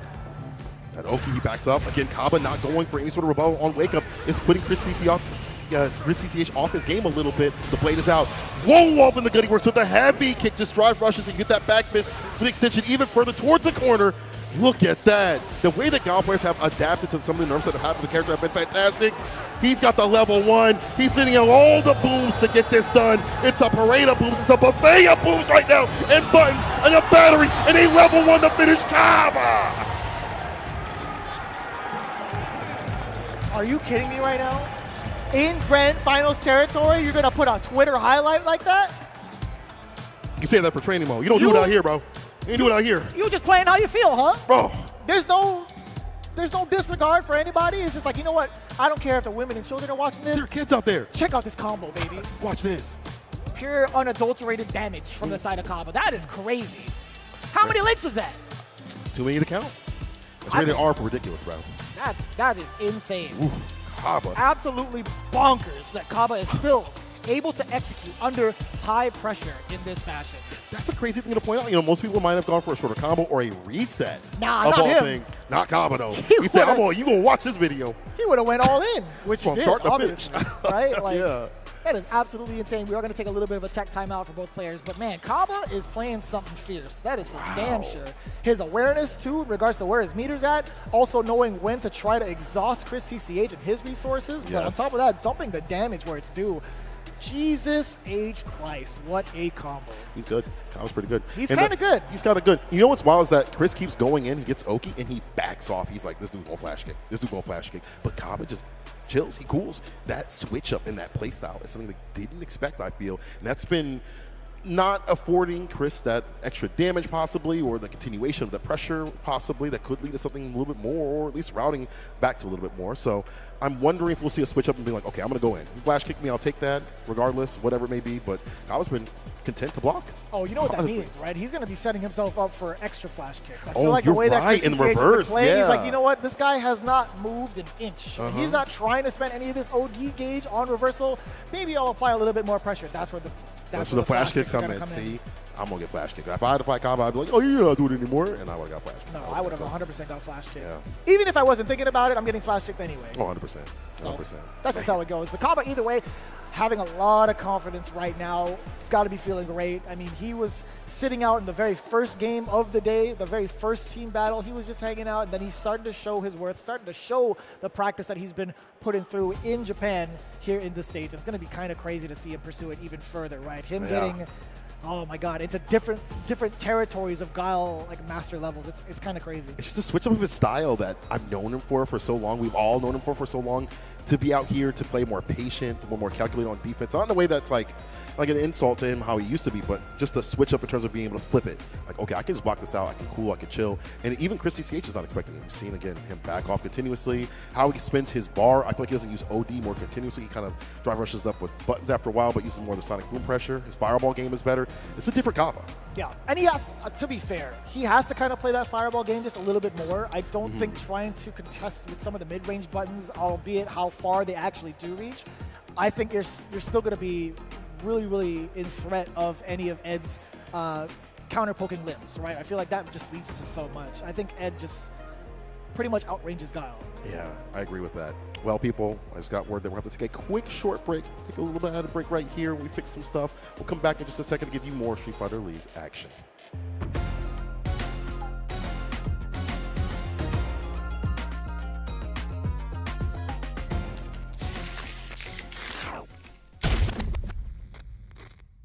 If I piqued your interest, I can teach you all the Shiranui techniques you can handle. Come find me in Aokigahara. Don't keep a good girl waiting.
Finally made it. The Shiranui clan welcomes you.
my dream food.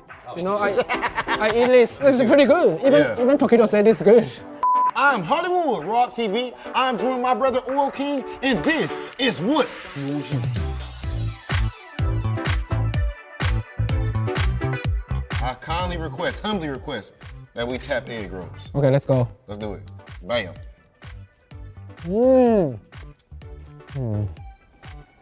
What's it tasting like? Is it good? Yeah, I like it so much. I ate it before. You are one of the best players in Capcom Cup and in Street Fighter League. These are two completely separate things, yet somehow you find yourself among the top players in both. How is this possible? Explain yourself. Never give up, keep working hard. Okay, I think people always will see when you're successful, right? But they don't know. Before I'm successful, I lose a lot. So the point is keep working hard, never give up. So what was those days like, man? Like, because of course that's a good point. We do kind of just look at the now you're Oil King as a famous player and stuff like that, right? So what was the hardest part to becoming Oil King? What was the hardest part? Did you ever almost give up or anything like that? I don't think so. But you know, be a pro player. Sometimes you will like, sometimes you do good, right? So the hardest part is when you down, you need to know, you need to wake up again. You need to up again. So that's the hardest part. But I will never think I want to give up. But just sometimes, of course, I think every pro player has the same thing. Sometimes you got a hard time. The hardest part is to pass the hard time.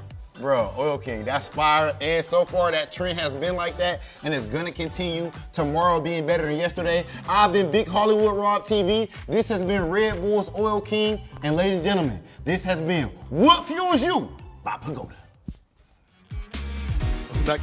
Listen, that combo was so sick. We had to take a break, do some analysis, and go tell him he was a dirty boy for doing that. My name is Cola. I'm doing Vicious. What up? Let's get into this, brother. Yeah, it's feeling pretty good. I feel like the overall standings of the crowd over there has actually been pretty energetic. I had to look back at it again because, again, this is live in full effect, offline, in person at the Culver City HQ of Capcom. This is pretty damn sick. There's so many expletives I wanted to use for my excitement. Boy, not on this stream. I was going to hit you with the golly. You know, golly. That's your favorite word, I feel like. That's like your word of the month. Golly, gee willikers. I hear you on the TNS streams. I've been paying attention. I got to stop doing that this month, though. You've been doing it all day. I know, that's a problem. Because I started doing it, I'm like, you know. It's just infectious. It's just pretty good. They were spitting when they had that word, so I can't lie. I can't lie, man. They really good one. Who was spitting? But anyway, let's look at the standings. Who was spitting exactly? Let's take a look at the standings here real quick, as we've only had one quick little match right here. We've had the Kaba going up against Chris CCH. And they had a quick match. I had to take a break, adjust a few things here and there. But honestly, the guy was looking pristine and very clean, brother. I don't care about any of this. I care about the combo. Yeah. Well, this is going to be like the chip out moment, right? I feel like the time over. Chris CCH had a pretty good idea to get that drive reversal out of the way because he knew, in fact, just eating the rest of those booms as chip, he would have been just fine. But this is phenomenal. This is insane. Fantastic. A1. This guy has got it all. He actually built just enough meter, too, for that level 1 extension at the very end. Actually, he almost built himself another level 2. Are you kidding me? That's insane. Again, the adjustments for the character. I understand, like, you not going for the full replay, because that would have been not safe for work. Yeah. You got to cut that off right there. Yeah. Put the sensor bars on it. But honestly, like, it's super cool to see the adjustments of the Gal players to the nerfs that have happened towards the meter management, things like that. They've just been able to find ways, bro. He still gets to build it. You know what? But I think that's sick, though. On the real, you can't change that anymore. Yeah. You've tried to, but it's Gal already been players nerfed. are just pretty damn good. They'll always find a way. I feel like that's in general. In regards to like the buffs or the nerfs to any type of character, the community still does a really great job of finding ways to find efficiency with said characters. And even some like really, really broken stuff. I honestly think it's not even that broken. I don't think so I know, either. relax, it's not that broken. Oh, but did you see the damage you did though, Vicious? That's too much, bro. He could have done a level 3. But they could, I'm just saying, man, that's pretty hard to do. I don't know. Yeah, I think if it's some difficulty behind it, it should stay in the game. And at this point, you've nerfed it already enough. let it be in the game. No one on CFN is going to hit you unless it's Kaba, right? Or it's someone at like a very high level, like a Knuckle Dew or whatever. You're not going to get hit by that on Sure. Johnny Donuts. If I had to actually put an input on it, if I were to say maybe change the meter gain on it, perhaps, that would be the only touch I would put to it. That's it. Literally it. Yeah. Because he almost built level 2 off of that. That's actually kind of crazy. You're right, though. He almost built level 2. Yeah. That's good. It depends, though. I mean, like, at the same time, he was kind of like built. He was built different to set himself up. So, True. All jokes aside, if you looked at the amount of bar he had prior to that combo, it's like, all right, well, it kind of makes sense. Yeah. Honestly, though, it really does take a super skilled individual. Honestly, I think that loop is very, very difficult. It's hella difficult. Right? Then you have the other side of Chris CCH. Here's where it gets kind of dicey. If Chris CCH lands a Shin Dream combo, people are going to be like, hey, man, look at the amount of meter he's building. You see what happened with that right there? We're going to make it pass at him. Same exact conversation, just in the hands of a different character. Yeah, same level 2 as well. You know, there we go. Yeah. I feel like people just need to be like, this is sick. Let it live. Just let it live. It's not even like game breaking, I feel. You know, it's a story, a conversation. I'm kidding. I'm totally kidding. All right, Twitter. Game breaking.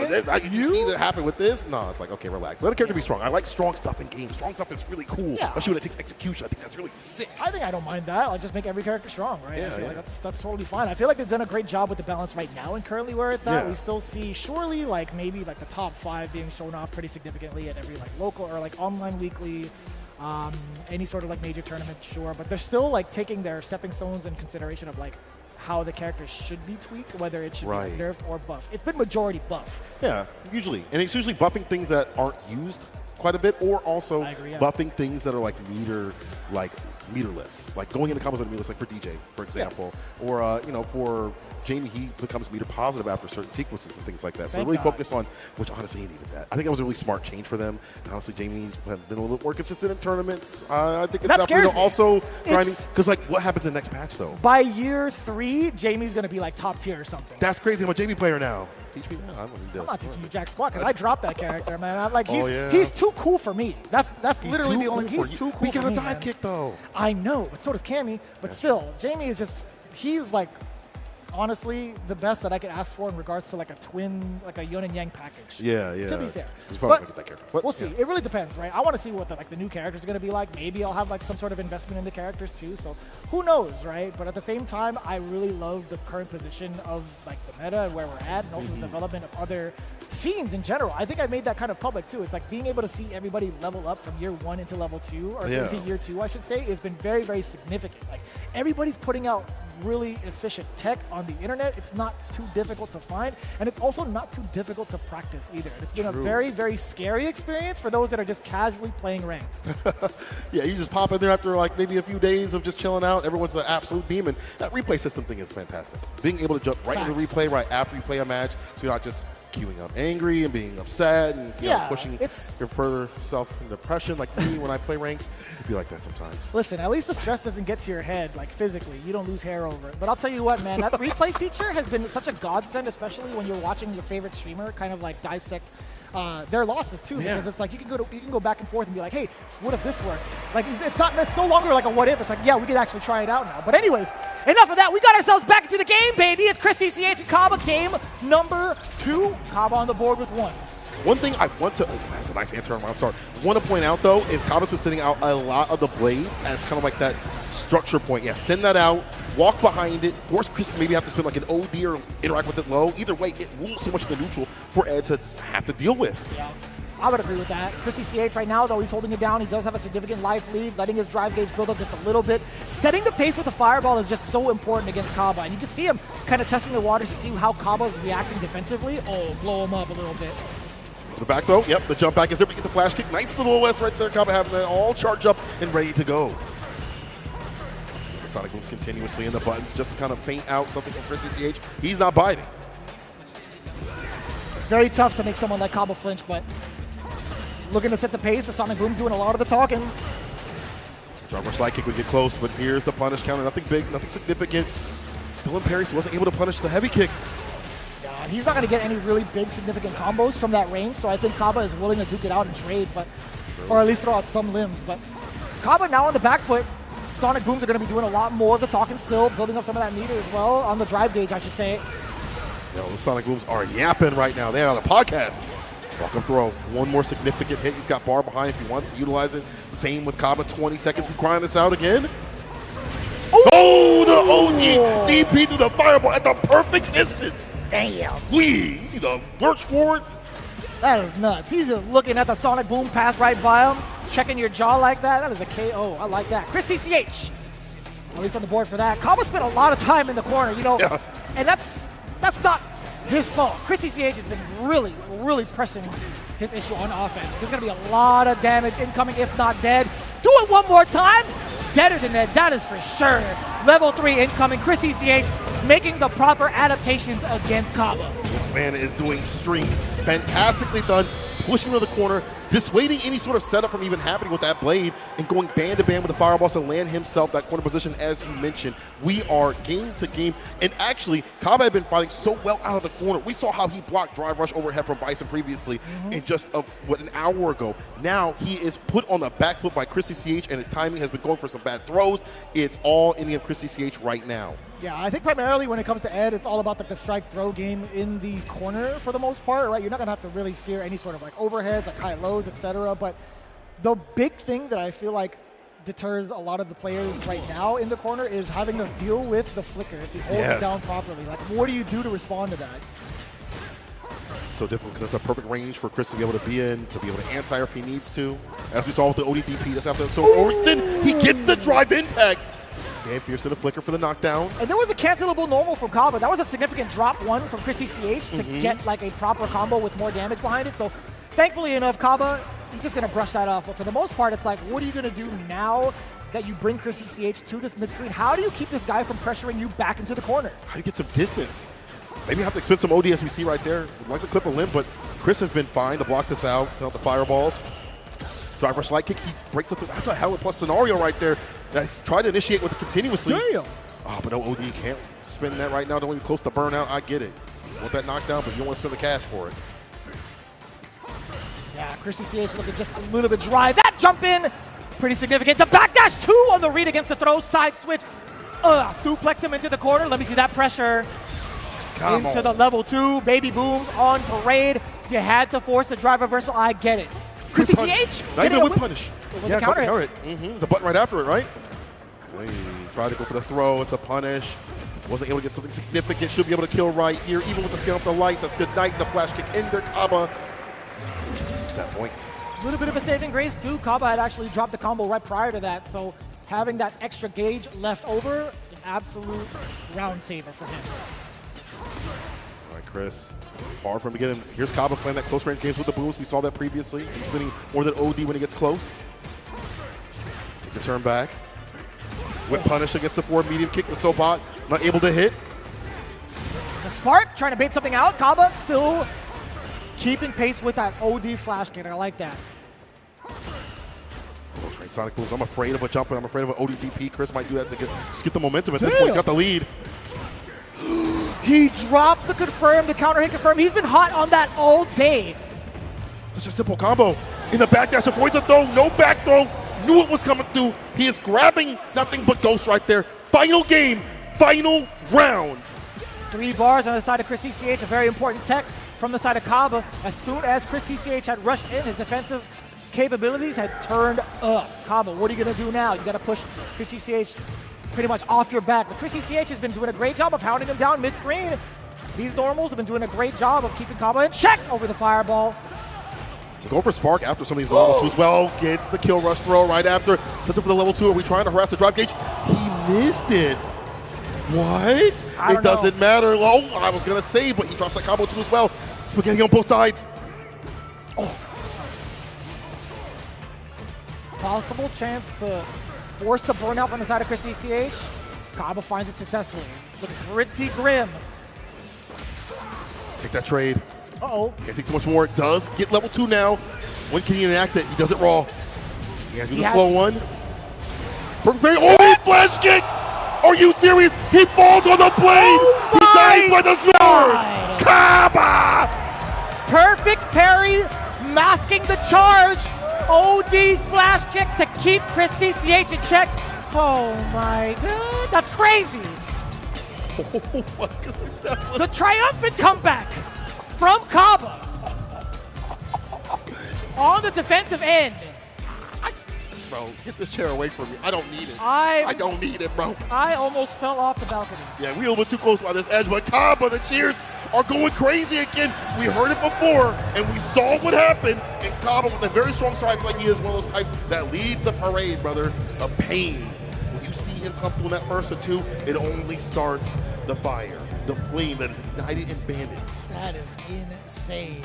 What a call out. And that's mad tricky. You see the character's animation standing up because he's in that parry stance, and you're thinking to yourself, it's like, he can't reverse all of this, can he? Yeah, there's no way. You're damn well he can, though. Like, you best believe that's how it works in this game. But the clutch at that moment, final round. That is true. That is How very you true. built like that? He just is, man. He just is. He got reinforced, re-emboldened by not only his teammates, but Japan. I'll tell you what. This is insane versions of Kaba right now. But not to take away credit from Chris CCH. I mean, forcing him in that situation in the first place. There was a very unfortunate mishap with that level 2, right? Other than that, Chris CCH was playing it damn well after that slight adjustment, right? So it's hard to really say whether or not we would have had a different outcome the way that Chris CCH was playing. Just one slight mishap, one miscalculation, that's really all you get in a grand final scenario. Look at this. Perfect parry against the limb. And it was a punish counter either way. Yeah, of course. It still fell on the blade right there as the ender.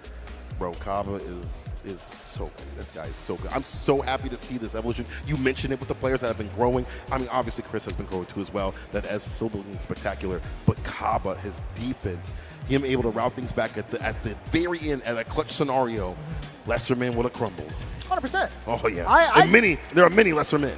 To be fair, also in that last sequence, I would have thought Kaba would have forced the issue with like chip damage, throwing up the cross as fast as possible, yeah, or the just blade kinda as sing fast that as out. possible. Yeah. But like Chris CCH running into that is like no fault of his own. I think Kaba had set that up pretty nicely. Yeah, honestly. the perfect spacing on the wake up. And the situation too. It's like, okay, Chris CCH has the situational awareness to possibly jump this fireball. He doesn't want to take any more chip damage than he needs to. So it's like, I'm gonna throw a slow one instead. Yeah, switch up the spacing and the pacing of that. Yeah, the speed. Yeah, so really good stuff. You know, Kaba again. Like I feel like he has just been improving everything. That defense especially. There are a few moments where he was going for too many throws and kind of scrambling a little bit, going back to the old ways of trying to just put them up in the corner as much as possible. Sure. But it didn't lead to death, and that's the most important part. That's the first points on the boards to Bandits of all. Crazy. Now to follow it up, we have Zhen afterwards with the M Bison. We talked about our potential picks. I still think one of the Kimberleys would be just fine. I think Shine primarily because of the fact that he has a counterplay just in case. I agree. But we'll see, right? Yeah. It's just a matter of whether or not they have that confidence in the matchup specifically against Zhen's Bison. DJ, on the other hand, I don't know. I mean, you guys are pretty much close homies. I don't know whether or not Zhen would exercise that option at that point in time. I feel like, see, the problem is, like, today's a different day. I feel like in other days he might have, but he has been so strong and solid on the Bison, and he's seen how DCQ was able to operate, obviously, on a different team. But, like, oh, okay, so maybe I can steal some of that defensive tactics from him in terms of, like, timing and stuff. His air to airs have been fantastic. I mentioned that being kind of a problem for Bison. Go to air with like jump medium and stuff like that. But her elbow drop is kind of hard to deal with. However, that being said, we've seen Jin back up and have the proper timing and spacing continuously against the demon flips of Akuma and stuff like that. So I feel like he'll be fine regardless. He might just stay Bison. I think it is rather tough, yeah. Trying to track a character like Kimberly down mid-air to kind of maybe stop the elbow preemptively is a really, really tough ordeal. It's not even just like the elbow itself, but she also has a really interesting, like, long-winded trajectory to make it so that he could throw out the elbow whenever he wants to, right? Yeah. I feel like most of the time you're not going to react to the elbow to do that. Yeah, you're just kind of predicting in the area that they're at, too, as that's well. hard. That is very difficult. Yeah, and it's hard also when you're playing these types of players that are really footsie-based and how they start off. Both Shine and Psycho, when they start the match, generally speaking, are more footsie-based than most Kims. Most Kims have the itch. They want to slide, OD immediately, or go for net counter, whatever it may be. I'm re-experiencing the ranked the play. CFN immediately, bro. Round start. I'm jumping. I'm hoping they don't do that. I get so tilted. So please don't do that to me if you see me in rank. Please, I beg of you. But these cats, they really footsie. Hey, chill. Chill. They've got better buttons now they can work with. They got Stand Fierce they can work with. You know, her lights are better too as well to stick to you. And I feel like that character with those other buffs that have happened to her and the nerfs of other characters have helped her to be stronger than neutral. Is her neutral good? Maybe not still. But it's better than what it used to be. Really strong buttons even without those buttons. Or like pretty a strong normal without the buttons that you had listed. Standing medium kick is such a pain in the butt. Oh, that's still good. Cancelable as well. Like, I think she has phenomenal mid-range control with that button alone, in my opinion. But speaking of which, one of the Kimberlys is coming up to play as we predicted. It is going to be Psycho, though, who's trying to be the best Kim in the world. And trust me, he's got the credentials. Oh, yeah. He's not worried. His resume, very, very long. I would hire him any day. Man, like, he might go Psycho going up against Jin. He's been on a tear. He's been definitely different than what we've seen him in the regulation play. Defense has been on point, but Psycho is a different beast. He starts off strong right now. Ooh! I may have cursed him. Rebuttaling right back with that heavy, being able to plant that bomb. Still very active is Psycho, and he's going to pay for it. Hell attack incoming. Plant another one. Don't even need to drive rush in. You just got so much control. The dash up. Wow. The back dash gets a heavy kick right after the Vagabond. Guesses right. Does get the counter hit in the OD. Of course, overhead back fist as the ender. One more conversion. That's why Psycho wakes up with the super. But that's kind of a win here for Jin, I feel. You're making them waste that bar at the bottom. They have more defense if they get knocked down. Damn. And he is staying on him. Up until that point, that slide, getting rid of the momentum from Psycho. Zen being able to get the counter poke going. Nice and easy combo. Got the first round coming in for Zen at 2 bars as well. Looking pretty healthy. Oh, yeah. Defense on his side. Trade, waits for a little bit, knowing that stamina kick was being dangerous, but that stand fierce, long reaching across the table. He's going to drop, pick up the can, don't let the explosion land. Crouch fear stays in front, gets a throw. Uh-oh, he's blocking that for sure. Oh, yeah. Ooh. Let me see the damage output. He doesn't have a paint can for the mix. Yeah, he has to restock. He had to restock. Zen finding that opening perfectly. Drop rush. Baits out, but no throw. And when he tried to walk up the defensive jab here from Psycho. Insane. This guy is insane in the Ninbray. It's in the name. Oh my God, what a press. Against Bison. What do you mean? That teleport route start? I say he's not going to get aggressive. I say he's not going to get wild, not mild. But he's changing expectations. Hits the heavy kick, gets a pop-up, crouch fierce. He's got level 3 after this if he wants it. Yeah, he's definitely going to do it. He's going to regain all that drive gauge. Look at the amount of damage. You get a buff up Kimberly. This might just be Psycho's game. It might be. What's the wicked decision right here? He waits the stand meter kick. The finesse plus what's in the rest? Brother, was that even necessary? I'm gone. I'm out of here. No, I'm out. What'd I tell you about medium kick? What'd I tell you about medium kick? That's a good button. Sorry, James. I'm sorry. That thing's strong. That game's good. That Kim's strong. Oh, my God. Jeez, brother, man. He ain't got to him like that. You could have finished him off beforehand. What in the world is he doing? This guy, Psycho, is playing out of this world right now. And for someone like Jin, who has been so good in scramble scenarios, up in the corner, has been able to find his way out. He is locking in with the Bison. He's stuck right now with Bison. He's got no choice. Win or lose, he's stuck on the Bison. Caught up, bro. We'll see if it's worth it, though. It's one of those matchups where, even Shine himself was like, whoever gets going is probably going to win. It feels like this Psycho gets that momentum. No. He's already put in burnout. Brother. Yeah, he's in burnout. This is going to be tough. Somebody call ACOM. My man is locked up. Won't let me out. It's done. This momentum is just too much. It's jail, no bail right now. You're not leaving the corner. He's cooked. He's cooked. My man is cooked. Hey, I might have stepped on something. The lights are out. The lights are out on the commentary desk. I repeat, the lights are out both on the stage and the commentary desk. My man Psycho is beating him up. Going crazy. No follow-up here from Jin at all. Oh, bro, don't get put up in the corner. We don't see this movie. Please change the channel. We'll get to something else, like a romance novel, maybe anything else. Get the bomb, okay. Waits a little bit. Plus Rain City. Oh, my God. That is wild. I don't know what just happened, but I'll tell you what, we are definitely lights out at the commentary desk. It might be lights out here for Psycho if he keeps it on. It's maximum gamer hours where we're like point blank with the screen. The lights are off. Oh, my God. Level 3 again. Here we go. Get on the Psycho train, baby. Hand him the ox, just send him up to God.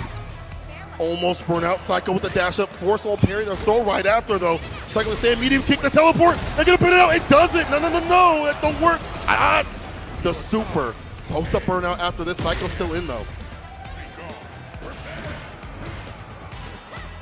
Man. That medium would have reached. That was a counter, I feel. It's tough. Another throw incoming. The Psycho Crusher. Burnout City. He doesn't chip enough. Jin tried to go for the chip out. Psycho survived. Oh, look at him. He said, I might go Psycho. This Dude said he wanted to be the best Kim. He might be one of the best players. Forget all that.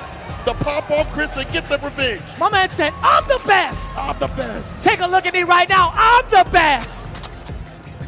Damn.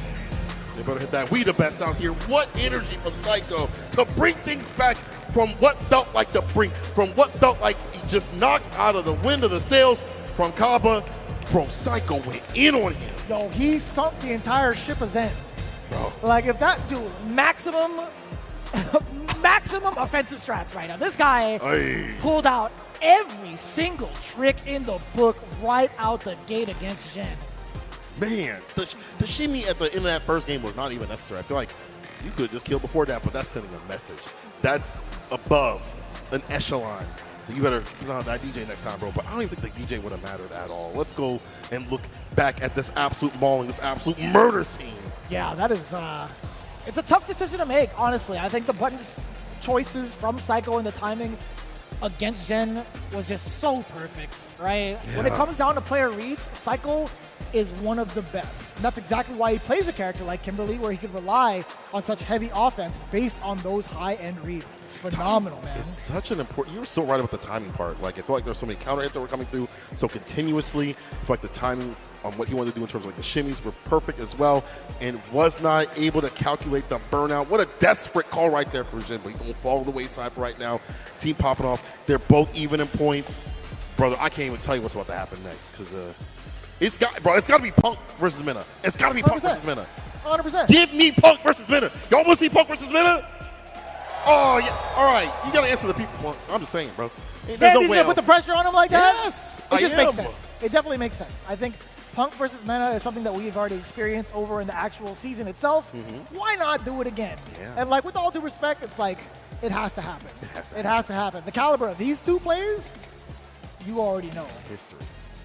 And now it's about to be cinema. It's about to be peak. Burst to three. Ooh-wee. But it's different, in terms of like the characters that they've been playing. Obviously, we saw the Geef prior in the regulation season. Things have altered for the character. But Minna has had a rotation that has been proper. Per person, it feels like. Sure. It feels like he's really aiming for the person and how to bully them. But what's the tool I want to use? Maybe Blanca, maybe Luke, depending on. That is kind of tough. We haven't really seen his Luke come out to play just yet, right? If I'm not mistaken. We saw him once. Just once, right? Yeah. It's going to be primarily maybe like the Blanca pick. Which is good against Cammy, though. I like this pick on paper. Ways to anti-her. You don't have to guess as much. You have heavy kick, back medium kick as much. It's hard to commit to it. I think the sharp angles that Punk has been playing at in regards to his dive kick selection has been so hard to contest. Like, that's a good point. Surely Blanca does have the tools. We get that. Yeah. But Punk's spacing in general to set up said dive kicks or even trying to close the gap, if he knows that you're reading Cammy's airborne approach, he'll take the ground game 100% of the time. That's totally fine with Punk. Yeah, you're right. He's the type to kind of corral you, put you up in the corner. The bulldog style from the side of Minna RD who makes you uncomfortable. Punk wants to corral you the way he wants to play, the way that he wants to operate, and cook from there. It's so hard to walk back around him, even in front of him, that crouching mini kick. It feels like he's psychic with it and hits it so continuously. And for Cammy, it feels like all of her buttons all lead to Oki, which they really do. The lights all lead into the spiral arrow into Oki, and it loops at a continuous amount of pressure, and it can structure and stress you out from there. Crouch for yourself to the knockdown and follow up. You're going to see it here in a second. You've seen Punk play. You watch TNS, Casa. You've watched every single, I feel like, tournament that he's been at. People, can you know what's going to happen. Can opener, shout out to them. He'd be cooking up some can opener. Oh, yeah, he really do. Yeah. You're right. You'd be taking their money. Outside of that, I mean, like, it really depends. Like, the top three is always, like, ambiguous to me, man. But every single one, even, like, I'm glad, low-key, he doesn't enter the FlyQuest fight series. Like, he doesn't enter his own tournament. So you see a Punk? Just because if I see him, actually, I don't even know if he does. But I got to say, if he did, that would be really, really broken. I'm not going to lie to you. Well, we're about to see something a little bit more on the serious side of things, as this is the finale. Punk, Minna RD, for our first runabouts here, our first anchor match. A classic, but this, something that Punk needs as well. He wants to win. He feels like he hasn't been able to take his team over to the top spot. He wanted to be on that grand final stage against EU in Japan. No doubt, a little bit of side lore. I feel like there have been a handful of people that have been like watching Punk's demeanor and his body language, and some people have kind of said like, yo, Punk looks like as if he's kind of nervous. Oh. Not in the sense to bring up the meme or like the Yeah. interaction. But you mean like but actually, like actually nervous. Actually, you know what though? And we talked about how powerful he is when it comes to him playing on emotion. Yeah. During Evo especially too. I feel like he was a little bit nervous during that time. And see what his results were. We'll see what the results are right now. Punk, Min, RD. Let's get it. That's crazy, man. Boy. Two champs going at it. It can only be this way in the anchor spot. And this is only the first interaction, the first set between these two teams. Punish counter heavy, goes to the drive rush, stand fierce right after, really pressing a button is Min RD. Oh, and that was perfect too. That spacing that we talked about, counter hit. On the other side, Min RD. Although you got the spacing down, Punk, Min RD's got more of the tricky stuff. What's the blocks looking like? Excellent defense. Punk trying to walk it out the corner. Threatening that crouching medium kick. Or this is a sweep of all things. Oh my god. Hard knockdown. The crouching medium punch. We follow with the drive rush. Target combo, spiral arrow. Get the DP follow right after. High enough to fly. And it's so difficult too. Punk keeping Min RD in the corner of this fashion. He had to back away eventually because of his drive gauge for that recovery, but it's been so difficult for Min RD. He's been tasked with the mission of getting out, and he's not finding that success just yet. Level 2, all the way through. Is it enough? Not. Oh my god. His neck was fragile.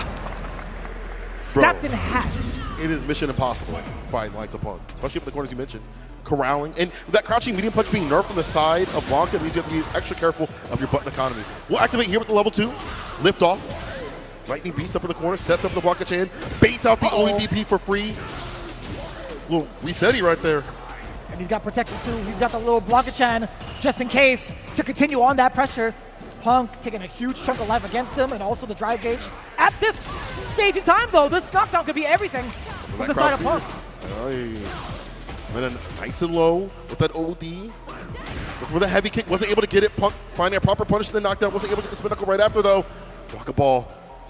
Punk lacking in health, but not out of options. Oh, barely missed that opportunity for the whiff punish against that throw. Min RD, what are you going to do to keep Punk contained? You only need maybe like a hit and a half. Oh, so reluctant to anti-air. We get it.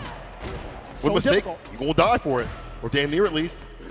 Gonna go for the anti-air Punk right there. He's willing to block this out. Perfect parry, drive rush punish. Trying to go for the reset, the drive impact right back. I'm going to get my lick back. That was intentional. Of course it was. That was 100% intentional. Yeah. Punk shook his head. He nodded. He's like, all right, you got me. Yeah, all right. I can't pull a fast one on you. Bet. God dang. We'll say something else. PG-13 stream. Is it? Well. Not anymore. It's kind of late. Does get the anti-air. A little bit deep with that, but Punk a little bit better about reading the aerial approach from Min RD. But now the level 2. We got the electric boogaloo coming in. Punk staving off the offensive pretty well, actually. No life taken out, no significant drive gauge being chipped away. Min RD actually was in the negative after pulling out that level 2. He's able to counterpoke like that, shows his confidence, and confirms right now, right after. Back fist won't miss, right into the Delta Red Assault. You're dead. GG's. See you next game, my friend. Bow! Back-to-back super finishers. Punk with a commanding lead towards the end of game 1. You got to think, Min RD, are you going to stick it out with Blanca? What changes need to be made? Or do you just go into the Bison? Who knows? I was thinking about it. I'm like, I didn't want to say it, honestly. I genuinely fear watching Bisons play against Punk. Oh, it sucks for them.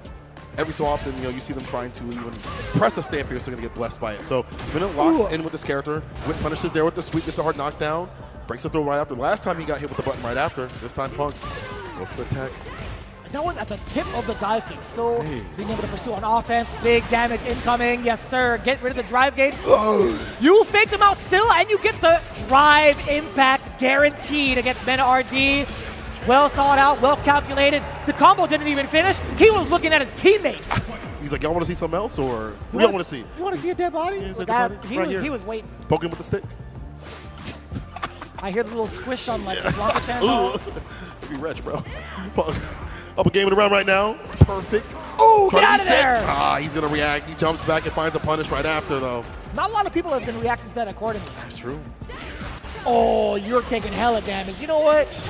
You're taking hella death. We'll see the scaling, though. We'll see the scaling. Yeah, no, it's done. It's done. 2 games straight? Are you kidding me? Punk, the way he is playing right now, talked about the nerves. For some people, it makes him crumble, it makes him fall. For Punk, it makes him rise. It only makes him stronger. Oh, the big fella. That's what I'm talking about. This is something we kind of talked about a little bit. Mena RD was not too far in taking Punk, at least in regulation season, in the first time they've met with each other. But in the second half, I feel like it wasn't enough. Punk actually decimated the Zangief in their second interaction. So I want to know what kind of different looks Mena RD has now with the Zangief. Yeah, I mean, again, it's something I've seen him play over in Japan. You know, you've got a lot of practice out there with the camis and stuff like that. So I want to see like his more buttsy style that he has with this character. But he is not showing me anything right now. He's showing the throw loops that happened in Street Fighter 6. Oh, no coverage on the body splash. It is an awkward angle. Punk not even trying to risk throwing out a DP, so understandably so. Even out of the corner, still a ferocious player. The button choices have been just so difficult for Mena RD to keep Punk contained. This is hard right now, even with the decimation, the reset. Hold on now, SVD. That's one. Shut the hell up. Too far out for the V-drop to even connect, to even have an iota of another button right after. Set point here for Punk. What did you just call him? Iota. To slam you into the ground with his SPD a little bit more. Mena RD is looking to do just that, but Punk is not even giving him the time of day to do so. I know it's not the same word. I was trying to make a James Chen one. It almost worked. What? We're not going to get the slam down this time. We're going to, oh, we are. Okay, number 1 right into the ground. Come on and slam. Try to go for the crouching medium kick, did not get it. Hard knockdown after that medium punch. Goes right for the level 3. Burn this man out. Make him ashy. No aloe vera. Behind you. Oh, no amount of moisturizer can save you from this burnout. Oh my God, counter hit is everything. What can you do about this? Deep with the dive. Try to go for the reset with the drive impact. Didn't get it.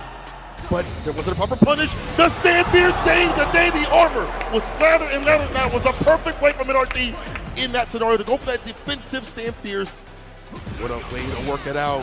One of the few that can actually combat against the drive impact is Zangief with the armor. But not only that, he also has the screw, right? Because you have a kick coming in from Cammy as the drive impact animation. He could do the dragon screw. The the DLC move. We barely ever see. I hope you don't have to pay for that. It better not be DLC. That'd be bad. Send it back and get a refund. Raw sweep off the feet. Nice to go for the medium, but Punk blocks it out. Can he enter? Yes, he can. It's tough. Again, same old story. Finding yourself out of the corner. You get the level 2. Side switch.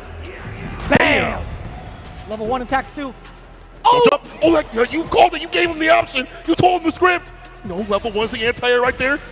Oh, Punk will take that ball from you, right from your pockets. One more interaction. He's trying to jump out. He's trying to get out of there. Punish counter against the throw, perhaps. Burnout again. Securing the set 3-0 against Mena RD with a nice and easy meaty. Punk the God as the anchor for the Fly Fighters squad. I don't know if we can say what he's saying. I don't want to say what he's saying. Pop it off. I don't deserve that right. He said, this is my something. It's my day. Oh, my day? Oh, okay. I hear you, Punk. I hear you up here. Look at Shine. Yeah. Punk said, I'm on this squad, not the other side. Shine definitely in the shadows, low-key kind of lurking. He's just like, whoo, that's crazy, bro. on like some anime stuff, he's like, whoo, whoo, whoo, whoo, whoo, just hanging out. And I love that. I love that for the squad. You better have that sort of energy after that sort of play from Punk. The vibes and the energy are all the way up for Team FlyQuest. 40 points to their name. A full-on sweep in the first set. Are you kidding me right now? Hold up. Let's take a look here at how Punk was able to route this back. Because honestly, the way that Punk has been playing, corralling, controlling someone that's such a bulldog type of player, it was Mena feeling uncomfortable with the jabs, walking with the confidence, the crouch with a kick to catch the walks back, and then he's playing Geef, right? He gets to deal with that drive rush stand fierce, so he goes for more throws continuously on wake up. He's in the proper distance to block things out. He's whip punishing, getting hard knockdowns with sweep of all things to put Geef in. It was blocked also on the back foot, knowing to put Mena on the back foot continuously where he's not going to be able to react with too much and kill the drive gauge from there. Punk, bro, just dominant. 3-0. Kidding me? I wanted to say it was like a sort of close 3-0, right? It was. I mean, like in terms of how it went round to round, right? There were a couple of things that MinRD was trying to look out for the most part. But I'll tell you what, right now, if you give them this lead, they will take it all the way through momentum-wise. 40-0 is going to be such a hard place to crawl out of. I'll tell you what, they've been absolutely crushing. Oh, 30-10, excuse me. You know what? My mistake. Oh, okay. I jumped the gun a little bit. 30-10. I don't know how to do math anymore. It's fine. It's fine. Man. We're all getting excited and stuff like that with the things that we've had. It's okay. It's okay. But so 30-10, that's a huge, nasty lead when you only need 70. I agree. That's true. You could set yourself up for the entire sweep for the next set. Right now, they're crushing it. So I do appreciate the big check from production. I appreciate you big time because I can't crush the numbers. What I can do is crush some of the Pagoda egg rolls coming up right now. These guys have been doing a great job of supplying us with all the snacks throughout the entirety of the CPT and are continuing to do so live in full effect in this venue. If you guys are hearing me right now, I'm pretty sure they got some snacks, and I hope I'm not like, okay, cool, they are on the table. I wanted to make sure. Also, gonna give some love to Steel Series. Hey, Steel Series, what's going on? Let's talk soon. But let's also talk about these beautiful headsets that they have. Pro players have won more prize money using Steel Series gear than any other brand, and the most winning brand in esports history. That's a big call right there. It really is, man. I think they've been doing a great job of supplying a lot of the headsets for the CPT. But one other thing that we do want to talk about is how we've elevated the game here for Street Fighter League US Finals. Being able to play offline thanks to Asus, right? Being able to elevate your viewing experience with the Asus ROG monitors, featuring stunning visuals, ultra-fast refresh rates, and ergonomic designs. They're perfect for gamers and professionals alike. Visit asus.com to find your ideal display today. What else is perfect is Brook. Experience the power. Conquer all games with the Brook's Gaming all-new Ultimate PS5 solution lineup. Please get these right now. If you have a PS5, I highly, highly suggest so. Shout out to all the sponsors coming through to make this possible, and all the ones in the venue as well. Give them all love. No doubt. No doubt. A lot of momentum on the side of Team FlyQuest. I did misspeak a little bit earlier. Kaba did get a very, very impactful first game. Let's see if they can run it back after this break. When we come back, we have the big rebuttal, potentially, from Bandits now facing off against FlyQuest. And we'll see you right after this with more of that action.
PlayStation.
Can you break down your team, like what you know about each person? So like on the team, you have Chris CCH, and he's been very good for a long time. And then you have like Psycho, I feel like just really ready and hungry for a big moment like this. And then you have Sean, always been very good. So I feel like having someone with a lot of experience is always very good also. Those are the best players that come to Street Fighter League. So my goal this year is try to do Street Fighter League, because there's a lot of opportunities and money in fighting games right now.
Just as you see it on your screen, 10 points on the side of Bandits, 30 from FlyQuest.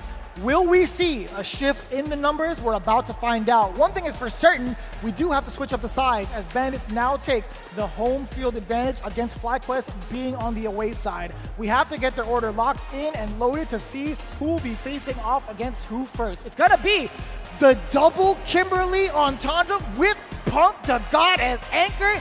This is pretty much femme fatale right now. Okay. 2 Kimberlys on my screen. Okay. But that's 2 different looks that you have to deal with. And maybe you do have a DJ to fight one, but for the rest, how you gonna get that done though? I don't know. Like, that's a hard thing on paper because you're playing 2 players that play so differently. And Psycho already warmed up. Shine has another character in his pocket if he needs. And then Punk sitting in the anchor position. After that pop off, it's a tall order. Jin starts off, goes back to the Bison. No DJ at all to start things off. And he's putting himself at the helm, right? Brother. It's not going to be Kaba. It's not going to be Mena. I don't even know if they've really considered, like, Luiman in this position. Luiman did have a DJ at some point, too. I'm surprised. To be fair, I don't know if he wants to exercise that right now. I feel like he's been, like, practicing with the Dawson. Just him. So, granted, Zen has to have, like, the adaptation ready. However, you're playing against a different type of Kimberly. You're playing Shine's Kimberly.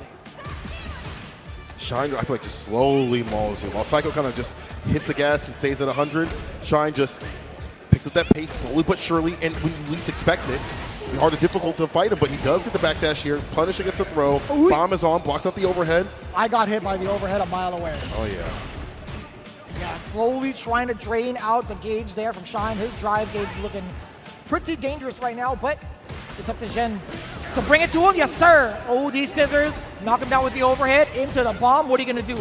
You're backing away. You're forcing the pressure even more. Forward throw. Another one. The backdash is there. Very clutch. Skates on out the corner without much bar. Use what was that? Little mistake right there. A little bit of a wish and a prayer. I'll tell you what. Okay. Help.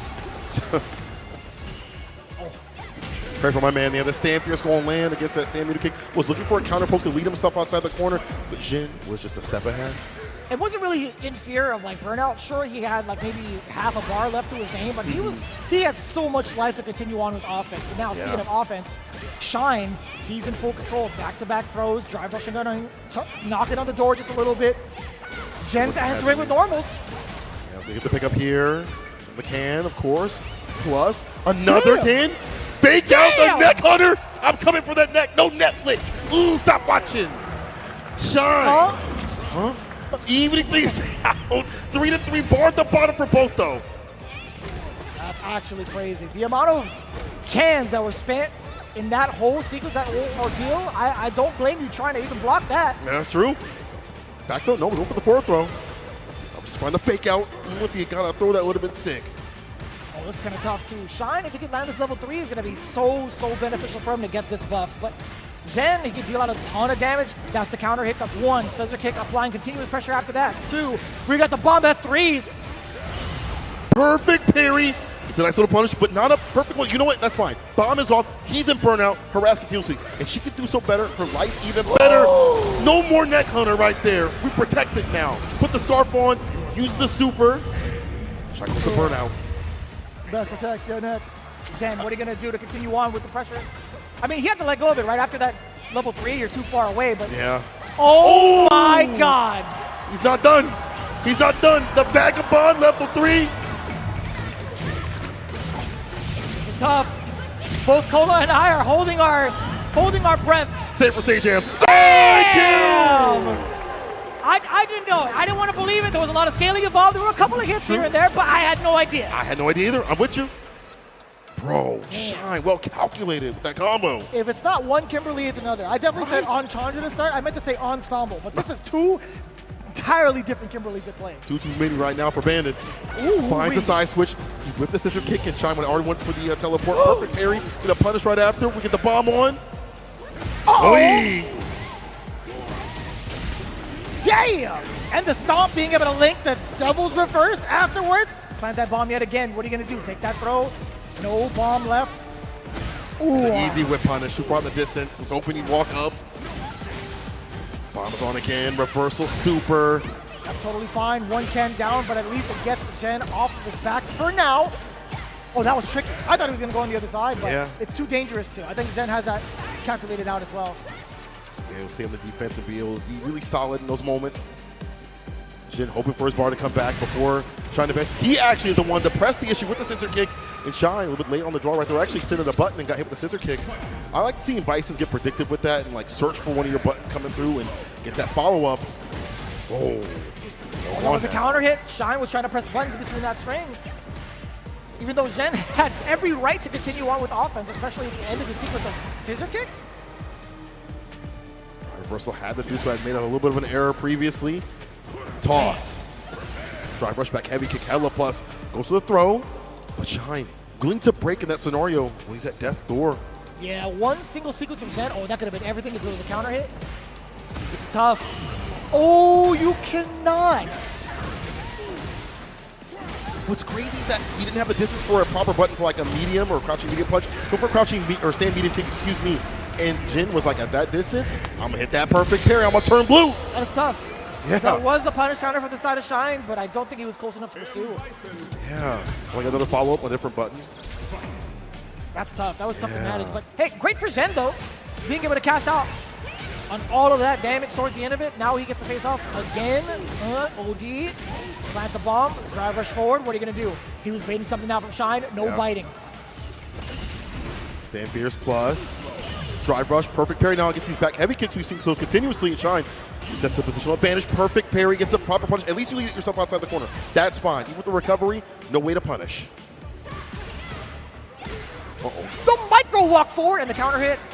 Not a big conversion, but this is fine. Shine now opening up Zen. That was meaty as hell, and he got the perfect parry. Brother said I'm a vegan. I think he was just hanging out. Like he dropped it intentionally to see whether or not Shine would rebuttal with something reversal. I get you. Trying for the air to air, the elbow drop a little bit faster. With Ash here. Ash here? Yeah. Stand fierce. Extra elbow? Yeah, extra elbow. Crust on it. Bombs on. What's wrong with you, man? I don't know. Drive rush jab. Able to catch a button. Catching the recovery. Catching Jin. Trying to repress. Ooh, the level 1 is a bust out on the wake up. Not even. But it does afford Shine some room. What? Are you kidding me? That was beautiful. That was perfectly timed. That crouching medium punch was destined to hit Zen in that way. That was really well played from Shine. And then with the opener of the teleport, exactly how Psycho had done before. So the bomb interrupt the counter hit combo. Plus, waits this time. Doesn't go for the throw. Bomb is still on empty back heavy kick. Hoping to catch a throw. Shine breaks when the second one does come through. I really get a bait on that crouch fierce. I wonder. Damn! We got the counter hit trade off too. And level 3 can spin it at any point and then go for that extra damage, that speed buff that she gets when she is all juiced up. With the Ox is handed to her. Drive rush. The fake out the stand fierce. Oh, able to thread the needle with the crouching medium punch. It's Jin. He's in. Or so I thought. Or so I thought. Coming for that neck again. Seconds. And Shine lands another neck hunter into level 3. Another Kimberly taking the victory. That is insane. Bro. That is actually insane. Shen had an opportunity to let the level 3 rip after he planted the bomb to force the burnout against Shine, and he was still pretty healthy. Mind you, he had a good amount of health left. He wouldn't have any super meter, but he still had some significant drive gauge to him. I'm actually quite curious to see why, like, I want to ask him, like, why wasn't the level 3 spent? Right, just go for it. Maybe it's one of those things of like a mental stack where you harass it continuously. Kimberly throwing every different look at you. But then again, these clutch scenarios, you have to be solid. And another Kimberly showcasing what the character can do, especially up in the corner. All these overheads landing, it makes sense. You want to charge up maybe your Psycho Crusher if they jump, or maybe just blocking out the lows. But Shine had caught that, sniffed that out continuously, had the trait combos as well. There were good moments from Jin. I mean, he was perfect pairing at the proper distance, knowing that there are only certain options at certain ranges. But man, those overheads were blessing continuously. He found every different religion that day. Damn. Yeah. That's a good way of putting it. I don't care who he's praying to, you better find the right one to protect your neck. That is for damn sure. But most of the time, again, it's so hard to anticipate something like that. This is such a mix-heavy character that you have so much more to worry about, right? Like, man, just looking at that back too. With the amount of health that Shine had, sure, he was rather healthy, so I understand, like, the risk-reward behind, like, trying to let that level 3 rip. Maybe Zhen was like, okay, well, if I could force Shine to play a little bit more defense after this, then I think I might be okay. But that wasn't going to be. You can't give someone like Shine, someone that works on momentum, that opportunity, that builds upon it. And it's one of those, woulda, coulda, should I feel? Because like maybe it would have been the wrong decision. Maybe it would have no bar right after, and then Shine gets a knockdown and harasses from there. Could have been, but at the same time, you got cooked up either way. Shine pulling up some more points for his team. Jin not able to take down another Kim, has not went to the DJ. 40 points. If it's a blowout here, it's a blowout, and we go out to Japan. That's FlyQuest. You feel me? It's a possibility. It is on a possibility. The away side. Like, Zhen falling short to 2 Kimberlys in a row, and now you have another Kim to worry about via Psycho. This ensemble of characters is going to be so mix-heavy. It truly is. It's going to be so difficult. But let's find out. Who are they sending up now to face off against the other Kimberly? Let's see. Kaba. You know, on paper it makes sense. The flash kick has a long reach, so it's hard for her to jump in and fake it out. You know, in terms of the elbow drop, Sonic Boom pressure is so very, it's hard for her to slide in.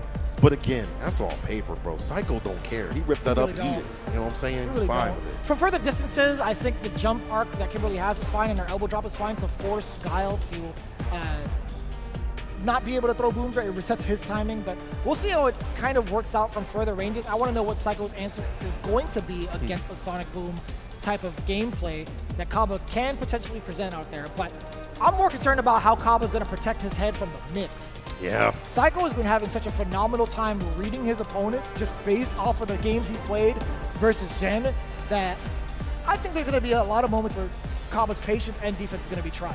And that's something that he's built up, as we mentioned, so much. But you're having to test somebody that is willing to go out the gate when they want to, or maybe sometimes hold back, and it's hard to read. He wants to go for his open neck hunters and things like that, continuously with the overheads. If he wants to go for the dash-up throw, Psycho's a type to expend a lot of bar to put you up in the corner and then work from there. So I'm curious to see how he's going to be able to operate around that. I mean, a lot of the defense that we saw from Kaba was literally wake up, down block, and chill. That would be a big issue unless you're going to be able to like react every single time with like a flash kick, and that's really tough. Against Psycho, if the Kimberly player picks up on your defensive tendencies, best believe she has the capabilities to blow them up. Right. So I think Psycho is of that capacity. And that makes it even more exciting. What is Kaba going to do defensively, right?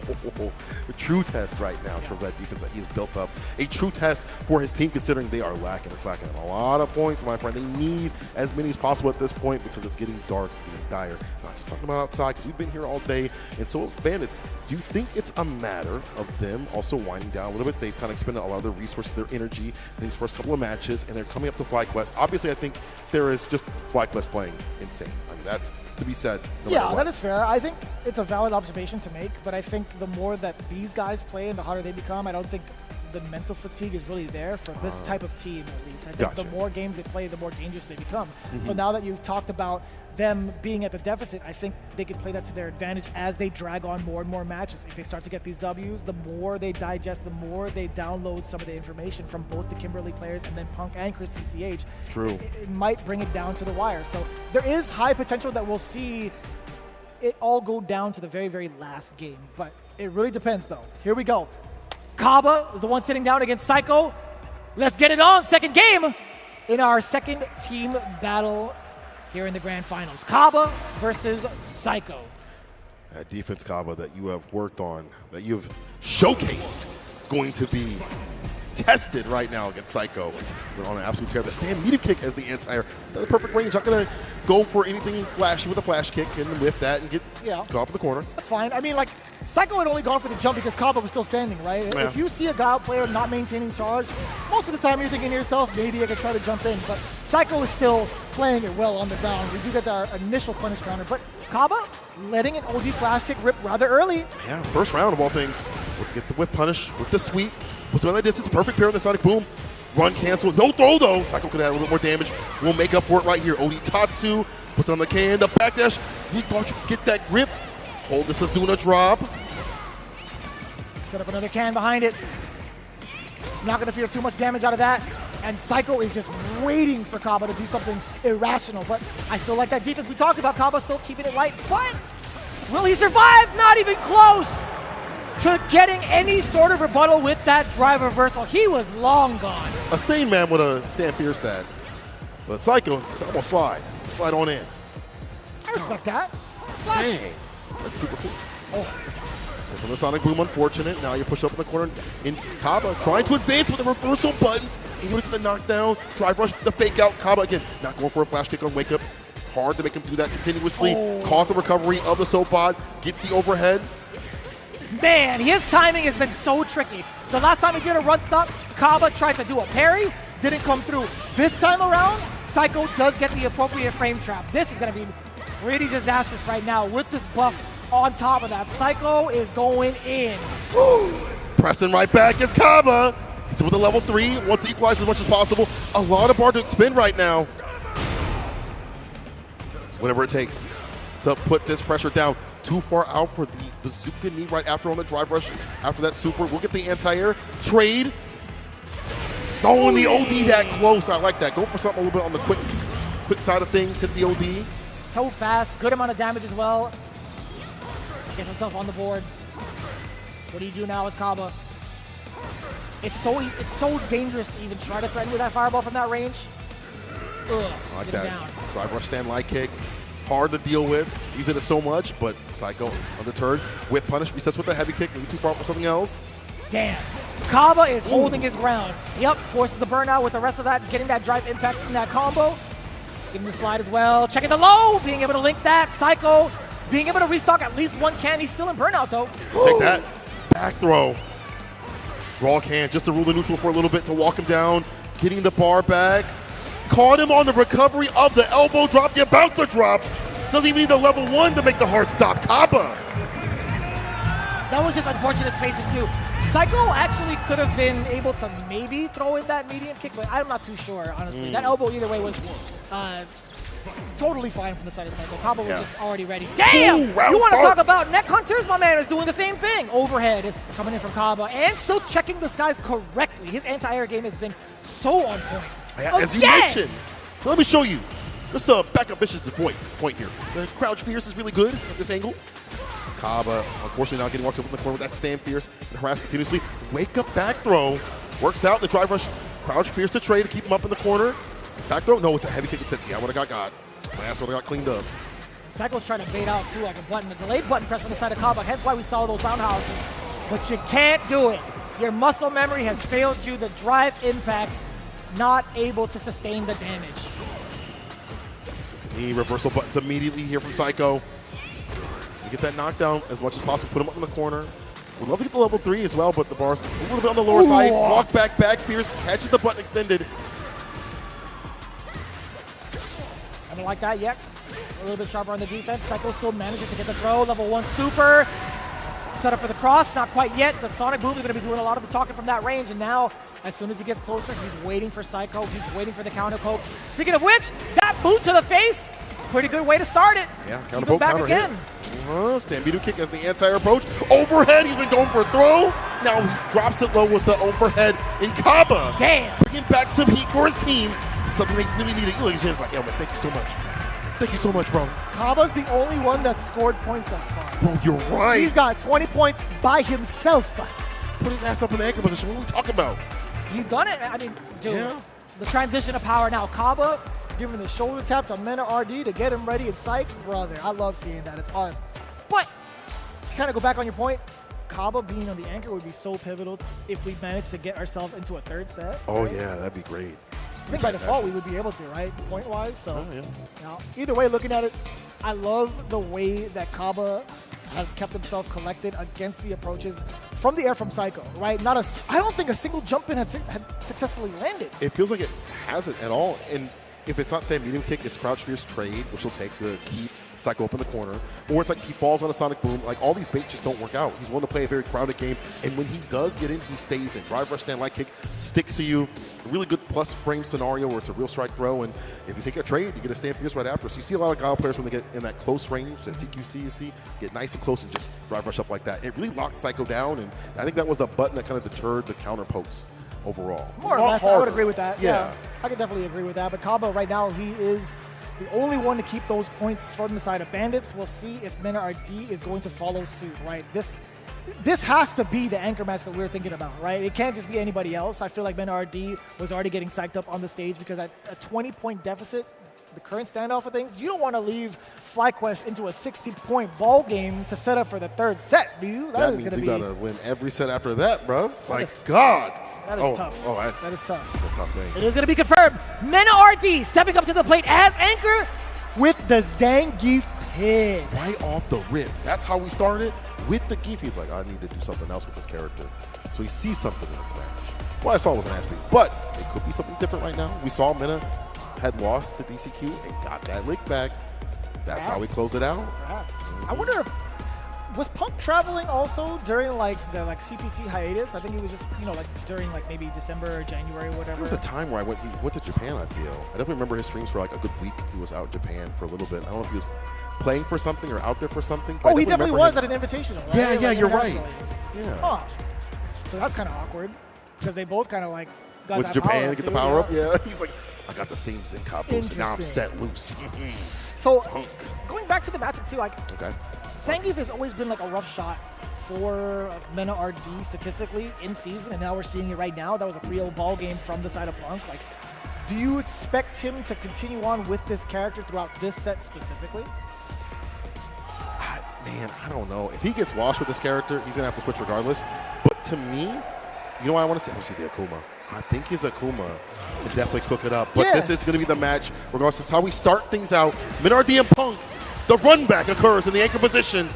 Punk already starting off strong with that corner carry, the spiral arrow. Gets the punish counter with the heavy kick at the perfect distance. I love how Mena RD is going with the classic costume, by the way. Yeah. Okay, wait, we get to flex the SPD. Pretty early on. Do it again. For another one. Excellent jump. Oh, recovered in time, though. A little awkward. Repeats, able to hit the drive rush right after it. Punk with the neutral jump, gets a counter poke as well. And back to the corner with you.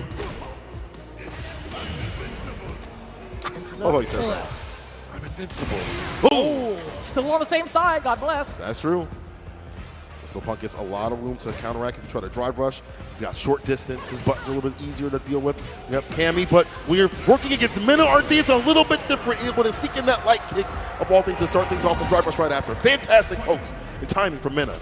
I'm actually quite curious, would Zangief's light SPD be able to reach that distance? Because Punk was rather close. I don't know if he was baiting like a regular throw or not, but maybe. I feel like you were playing with fire, man. Yeah, don't do it. I guess it's grapple.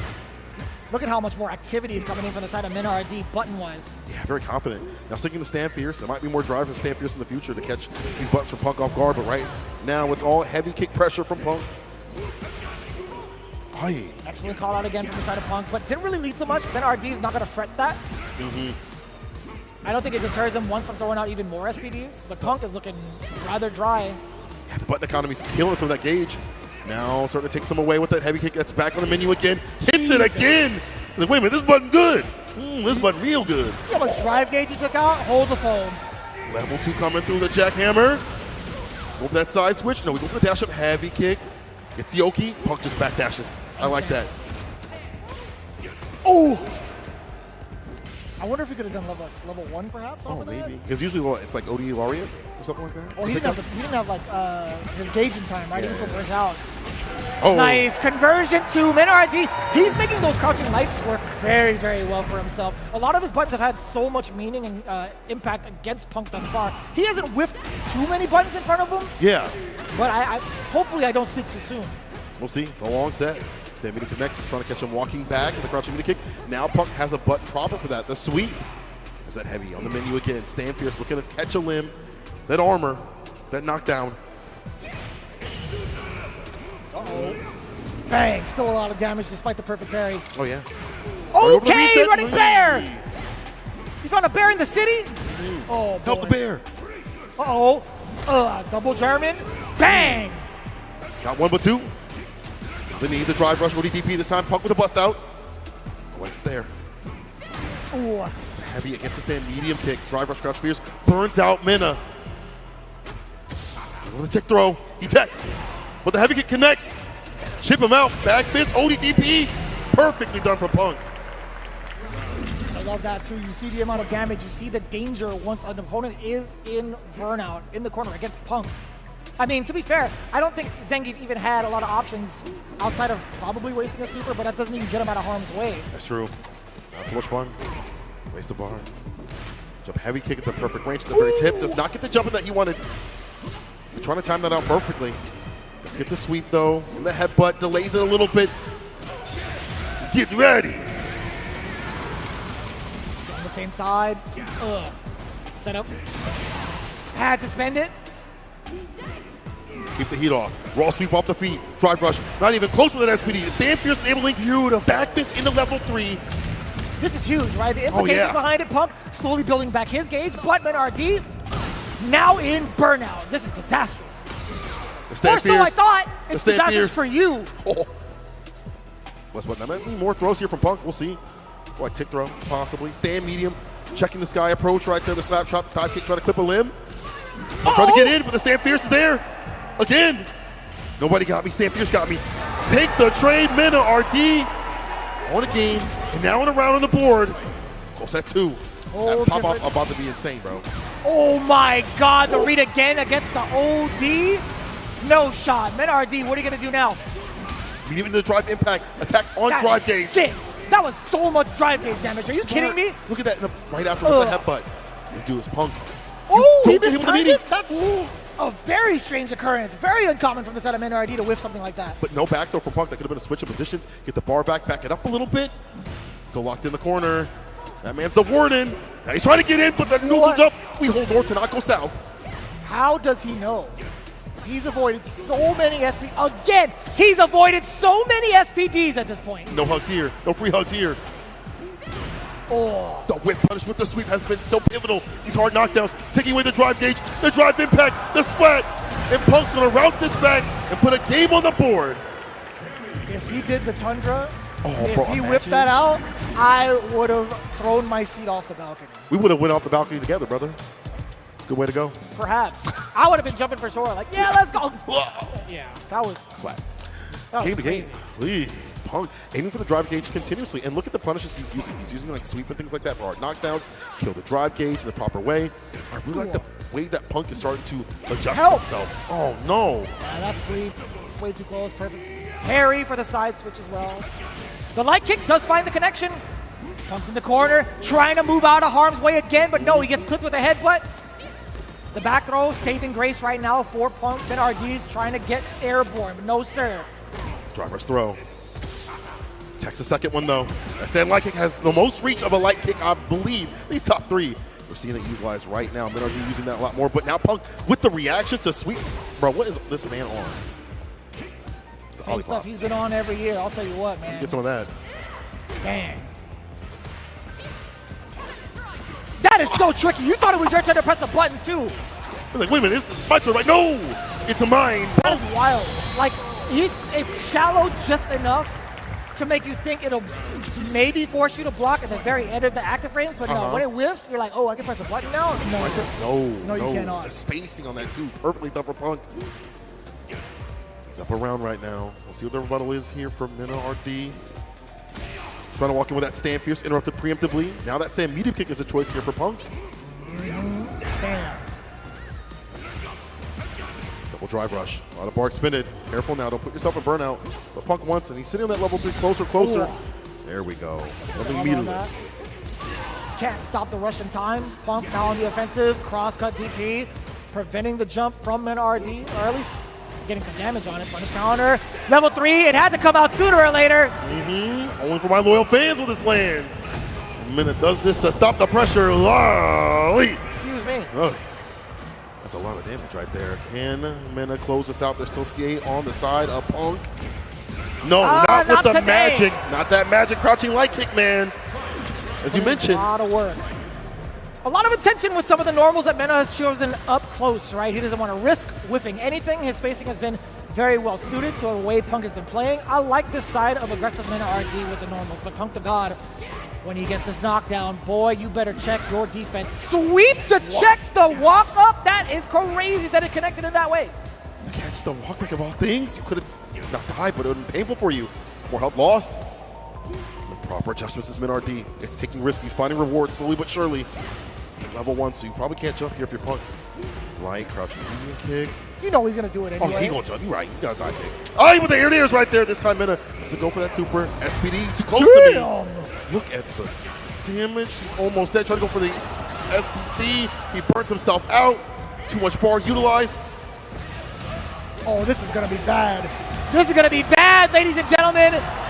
Punk's going to get the critical art. You already know what time it is. We don't have to guess on this one. It's GG's. See you next game. Nice. Well done. Being able to finish that. Punk, 2 games up to Mena RD's 1. What's crazy is I feel like Min-RD has a pretty complete game plan when it comes to like the normals, but the SPDs, the command grabs aren't landing. I feel like he's always been that brawler type with his characters. Like he sticks in the command grabs every so often, but that element isn't working out right now. Punk has been holding north so many times, you thought he was in Canada. On the other side, too, when Mena RD decides to pursue maybe a normal to prevent the movement, Punk is sat still. He's been very difficult to catch on defense. It's ambiguous. It's hard to read. Oh, boy. A little bit of a flash there, a little awkward, too. Does manage to find the sweep. Is Mena RD, creates space away from the corner, but Punk puts him right back into it. The barrage of lights, let's see it. Punish counter, bang. Into throw from the perfect parry. And you know what? That meaty was deep enough. Let's get the side switch here. Punk fighting out like he's a mid-screen. Charged up. Sends it off with the super. It's not enough. It's a big boy for you.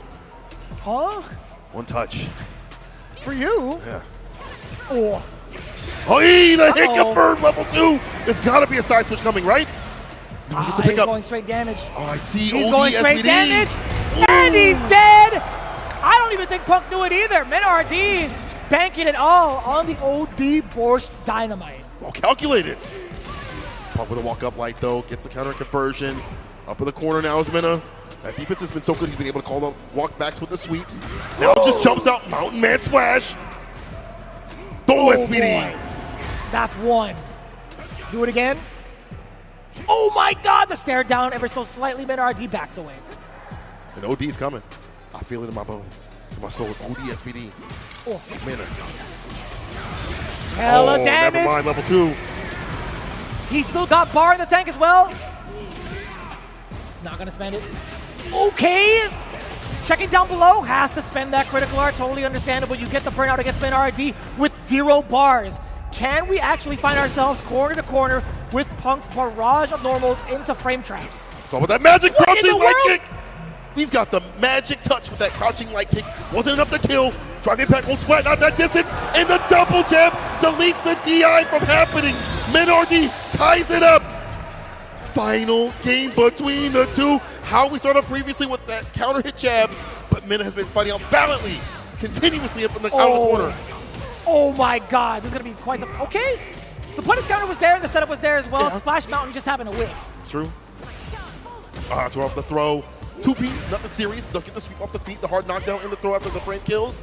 I like that from Punk. Switch it up a bit on these media scenarios. Does get the forward throw. Could spell a little bit of danger again.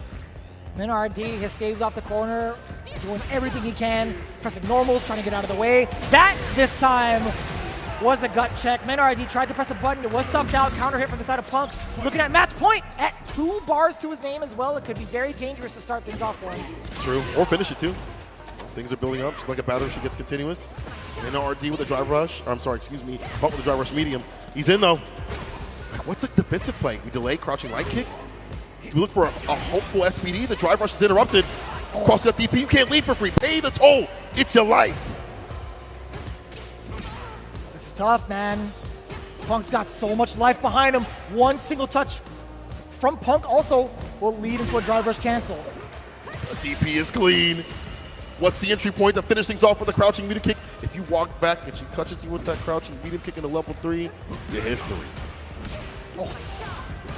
Stan Fierce, he burns himself out to burn out Minna. They're both burned out though. This is huge. On the side switch.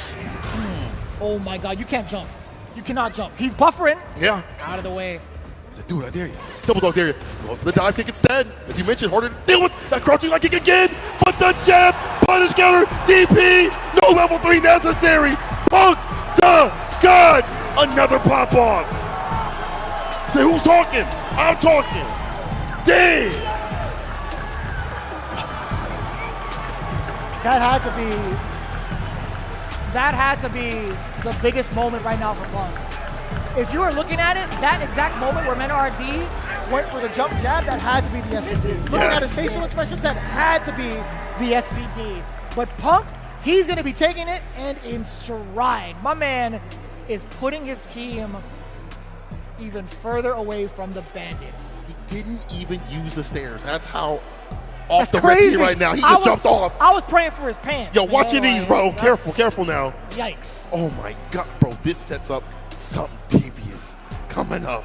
And Punk, with that energy, with that clutch factor, it was looking way closer. That magic crouching light kick was super good. The damage potential wasn't there, as you mentioned. We've been talking about the SPDs. We had the error for the way they end things. And previously, the SPDs were not landing. I feel like for Geef, overall, the footsies are great with the pokes here and there, but for damage overall, you need an SPD. You need those SPDs. And those weren't landing, bro. Hugging air, hugging ghosts. That's the problem, man. Punk has had such a phenomenal time against Men-RD defensively, right? His reads against SPD have been so good. His reads on when Men-RD wants to frame trap, even better. It's been a very, very tall order, and Men-RD has not found a way to effectively answer the way that Punk's been playing. Take some trades here and there, but again, it felt like, we saw a lot of good answers, like the charge up Stan Fierce. That was good, to the bottom. Yeah. Like you're trying to bait out Punk's reactions to a driver, like a raw driver. Yeah, so, using that armor option. So beautifully done. And then Punk just played it close. Stand meter kick to interrupt it, throws more often, and then just took the drive gauge continuously. Just masterclass in playing Street Fighter 6 from a masterclass player fighting a masterclass player as well. Like, it's just that damage access wasn't there overall. I feel like in Punk, he's just too clean, bro. I want to look at this closely too. Or you know what? Maybe like a Borscht Dynamite. That was my mistake. Like maybe try to interrupt the dive kick and maybe get an air SPD. Maybe. Yeah, I might have miscalculated that one because there's no way. If he had stayed grounded, I think he would have been eating that dive kick. But I think that was a phenomenal read either way from Men-RD. If he did instant air SPD, oh my God. Bro, I've been over this balcony. And I would not survive. All right, but neither did Minna in that scenario, and it's looking like it's difficult for Bandits to survive right now. 60-20. Remember, we're only going to 70, so every match matters. Bandits has to win literally every match up to this upcoming point in our switch, or it'll be it. This is going to be a tough ask. You would ask me who I thought was going to make it all the way through to the big dance, and I had said FlyQuest, but not in this fashion, right? We still have a lot of games to play, still potentially, right? But they're feeling too good right now. They're playing something different. Like demeanor, attitude on the games themselves, these guys are looking like a completely different team. It went from already champion caliber to like almost winner status. Like they already feel it in their bones. They're like, you know what? We got this under control. And the crowd backing them as well, even more dangerous. Bro, he went up and tapped up the crowd and he's not even done yet? He went down the stage and dapped up every single person. You know what he should have done? He should have walked all the way down to like the pagoda section as well to get some of them egg rolls, because we are going to be taking a break. But before we do that, obviously, we got to shout out to the folks that have been supporting us from the very, very beginning of our Street Fighter 6 journey. Pagoda, it's time to put the egg rolls in, especially now as we gear ourselves ready for the pretty much finale, right, as we're switching into the teams. But not only them, we have a couple of other sponsors that have been helping us throughout our journey here at Street Fighter League. That's right. I mean, I gotta give love to SteelSeries out here. If you don't want to hear Punk screaming in your ear, put these on right now. The SteelSeries Artist Nova Pro is the official headset of the Street Fighter League US. Enhanced with the premium high-quality fidelity drivers and sonar software, the Nova Pro is ideal for any fight you take on. And it's wild to see the progression of all of these teams right now. You too can experience that exact potential by unlocking your gaming potential with the Asus ROG monitors. Perfect for both console and PC gamers. They offer stunning visuals with the fast refresh rates as well as ergonomic designs. Visit asus.com to level up your setup today. And listen, if you're trying to plug in and play Punk, I wouldn't ever tell you to do so. But if you want to, look at these Brooks right here. Let me talk about this real quick. The Wingman FGC2. Play your way. Seamless PS5 and PC support for over 150 years. 150 Damn! Wired controllers. It feels like years because they've been around the block for a long time. Just plug in and game. No limits, no hassle. Listen, I am just so jittery because there are so many things that are going on. Thank you to the sponsors for putting this on. And you know what? We're going to be nice to people. Oh. No break. Word? I say no break. He's the director. Forget the esports. No break. We're going right back into it. He's the director now? That's crazy. Yeah. You know what? No break, bro. I want to see some matches. Don't you want to see some matches? Listen, I know You're the chat's going nuts. It's like, they're all like, we could do for some action. Yeah. Thank you, St. Cola. Yeah, you're welcome. Y'all want to take a 5-minute? Okay, cool. We're not. No break. We're going right into the match. So, Word, are we actually? No, not right now. But I mean, like in general. Okay. We will get the list for the away. Look at this. Kaba, Louisman, Mena, RD. They cannot lose a single game. I gotta address the elephant in the room right now. Louisman on the away side, waiting for his potential counter pick. That feels like a potential disaster. That got me sick, bro. I'm not gonna lie. Got me sick. Louisman powered up immensely. Showed off his work. He's gotten a lot of points up until this point. But this is, I feel like, in regards to what we have right now in the roster of FlyQuest, character-wise, could be rather dangerous trying to thread that needle with only a 10-point threshold. Who do you send up first? Do you go all out and send up your strongest soldier? I say you send up Punk for Louisman to finish things off there. But as for your first person, though, the takedown Kaba. Who would I say? That's a hard one. Let Chrissy CH run it back. You know what? Yeah, let Chris run that back. I feel like he got close to it. I feel like he knows what he has to do and knows what he has to adjust to fight in that matchup. Has gotten some data from other players in terms of how Kaba likes to fight. So take that and run with it. Oh, could see Psycho. Bring out Terry. Oh, bro, imagine some Terry action. Now, I believe Kintaro was one of the Japanese Terry players. He made a recent tier list. He said that was like one of the worst matchups that Guile and Terry is. So it's better for Guile. But then again, I don't know if we have the data to really say that. I agree with it. I mean, I'll maybe agree with it because I don't know. I'm not going to lie to you guys and say I've been able to watch like a Terry versus Guile at least in this capacity. So I think either way, Chrissy CH would be just fine rocking with the Ed, right? We are going to get the reveal here of the player pick. It is going to be Chris. He's back on the Ed, though, this time. Again, making those adjustments is what he's going to need to do. All he needs to do is win this one game. That's a lot of pressure to put on him, despite this being a championship-level team. Both these teams are, obviously. Surely. But to put the pressure on to win one game, even though you have other people in the back waiting for you, you want to close this out. You want to get tired. You have Mena waiting maybe to possibly get that revenge against Punk, possibly. If Punk goes up the second and somehow he loses to Louisman, which could happen. It could happen. That is actually kind of crazy to think about, too, because that sets you up for a 60-60 tie, perhaps, if you were to, make it sound the way it does, or, potentially have it go in that route. This is actually so insane to see the potential out of this, to get all the actual games, because it really creates a little bit of a problem for FlyQuest if you decide to go all out on Louisman. Because if Louisman gets the best of you in that one set, you're not seeing him again. Oh, that's true. You're not seeing him again. He ain't coming up again. You're just going to see Mena, I think, if it comes to that 60-60 at the very end, you're just going to see Mena.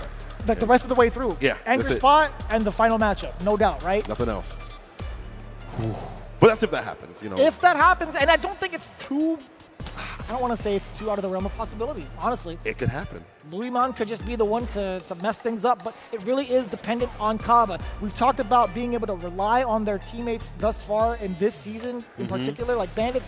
They've truly stepped it up. Now, Kaba has been in such a pivotal position multiple times throughout the season as the anchor. I don't think that he's going to be under any real pressure right now. I think he's been thriving on this. He's been waiting on a situation like this to prove his worth in a way where it's saving his team and their lifespan here for the grand finals of Street Fighter League US, right? This is the moment he was made for. Oh, hell yeah. And he's been like that.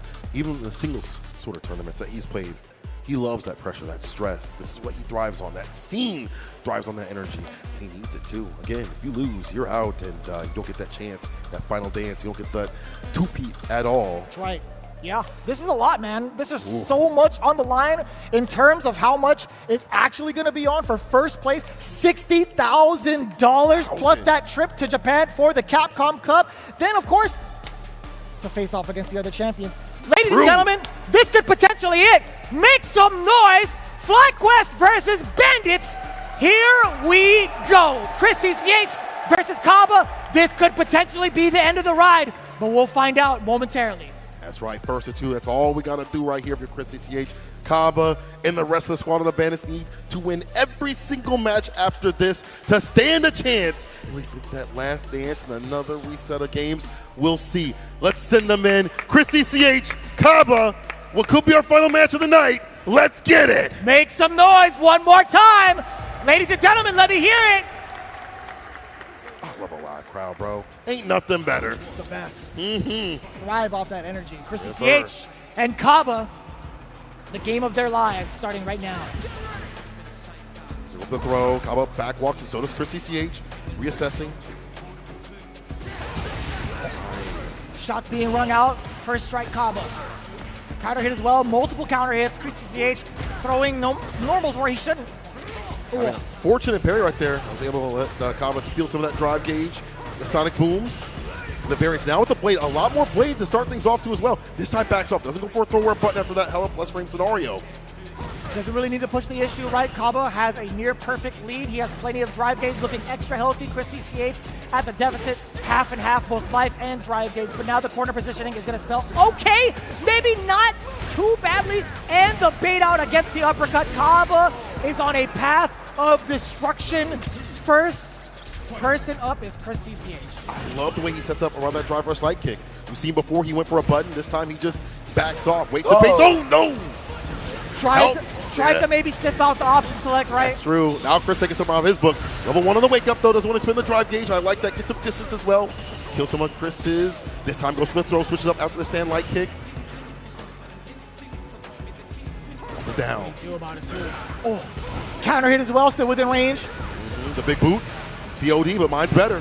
That blade behind it. Man, his fireball game has been so good against Chris CCH thus far. Up until this point though, Chris CCH now trying to harass out of the way for the throw to set yourself up for the level 2 solid puncher. Had to do the drive reversal, but now you are in threat of a bunch of chip damage. Trying to confirm it to level 2. Does get pressed on the head. The overhead flash kick still has some booms to work with. Wake up level 3. Waited and baited. Decimated. Kaba. This could be the beginning of something. This could be the exact way they need to restart that engine. Kaba getting the first game against Chris, so pivotal. They are hanging on by a thread. Drop push overhead trying to start things off. This time Chris immediately stand blocks. Face off, but there's a whip punish. Too far out with that button.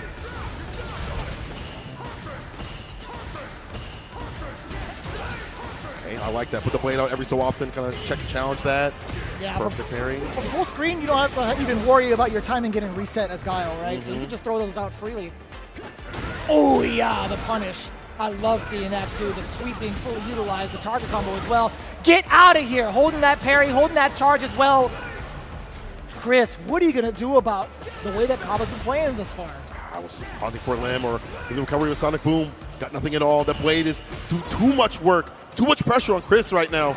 The variance walk back. Sonic Boom clips the limb.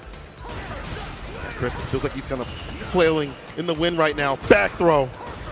It is tough to manage, right? Kaba has kept himself at like a 3 or 4 range, throwing out a lot of these booms. Chris has not found a way, and I don't think he will be, at least for the rest of this round. Match point going to the Bandits. Kaba in full control right now against Chris CCH. Couldn't even get a drive rush fake out throw. This man sent off the Sonic Boom. The Boom Bot. Man. Not even a Doom Bot. A target combo hit confirmed though. Here from the stand meter kicker Chris CCH. That knockdown, that kill rush right after. Don't see that happen. Knocking on the door, backdashing again away from the throw. Yeah, and I love the blade just being imposing a threat, I should say, against Chris CCH. Burnout potential here. Has to do it. Drive reversal, get off of me. Chris CCH now.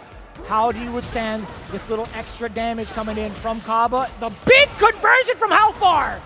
Gosh dang. See, I switch it up. Drive impact, looking to clip a limb. Almost got the splat though. Hit confirm into level 1. The speed bag, the Psycho Soldier. Gives him some distance and gives him some chances to build that drive. He's back in the green. Spends the OD immediately. Cash in the bank, already spent. No back throw here though. And no attempt at the flash kick from Kaba. Great discipline to go for that delay. What's got him this far? What's let him be one of the most stable players in Bandits?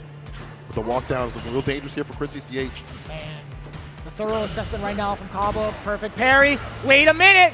Wait a minute. More than enough damage. He wasn't even done with the combo. A nice little nod to the team. Again, the only person scoring points for the Bandits camp is Kaba. He had to go up. There was no other choice, no other chance. But this could give him that energy to route things back. However, I'm not trying to prophesize no demise, but this it is. It's oh, Punk. No. It's Punk, bro. A Cammy versus Sim, not the most fun matchup for that character. In fact, it sucks. And we're gonna say it like it We're is. talking about Dawson, right? Okay, I wanted to double check. Yeah, I'm just saying, for Sim, he throws some buttons out, that dive kick gonna hit continuously. So every limb becomes a threat to throw out. But back in the match here, I'm getting ahead of myself. Kaba on defense and how he switched up the drive rush slide kick has also been the bane of Chris CCH in dealing with the options right after. I feel like if you can't get a handle on what he wants to do. And he's so smart too. With so much real estate behind him, Kaba is not going to shy away from taking some of these micro steps back to force the big whiffs from Chris CCH. Yep. But on top of that too, Chris has not had a good time just battling against that 3 or 4 range that Guile's been sitting at while maintaining his status with not trying to get his drive gauge depleted, trying to focus on like the booms and perfect parry, etc. That is tough. If you can't find a way to successfully perfect parry these booms continuously, you're gonna have a bad time. And it's harder after that because then he's like, cool, you're parrying my booms, here comes some buttons, here comes some overheads. Now I'm gonna switch up with the throws and things like that. I'm gonna switch up the distance too as well, which Kaba will do, and then the blade just locks you down. And now we see a Sim lockdown, let's see, going up against Punk, bro. I don't know. 60 to 30. They did get 10 points on the board right here, so that's 30 on their side. But again, they cannot lose a single game as FlyQuest. Only need one to get this done. Damn, man. I'm gonna need some blood pressure medication after this. I'm nervous. nervous. For damn shit, man. We are in like well in our mid-30s, and I'm being a little bit gracious on that when we say mid-30s. Yeah, we will. This is kind of tough. Punk going up against Louisman, right? I think everybody in the room would think to themselves, man, this is going to be really, really, really tough. It's going to be a pretty horrendous time, I feel like. Yeah. Not to paint the picture early, right? We're just talking about it on paper. On paper, just on paper. Louisman specifically, right? He already made that journey. He made that pilgrimage with his brethren to level up this Dawson specifically. Right. I think he is more than ready for this exact challenge. He should be happy that he made that pilgrimage because honestly, you play some of the best camis that exist in Japan. Mizuha. Akira is out there too as well. There's a few that Kazunoko does Kazunoko, Spy-kun as well. There's a bunch that are out there that sometimes don't get shine. There's a lot of camis that are out there, so he's gotten a taste of everything. But then again, Punk is a different sort of flavor. This guy has been just so dominant inside and outside the league. And in a matchup where he's going to want to be able to dive kick the way he wants to and call out your limbs, he has such good player reads. You can't even throw out a fireball. She's going to spin knuckle in. And someone like Punk can lock in like that. It's a tall order. So for Louisman, it's a test of a lifetime, not only for him to take his team further, but for him as a player. This is tough, man. I don't even know how many times I could say, like, you know, get ready for the potential final match for this one because it's too scary. Maybe Punk loses. I mean, it could happen.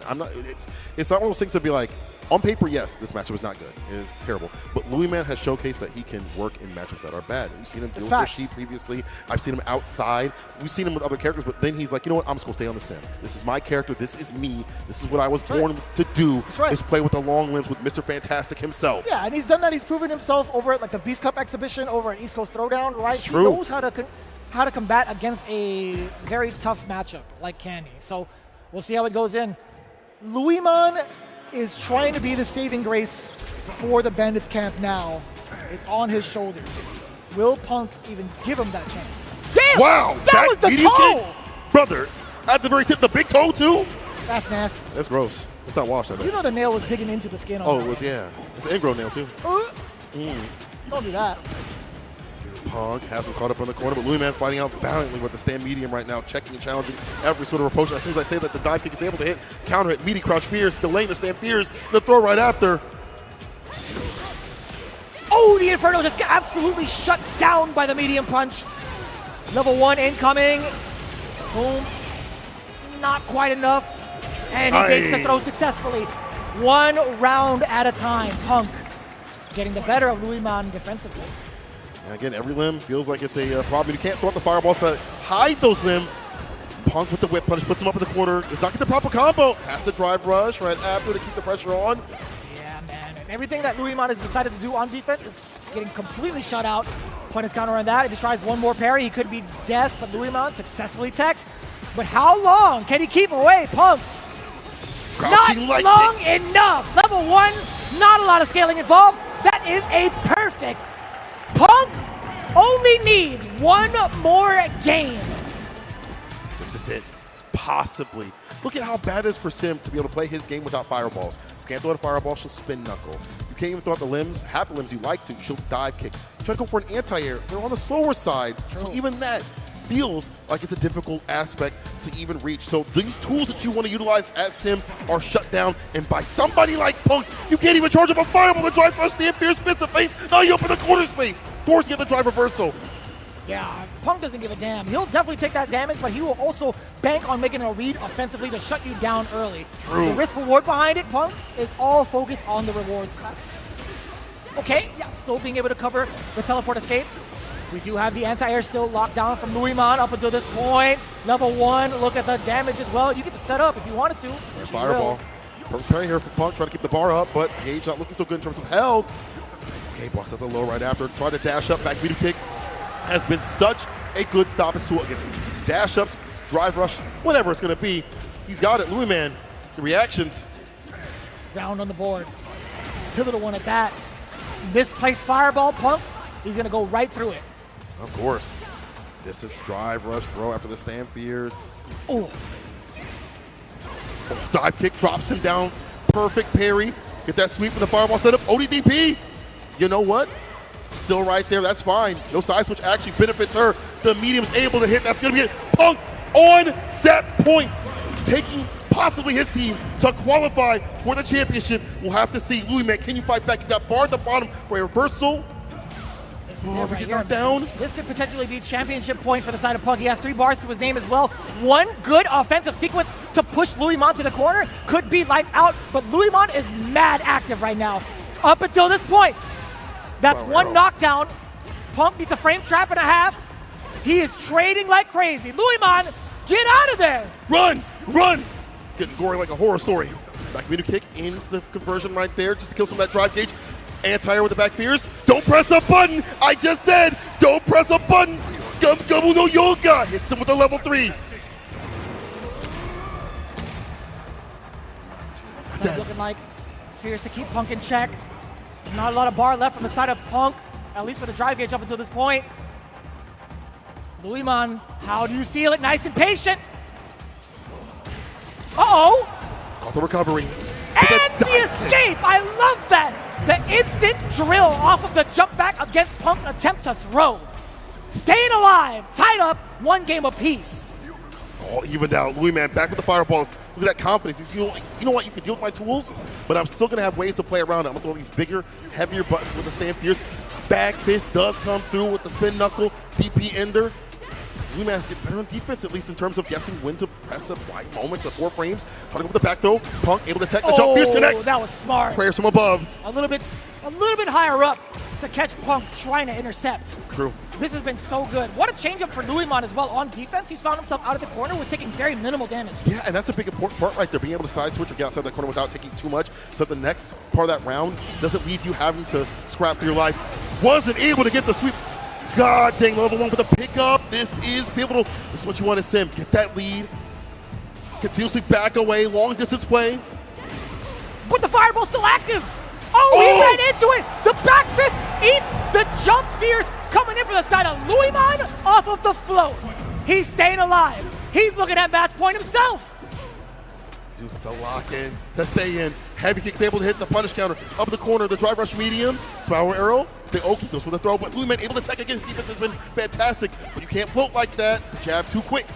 The defense even better, Louisman. The tech so important, creating that space out of there with the drill. Punk now facing the corner. Louisman, how do you maintain? Back medium kick, nothing. Gets a fat jump in. Punk should be able to seal this. It's a final game, final round. 3 bars to your name. A single opening could do it. Louisman's got 2 bars as well. It could lead to a lot of damage off of a single opening. It depends on who strikes first. That's right, butter on the pan at the bottom. And the recipe called for level 3 at some point here. Depends on how Punk wants to play this. Nasty pickup incoming, DP ender. Half health gone, throw. Next interaction might be able to close it out, if not close. He's got enough drive gauge to do it. A single frame trap can't open up Louisman. That could have been disastrous if it was punish countered. Perfect parry, getting the side switch. Louisman, how are you gonna cook up? All Punk needs is that punish counter. Is it gonna be? No, he couldn't get it into the level 3. This is tough. Louisman, how do you survive? Punish counter, ladies and gentlemen. Punk the God doing it again for his team. FlyQuest is your champions for Street Fighter League US. I repeat, FlyQuest are your champions for Street Fighter League US Finals. From winner's side, cooled off, but all heated up. Punk, his team, reigns supreme. They will be fighting the EU and Japan teams in just a little bit over a week, sitting up the former champions to the side to second place.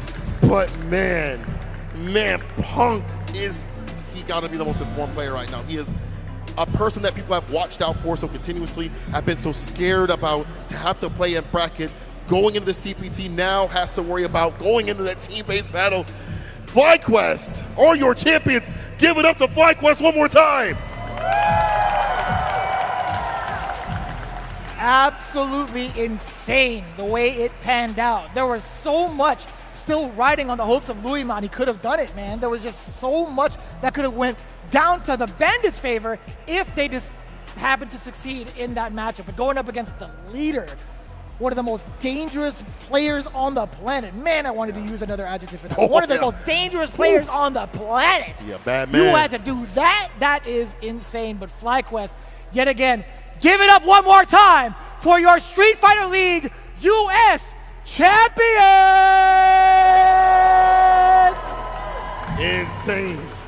Insane team. And they all feel like they all pulled their weight properly. You have a fully stocked team. It wasn't just Punk, obviously. Psycho. Damn, Lear went crazy. Obviously, Chris CCH, and of course, Shine, who has a multitude of characters. Listen, I'm rambling. I just want to hear what Rob has to say at this point.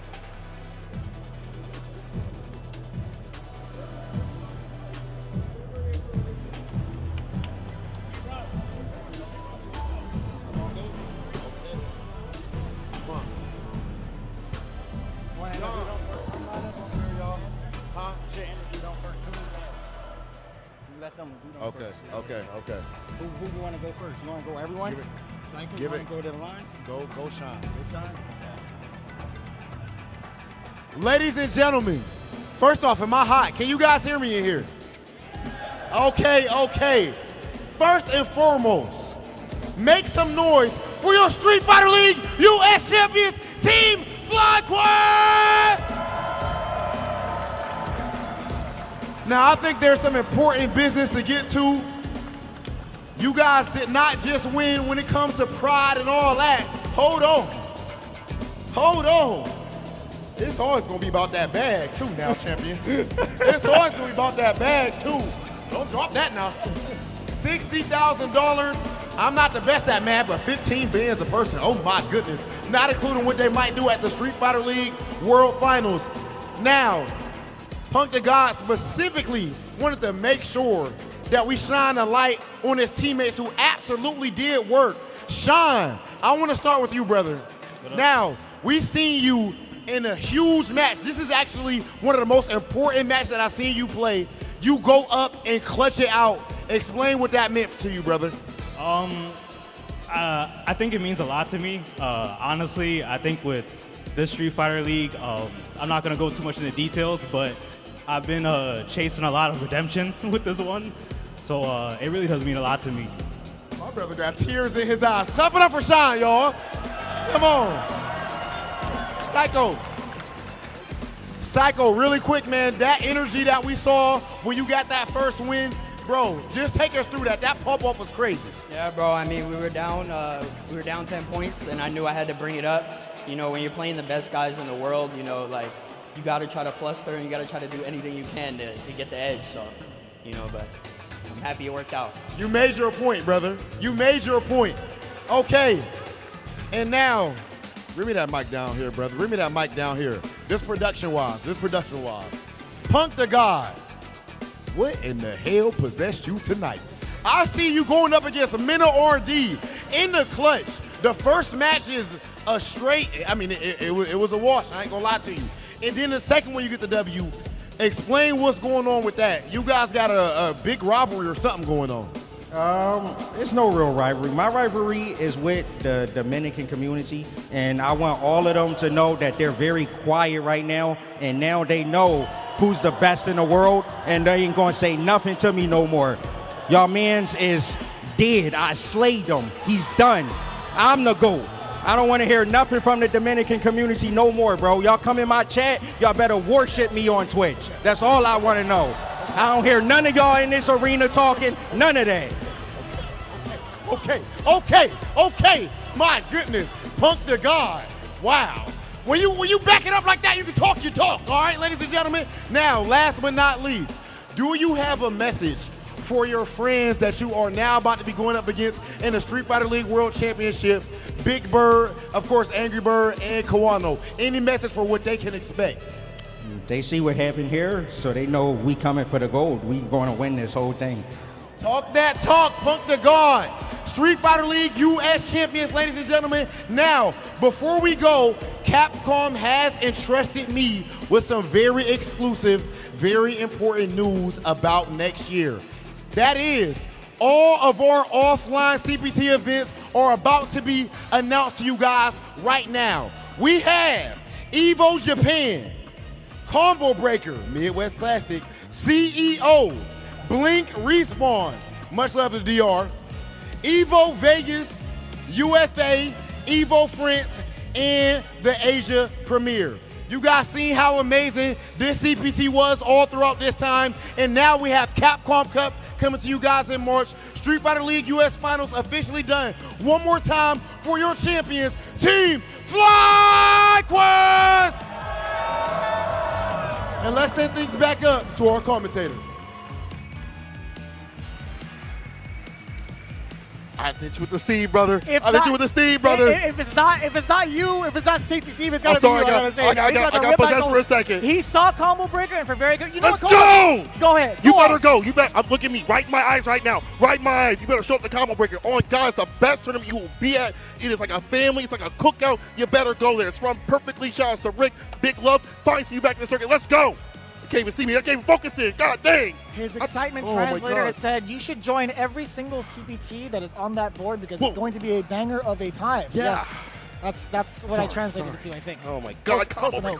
But yeah, specifically Combo Breaker is what he's excited about. But CEO's also being on the docket. That is a pretty huge ordeal, right? Being able to change venues and also finally be a part of the Capcom Pro Tour, exactly what I was looking for as well. More offline events for the US as well, but also the representation internationally. EVO Japan, EVO France, UFA as well, and also Singapore. I'm loving the overall international presence of the offline tournaments. We're back, baby. We're back. We are back. We are back. All right, hold on one second. Pick up something that I threw right now because we're gonna talk all about the sponsors. He's got it. He's got it. When they said Column Breaker, I done lost it right now. You can go lose some money in the right sort of way by hooking up with Humble Bundle. Listen, hit your friends with a punishing short you can in our Capcom Arcade Classics and Fighter Pack.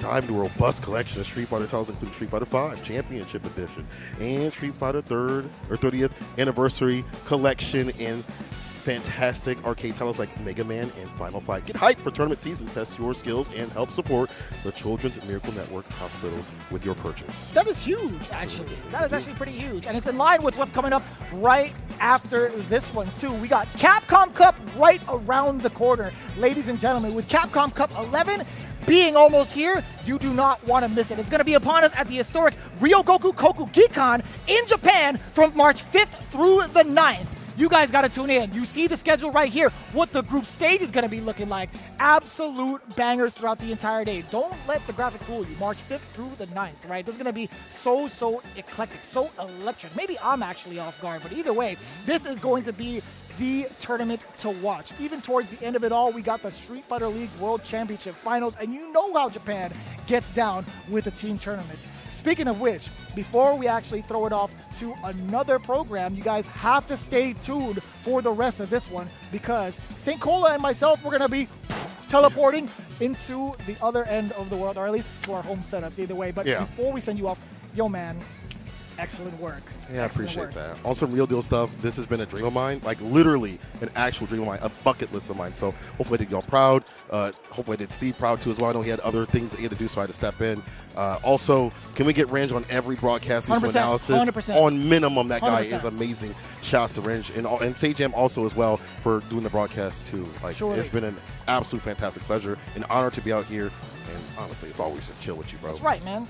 Damn right. You know, Damascus, Jammers, Yipes, Logan Sama throwing it down for SFL EU as well. True. We'll be seeing y'all champions in just a little bit. Everybody on the Japanese production side and the US production side, we thank the hell out of you guys because without you guys, we couldn't even make this possible. We got offlines back, baby. Yes, sir. That's enough from us. Hey, we hope you guys had a great time. Tune in right now. Stay tuned for the rest of Street Fighter League Japan Finals. That's right. We're going right into it. We'll see you on the other side.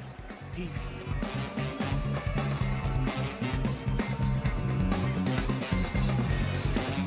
Scary, that's a huge amount of damage. Does he go for it? He's ready! Oh no. That's raw. That's raw. I think it should be enough to kill, or it's very close. It's enough. Louis Mack clutches it out with a level 3. Oh my God, sweet chin music. Bring him down to his knees. What are you going to do about this? The rest of it? Level 2. Is it enough? It's I don't know. Close. It's not a pixel of life for JB here, and he went for the parry. Team Bandits gonna be moving on just like that into their match with fighting spirit. So back heavy kicks able to hit, gets the counter hit, the bar at the bottom, Psycho Crusher into level 3, built it at the very last moment. DCQ. Gonna be on defense now, another one. And there it is, Oil King risks it, that just waits it out. Slide if he needs to. He commands so much of the neutral. He finds a crouching medium punch, a lift off, slide, one more interaction. The stand fierce applied, and it's meaty, no beacon. It's a Mana RD, another victory. He could just chip him here too. He doesn't even have to go for any kind of, yeah, he just chips him out. Send it at him. The machine gun blow just back to back to back, and now the question. Scenario, look at him. The raw slide. You could have lost money off of that. Back with the and he does it! ODDP! Mana RD takes down Body Spirit now. When can he enact it? He does it raw. He has to do the slow one. Oh, flash kick! Are you serious? He another throw incoming. The Psycho Crusher, Burnout City! He doesn't chip enough! Jin tried to go for the chip out! Psycho survived! Oh, look at him! He said, I might right there. He's willing to block this out. Perfect parry. Drive rush punish. Trying to go for the reset, the drive impact right back. I'm gonna get my lick back. Trying to jump out, he's trying to get out of there. Punish counter against the throw, perhaps. Burnout again. Securing the set 3-0 against Mena RD with a nice and easy meaty. Another Kimberly taking the victory. That is insane. Bro. That is actually insane. Shen had an opportunity to let the level 3 rip after he planted the bomb to force the burnout against Shine, and he was still pretty healthy. Oh. Oh, the hit confirmed level 2. There's gotta be a side switch coming, right? No, he gets to pick he's up. going straight damage. Oh, I see. He's OD, going straight SVD. damage. Double dog there. Going for the dive kick instead. As you mentioned, harder to deal with. That crouching leg kick again. But the jab, punish counter, DP. No level 3 necessary. Punk to God. Another pop off. Uman, how do you survive? Punish counter. Ladies and gentlemen, Punk the God doing it again for his team. FlyQuest is your champions for Street Fighter League US. I repeat, FlyQuest are your champions for Street Fighter League US Finals. From winner's side, cooled off, but all heated up. Punk, his team, reigns supreme. They will be fighting the EU and Japan teams in just a little bit over a week, sitting up the former champions to the side.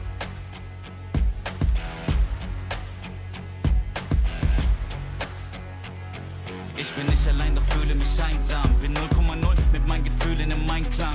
Seh mich nachher, folgt, doch fürchte das Scheitern. Ich tanze auf der Party, doch eigentlich würde ich gern heimfahren. Himmel hoch, jauchzen, zu Tode betrübt. Ich hätte gerne Sonne, doch der Mond, der genügt. Nur weil ich über exzellente Strophen verfügt, heißt das lange nicht, dass mein Herz sich nicht wohl anfühlt. Und ich weiß ehrlich selber nicht, woher das kommt.